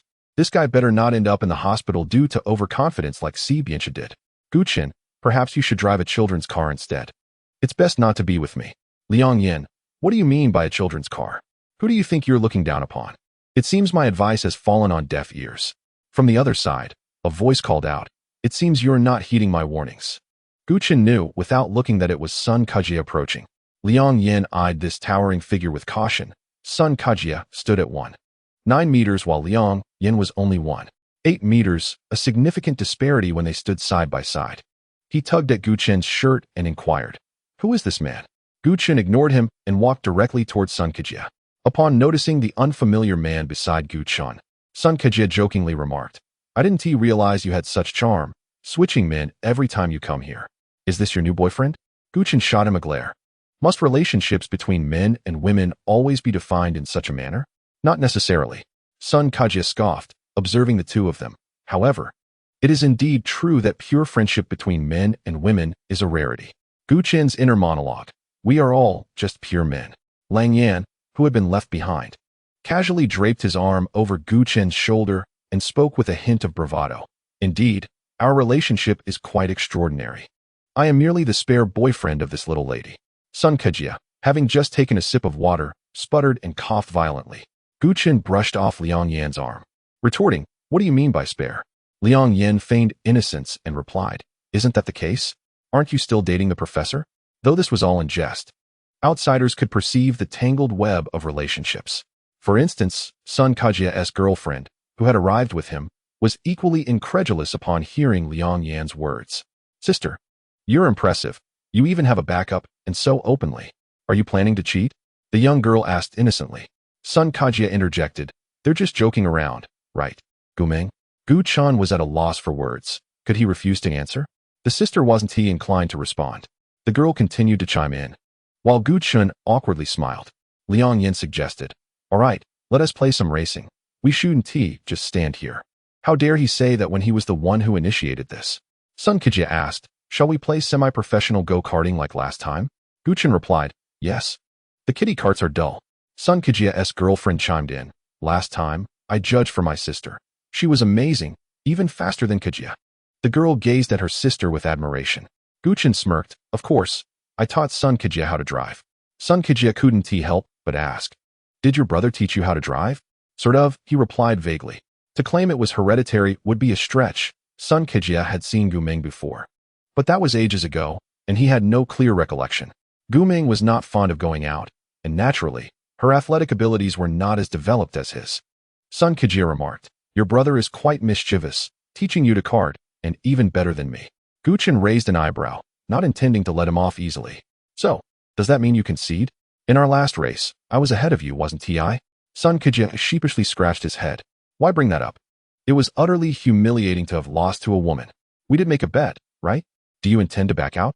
All right, I concede. Now tell me, what do you want? As long as it's within my capabilities, I'll fulfill your request." Chapter 107. Utterly unfazed. I'd like you to help me with something, Gu Chen said, exuding an air of mystery. Sun Kejie leaned closer, asking, "What is it?" Gu Chen stood on his toes and whispered a few words into his ear, an action that seemed somewhat intimate to onlookers. After finishing, he distanced himself. "All right, Since you said it's your brother's request, how could I not assist? Sun Kajia replied, a smile hidden at the corners of his mouth. Kajia, what are you and this sister discussing? Can you share it with me? Sun Kajia's girlfriend tugged at his shirt, her face displaying a hint of jealousy, which was evident to all around them. Yet, the one embroiled in the situation remained oblivious. Sun Kajia reassured her, this is a pact among men. It must not be disclosed to others. The girl, clearly agitated, lightly stomped her foot, exclaiming, what man? He is clearly a woman. The three men present were perplexed by her demeanor, with only Liang Yin feeling slightly awkward, sensing he was an unwelcome presence in this scenario. Miss, what is your relationship with this man? I find myself increasingly bewildered by your social circle, Liang Yin inquired softly. He is a friend of my brother, she replied. Liang Yin regarded her with skepticism. Yet you both seem more like buddies. It appeared he was not as foolish as he seemed. Gu Chun refrained from elaborating further, aware that too many words could lead to complications. Presently, he assumed the identity of Gu Meng and was obliged to maintain a feminine image. Should he reveal himself as Gu Chun, he would certainly be deemed deranged. The children's go-kart and semi-professional karting tracks bore little resemblance to one another.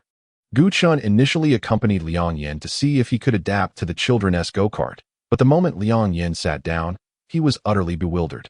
This vehicle is decidedly different from a car. How does one accelerate? Where's the brake? Oh no, how does one control the speed? I'm going to crash. Within merely 3 minutes, Liang Yin had collided with countless abandoned tires. Finally, in a state of utter despair, he came to a halt, unsteadily rising from the go-kart. I cannot continue. If I do, I shall be ill. Is it truly that dramatic? Gu Chun observed his nearly fainting state, helplessly moving closer to assist him. As Liang Yin leaned against him, his entire weight bore down on Gu Chun. Stop pretending to be dead. Lift your head, Gu Chun urged, frowning. Liang Yin looked up with a pitiable expression. How can you be so heartless? Just help me a little. I genuinely feel unwell. Gu Chun let out a scream that seemed utterly out of place. This fellow had vomited all over him. The acrid stench nearly made Gu Chun retch. He fought back tears as he fled to the other side, while Liang Yin collapsed to the ground, dazed and utterly unaware of what had transpired. Sun Kejia had been keeping a watchful eye on their antics and approached Gu Chun. Would you like to change into another outfit? I have a jersey in the lounge. Then I shall accompany you to the lounge to change. Gu Chun responded without hesitation, pulling Sun Kajia along, oblivious to the jealous glances from his girlfriend. In the lounge, he swiftly changed out of his soiled top, relieved that only his shirt had been stained while his trousers remained wearable. Please toss my shirt in here. He called out from inside.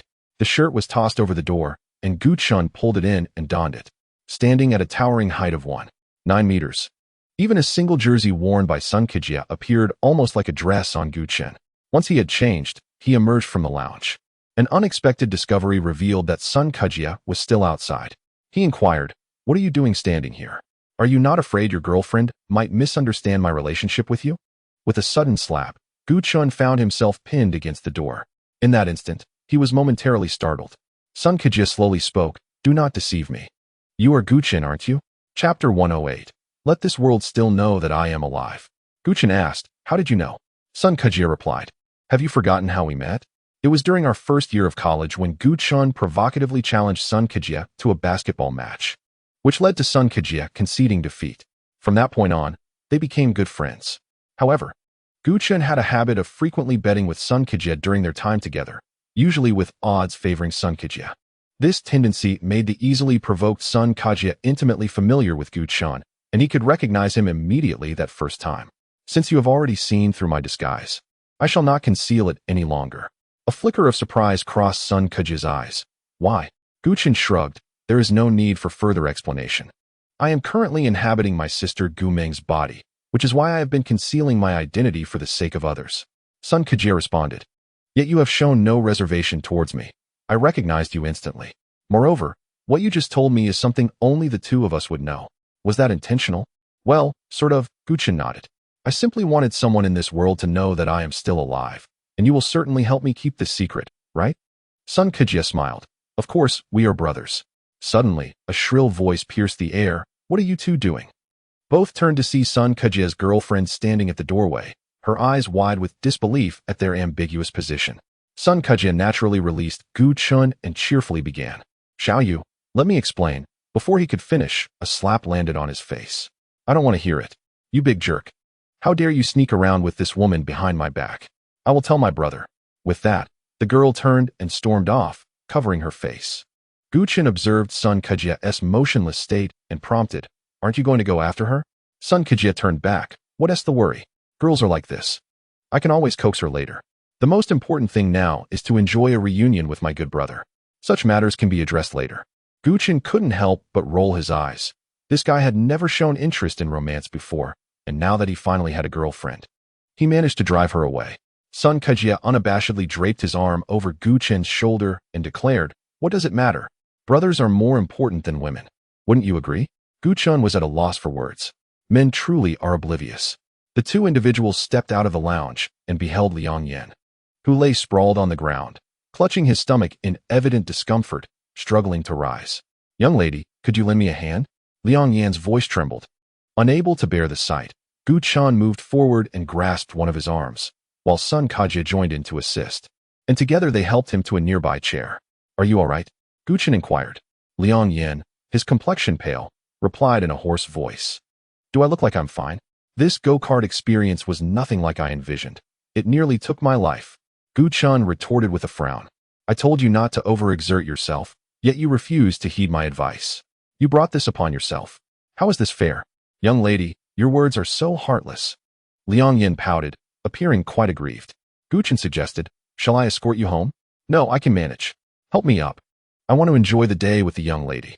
After Liang Yan's insistence, the trio made their way to a hot pot restaurant. Chapter 109. Welcome back. Brother. As the hot pot arrived, Liang Yan's eyes sparkled with excitement, even more than the other two. He eagerly tossed ingredients into the pot, retrieving them to devour with fervor. With a hearty exclamation, he declared, ah, indeed, having food makes everything splendid. I feel revitalized. Guchen indulged in similar enthusiasm. Sun Kejia watched the two, feeling quite satiated himself. He raised his glass and said to Guchen, welcome back, brother. Guchen smiled, lifting his beer as well. But just as their glasses were about to clink, another glass intruded.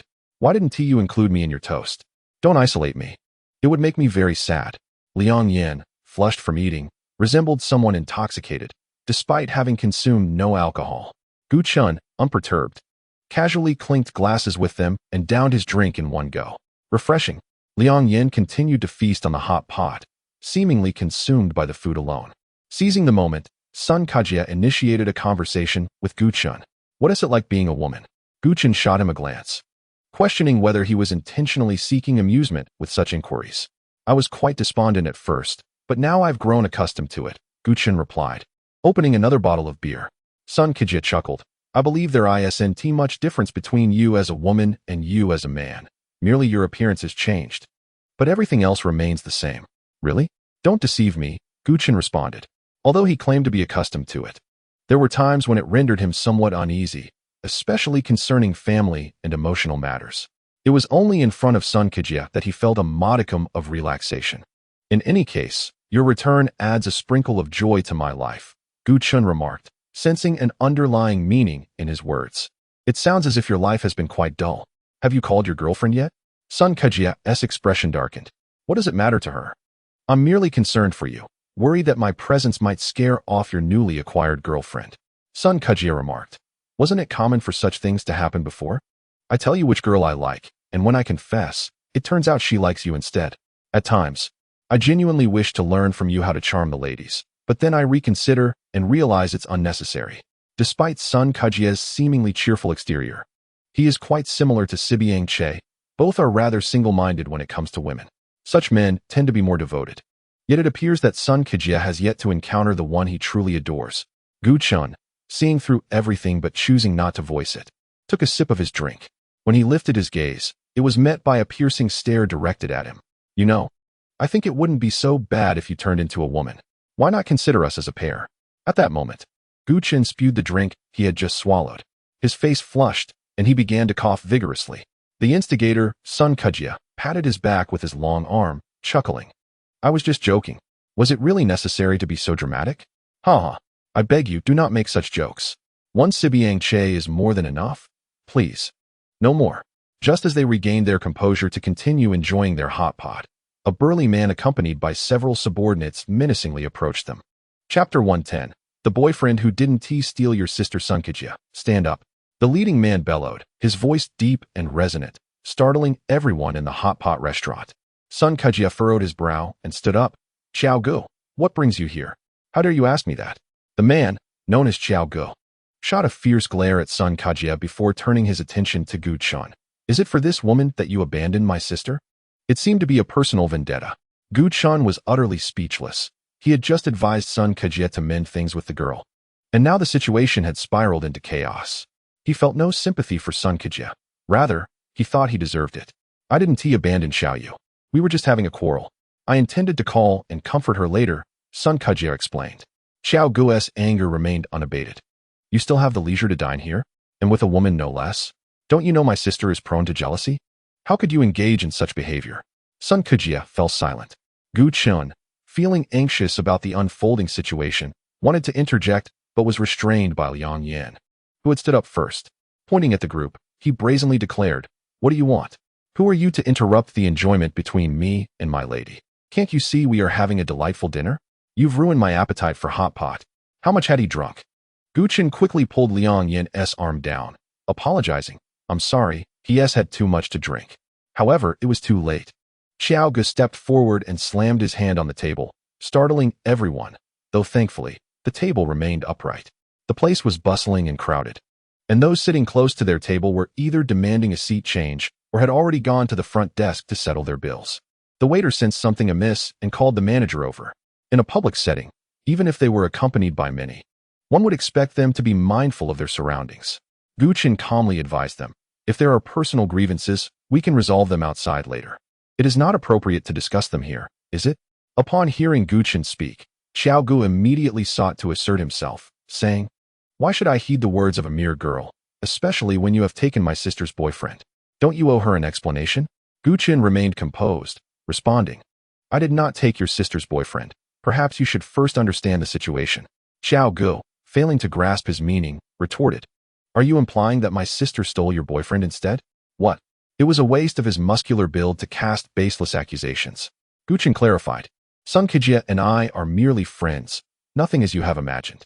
Xiao Gu, clearly unconvinced, frowned, I have confirmed this with my sister. She mentioned you two were in the lounge, engaged in very questionable behavior. Did she even mention that? Gu Chun felt exasperated, acknowledging that the mere presence of a male and female in such proximity could easily lead to misunderstandings. Just as the matter remained unresolved, Liang Yan interjected, What questionable behavior? My girl is quite innocent, you know. Besides, she has me. How could she engage in anything untoward with someone else? Xiao Gu, momentarily at a loss for words, replied, Then I will call my sister and clarify what is happening. He pulled out his phone and turned away to make the call. Gu Chun felt an unsettling premonition. After all, during the last visit to the go-kart club with Si Bianche, Sunkajia's girlfriend had also been present, and now he was here again. Furthermore, Liang Yan had previously mentioned something about being a backup. Upon further contemplation, Gu Chun realized that remaining here could lead to a rather perilous situation. Unable to contain himself, he tugged at Sunkajia's sleeve, suggesting, Let us slip away while everyone else distracted. This isn't the right time for a rational discussion. Sunkajia nodded in agreement. Liang Yan, seemingly beyond redemption, was still keen on drinking at this critical moment. Gu Chun sighed, contemplating what would happen if he and Sunkajia fled. Leaving Liang Yan behind, he too would likely suffer the consequences. Chapter 111. A strategic retreat. After Xiao Gu finished his call and turned around, he found only one person left, a tipsy individual raising a glass to the sky. Where are the others? He inquired of his subordinate. The subordinate replied, They just said they were going to the restroom and would be back shortly. Without hesitation, Xiao Gu slapped the subordinate on the head. A man and a woman going to the restroom together? What kind of foolishness is that? You can't even keep track of two people. He was infuriated, redirecting his anger towards Liang Yan, grabbing him by the collar, and demanding, Where have those two gone? Liang Yan was utterly intoxicated, appearing like a fool, exclaiming, What on earth? Where am I? Heaven. Brother Qiao's veins bulged in frustration as he slapped the disoriented head. Liang Yan collapsed to the ground, utterly drained of energy. Perhaps a consequence of the day's driving. Grasping onto a chair leg, he forcefully retched, creating a rather unpleasant scene. "Boss, should we still care for this guy? Those two seem to have abandoned him here," one remarked. Brother Chow replied, "Let it be. My sister mentioned that this man is merely a backup for that woman. He is quite the fool, really. It's rather pitiful, so let us just leave him here." As he finished speaking, a large crowd hastily exited the hot pot restaurant.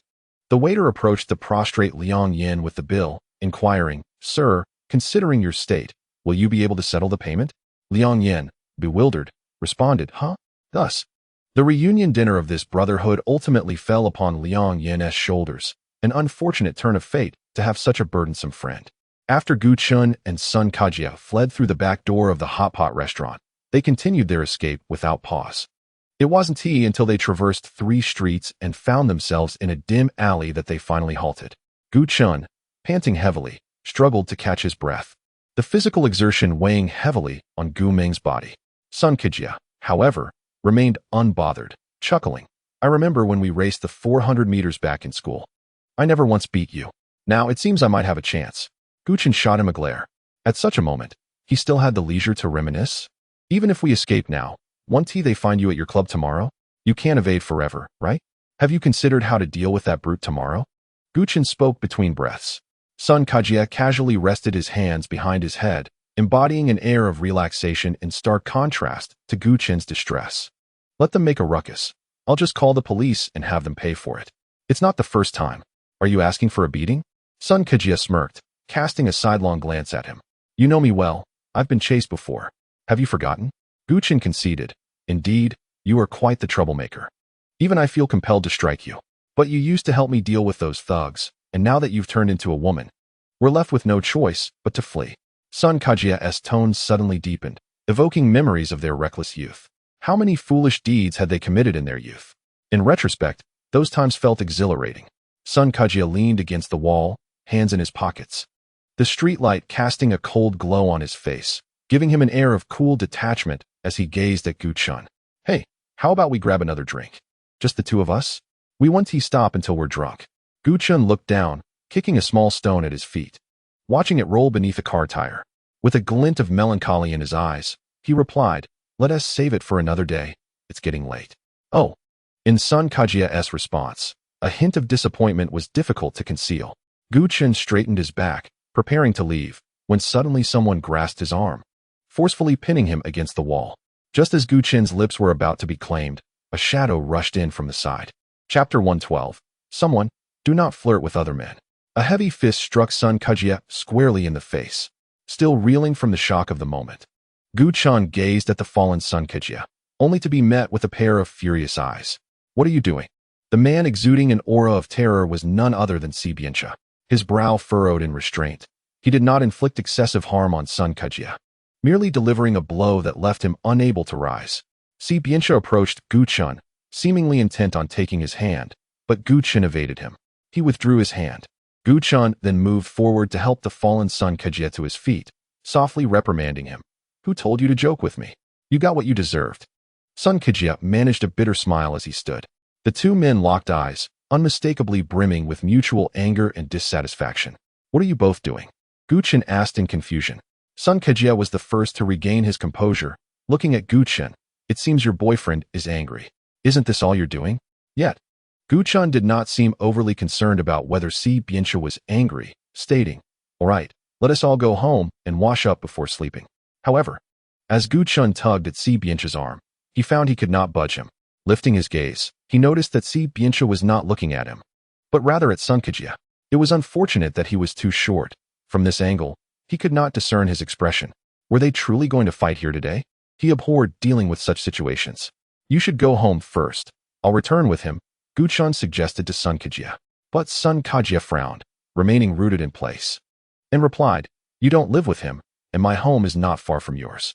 Let me walk you back." Did this guy lack awareness? This was clearly his way of resolving the awkward situation.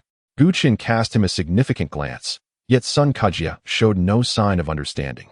Suddenly, he was pulled into a strong embrace. "Do not flirt with other men." In the darkness, the man's voice resonated deeply.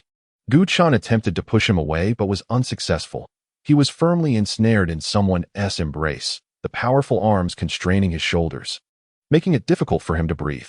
He could distinctly sense the disdainful gaze directed at Sun Kajia from above. What was this tension about? It must be a figment of his imagination.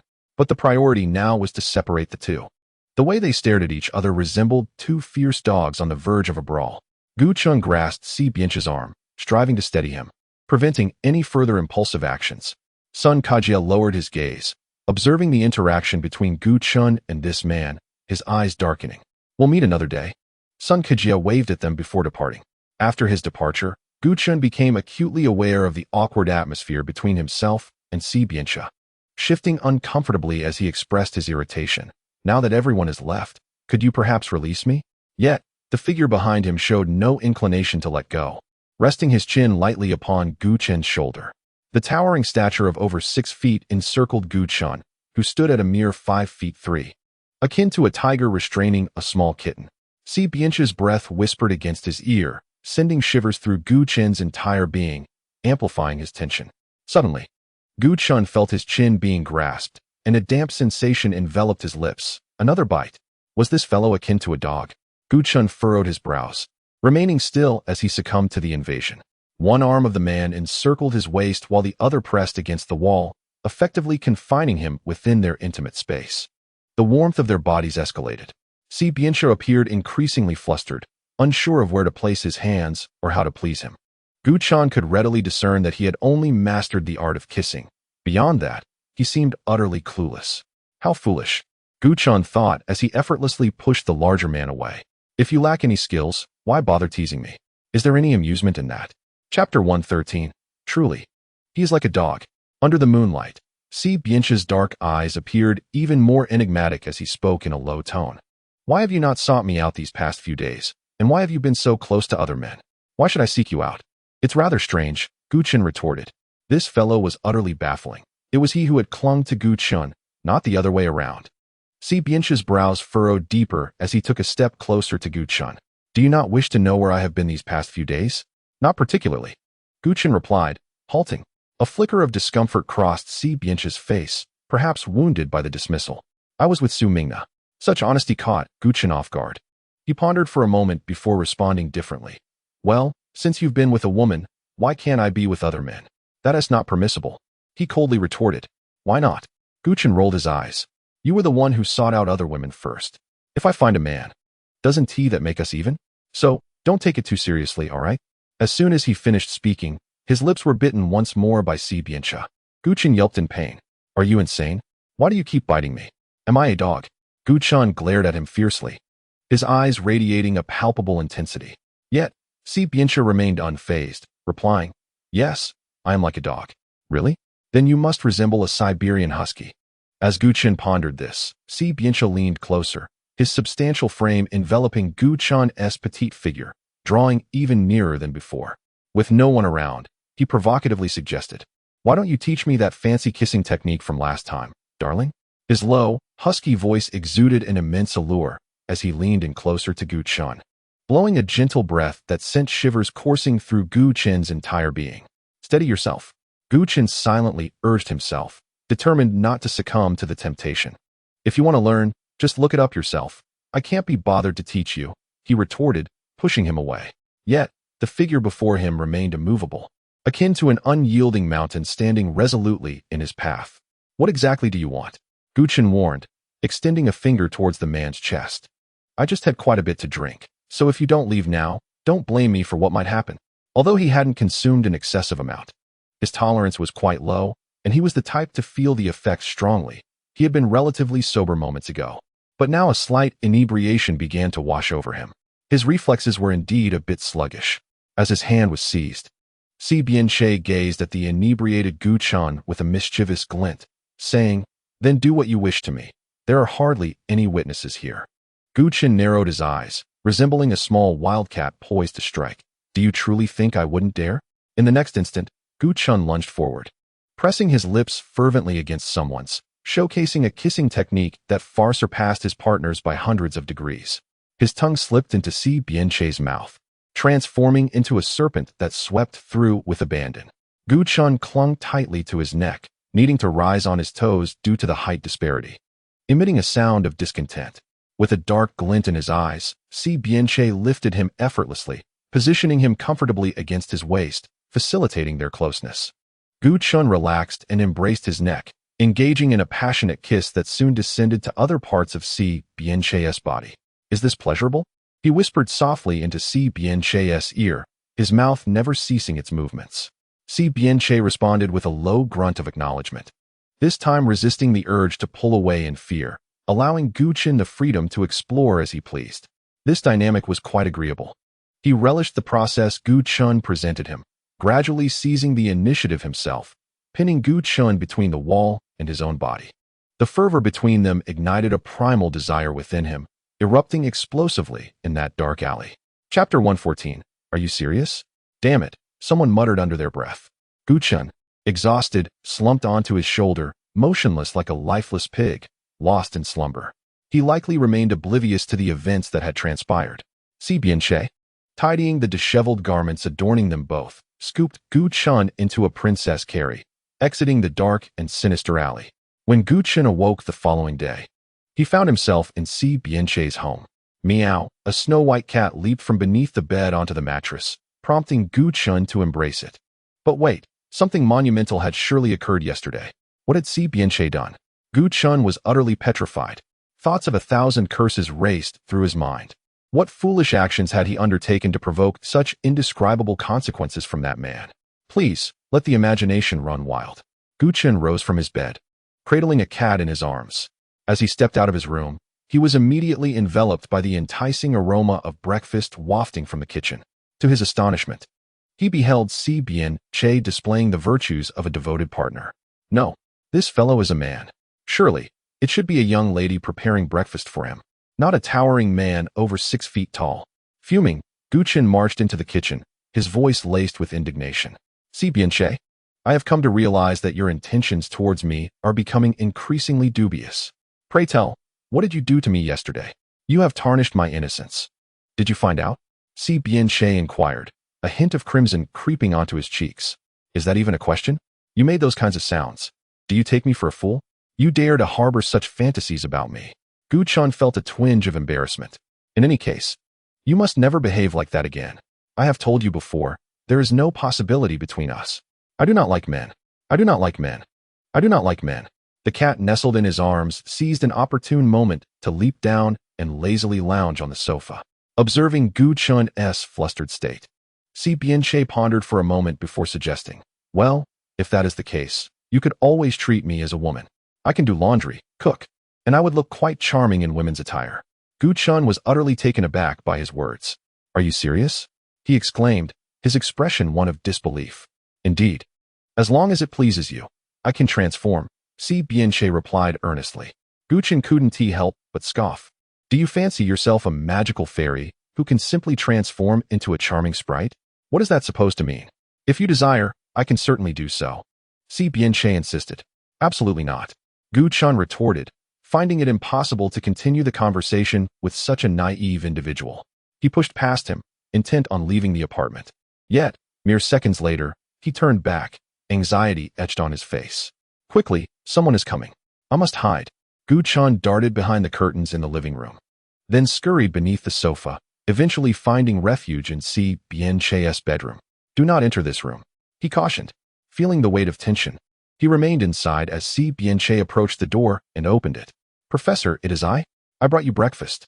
I hope you have not eaten yet, came the gentle yet slightly coy voice of Su Mingna. Earlier, when Gu Chun had reached the door, he had heard the doorbell ring. Peeking through the peephole, he discovered it was Su Mingna outside, prompting him to flee into the room as if he were a ghost. As for why he felt so guilty, even he could not fathom. Si Bianche's cold voice resonated from the doorway. I am about to eat. Therefore, there is no need for your breakfast. Then may I come in for a moment? Su Mingna inquired, her tone growing bolder as she sensed that Si Bianche was alone. After a prolonged silence, he finally uttered, it is inconvenient. Su Mingna appeared momentarily taken aback, likely realizing that he was indeed home alone, which emboldened her further.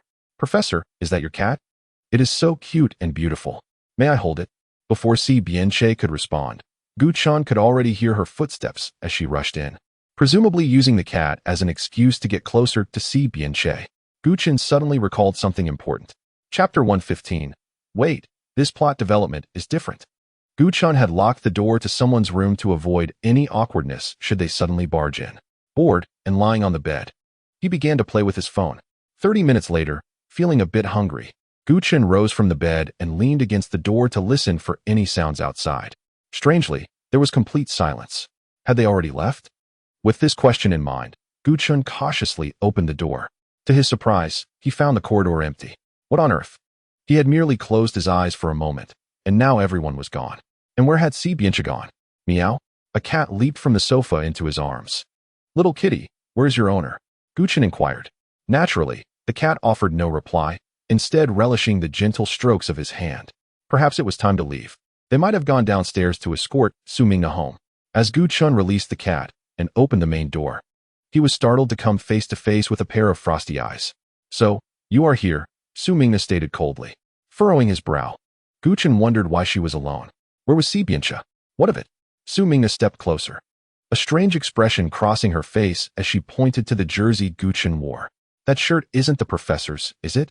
No, it's not, Gu-chun replied. Then why are you with another man, while still clinging to the professor? What connection do the two of you share? Gu-chun, confused, retorted. What do you mean, clinging?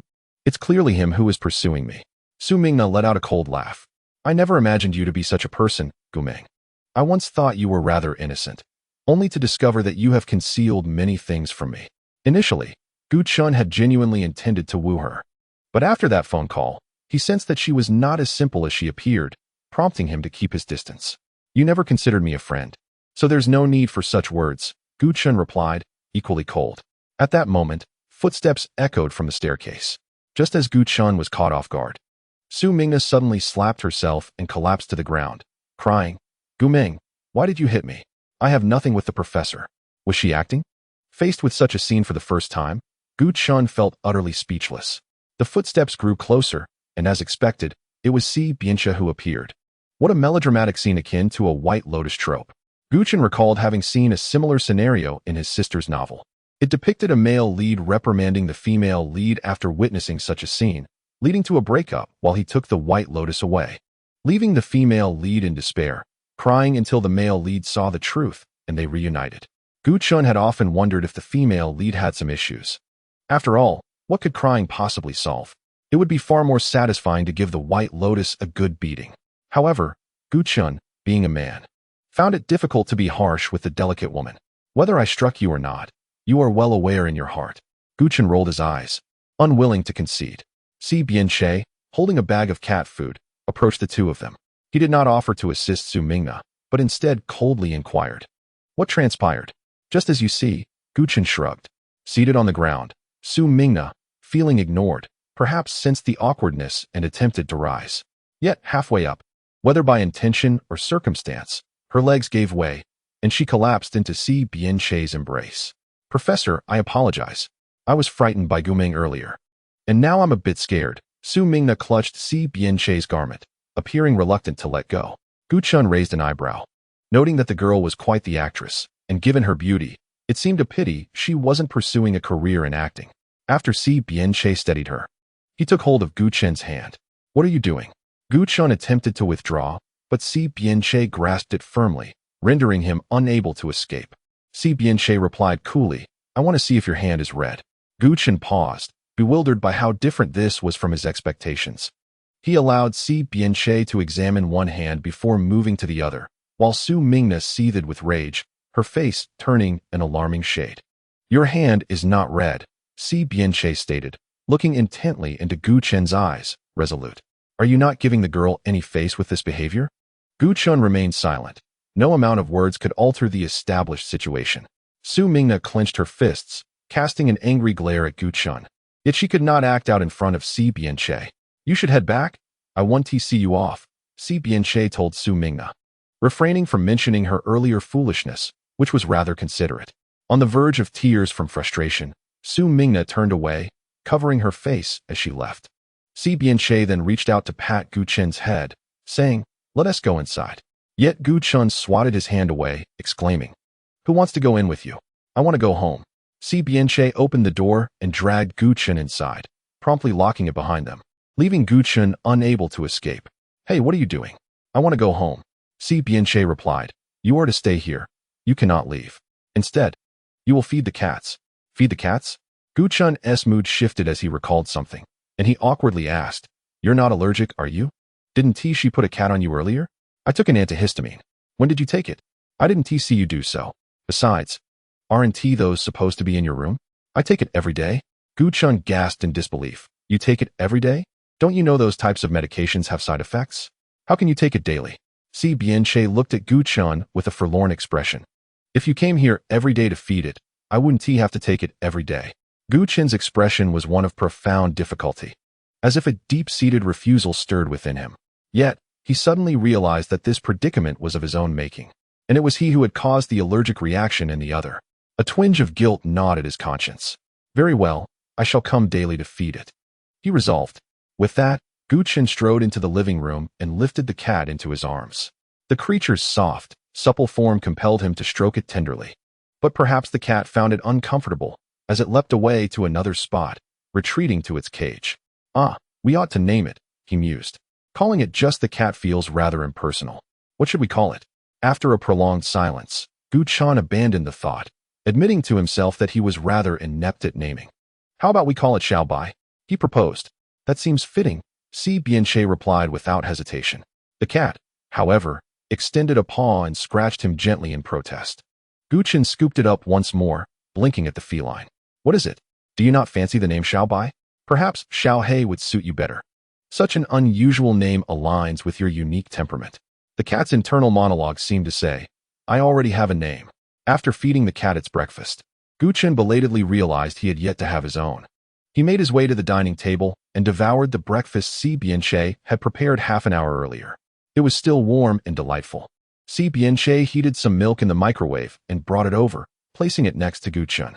In his eagerness, Gu Chun ate rather quickly and nearly choked. So he grabbed the milk and gulped it down to catch his breath. Just as he was about to wipe the milk from the corner of his lips, a hand reached over to assist him. It was impossible to deny the awkwardness of the moment. Whenever this fellow treated him with such gentleness, Gu Chun felt a flutter of anxiety, though he could not discern its origin. Are you full? Si Bianche inquired. Gu Chun nodded, then asked, Have you eaten? You just finished my portion, Si Bianche replied. Gu Chun exclaimed, Is this truly my fault? You said nothing. Si Bianche cleared away the plates and cups in front of him, taking them to the kitchen sink. Observing this remarkably considerate individual, Gu Chun couldn't help but lament. What a pity, you're not a woman. Chapter 117.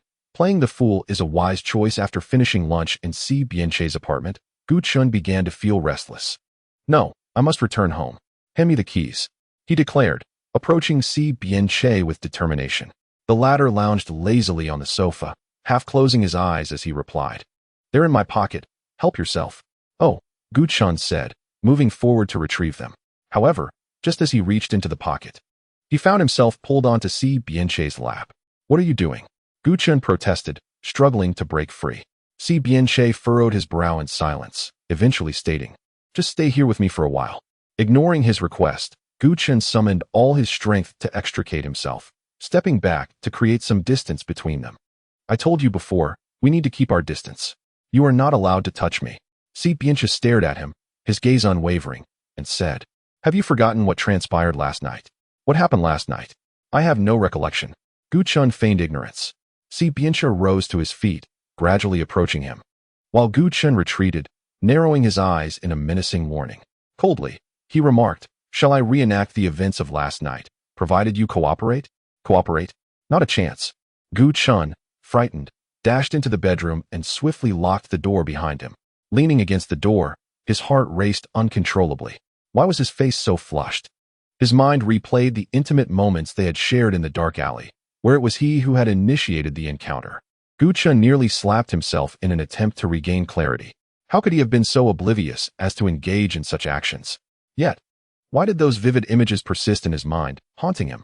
His lack of awareness was merely an excuse. In truth, he had not been excessively inebriated. He had been fully conscious during those encounters with Si Bianche, all of which were driven by his subconscious desires. Gu Chun collapsed onto the bed, burying his face in the pillow, engulfed in darkness, akin to a silent void. After 10 minutes, he rose from the bed, opened the door, and ventured outside. Where had he gone? Gu Chun searched for someone's presence, but found none. Had he stepped out again? Approaching the entrance, he discovered the door was unlocked. Without hesitation, Gu Chen slipped away, hurrying down the stairs as if he had committed a transgression, his hurried footsteps nearly causing him to stumble. However, thanks to his athleticism, he managed to avoid embarrassment. Finally, he could breathe in the fresh air. Gu Chen stretched his arms wide, embracing the refreshing embrace of the outside world. A few lovely girls passed by, and in high spirits, he smiled at them. They returned his smile, albeit with a hint of amusement. As if they were laughing at him, Gu Chen touched his face, wondering if something was amiss.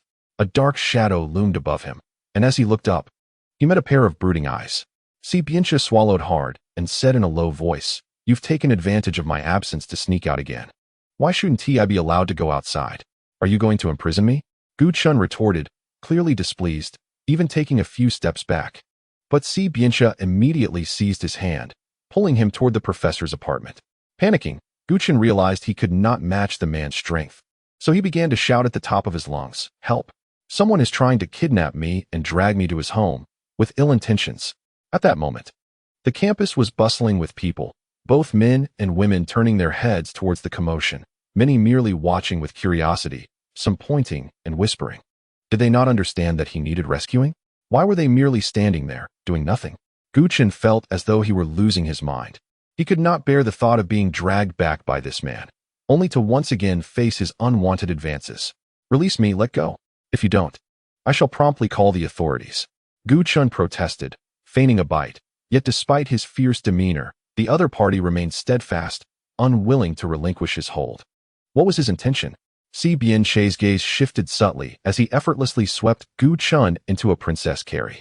Just as Gu Chen prepared to struggle, Si Bianxia interjected, "Calm down, your monthly visitor has arrived." Chapter 118. Hand me a block of frozen tofu. I shall end him. Gu Chen was utterly petrified, rendered immobile in Si Bianxia's embrace, losing all semblance of his earlier bravado. How foolish had he been? Silenced by Si Bianxia's decisive action, Gu Chen uttered not a word until they reached the door. "Go change your trousers first," Si Bianxia instructed. "Okay," Gu Chen replied, retreating to the bedroom. Perplexed as to why Si Bianxia consistently bore witness to his monthly tribulations. Previously, he had deemed a woman's monthly cycle as inconsequential, but now, he felt an acute sense of embarrassment. The primary issue was that this individual always seemed to be present during such times. He retrieved a pair of trousers from the closet, their size comparable to the last, yet still rather loose on him, requiring a belt for proper fit. Emerging from the room, Si Bianxia extended a bag toward him. "Inside are the sanitary pads I just purchased. You should change in the restroom." He had prepared this for him? No, wait. Had he known about Gu Chen's predicament long before? Suddenly, the realization struck Gu Chen, igniting his fury. "Why didn't you inform me earlier? You let me embarrass myself in public for 10 minutes. If you had mentioned it sooner, I wouldn't have had to face such humiliation. This is all your fault." Gu Chen's frustration soared, recalling the enigmatic smiles of those lovely young ladies moments ago. He now wished for a block of frozen tofu to strike this oblivious fool. "Indeed, it is my fault.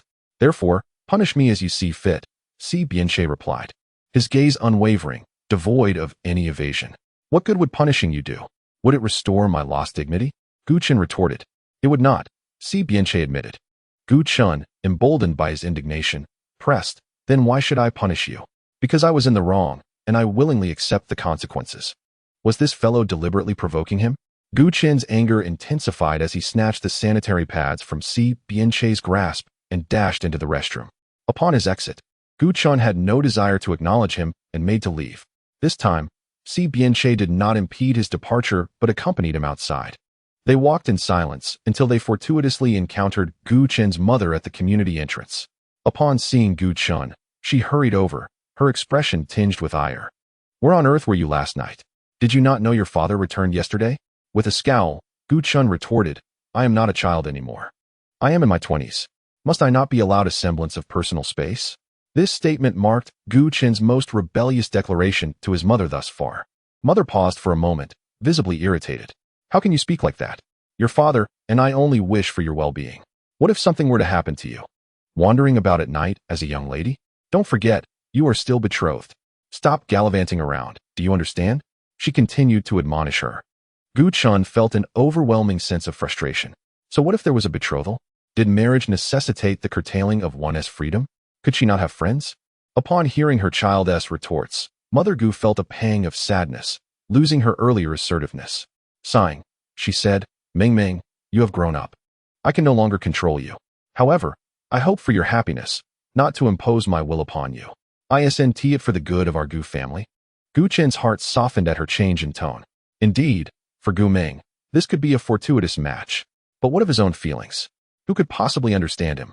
Auntie, I am willing to give Ming Ming time to gradually accept me. Si Biancha suddenly emerged from the side.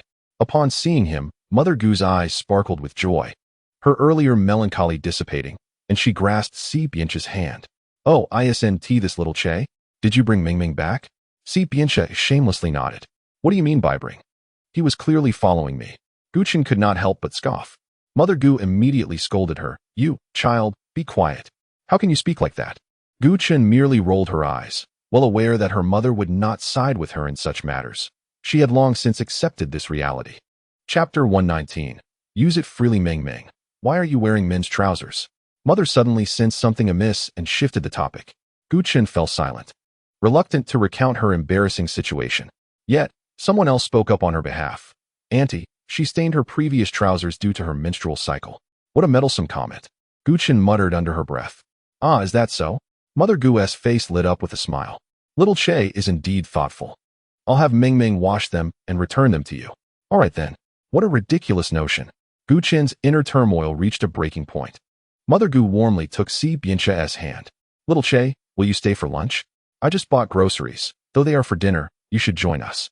Before Si Biancha could respond, Gu Chen interjected, Mom, that's unnecessary. He has already eaten lunch. Dinner is still hours away. Let him return home and prepare his own meal.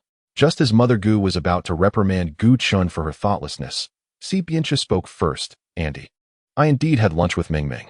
Mother Gu quelled her rising temper, her face brightening. Do you have other plans later? If not, you are welcome to stay for dinner. Si Biancha glanced at Gu Chen, who signaled him with her eyes, threatening him, leave quickly, or you'll regret it later. Si Biancha pretended to cough. There is no need for trouble, Auntie, but may I take Gu Ming with me? Gu's mother was momentarily taken aback. I have an important banquet to attend today and lack a female companion, Si Biancha explained. Oh, I see. Gu's mother immediately became animated, nudging her child beside her. Feel free to take her. I don't mind at all. Gu Chen's expression darkened. What does feel free to take even mean? He felt as though he were merely an object, akin to a roll of toilet paper or a razor. Anyway, let Ming Ming change into a different outfit. I shall come to fetch her this evening. The moment Si Biancha smiled, he appeared exceptionally charming. I never said I was going. Gu Chen muttered under his breath. Gu's mother did not hear him, so she remained blissfully ignorant, assuring Si Biancha with a cheerful demeanor. Rest assured, Xiao Che, I will make sure Ming Ming looks splendid. Si Biancha replied. She is beautiful no matter what. Gu Chen was taken aback by such flattery, a chill running down his spine. Could he not articulate his compliments in a less nauseating manner? Yet, Gu's mother delighted in such effusive praise, beaming with joy. Of course, she is my daughter. How could Ming Ming not be beautiful? After their conversation, Gu's mother took Gu Chen back home. Upon arriving, his cousin rushed towards him, clinging to his arm, exclaiming, Cousin, where were you yesterday? I had no one to play with, and I was so bored. I didn't go anywhere. Gu Chen was reluctant to mention the events of the previous night, which were quite bothersome. However, his cousin was not one to easily relent, persistently questioning him from the doorway to his room, only to discover something amiss. Cousin, why are you wearing men's clothing? Gu Chen replied, Don't ask. Can't you guess for yourself? But it seems the brother-in-law isn't the athletic type. How could he have a jersey? Gu Chen sighed in frustration. He had altered the jersey to a slightly more feminine style yesterday, yet it was immediately recognized as men's wear. This is a women's style. Can't you see its boyfriend inspired? Gu Chen forced a smile as he fabricated an explanation. His cousin suddenly became interested.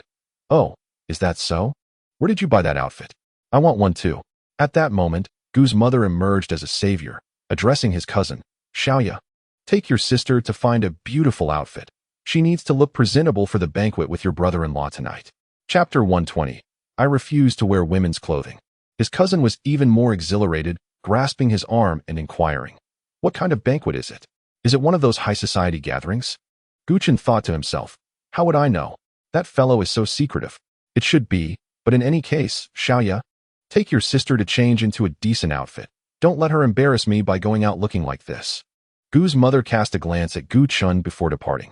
Cousin whispered softly into Gu Chen's ear, "Cousin, you are so fortunate. I've never attended such an elegant occasion. It must be truly sophisticated. But you must be cautious, lest you be outshone by other women.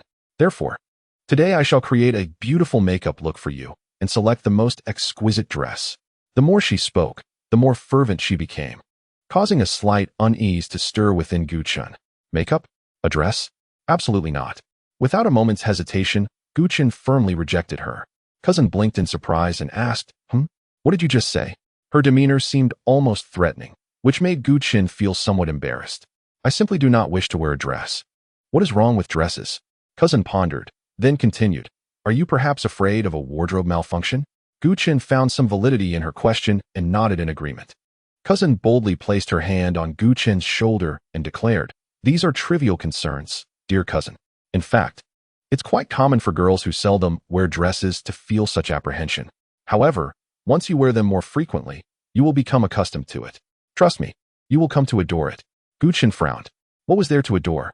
The feeling of exposure? Cousin pulled Gu Chun into her room, where her wardrobe was overflowing with an array of garments, while Gu Chun's own collection was rather meager. This was partly due to Gu Chun's aversion to feminine attire, which his mother insisted he wear, leaving him quite helpless. Cousin was not at all stingy. She rummaged through her clothes, tossing a large handful onto the bed. "Cousin, take a look and see which pieces you like. I can help you choose." She stood confidently with her hands on her hips, exuding self-assurance. Her taste in fashion was indeed commendable, with a dazzling variety of outfits that never repeated, each day showcasing a different ensemble. Gu Chun had previously thought that such clothing looked splendid on girls. Yet now, transformed into a woman, he wore an expression of complete refusal. He would rather die than wear a dress.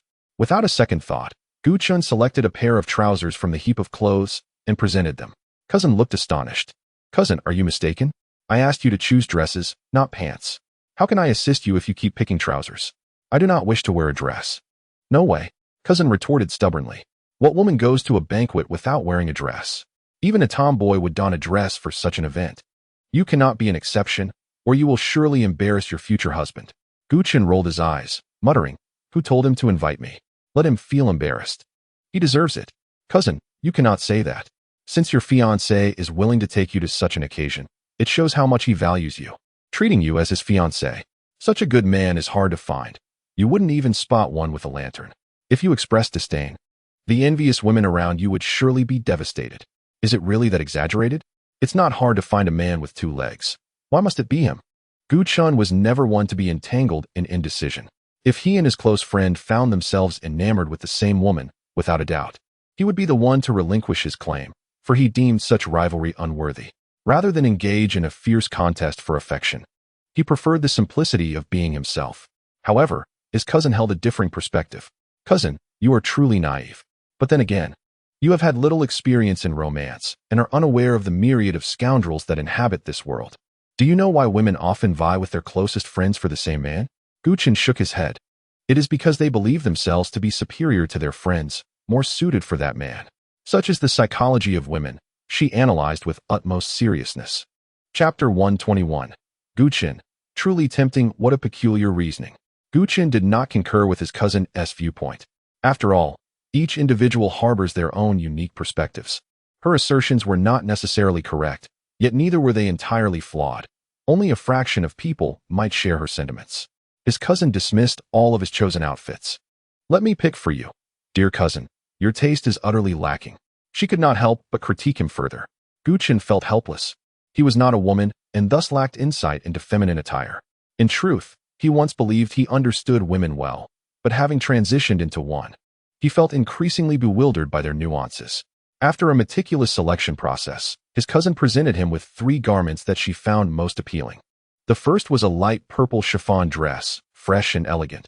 The second, a deep blue one-shoulder gown, exuding depth and accentuating a woman's maturity. The third was a striking red, featuring lace designs that hinted at the skin beneath, alluringly sensual. "Here are 3 distinct styles. Choose one, dear cousin." I initially intended to find you something cute, but such dresses were unavailable. However, Upon examining the selections, Guchen frowned. None of them are appealing, he said, his tone betraying a hint of insecurity. In truth, all were beautiful, but the thought of wearing them made him feel uncomfortable. His cousin pouted in protest. What do you mean they are unattractive? These are my favorites. I wouldn't mind you wearing them, yet you dare to say they are not good-looking. Noticing her disappointment, Guchen felt a pang of guilt and sighed. All right, I'll go with the second one. Let us not deliberate further. The second dress was indeed acceptable. It reached the knees and was not overly feminine, far more suitable than the other two. Upon his agreement, his cousin's face lit up, her spirits visibly lifted. Wonderful. Dear cousin, yet, I still believe the purple one would suit you better, as you have a delicate appearance. Would you not reconsider? The red one could also be an exciting venture into a new, bolder self, wouldn't it? Guchen internally pleaded, please, do not say any more. I cannot bear it. He chose to ignore her, lest her enthusiasm intensify. By the way, dear cousin, why not try it on? I want to see how it looks. She proposed with renewed vigor. Is that really necessary? We can save it for tonight, he replied, unwilling to be subjected to any premature discomfort. However, my cousin was relentless, playfully tugging at Guchen's arm. Please, cousin, just let me take a peek, all right? Besides, I need to help you with your makeup later this evening. If you don't try it on, how will I know what kind of look to create for you? Guchen felt an overwhelming sense of frustration. After much pleading from his cousin, he reluctantly agreed. He glanced at her and awkwardly replied, well, you should step outside while I change. Cousin, what kind of relationship do we have? Why be so formal? It's not like I've never seen you in your clothes before. Just change here for me to see, she insisted. Guchen felt a wave of embarrassment wash over him. After a moment of inner turmoil, he decided against exposing himself and took the dress into the bathroom to change. A few minutes later, when his cousin noticed he still hadn't emerged, she knocked on the door. Cousin, are you done yet? Why is it taking so long? Receiving no response, she boldly unlocked the door and stumbled upon an awkward scene. Guchen was holding the dress that was now too small for him, clad only in his undergarments. Cousin, how could you not fit into my dress? She exclaimed in disbelief, but halfway through her sentence, she could hardly contain her laughter, rolling on the floor in fits of giggles. Guchen's lips twitched in annoyance. Is it really that funny? Have you laughed enough? He remarked, unable to hold back any longer. After nearly 3 minutes of laughter, she finally stifled her giggles, stood up, and walked in. Suddenly, Guchen was reminded of his lack of clothing and instinctively tried to cover himself with the dress. But his cousin boldly removed it from his grasp, playfully poking his stomach. Cousin, you really should consider losing some weight. Chapter 122. An inescapable situation. If you can't even fit into this dress, then you definitely won't be able to wear the other two. His cousin cruelly informed him. Yet, Guchen maintained a calm exterior, secretly pleased. Finally, he wouldn't have to wear a dress. Suddenly, the doorbell rang. Xiaoya, could you please answer the door? Aunt is busy cooking, his cousin called as she got up to head outside. Just then, Guchen finished putting on his clothes and stepped out of the bathroom to see his cousin entering with a rectangular box in her hands. Cousin, someone delivered this box for you, she announced. Guchen furrowed his brow upon glancing at it. What is it? His cousin shook her head, her eyes sparkling with excitement. Cousin, can I open it? Go ahead, he replied, granting her permission. She sat on the bed, carefully opening the box. At the moment it was unveiled. A radiant light seemed to emanate from within, and her mouth dropped open in astonishment, wide enough to fit an egg. Trembling with anticipation, she reached out to touch its contents, unable to suppress a squeal. Cousin, come look. This must be a gift from your husband. It's absolutely stunning. A gift of clothing? A sense of foreboding began to creep into Guchen's heart. Seeing him standing still, his cousin stood up and pulled him over, pointing at the clothes on the bed. Look at this dress, isn't it lovely? It was a white ruffled skirt, elegantly simple and refreshingly unpretentious, adorned with a dazzling crystal pendant. Indeed, it was quite beautiful, and compared to his cousin's ostentatious outfits, Guchen found himself rather fond of this one. However, it was undeniably a skirt. Upon closer inspection of the label, he realized it belonged to an expensive brand, costing at least 10,000 yuan. His cousin lifted the dress high. Sister, this dress was tailored to your size. You will definitely fit into it. How did Si Bianchen know his measurements? Guchen felt as if he were exposed, glancing at the dress again. He found himself with no other option. Either he donned it for the banquet, or he would not attend at all. Not attending would surely lead to a beating. Reluctantly, he complied, and took the dress to the bathroom. The fit was astonishingly perfect, sending a shiver down his spine. After donning it, he stepped out. His cousin was utterly smitten, eyes sparkling as she exclaimed, "Sister, you look absolutely stunning. It suits you perfectly. Was it really that exaggerated?" Guchin scratched his head in embarrassment and said, "If it looks this good, I suppose I can skip the makeup. Simplicity can be quite lovely as well." "Nonsense," his cousin quickly retorted. "Makeup is essential. Just look at your dry skin and pale lips. How could you possibly go without it?" Guchin replied, "A bit of lotion and some lip balm should suffice, right?" "No way. That's far too lackadaisical. You're attending an upscale banquet. If you show up looking disheveled, you'll be the subject of ridicule. If anyone laughs, don't blame me for being your cousin." Guchin frowned. Why would he want to advertise his cousin's existence?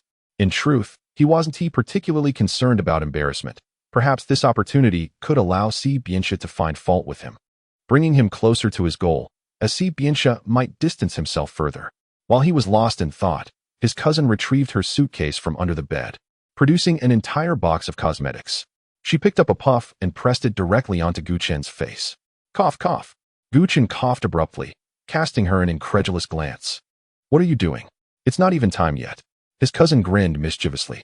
"Sister, I'm worried that I'll rush and mess up tonight, and since we have time now, let me practice on you, all right?"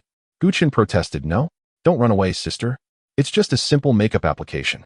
To escape his cousin's clutches, Guchin quickly stripped off his clothes in the bathroom, and his cousin immediately lost interest. By evening, his mother's dishes were served. As Guchin savored the delicious aroma and reached for his chopsticks to grab some meat, his mother swiftly intervened, swatting his hand away. Guchin winced in pain, casting a sorrowful glance at his mother. "Mom, what are you doing?" "I'm hungry." His mother merely shot him a fleeting look before whisking away the food set before him, muttering, "What are you eating for? You have a banquet to attend later. Are you not afraid of bursting your stomach at such a time?" "But I hardly ate anything at lunch. Just let me have a little," Guchin implored, his eyes brimming with a pitiful hope to ignite the spark of maternal love within her. "No, absolutely not.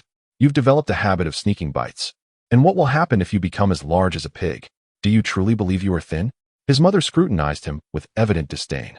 Dejected, Guchin was well aware of his own situation. He had indeed gained weight, tipping the scales at nearly 120 pounds, a legacy left by his sister during her lifetime. "Why do you always blame me for everything? You've never kept your mouth shut either." Guchin's sister, Gu Ming, chimed in. "Fine, I want to eat." He conceded, though reluctance washed over him. Despite the gnawing hunger in his belly, he felt utterly deflated. The most energetic among them was his cousin, who, having abandoned her meal, bounded over with a garment in hand, resembling an eager little dog. "Cousin, quickly put on this dress. I'll do your makeup." Guchin's face was a canvas of discontent. Yet, no woman present seemed to perceive his mood, perhaps intentionally overlooking it. Reluctantly, he donned the dress he despised, feeling uncomfortable in every fiber of his being. His cousin then led him to the vanity, where she began to style his hair. "By the way, this hairstyle doesn't quite match the dress. Let me give you a fresher look, and then I can do your makeup." "Whatever," Guchin replied, having surrendered all resistance. His cousin twisted his hair into several small braids and secured his bangs with a clip, exposing his smooth forehead. After her handiwork, Guchin glanced at his reflection in the mirror and found it rather pleasing. In truth, he and his sister bore a striking resemblance in their childhood. Yet as they matured, their styles diverged significantly. His sister was not fond of makeup, while Guchin, as a man, took considerable care in his grooming. Thus, to outsiders, it appeared that their parents' favorable genes had favored the elder brother, leaving the younger sister in the shadows. Gu Ming was not unattractive. However, her neglect of skincare, often staying up late in front of the computer, had taken a toll on her complexion. Next came the moment for his cousin to showcase her makeup skills. Guchin was uncertain if she had applied gold to his face, as it took her a full hour to finish his makeup. "Cousin, I'll apply this lipstick. Just purse your lips a few times. If I apply it directly, the color will be too intense, and I don't have any lighter shades." In the final step, his cousin appeared somewhat anxious. Guchin pointed to a lipstick in her makeup collection. "Isn't this one light enough?" "Cousin, you are so out of touch. Who still wears that dreadful Barbie pink?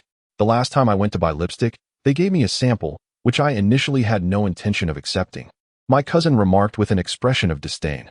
"What on earth is dreadful Barbie pink?" Guchin, utterly ignorant of cosmetics, inquired. My cousin replied, "Simply put, It's just not suitable for you. Never mind. Wait here while I fetch a cotton swab to apply it for you. My cousin was clearly exasperated on his behalf and immediately rummaged through the drawer in search of cotton swabs. Gu-chan gazed at the fabled, dreadful Barbie pink in the box, a restless heart beating within his chest. Chapter 124. Something feels off. Gu-chan, not wishing to endure his cousin's further torment, stealthily slipped outside to catch a breath. In the brief span of less than a minute he stood there, a sleek, black, extended Lincoln sedan came to a halt outside his home. Such grandeur. Without needing to be told, he already knew who occupied the vehicle.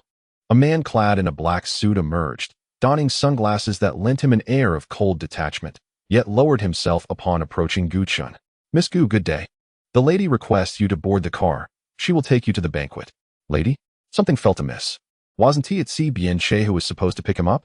Yet, the address was indeed correct. Gu-chan climbed into the vehicle, only to discover that the person fetching him was not Si Bien-che, but rather Si's mother. Moreover, there was another younger woman seated inside, who smiled and nodded at him upon his entry. Si's mother, poised and elegant, beamed with delight upon seeing Gu-chan and beckoned him over. Meng. Come here and sit beside your aunt. Let me have a look at you. Gu-chan leaned in closer, deliberately opting to sit opposite her to minimize interaction. However, this did not dampen Si's mother's cheerful demeanor upon spotting him. Meng, you look splendid in that outfit. I specifically chose it for you at the mall. Do you like it? Si's mother gleefully assessed him from head to toe. So it was indeed a gift from Si Bien-che's mother. He initially presumed it was from that fellow.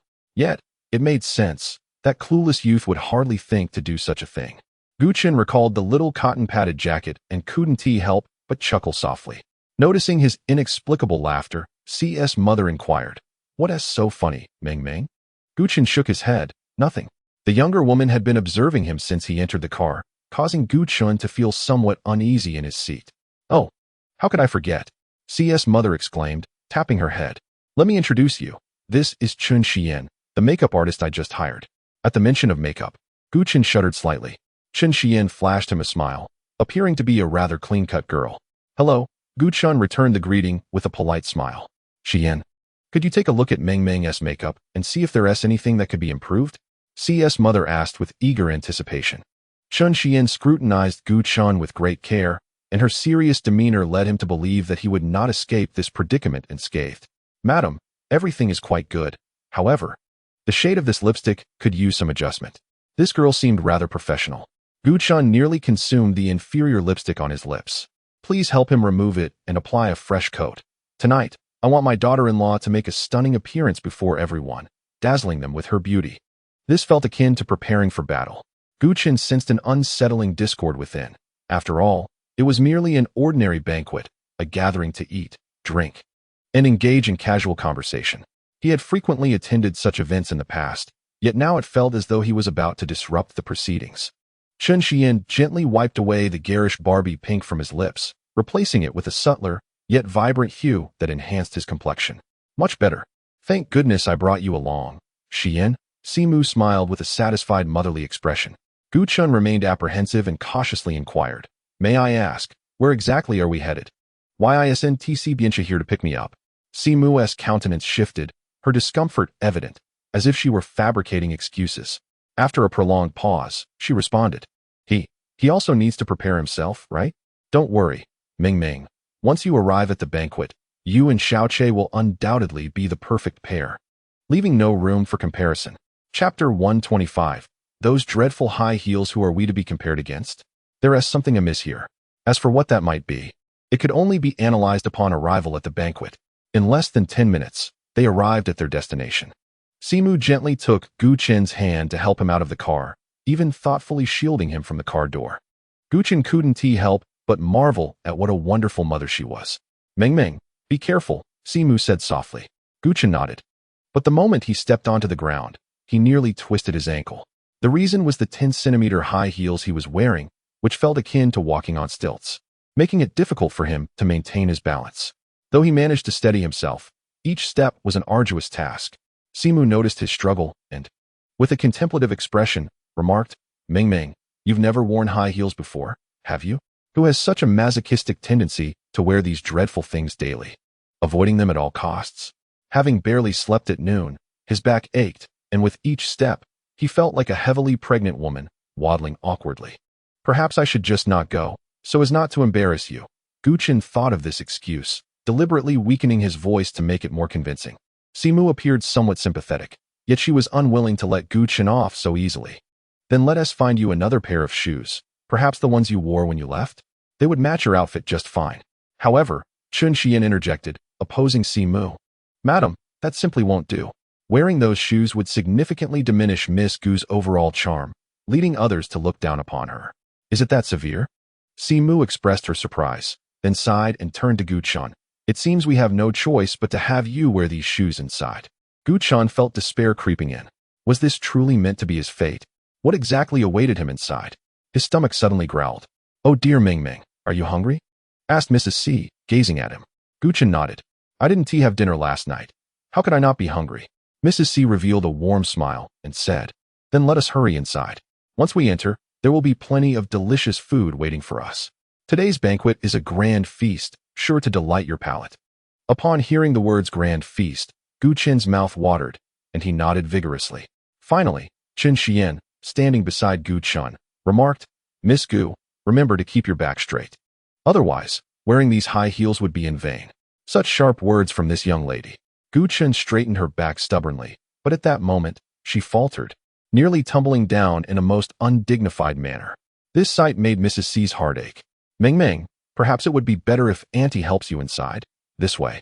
No one will notice. Gu Chen was so touched, she nearly cried. No one had ever cared for her so tenderly. Thus, Gu Chen limped into the banquet venue, supported by not one, but two people. Every passerby regarded them with curious eyes, and Gu Chen felt as if she were on the verge of needing a wheelchair. In a hushed tone, Chen Xian softly said to Gu Chen, Miss Gu, surely you can walk unaided now. It's rather embarrassing to be seen like this. Gu Chen felt awkward too. She had expressed her reluctance to enter, yet they insisted, and to top it off, they made her wear high heels. Was this not a mutual act of self-infliction? Once inside, amidst a growing crowd, Gu Chen said to them, Please let go of me. I can manage with the chair. Chen Xian and Mrs. C exchanged speechless glances, perhaps astonished to witness a girl struggling even with high heels. They had arrived relatively early. The banquet had yet to commence, with only a few scattered individuals engaged in conversation. Naturally, the most attention was directed towards them. Gu Chen could not fathom why they were so fixated on her. Two elegantly dressed women, clutching glasses of red wine, sashayed towards them. Mrs. C, hello. How have you been lately? Mrs. C returned a gentle smile, nodding gracefully, quite well. Such exchanges typically signify a hierarchy, with the respondent holding a higher status. After the initial pleasantries, the second woman took her turn to greet, both displaying a facade of politeness. However, Gu Chen had noticed their earlier behavior, whispering and giggling behind their hands, exuding an air of disdain. Their current smiles seemed exceedingly contrived, provoking a sense of nausea in her. Gu Chen had always been disinclined to engage with such individuals. Well, let us leave it at that. I must escort my daughter-in-law over there, Mrs. C stated curtly, her lofty tone rendering the two women somewhat apprehensive. As they turned to depart, Gu Chen overheard their hushed whispers trailing behind. She's just a divorced woman. How could she possibly be called a lady? What a pretense of superiority. Chapter 126. The first love of Father C. Gu Chen stole a glance at Mother C beside him, noticing her restrained demeanor, her grip on his hand twisting into a tense knot. Just when everyone assumed she would endure in silence, Mother C abruptly turned her head and strode towards the two women, her presence commanding and fierce. Who are you two, and what brings you to our C family banquet? I have never seen you before. If you have intruded, I demand you leave at once.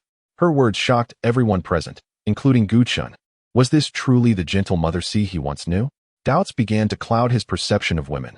They were not as simple as he had once believed. The two women, dressed as elegantly as socialites, were taken aback, spilling half of their red wine, but quickly regained their composure. We were invited here openly. One of them declared defiantly, puffing out her chest. Mother C's fervor remained unabated. Oh, is that so? Then I would like to know who extended this invitation. I still hold some authority in the C family and can certainly escort you both out. You. The two women feigned shock at Mother C's words, one of them pretending to faint while the other caught her, their act flawlessly executed. At that moment, Gu Chen sensed he knew what was about to unfold. Stop. A stern voice seemed to descend from the heavens. Everyone held their breath, including Mother C.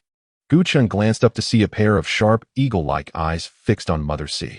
She withdrew her hand, but maintained her imposing stance, looking up at the man who towered over her by nearly a head. "What business is it of yours?" Mother C's tone was laced with provocation. The man standing before her was none other than her ex-husband, Si Biancha's father, Si Yijuan. Before Si Yijuan could respond, the woman at his side spoke first. "Yijuan, these two are friends brought by someone.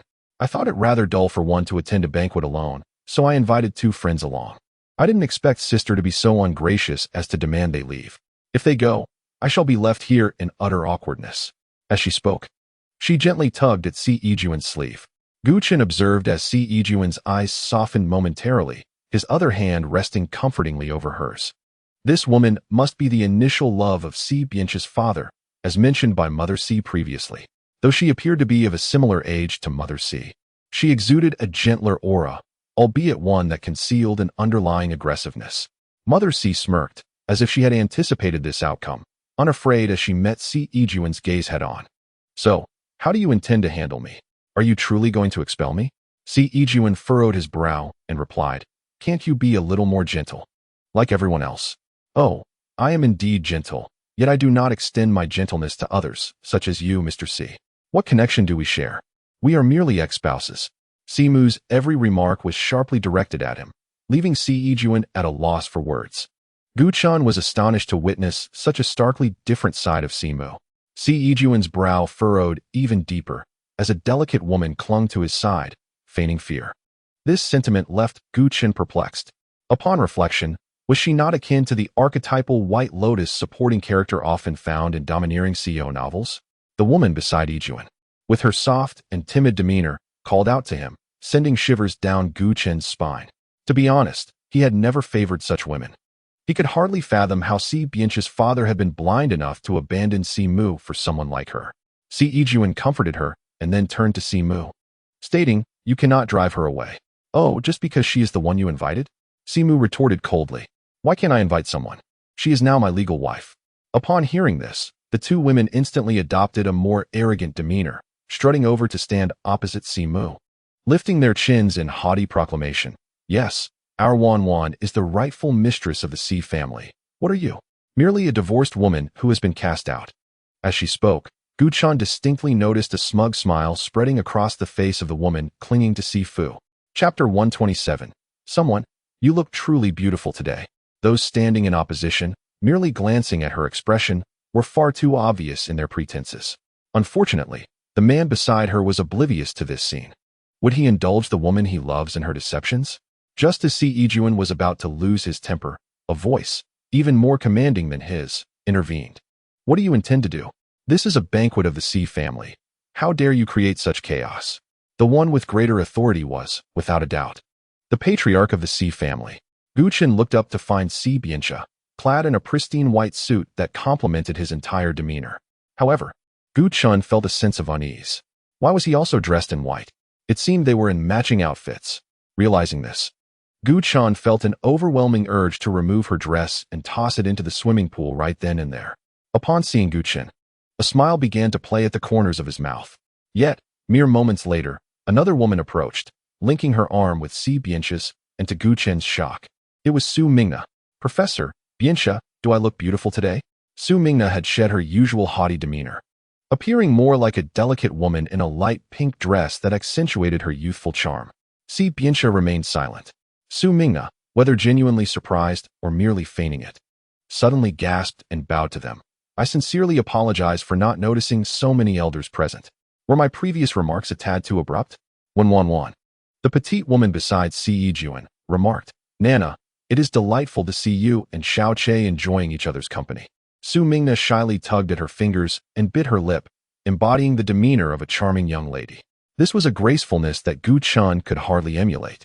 At that moment, a tall figure approached Guchun, gently sweeping his hair back from his forehead to behind his ear, and softly said, Ming, you look truly radiant today."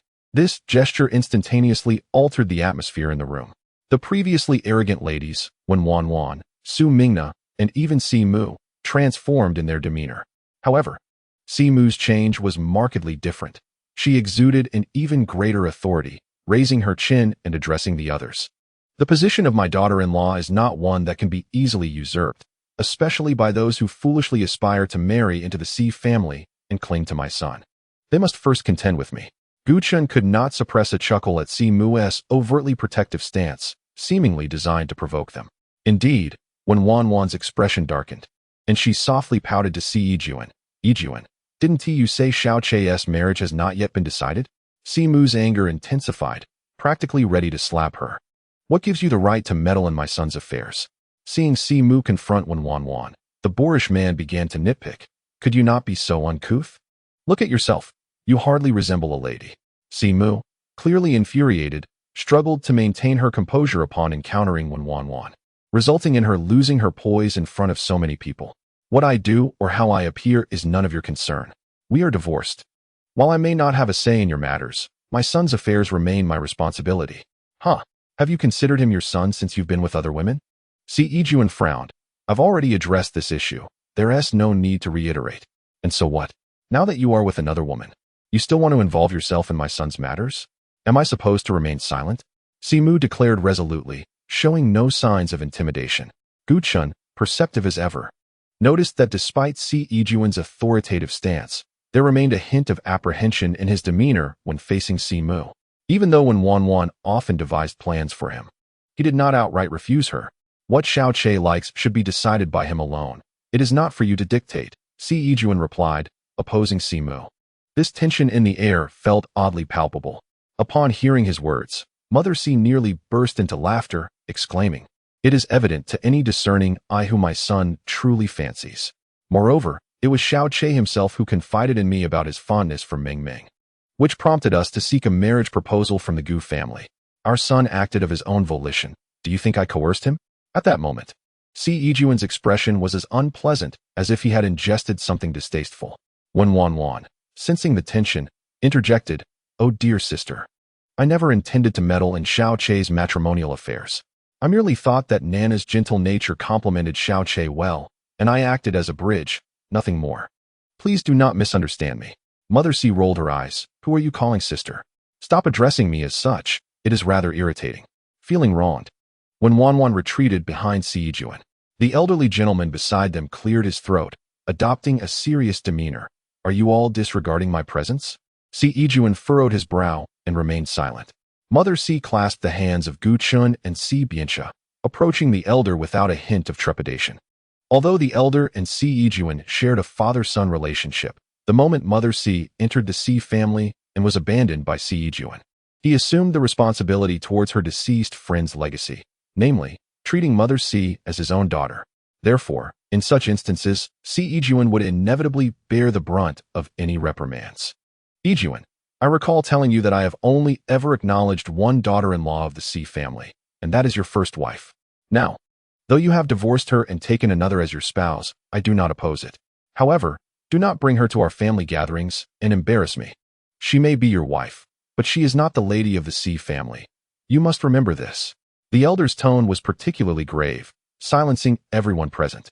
Yet, when Wanwan audaciously sniffled and whispered to Si Yijuan, "Yijuan, I was wrong to come here. No one here seems to welcome me. I know I am unworthy of being your wife, let alone a daughter-in-law of the Si family, but I truly love you." Si Yijuan embraced her, gently patting her back in reassurance. "Do not worry, I am here for you." This scene was, in truth, somewhat touching. Si Yijuan's deep affection was apparent to all, even causing Mother Si to grip Guchun's hand a little tighter, crying at the slightest provocation, "Who has been bullying her?" "Really," Mother Si murmured softly, her voice only audible to those beside her. Was this not jealousy after all? Yet, what puzzled Guchun was the fact that they were already divorced. Why the continued jealousy? Si Yijuan regarded the elder, perhaps having not engaged in such a serious conversation with his father for quite some time, appearing somewhat apprehensive yet protective. He stated, "I understand your words are wise, but I am your son, am I not? It was also your wish that I return to a woman I did not love, thus I complied with your desires. Now that I have married Wanwan, I merely wish to provide her with a rightful status. She is my wife and, in truth, a daughter-in-law of the Si family. This is something I believe you cannot deny." Chapter 129. Feed me. Upon hearing the words of Si Yijuan, The elderly patriarch of the C family coughed several times, and it was only with the gentle patting of his wife that he managed to regain his composure. I see you are determined to drive this old man to his grave. C. Ejuan felt a pang of distress at his father's state. Yet he was at a loss for how to respond. Fortunately, with Si Mu by his side, the old man's condition seemed to improve somewhat. Pointing a trembling finger at Si Ejuan, the patriarch declared sternly, I tell you, even if the Si family were to disown you as a son, I would never acknowledge that woman as our daughter-in-law. Absolutely not. Gu Chen observed the old man's stubborn demeanor and was reminded of someone else entirely. What had begun as a splendid banquet had suddenly taken a turn for the worse. Gu Chen recalled the warning Si Mu had imparted to him in the car. One must never allow others to look down upon them. He felt a sense of relief at having restrained himself, for he now harbored a modicum of sympathy for Si Mu. Si Ejuan fell silent, and the tension in the atmosphere gradually dissipated. However, as Gu Chen glanced at Su Mingna, the envious glint in her eyes lingered in his mind. The banquet returned to its normal state, with the two noble women being unceremoniously expelled by the patriarch. The only person left to attend to the tenacious Wenwan was her husband, Si Ejuan, as the old man offered her no warmth. As the sweet strains of the violin began to fill the air, some guests took to the dance floor. The outdoor setting was adorned with elegance, and most attendees belonged to the Si family's esteemed circle, making them the focal point of the evening. Gu Chen too found himself in a position of significance. Su Mingna, ever the persistent presence, circled around Si Bianxia, while Gu Chen retreated to a corner abundant with delicacies, savoring crispy pork. He indulged enthusiastically, his lips glistening with grease. With attentive servers bringing him napkins and drinks, a delightful treatment indeed. Would you do me the honor of dancing with me, my fair lady? Just as Gu Chen was relishing his feast, a familiar voice interrupted him, none other than Si Bianxia. What do you want? Can't you see I'm busy? Besides, you've been the center of attention for long enough. Wouldn't it hurt to acknowledge someone else? Gu Chen unabashedly declined, and even suggested a more suitable partner for him. Si Bianxia, his expression darkening, settled himself beside Gu Chen. Ignoring him, Gu Chen continued to drink and eat, showing no semblance of decorum. Is it delicious? Si Bianxia inquired. Delicious. When one is hungry, everything tastes good, Gu Chen replied, devouring his meal with the fervor of one starved. With half-closed eyes, Si Bianxia regarded him lazily. Would you feed me a bite? Gu Chen retorted. Feed you? Not a chance. I'm hungry too, Si Bianxia whined. Can't you serve yourself? Gu Chen shot back. I'm tired, Si Bianxia lamented. Faced with his friend's playful coaxing, Gu Chen found it hard to resist. He promptly grabbed a pork leg and placed it on a plate in front of Si Bianxia. Here, eat up. But don't expect me to feed you, he huffed, turning his head away to continue munching on pig ears and tails. Brother Bianxia, would you like some cake? I have brought you a piece. I just tasted it, and it is absolutely delicious. Su Mingno approached, cradling a slice of strawberry cake in her hands. Her voice soft and distinctly different from her usual demeanor. Could this be the transformation of a woman in love? Si Bianxia frowned, casting only a fleeting glance at the strawberry cake before diverting his gaze, seizing a greasy pig's trotter and taking a hearty bite. Chapter 130. The grandmother's arrival. Gu Chen observed his greasy countenance, his features contorted with disdain. This was the first time he had witnessed Si Bianxia indulge in food so unrefined. Previously, he would take dainty bites, resembling a delicate girl. Now, he was increasingly embodying the essence of manhood. Si Bianxia continued to devour the pig's trotter, his thoughts consumed by the fact that it was a gift from his beloved wife, compelling him to finish it without waste. Meanwhile, Su Mingna watched the scene with exasperation, her foot tapping in frustration. Then, a venomous glare was directed at Gu Chen. It seemed as though two beams of malice were aimed at him. The three turned simultaneously to find an elderly woman with snow-white hair seated in a wheelchair. Gu Chen had no recollection of her, rendering him at a loss for how to address her, leaving him to sit there in a daze. Grandma, what brings you here?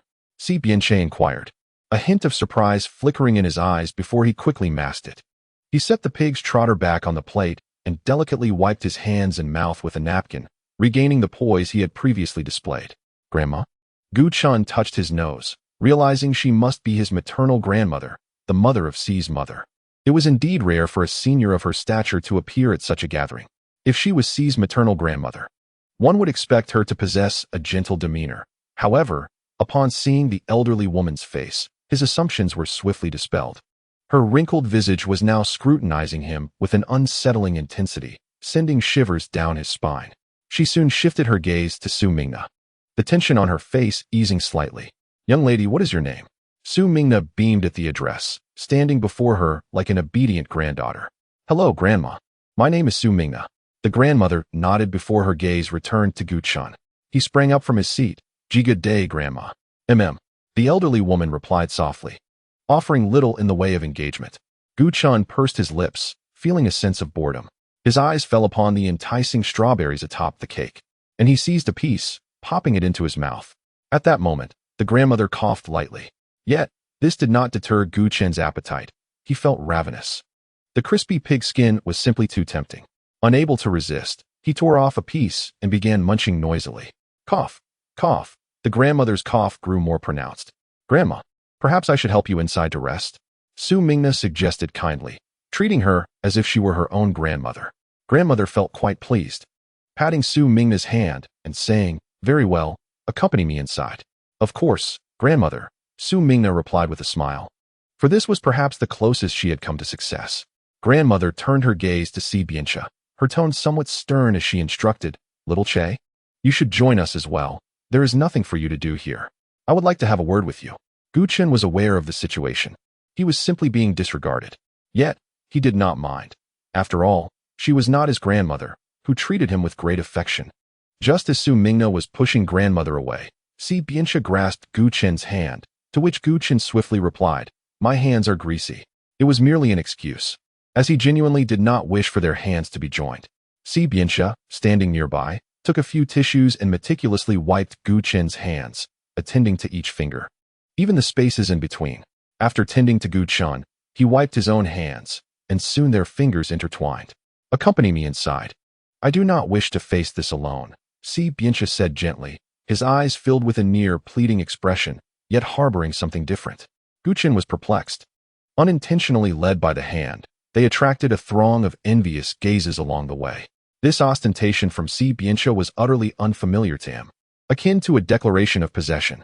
As they walked halfway, Guchen awkwardly attempted to shake off his hand, but Si Biancha held on tightly, making it impossible to escape. Guchen was left puzzled. Was it merely to accompany a grandmother inside? Why was it necessary to hold his hand? This fellow was certainly being deliberate. Unable to break free from his grip, Guchen resigned himself to the situation, allowing him to lead. Outside, a raucous celebration unfolded, yet upon entering, the atmosphere transitioned to one of elegance, with most attendees donning long formal garments, Guchen being the exception. Upon learning that her mother was arriving, Si's mother hurried over. "Mother, what brings you here?" This question mirrored Si Biancha's, demonstrating the striking resemblance between mother and son. Grandmother, lifting her head, replied, "Why shouldn't I come? You fear I will impose upon you. You never invite me during such occasions." Si's mother, the cherished daughter of her family, faced a different kind of treatment from her mother, who was notably strict, a reflection of her upbringing. Grandmother, having once been a lady of high society, naturally expected her children to adhere to the traditions of yesteryears. "Mother, how can you say that? I merely worry about your well-being. Attending such gatherings isn't beneficial for your health," Si's mother responded, her hands folded elegantly in front of her, contrasting sharply with her previous authoritative demeanor. Now, she appeared refined and gentle, likely anxious not to offend the one person she revered most. Grandmother remarked, "If you allowed me to participate in such gatherings more often, I wouldn't have to remain at home all day, possibly falling ill. It is indeed a pleasure to come to such places and listen to others perform." The mother of Si had utterly lost all means to deal with her own mother. She had always been so obstinate that she believed herself perpetually right, never considering the feelings of others. Just like now, oblivious to the situation, Grandma seized Su Mingna's delicate hand and exclaimed, "Such beautiful hands. You must be studying music." Su Mingna, thrilled to become the center of attention, beamed with joy. "Yes, Grandma, I am currently studying music at Si University, majoring in piano, which I adore. If you'd like to listen, I could play a piece for you." Grandma nodded in satisfaction. However, Si's mother abruptly interjected with displeasure, asserting, "Who do you think you are to call our Xiao Che's grandmother, Grandma? You are unworthy." "Silence!" Grandma thundered. Si's mother immediately closed her mouth. "How have I raised you? Have you forgotten everything since living alone?" Grandma shot a piercing glance at Si's mother, her anger palpable. It is your lack of grace and decorum that allowed your husband to be ensnared by another. If you could learn from others, would you find yourself in the same predicament as I? C's mother furrowed her brow and retorted, Mother, you seem to be mistaken. You are widowed. My situation is different as I am divorced. These are two entirely different concepts. Grandma's expression darkened. Guchen could not help but chuckle at the exchange between the mother and daughter. What are you laughing at? Grandma inquired, instantly cooling the atmosphere to a frigid state. Guchen swallowed hard and shook his head. Nothing. Grandma scrutinized him further, her gaze eventually settling on the entwined fingers of him and Si Bianche. Su Mingna, feeling increasingly anxious, feared that her hard-won opportunity might slip away, and promptly declared, Grandma, I will play a piece for you. I have recently learned a lovely new song. Grandma returned to her senses and nodded. Very well, go ahead. Su Mingna rose gracefully from the comfortable sofa, mimicking a princess from television, and elegantly bowed to those present before turning to the nearby piano. Chapter 132. Are you Glue 502? The appearance of a beautiful woman inevitably draws a crowd. Especially as she began to showcase her talent, admiration sparkled in everyone's eyes. Her slender fingers danced across the piano keys, sheet music set before her. Beneath the tranquil night sky, she began to play a series of notes that infused the entire gathering with an enchanting atmosphere. At that moment, a snide voice broke through. I can play better than that. Without a doubt, it was C's mother. Grandma shifted her gaze back to her. This child has great potential. Perhaps you should consider teaching her, or at least learn a bit of decorum from her. C's mother was internally seething with indignation. Why should I teach her? Am I so idle? She wore a look of disdain.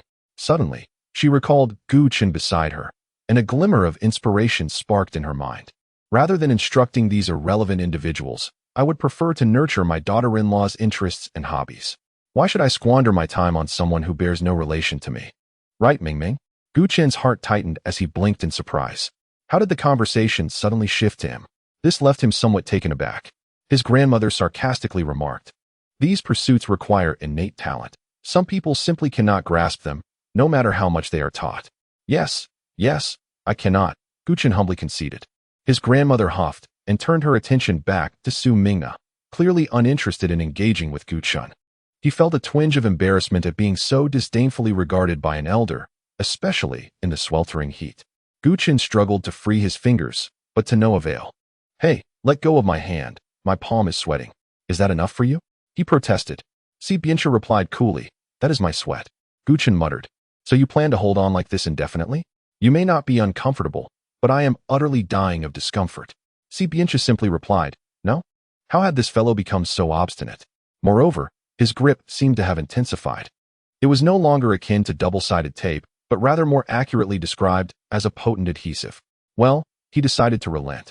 Guchen entirely abandoned his struggle and resigned himself to playing with his phone using his other unaffected hand, utterly disregarding the woman nearby who was lost in her own imagined reverie. As the performance concluded, Su Mingna gracefully rose and approached them. Upon reaching his grandmother, she once again performed a polite yet affected bow. Apart from his grandmother, the others maintained a silent demeanor as they observed her. Naturally, Guchen had nothing to say. Ever since he had uncovered the true nature of this woman, he had ceased to regard her with any semblance of kindness. Each of her appearances seemed deliberately designed to challenge his limits. In Guchen's mind, this could only be described with a single word, tacky. However, it was evident that Su Mingna's performance held sway over their attention. Guchen found himself perplexed. Why couldn't she simply inquire if someone liked her instead of this roundabout approach? If the answer was negative, she could just let it go. She was still too young and did not grasp the old adage, a forced melon is not sweet. Had she understood this sooner, she might have avoided some unnecessary detours. Of course, these were merely Guchen's musings, given that he was a straightforward man. Moreover, someone was indulging him, allowing him to speak without consequence. Author, come here. See if I won't break your head, Guchen grumbled. Xiaona settled beside his grandmother, who greeted her with delight and patted the seat next to her. Su Mingna nodded and, in a demure manner, sat beside his grandmother, her hands resting on her knees, appearing quite obedient. Without hesitation, his grandmother began to shower her with praise. The piece you played just now was truly delightful. Although I have never heard it before, I understand that it is not easy to learn. Su Mingna covered her mouth with a smile and said, Not at all. I actually practiced this piece numerous times before I could play it. Today, I am truly honored to share the fruits of my labor with you. If anything sounds unpleasant, I hope you can forgive me. Hee hee. Grandma chuckled softly, patted her hand, and then turned to Gu Chun. You must be Gu Meng, right? Good heavens. After all this time, I finally recognize your name. Gu Chun nodded. Naturally, Grandma was not inclined to offer him any kind words, maintaining a tone of disdain. You didn't mention you were Gu Meng earlier. I thought you were just some random person my little Che befriended. Gu Chin's lips twitched. So, was it still his fault? However, being an elder, he chose not to dwell on such trivial matters. He understood well that arguing with an elderly person often leads to one's own dissatisfaction. Chapter 133. I promise to be your fortress. I sincerely apologize, Grandma. I may have forgotten to introduce myself earlier. Please forgive me. Gu Chin forced a smile that did not quite reach his eyes. Unfamiliar with this elder, he found it quite challenging to feign amiability. Forgive him. He suffers from acute awkwardness. Grandma let out another cold laugh, remarking, that excuse for forgetting to introduce yourself is rather well crafted. Is she so directly intent on undermining him? Gu Chin found himself questioning his existence. Surely, she was deliberately seeking to cause trouble. At this moment, the others present fell silent, perhaps aware of Grandma's temperament, which led many to avoid provoking her. Gu Chun, however, was one of the few unafraid of her wrath. Unfortunately, he was not yet in a position to exert any influence. Oh dear, please do not make things difficult for our Meng Meng. You frightened the child, Simu interjected. Unable to bear the situation any longer, Grandma retorted, how have I frightened him? Am I a ghost? In Gu Chen's mind, he interpreted it differently. In fact, you are even more terrifying than a ghost. As a child, he had always harbored a deep fear of parental figures. Whenever he spotted them at school, he felt as if he had encountered a specter. It was only upon entering high school and maturing that this dreadful shadow began to lift. After all, he had grown up, his wings had strengthened, and no one could control him anymore.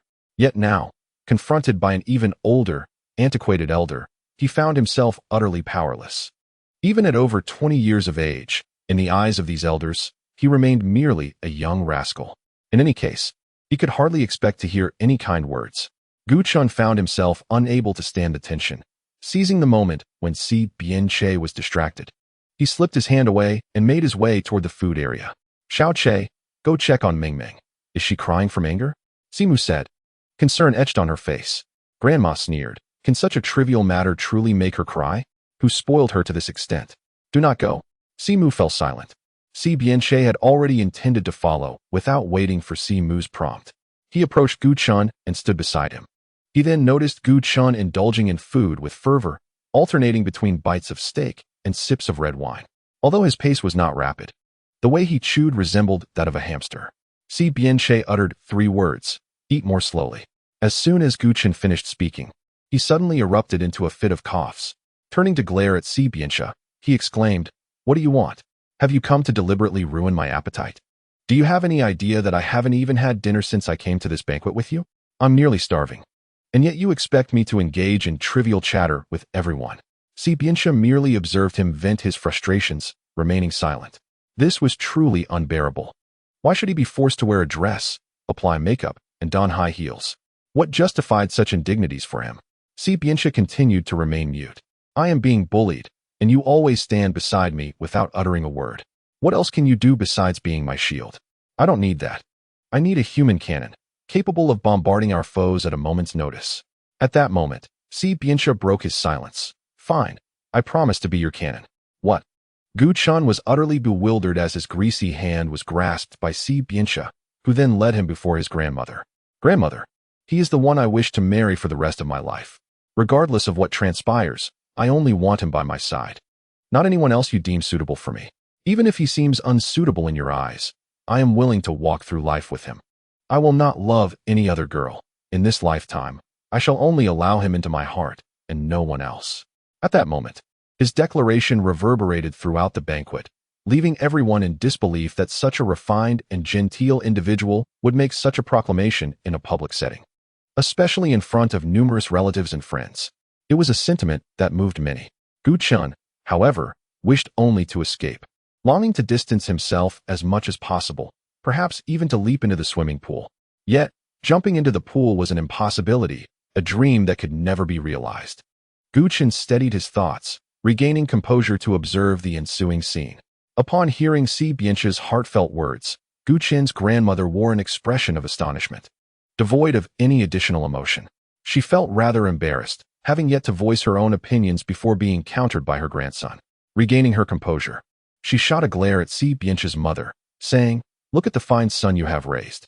Si Bianche's mother, unfazed, stood up to praise her son, declaring, "Son, well done.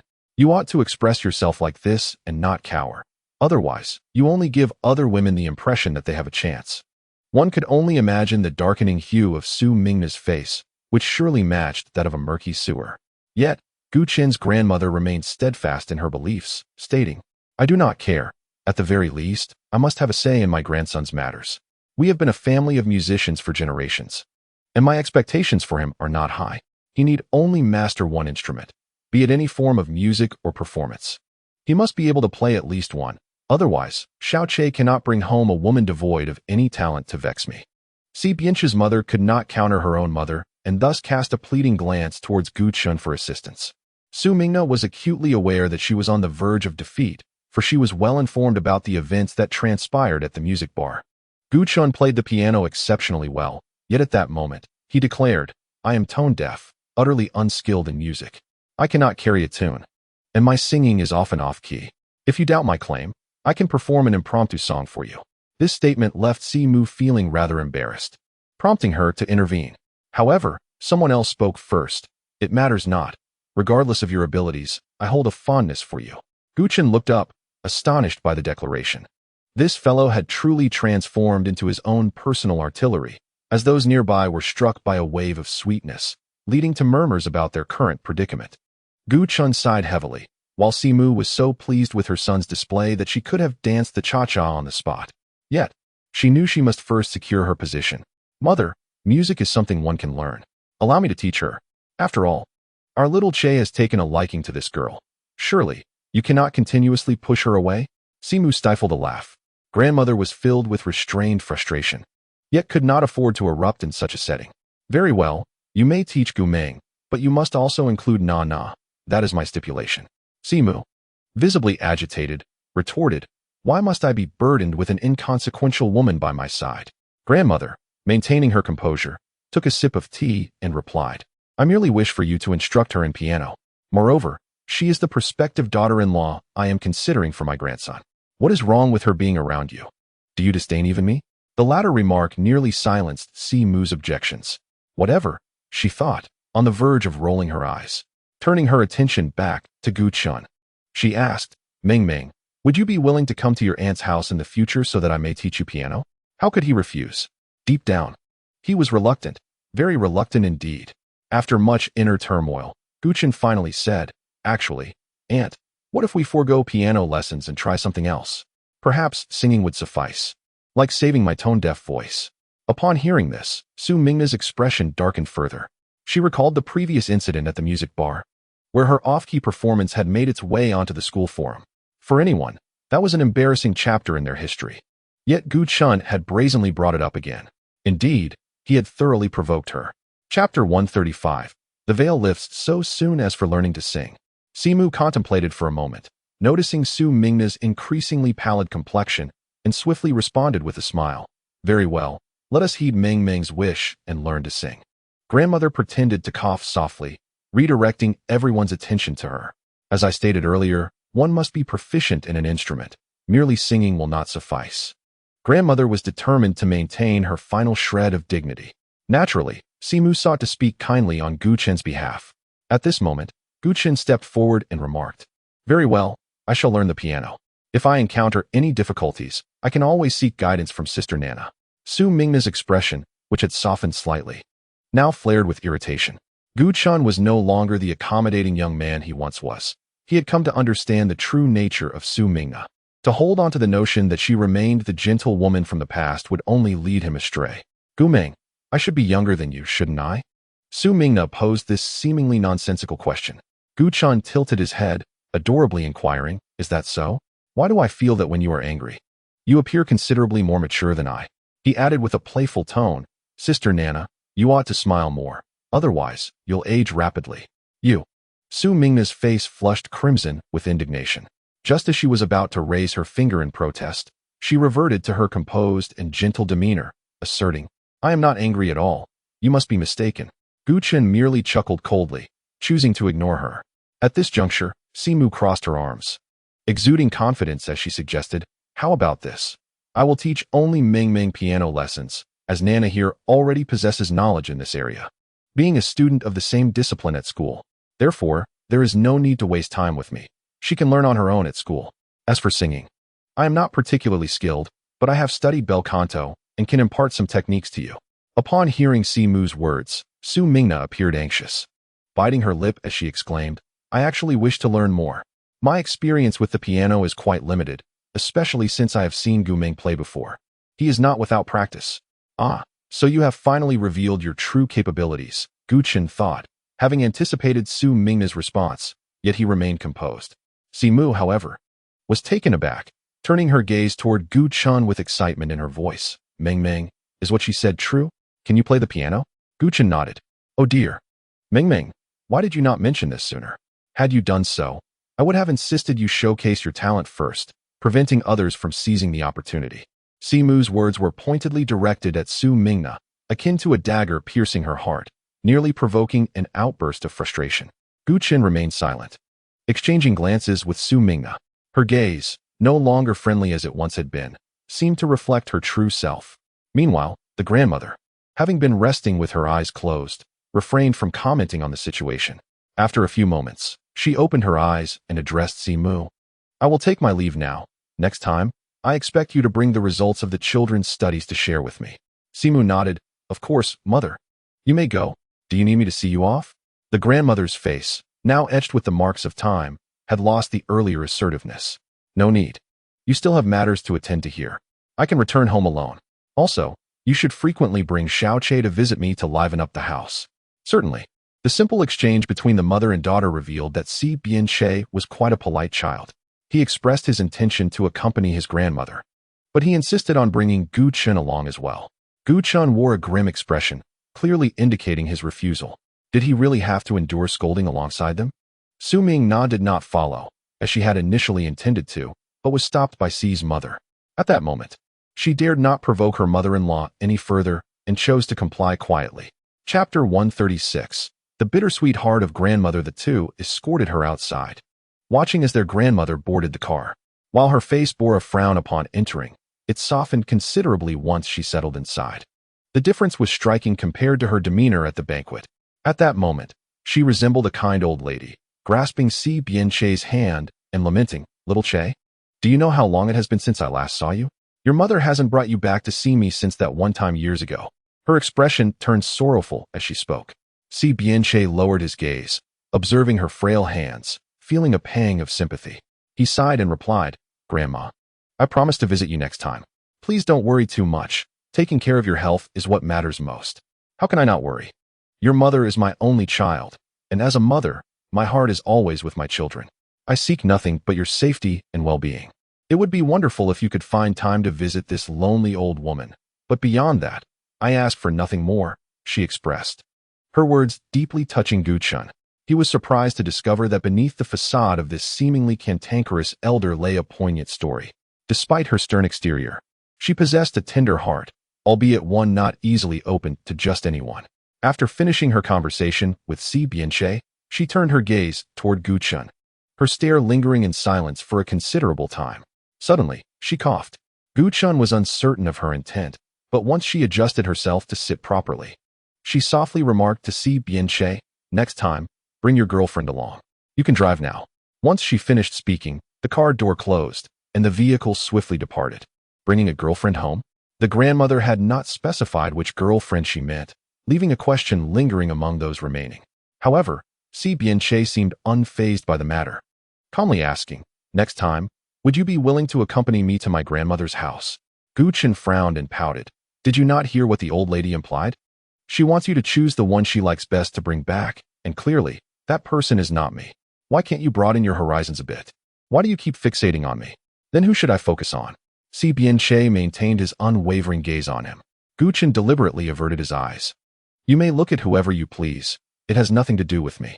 Gu Chun perhaps felt a slight discomfort in his heart, suddenly wishing to leave the gathering. He remarked, "The banquet must be nearly over. I shall take my leave." Just as he turned, Si Bianxia embraced his waist, his lips brushing against Gu Chen's ear. Whether intentional or not, the warm breath caressed his ear, rendering him weak and tingling all over. "You shall not depart. If you leave, who will be my companion?" Gu Chen frowned, his tone somewhat rigid. "Feel free to find anyone else as your partner. There are plenty of women here. I am going home to sleep." Yet Si Bianxia insisted, "But I desire only you. It must be you." He tightened his grip, his strong arms like shackles, firmly encircling Gu Chun, resting his chin on his shoulder. The night was tranquil, yet both hearts, separated merely by a back and a chest, throbbed fervently. Gu Chun, uncertain of the reason, surprisingly did not push this man away but allowed himself to be held. Perhaps it was inevitable. He had grown accustomed to the embrace of this man, shattering the principles he had once held steadfast. Gu Chen's hands gradually formed fists, biting his lip and lowering his gaze. The warmth of Si Bianxia's chest like a furnace igniting him, whispering a plea that he needed him. Chapter 137. Gu Chen, I knew it. Time passed, and as their heartbeats steadied, Si Bianxia finally released his hold. Yet his tone remained as tender as before. His eyes filled with endless affection. "If you do not wish to go inside, I shall escort you home. There is nothing else to attend to. Your presence alone suffices." Gu Chun lifted his gaze to meet his, feeling a stir in his heart. "All right, then you may take me home." Just as they confirmed their intentions, Gu Chen's phone rang unexpectedly from his pocket. He glanced at the caller ID, a sense of foreboding washing over him, before answering. "Mom, what is it?" His mother, lowering her voice deliberately, spoke cautiously. "Meng Meng, you should not return home tonight. Your father will not be back either. Spend the evening with Xiao Che. Your mother and cousin will be turning in for the night." He had anticipated this call would bear no good news. Gu Chun had nearly unraveled his mother's tactics. Essentially, she insisted on cultivating feelings between him and Si Bianxia before marriage, disregarding any potential indiscretions as long as they could unite. After conveying her thoughts, his mother hung up before he could respond. Gu Chun stared at his phone in disbelief. "What happened?" Si Bianxia inquired. Gu Chun rolled his eyes. "It's all your fault." Once again, he placed the blame on an innocent party, leaving Si Bianxia with a look of helplessness, not understanding how he had offended his beloved. As he gently wrapped his arm around Gu Chen's shoulders. "Otherwise, why not stay at my place tonight? I'll take the sofa." Gu Chen glared at him. "You still ask me what's wrong? Didn't you hear everything? I certainly don't want to stay at your place. Just give me some money. I'll book a hotel." Gu Chun reached out his hand directly. Si Bianxia pondered for a moment, then retrieved a black wallet from his suit jacket and placed it directly into Gu Chen's hand. It wasn't particularly heavy, yet at that moment, Gu Chen found himself momentarily daunted, almost unable to grasp it. Did he truly just give it to him? Was he not concerned about reckless spending? Gu Chun was internally astonished, but managed to keep his composure. In the past, when he dated, he would never have so openly handed his wallet to his girlfriend, generously saying, "Feel free to spend." Although Si Bianxia said nothing, his actions undoubtedly conveyed the same sentiment. "Somewhat excessive," Gu Chen remarked. Attempting to return the wallet to Si Bianxia, he retracted his hand, intending to place it in his pocket, only to realize he was wearing a dress that lacked pockets, leaving him feeling somewhat embarrassed. "I was merely jesting. It's only a few hundred yuan. I can afford it." Gu Chun raised his chin defiantly, conveying a sense of contemplation. Si Bianxia smiled as he accepted the wallet, then wrapped an arm around Gu Chen's waist. "I'll follow your lead. So, where do you plan to stay tonight? Can I join you? Is this fellow becoming brazen?" Gu Chun felt an urge to punch him in the abdomen but restrained his temper. "You have a home to return to. I've been cast out, so of course, I must stay at a hotel. Don't complicate matters for me." Just then, Si Bianxia's phone rang. It was a call from his mother. "Xiao Che, why haven't you returned after taking Meng Meng to see Grandma? It's been quite a while." Si Bianxia glanced at Gu Chun, seeking his approval. Gu Chun nodded. "Mom, I'll bring Meng Meng in now." Si Bianxia's lips curled into a smile, his mood evidently lifted. "All right, hurry and bring Meng Meng inside. Your grandfather is about to announce an important decision in front of everyone." Understood. After the mother-son conversation concluded, Si Bianxia tucked his phone away and turned to Gu Chun. "Let us head inside. Later, I'll take you to a hotel." Gu Chun's face flushed. "What hotel? Who is going with you?" Si Bianxia gently ruffled his hair, his eyes filled with tenderness. I mean, I'll take you to stay at a hotel. And I'll cover the expenses. Who needs your money? I have my own. Gu Chen shrugged off his hand and walked into the banquet hall. Chapter 138. The Xi family inheritance rights. The banquet had been underway for over an hour, with the number of attendees only increasing, creating a lively atmosphere. Amidst the clamor, a piercing microphone cut through the noise, bringing a hush over the crowd. Everyone, please quiet down. I have a few important words to share. The elderly Mr. Xi, leaning on a cane, stood in the area with the most attendees, who promptly made space for him. Every person present harbored deep respect for Mr. Xi. No one spoke. They all waited attentively for his address. A chair was brought for the elderly gentleman, who, despite his physical limitations, stubbornly refused to sit. Waving his hand in dismissal before stepping onto a platform, Gu Chun and Xi Bianche approached Simu, while Su Ming-na discreetly made her way to Wen Wan's side. Your grandfather is about to announce something quite significant, which is why your mother asked you to return, Simu whispered mysteriously to the two of them. As for the nature of this announcement, Simu seemed to be in the dark as well. After all, the elder Xi had always been a solitary figure, rarely revealing his thoughts to others. After taking a sip of water and clearing his throat, he grasped the microphone and declared, "Today marks our annual gathering for the Xi family, a tradition upheld over the years. However, you may have noticed that this year's event is occurring earlier than in previous years." The attendees, upon hearing his words, exchanged glances and murmurs of curiosity ensued. The reason for this year's earlier celebration is that I shall no longer preside over these gatherings.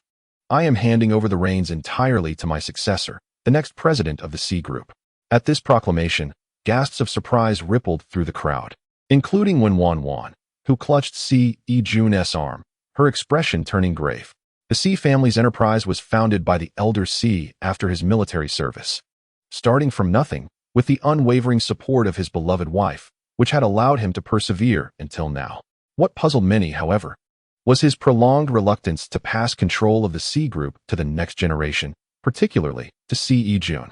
Though Xi Yijun had once been indifferent to the family business and had resisted his grandfather's constraints, even after marrying Simu, his heart still lingered with Wen Wan. This was a tale of devotion belonging to the Xi men, one who loved but a single woman throughout his life. In an effort to distance himself from his grandfather's influence, he chose the path of entrepreneurship, albeit on a smaller scale than his grandfather's vast empire, yet still establishing a significant presence in Xi City. For Xi Yijun, the Xi enterprise held little significance, but indifference did not extend to those around him. For instance, it was Wen Wan who had encouraged him to attend this gathering, having gleaned insights through informal channels about the elder Xi's intention to announce his successor today. Such a pivotal moment was not one to be overlooked. Gu Chen glanced up and was taken aback to discover that Xi Yijun remained remarkably composed, far more than he had anticipated. While others buzzed with speculation, he maintained an air of tranquility, as though the unfolding events bore no relevance to him. At that moment, Xi Yijun approached the elder Xi, accompanied by Wen Wan, who had pulled him along. When father and son finally stood face to face after a long separation, the atmosphere grew momentarily tense, but the elder Xi swiftly shifted his gaze away, calling out to someone in the distance, "Xiaoche, come here and stand before me." Xi Bianche, uncertain if it was merely a reflex, immediately seized Gu Chen's hand. "Accompany me," he murmured in a deep, resonant voice.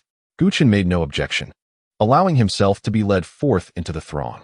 As they navigated through the crowd, Gu Chen overheard the murmurs of skepticism surrounding them. Chapter 139. Beyond everyone's expectations, could it be that the elder of the Xi family intends to bequeath his inheritance directly to his grandson?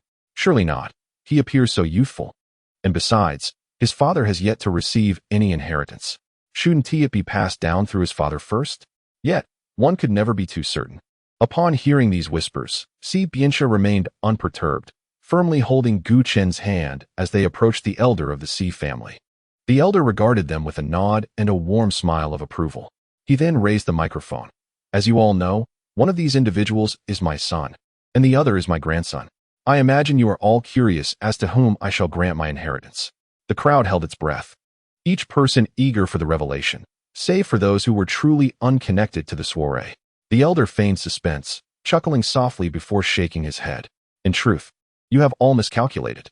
The person to whom I will bestow my inheritance lies outside the consideration of either of these two. His pronouncement prompted a collective gasp from the audience. The most pronounced reactions came from Wan and Si Mu, one visibly distressed and agitated, while the other stared in astonishment.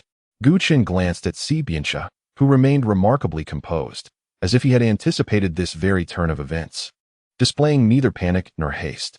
Unable to contain himself, Gu Qin nudged his arm and quietly inquired, "Did you foresee this outcome?" "Indeed," Si Biancha replied in a subdued tone. "As expected. Yet, to whom would the elder ultimately confer this inheritance?" His decision was about to take everyone by surprise. For the chosen heir was someone entirely unrelated by blood to the Si family, Si Mu. When the elder announced this outcome, both Wan and Si Yijuan frowned in disbelief. However, the elder appeared entirely at ease, providing his rationale for such a decision. "She is the mother of my grandson, the former wife of my son, and more profoundly, she is the daughter of my late comrade. Once she married into the Si family, she became one of us. I will not tolerate any disparagement regarding this inheritance. Having made my decision today, there will be no reversal. Let it be known." Yet, no one could comprehend the elder's motives behind this course of action. Was it solely due to Si Mu's father's legacy? Si Mu stood in astonishment, having been taken aback since the announcement began, now the focus of all gazes, feeling her cheeks aflame with embarrassment. Never did she imagine that she could wield such immense power, a power conferred directly upon her. As she lifted her gaze, she locked eyes with a pair of cold, piercing orbs belonging to her former husband, Si Yijuan. She averted her gaze from his, striding confidently towards the elder Si. Yet as she bowed her head, her voice trembled. "Father, you cannot be jesting. Why did you not inform me sooner?" The elder Si regarded the girl who had grown up beneath his wing with a glimmer of fondness in his eyes. Whether spoken sooner or later, it made little difference. "I have entrusted the inheritance to you. How you choose to wield this power is now entirely in your hands. For I shall withdraw and seek solace abroad for a time." To say she was not moved would be a falsehood. Si Mu, with her straightforward heart, could not help but weep openly in this moment. Since childhood, her father had passed away, and her mother had little time to devote to her, leaving her with only a musical talent as an inheritance, while the majority of her upbringing had been supported by the elder Si's care. She felt immense gratitude. And despite the wrongs committed by Si Yijuan, she still believed that remaining within the Si family was a blessing. Chapter 140. Come, let us return home. When Wan could no longer contain her emotions, clutching tightly to Si Yijuan's garment, her tone tinged with jealousy. "Yijuan, why does your father treat you this way? You are his son. It should be you inheriting this position. Why has he chosen to bestow the inheritance upon someone with no blood relation?" Si Yijuan maintained a calm demeanor, unwavering in the face of his father's decision. He turned to Wan and declared, "The moment I chose to marry you, I relinquished all claims to such things." When Wan was momentarily taken aback, her eyes welling with tears as she nestled against Si Yijuan's chest, her voice soft and fragile. "Thank you, Yijuan, for all that you have done for me. I feel as though I have burdened you into sacrificing so much. Do I truly deserve this?" Placing his hand gently on her shoulder, Si Yijuan replied, "You are worth it. You are the woman I wish to protect with my very life. As long as you are by my side, nothing else matters." No further words were exchanged. She merely sobbed quietly in his embrace, a poignant scene that tugged at the heartstrings. Si Mu observed the couple, but after a few fleeting seconds, she lowered her gaze, a flicker of disappointment crossing her features. The banquet was nearing its conclusion. Gu Chun was utterly exhausted, feeling the effects of the alcohol he had consumed. He had promised himself to limit his intake, yet he found it impossible to resist, leaving him in a state of inebriation, nearly unable to support himself against the wall. Just as he was about to collapse, a tall figure behind him grasped him firmly and swept him into their arms. Gu Chun felt as if he were soaring, instinctively wrapping his arms around the man's neck, letting out a loud belch, the scent of alcohol heavy in the air. As he drowsily opened his eyes, he was met with a familiar, enlarged profile before him. "Why did you take so long to arrive?" "I'm nearly dizzy," he expressed with palpable dissatisfaction. Si Bianche explained, "I was attending to some matters on the other side." Earlier, upon entering the banquet hall, he had sipped some red wine. But it seemed that Gu Ming possessed a rather delayed reflex, and only now was he beginning to react. At that moment, Gu Chun felt a rush of warmth coursing through his body, his hands restlessly exploring Si Bianche's form. Si Bianche swiftly restrained his hands, whispering into his ear, "Be good, let us return home first." Return home? What do you mean? Gu Chun was beginning to feel disoriented. Si Bian-che smiled, striding forward as he answered. To our home. Our home. You must be joking. I haven't purchased a house, so where would that be? You deceiver. He punctuated his words with a hiccup, which triggered a series of similar sounds. Si Bian-che's pace slowed slightly, yet they soon reached the outside where a black sedan awaited them. A man in dark attire and sunglasses opened the rear door for them. Si Bian-che lifted Gu Chun into the back seat before joining him. Drive. The vehicle swiftly departed, vanishing from sight. Gu Chun's head felt heavy, and an unsettling restlessness stirred within him. His hands wandered aimlessly within reach. Meng, please remain still. The man beside him grasped his fidgeting hand. Yet, Gu Chun appeared oblivious, freeing his hand, shifting from a reclined position to sitting up, and audaciously wrapping his arms around someone's neck in a rather alluring manner. This sight even caused the driver in front to blush, though he dared not utter a word. Si Bian-che restrained the petite figure clinging to him. The most effective tactic was to embrace him, preventing any erratic movements. However, even in this embrace, the soft warmth radiating from him stirred disquiet within Si Bian-che. What a troublesome little enchantress. As time passed, after a good 10 minutes, the car entered a residential area and came to a halt. The driver, cautious not to disturb the pair, murmured, "Young master, we have arrived." Si Bian-che responded softly. The driver opened the door and hurried to assist Si Bian-che, who carefully cradled Gu Chun as they exited the vehicle, ensuring his head did not bump against anything. Gu Chun, still awake, continued to squirm in Si Bian-che's embrace, eliciting blushes and embarrassment from onlookers. "Young master, please take your time. I shall return the car now," the driver said, avoiding eye contact before hastily bidding farewell. Soon, it seemed as if only the two of them remained beneath the night sky, a cool breeze brushing against the man's feet. He gazed down at the blushing woman in his arms, a smile gracing his lips. Upon entering, Si Bian-che did not simply deposit him in the living room. Instead, he carried him towards the bedroom. As I opened the door to the bedroom, darkness enveloped me. With my hands momentarily unoccupied, I relied solely on instinct to place Gu Chun upon the plush bed. A soft groan escaped Gu Chun as he turned restlessly. With concern etched upon his features, Si Bian-che glanced over, relieved to see him shift towards the pillow.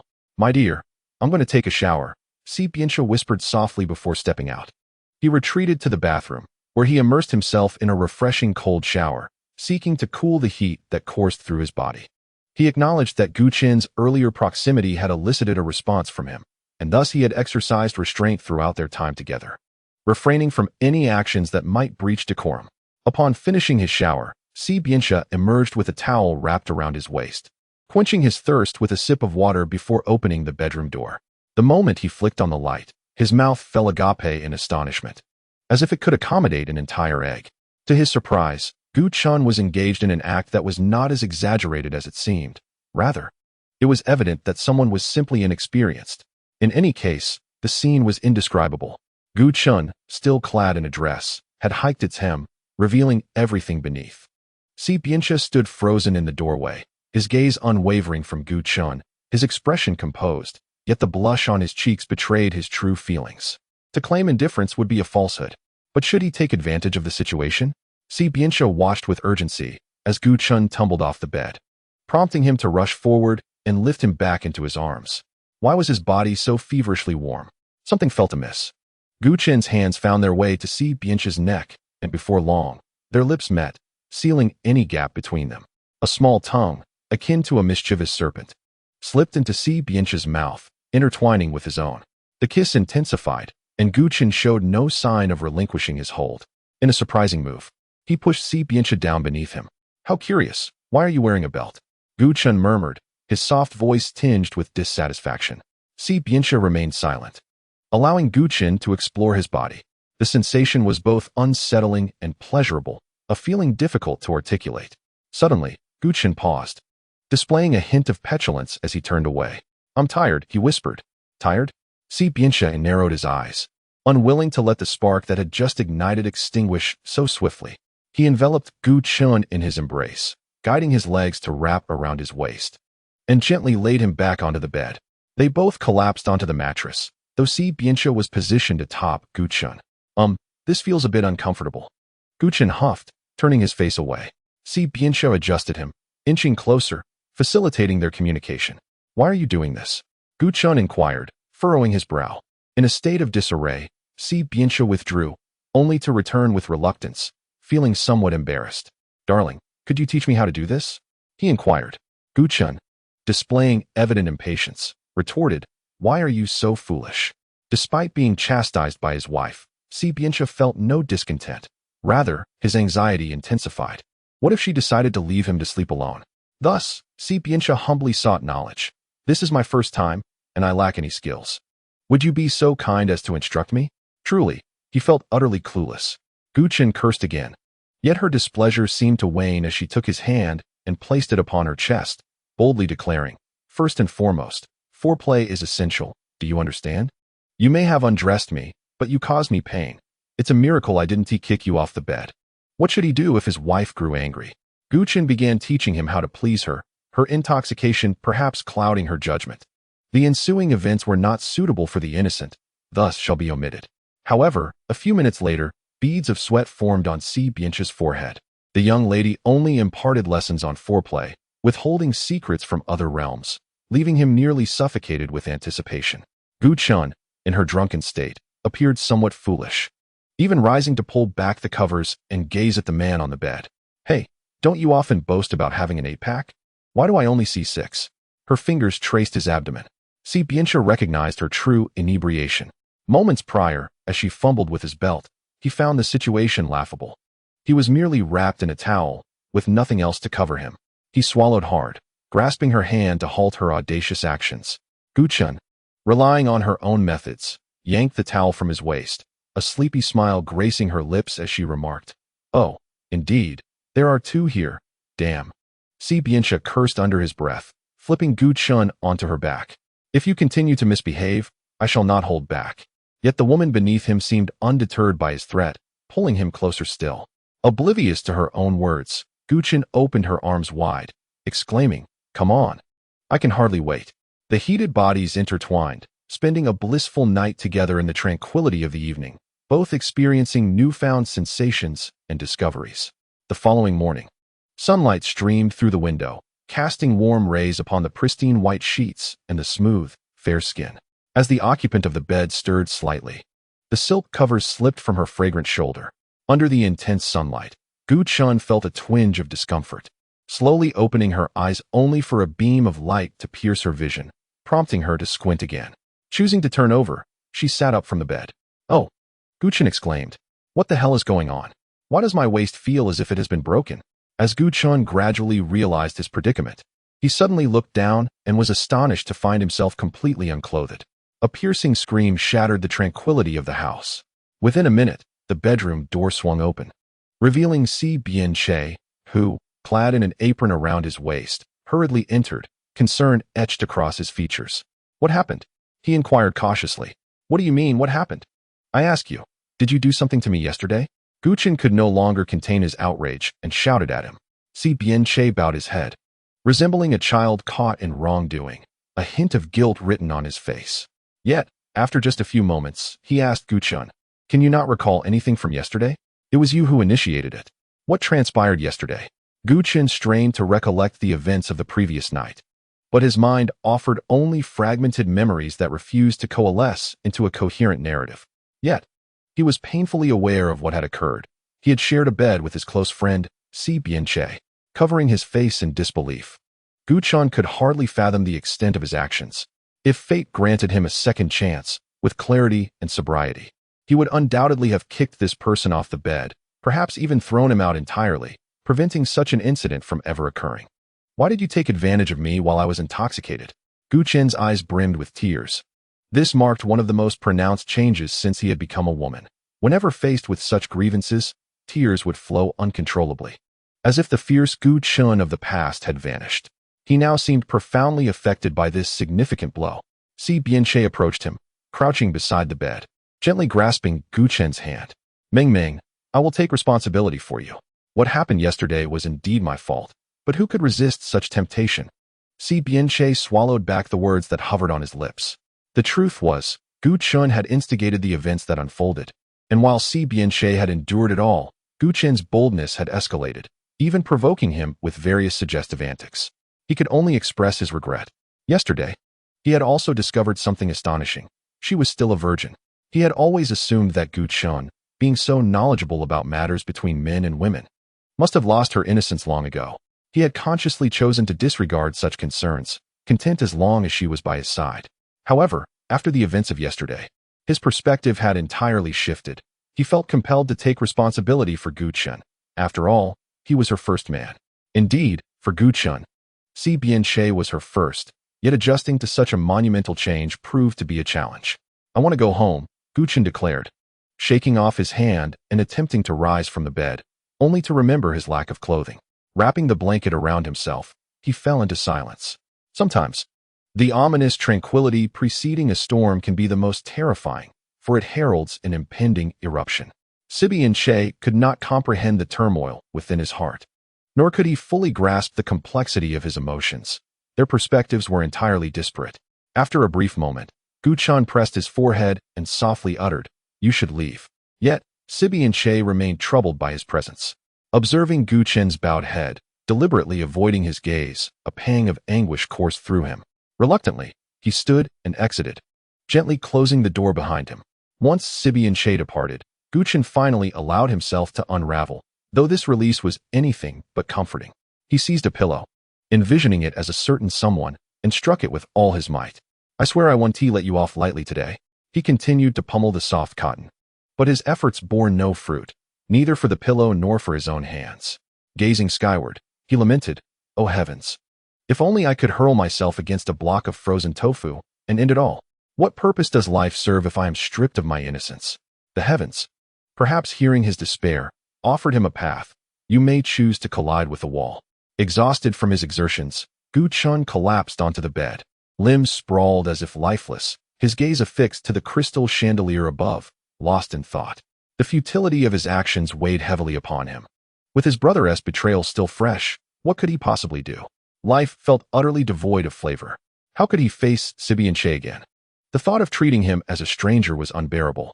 He dared not dwell on it, for in this world, only Sun Kajif knew his true identity. Regret washed over him. Why had he not been forthright from the outset? Why not simply confess to Si Bianche that he was Gu Chen? Now, he found himself ensnared in this tangled predicament. An indescribable feeling lingered in his heart, refusing to dissipate. An hour later, the door swung open, and Gu Chen emerged, only to find someone waiting on the sofa. Their eyes met, but Gu Chen quickly averted his gaze. "Is there something to eat? I'm hungry." In truth, he had yet to fully process his thoughts. He simply craved sustenance. After all, one must prioritize their physical well-being over brooding thoughts. Moreover, the tantalizing aroma wafting in from outside had been irresistible, compelling him to rise from his bed in pursuit of food. Si Bianche approached him, taking hold of Gu Chen's hand. Reflexively, Gu Chen attempted to shake him off, but his body felt weak. "Hey, don't pull me. My back hurts," he complained from behind. How much strength had this guy exerted yesterday? In his past encounters with women, none had left him feeling this sore. Reluctantly, he had to admit, this fellow seemed to possess a certain prowess in that regard. No, that couldn't be right. Why would he make such a comparison for no reason? Gu Chen felt an overwhelming urge to kick this guy. If only his waist weren't so sore that he could barely lift his feet. Otherwise, he would show him a thing or two. Si Bianche gently released his grip, yet he did not simply walk away. Instead, he cradled Gu Chen in his arms. Gu Chen's eyes widened in shock, and instinctively, he wrapped his arms around his neck, exclaiming, "What are you doing? Are you out of your mind? You can't just pick me up without a word." "I'm worried about your feet," Si Bianche replied with an innocent expression. Innocent? Gu Chen felt even more wronged than he did. The pain in his waist intensified under the pressure of Si Bianche's strong arms. Gu Chen could hardly suppress his cries of discomfort, prompting Si Bianche to avoid touching his waist, yet their proximity only increased. "Does it still hurt?"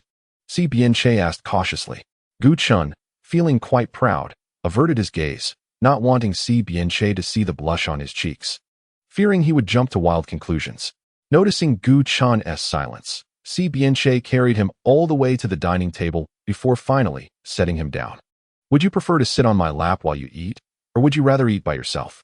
Gu Chen was utterly astonished that this fellow would pose such an embarrassing question. "Oh dear, someone please save him." This was simply too much. Gu Chen struggled fiercely to free himself from Si Bianche's embrace. Si Bianche released him, but still kindly supported him as he nearly toppled to the ground. However, Gu Chen, ungrateful, quickly shrugged off Si Bianche's helping hand. "I can walk on my own," Gu Chen insisted stubbornly, straightening his back as he made his way to the table. Before he began to eat, he glanced at the clock nearby. It was nearly 11 o'clock, and he had already missed breakfast, which explained his ravenous hunger. "I covered it to keep it warm," Si Bianche reminded him. Gu Chen lifted the mysterious lid before him, and a rich aroma wafted into his nostrils, a delightful scent of milk. "What is this?" he asked, gazing at the dish before him, a deliciously messy concoction that momentarily made him forget the unpleasant events of the previous night. Si Bianche sat down beside him and explained, "This is tomato fatty beef, made with cherry tomatoes, without adding any water, just tomato sauce, onions, and the juices from the beef. You should give it a try." Si Bianche spoke patiently, eagerly anticipating Gu Chen's reaction upon tasting it. Gu Chen picked up his chopsticks and took a piece of the tender tomato and a slice of fatty beef into his mouth. The explosion of rich, savory flavors burst in his mouth. His eyes lit up, and he couldn't help but grab more pieces of beef to devour.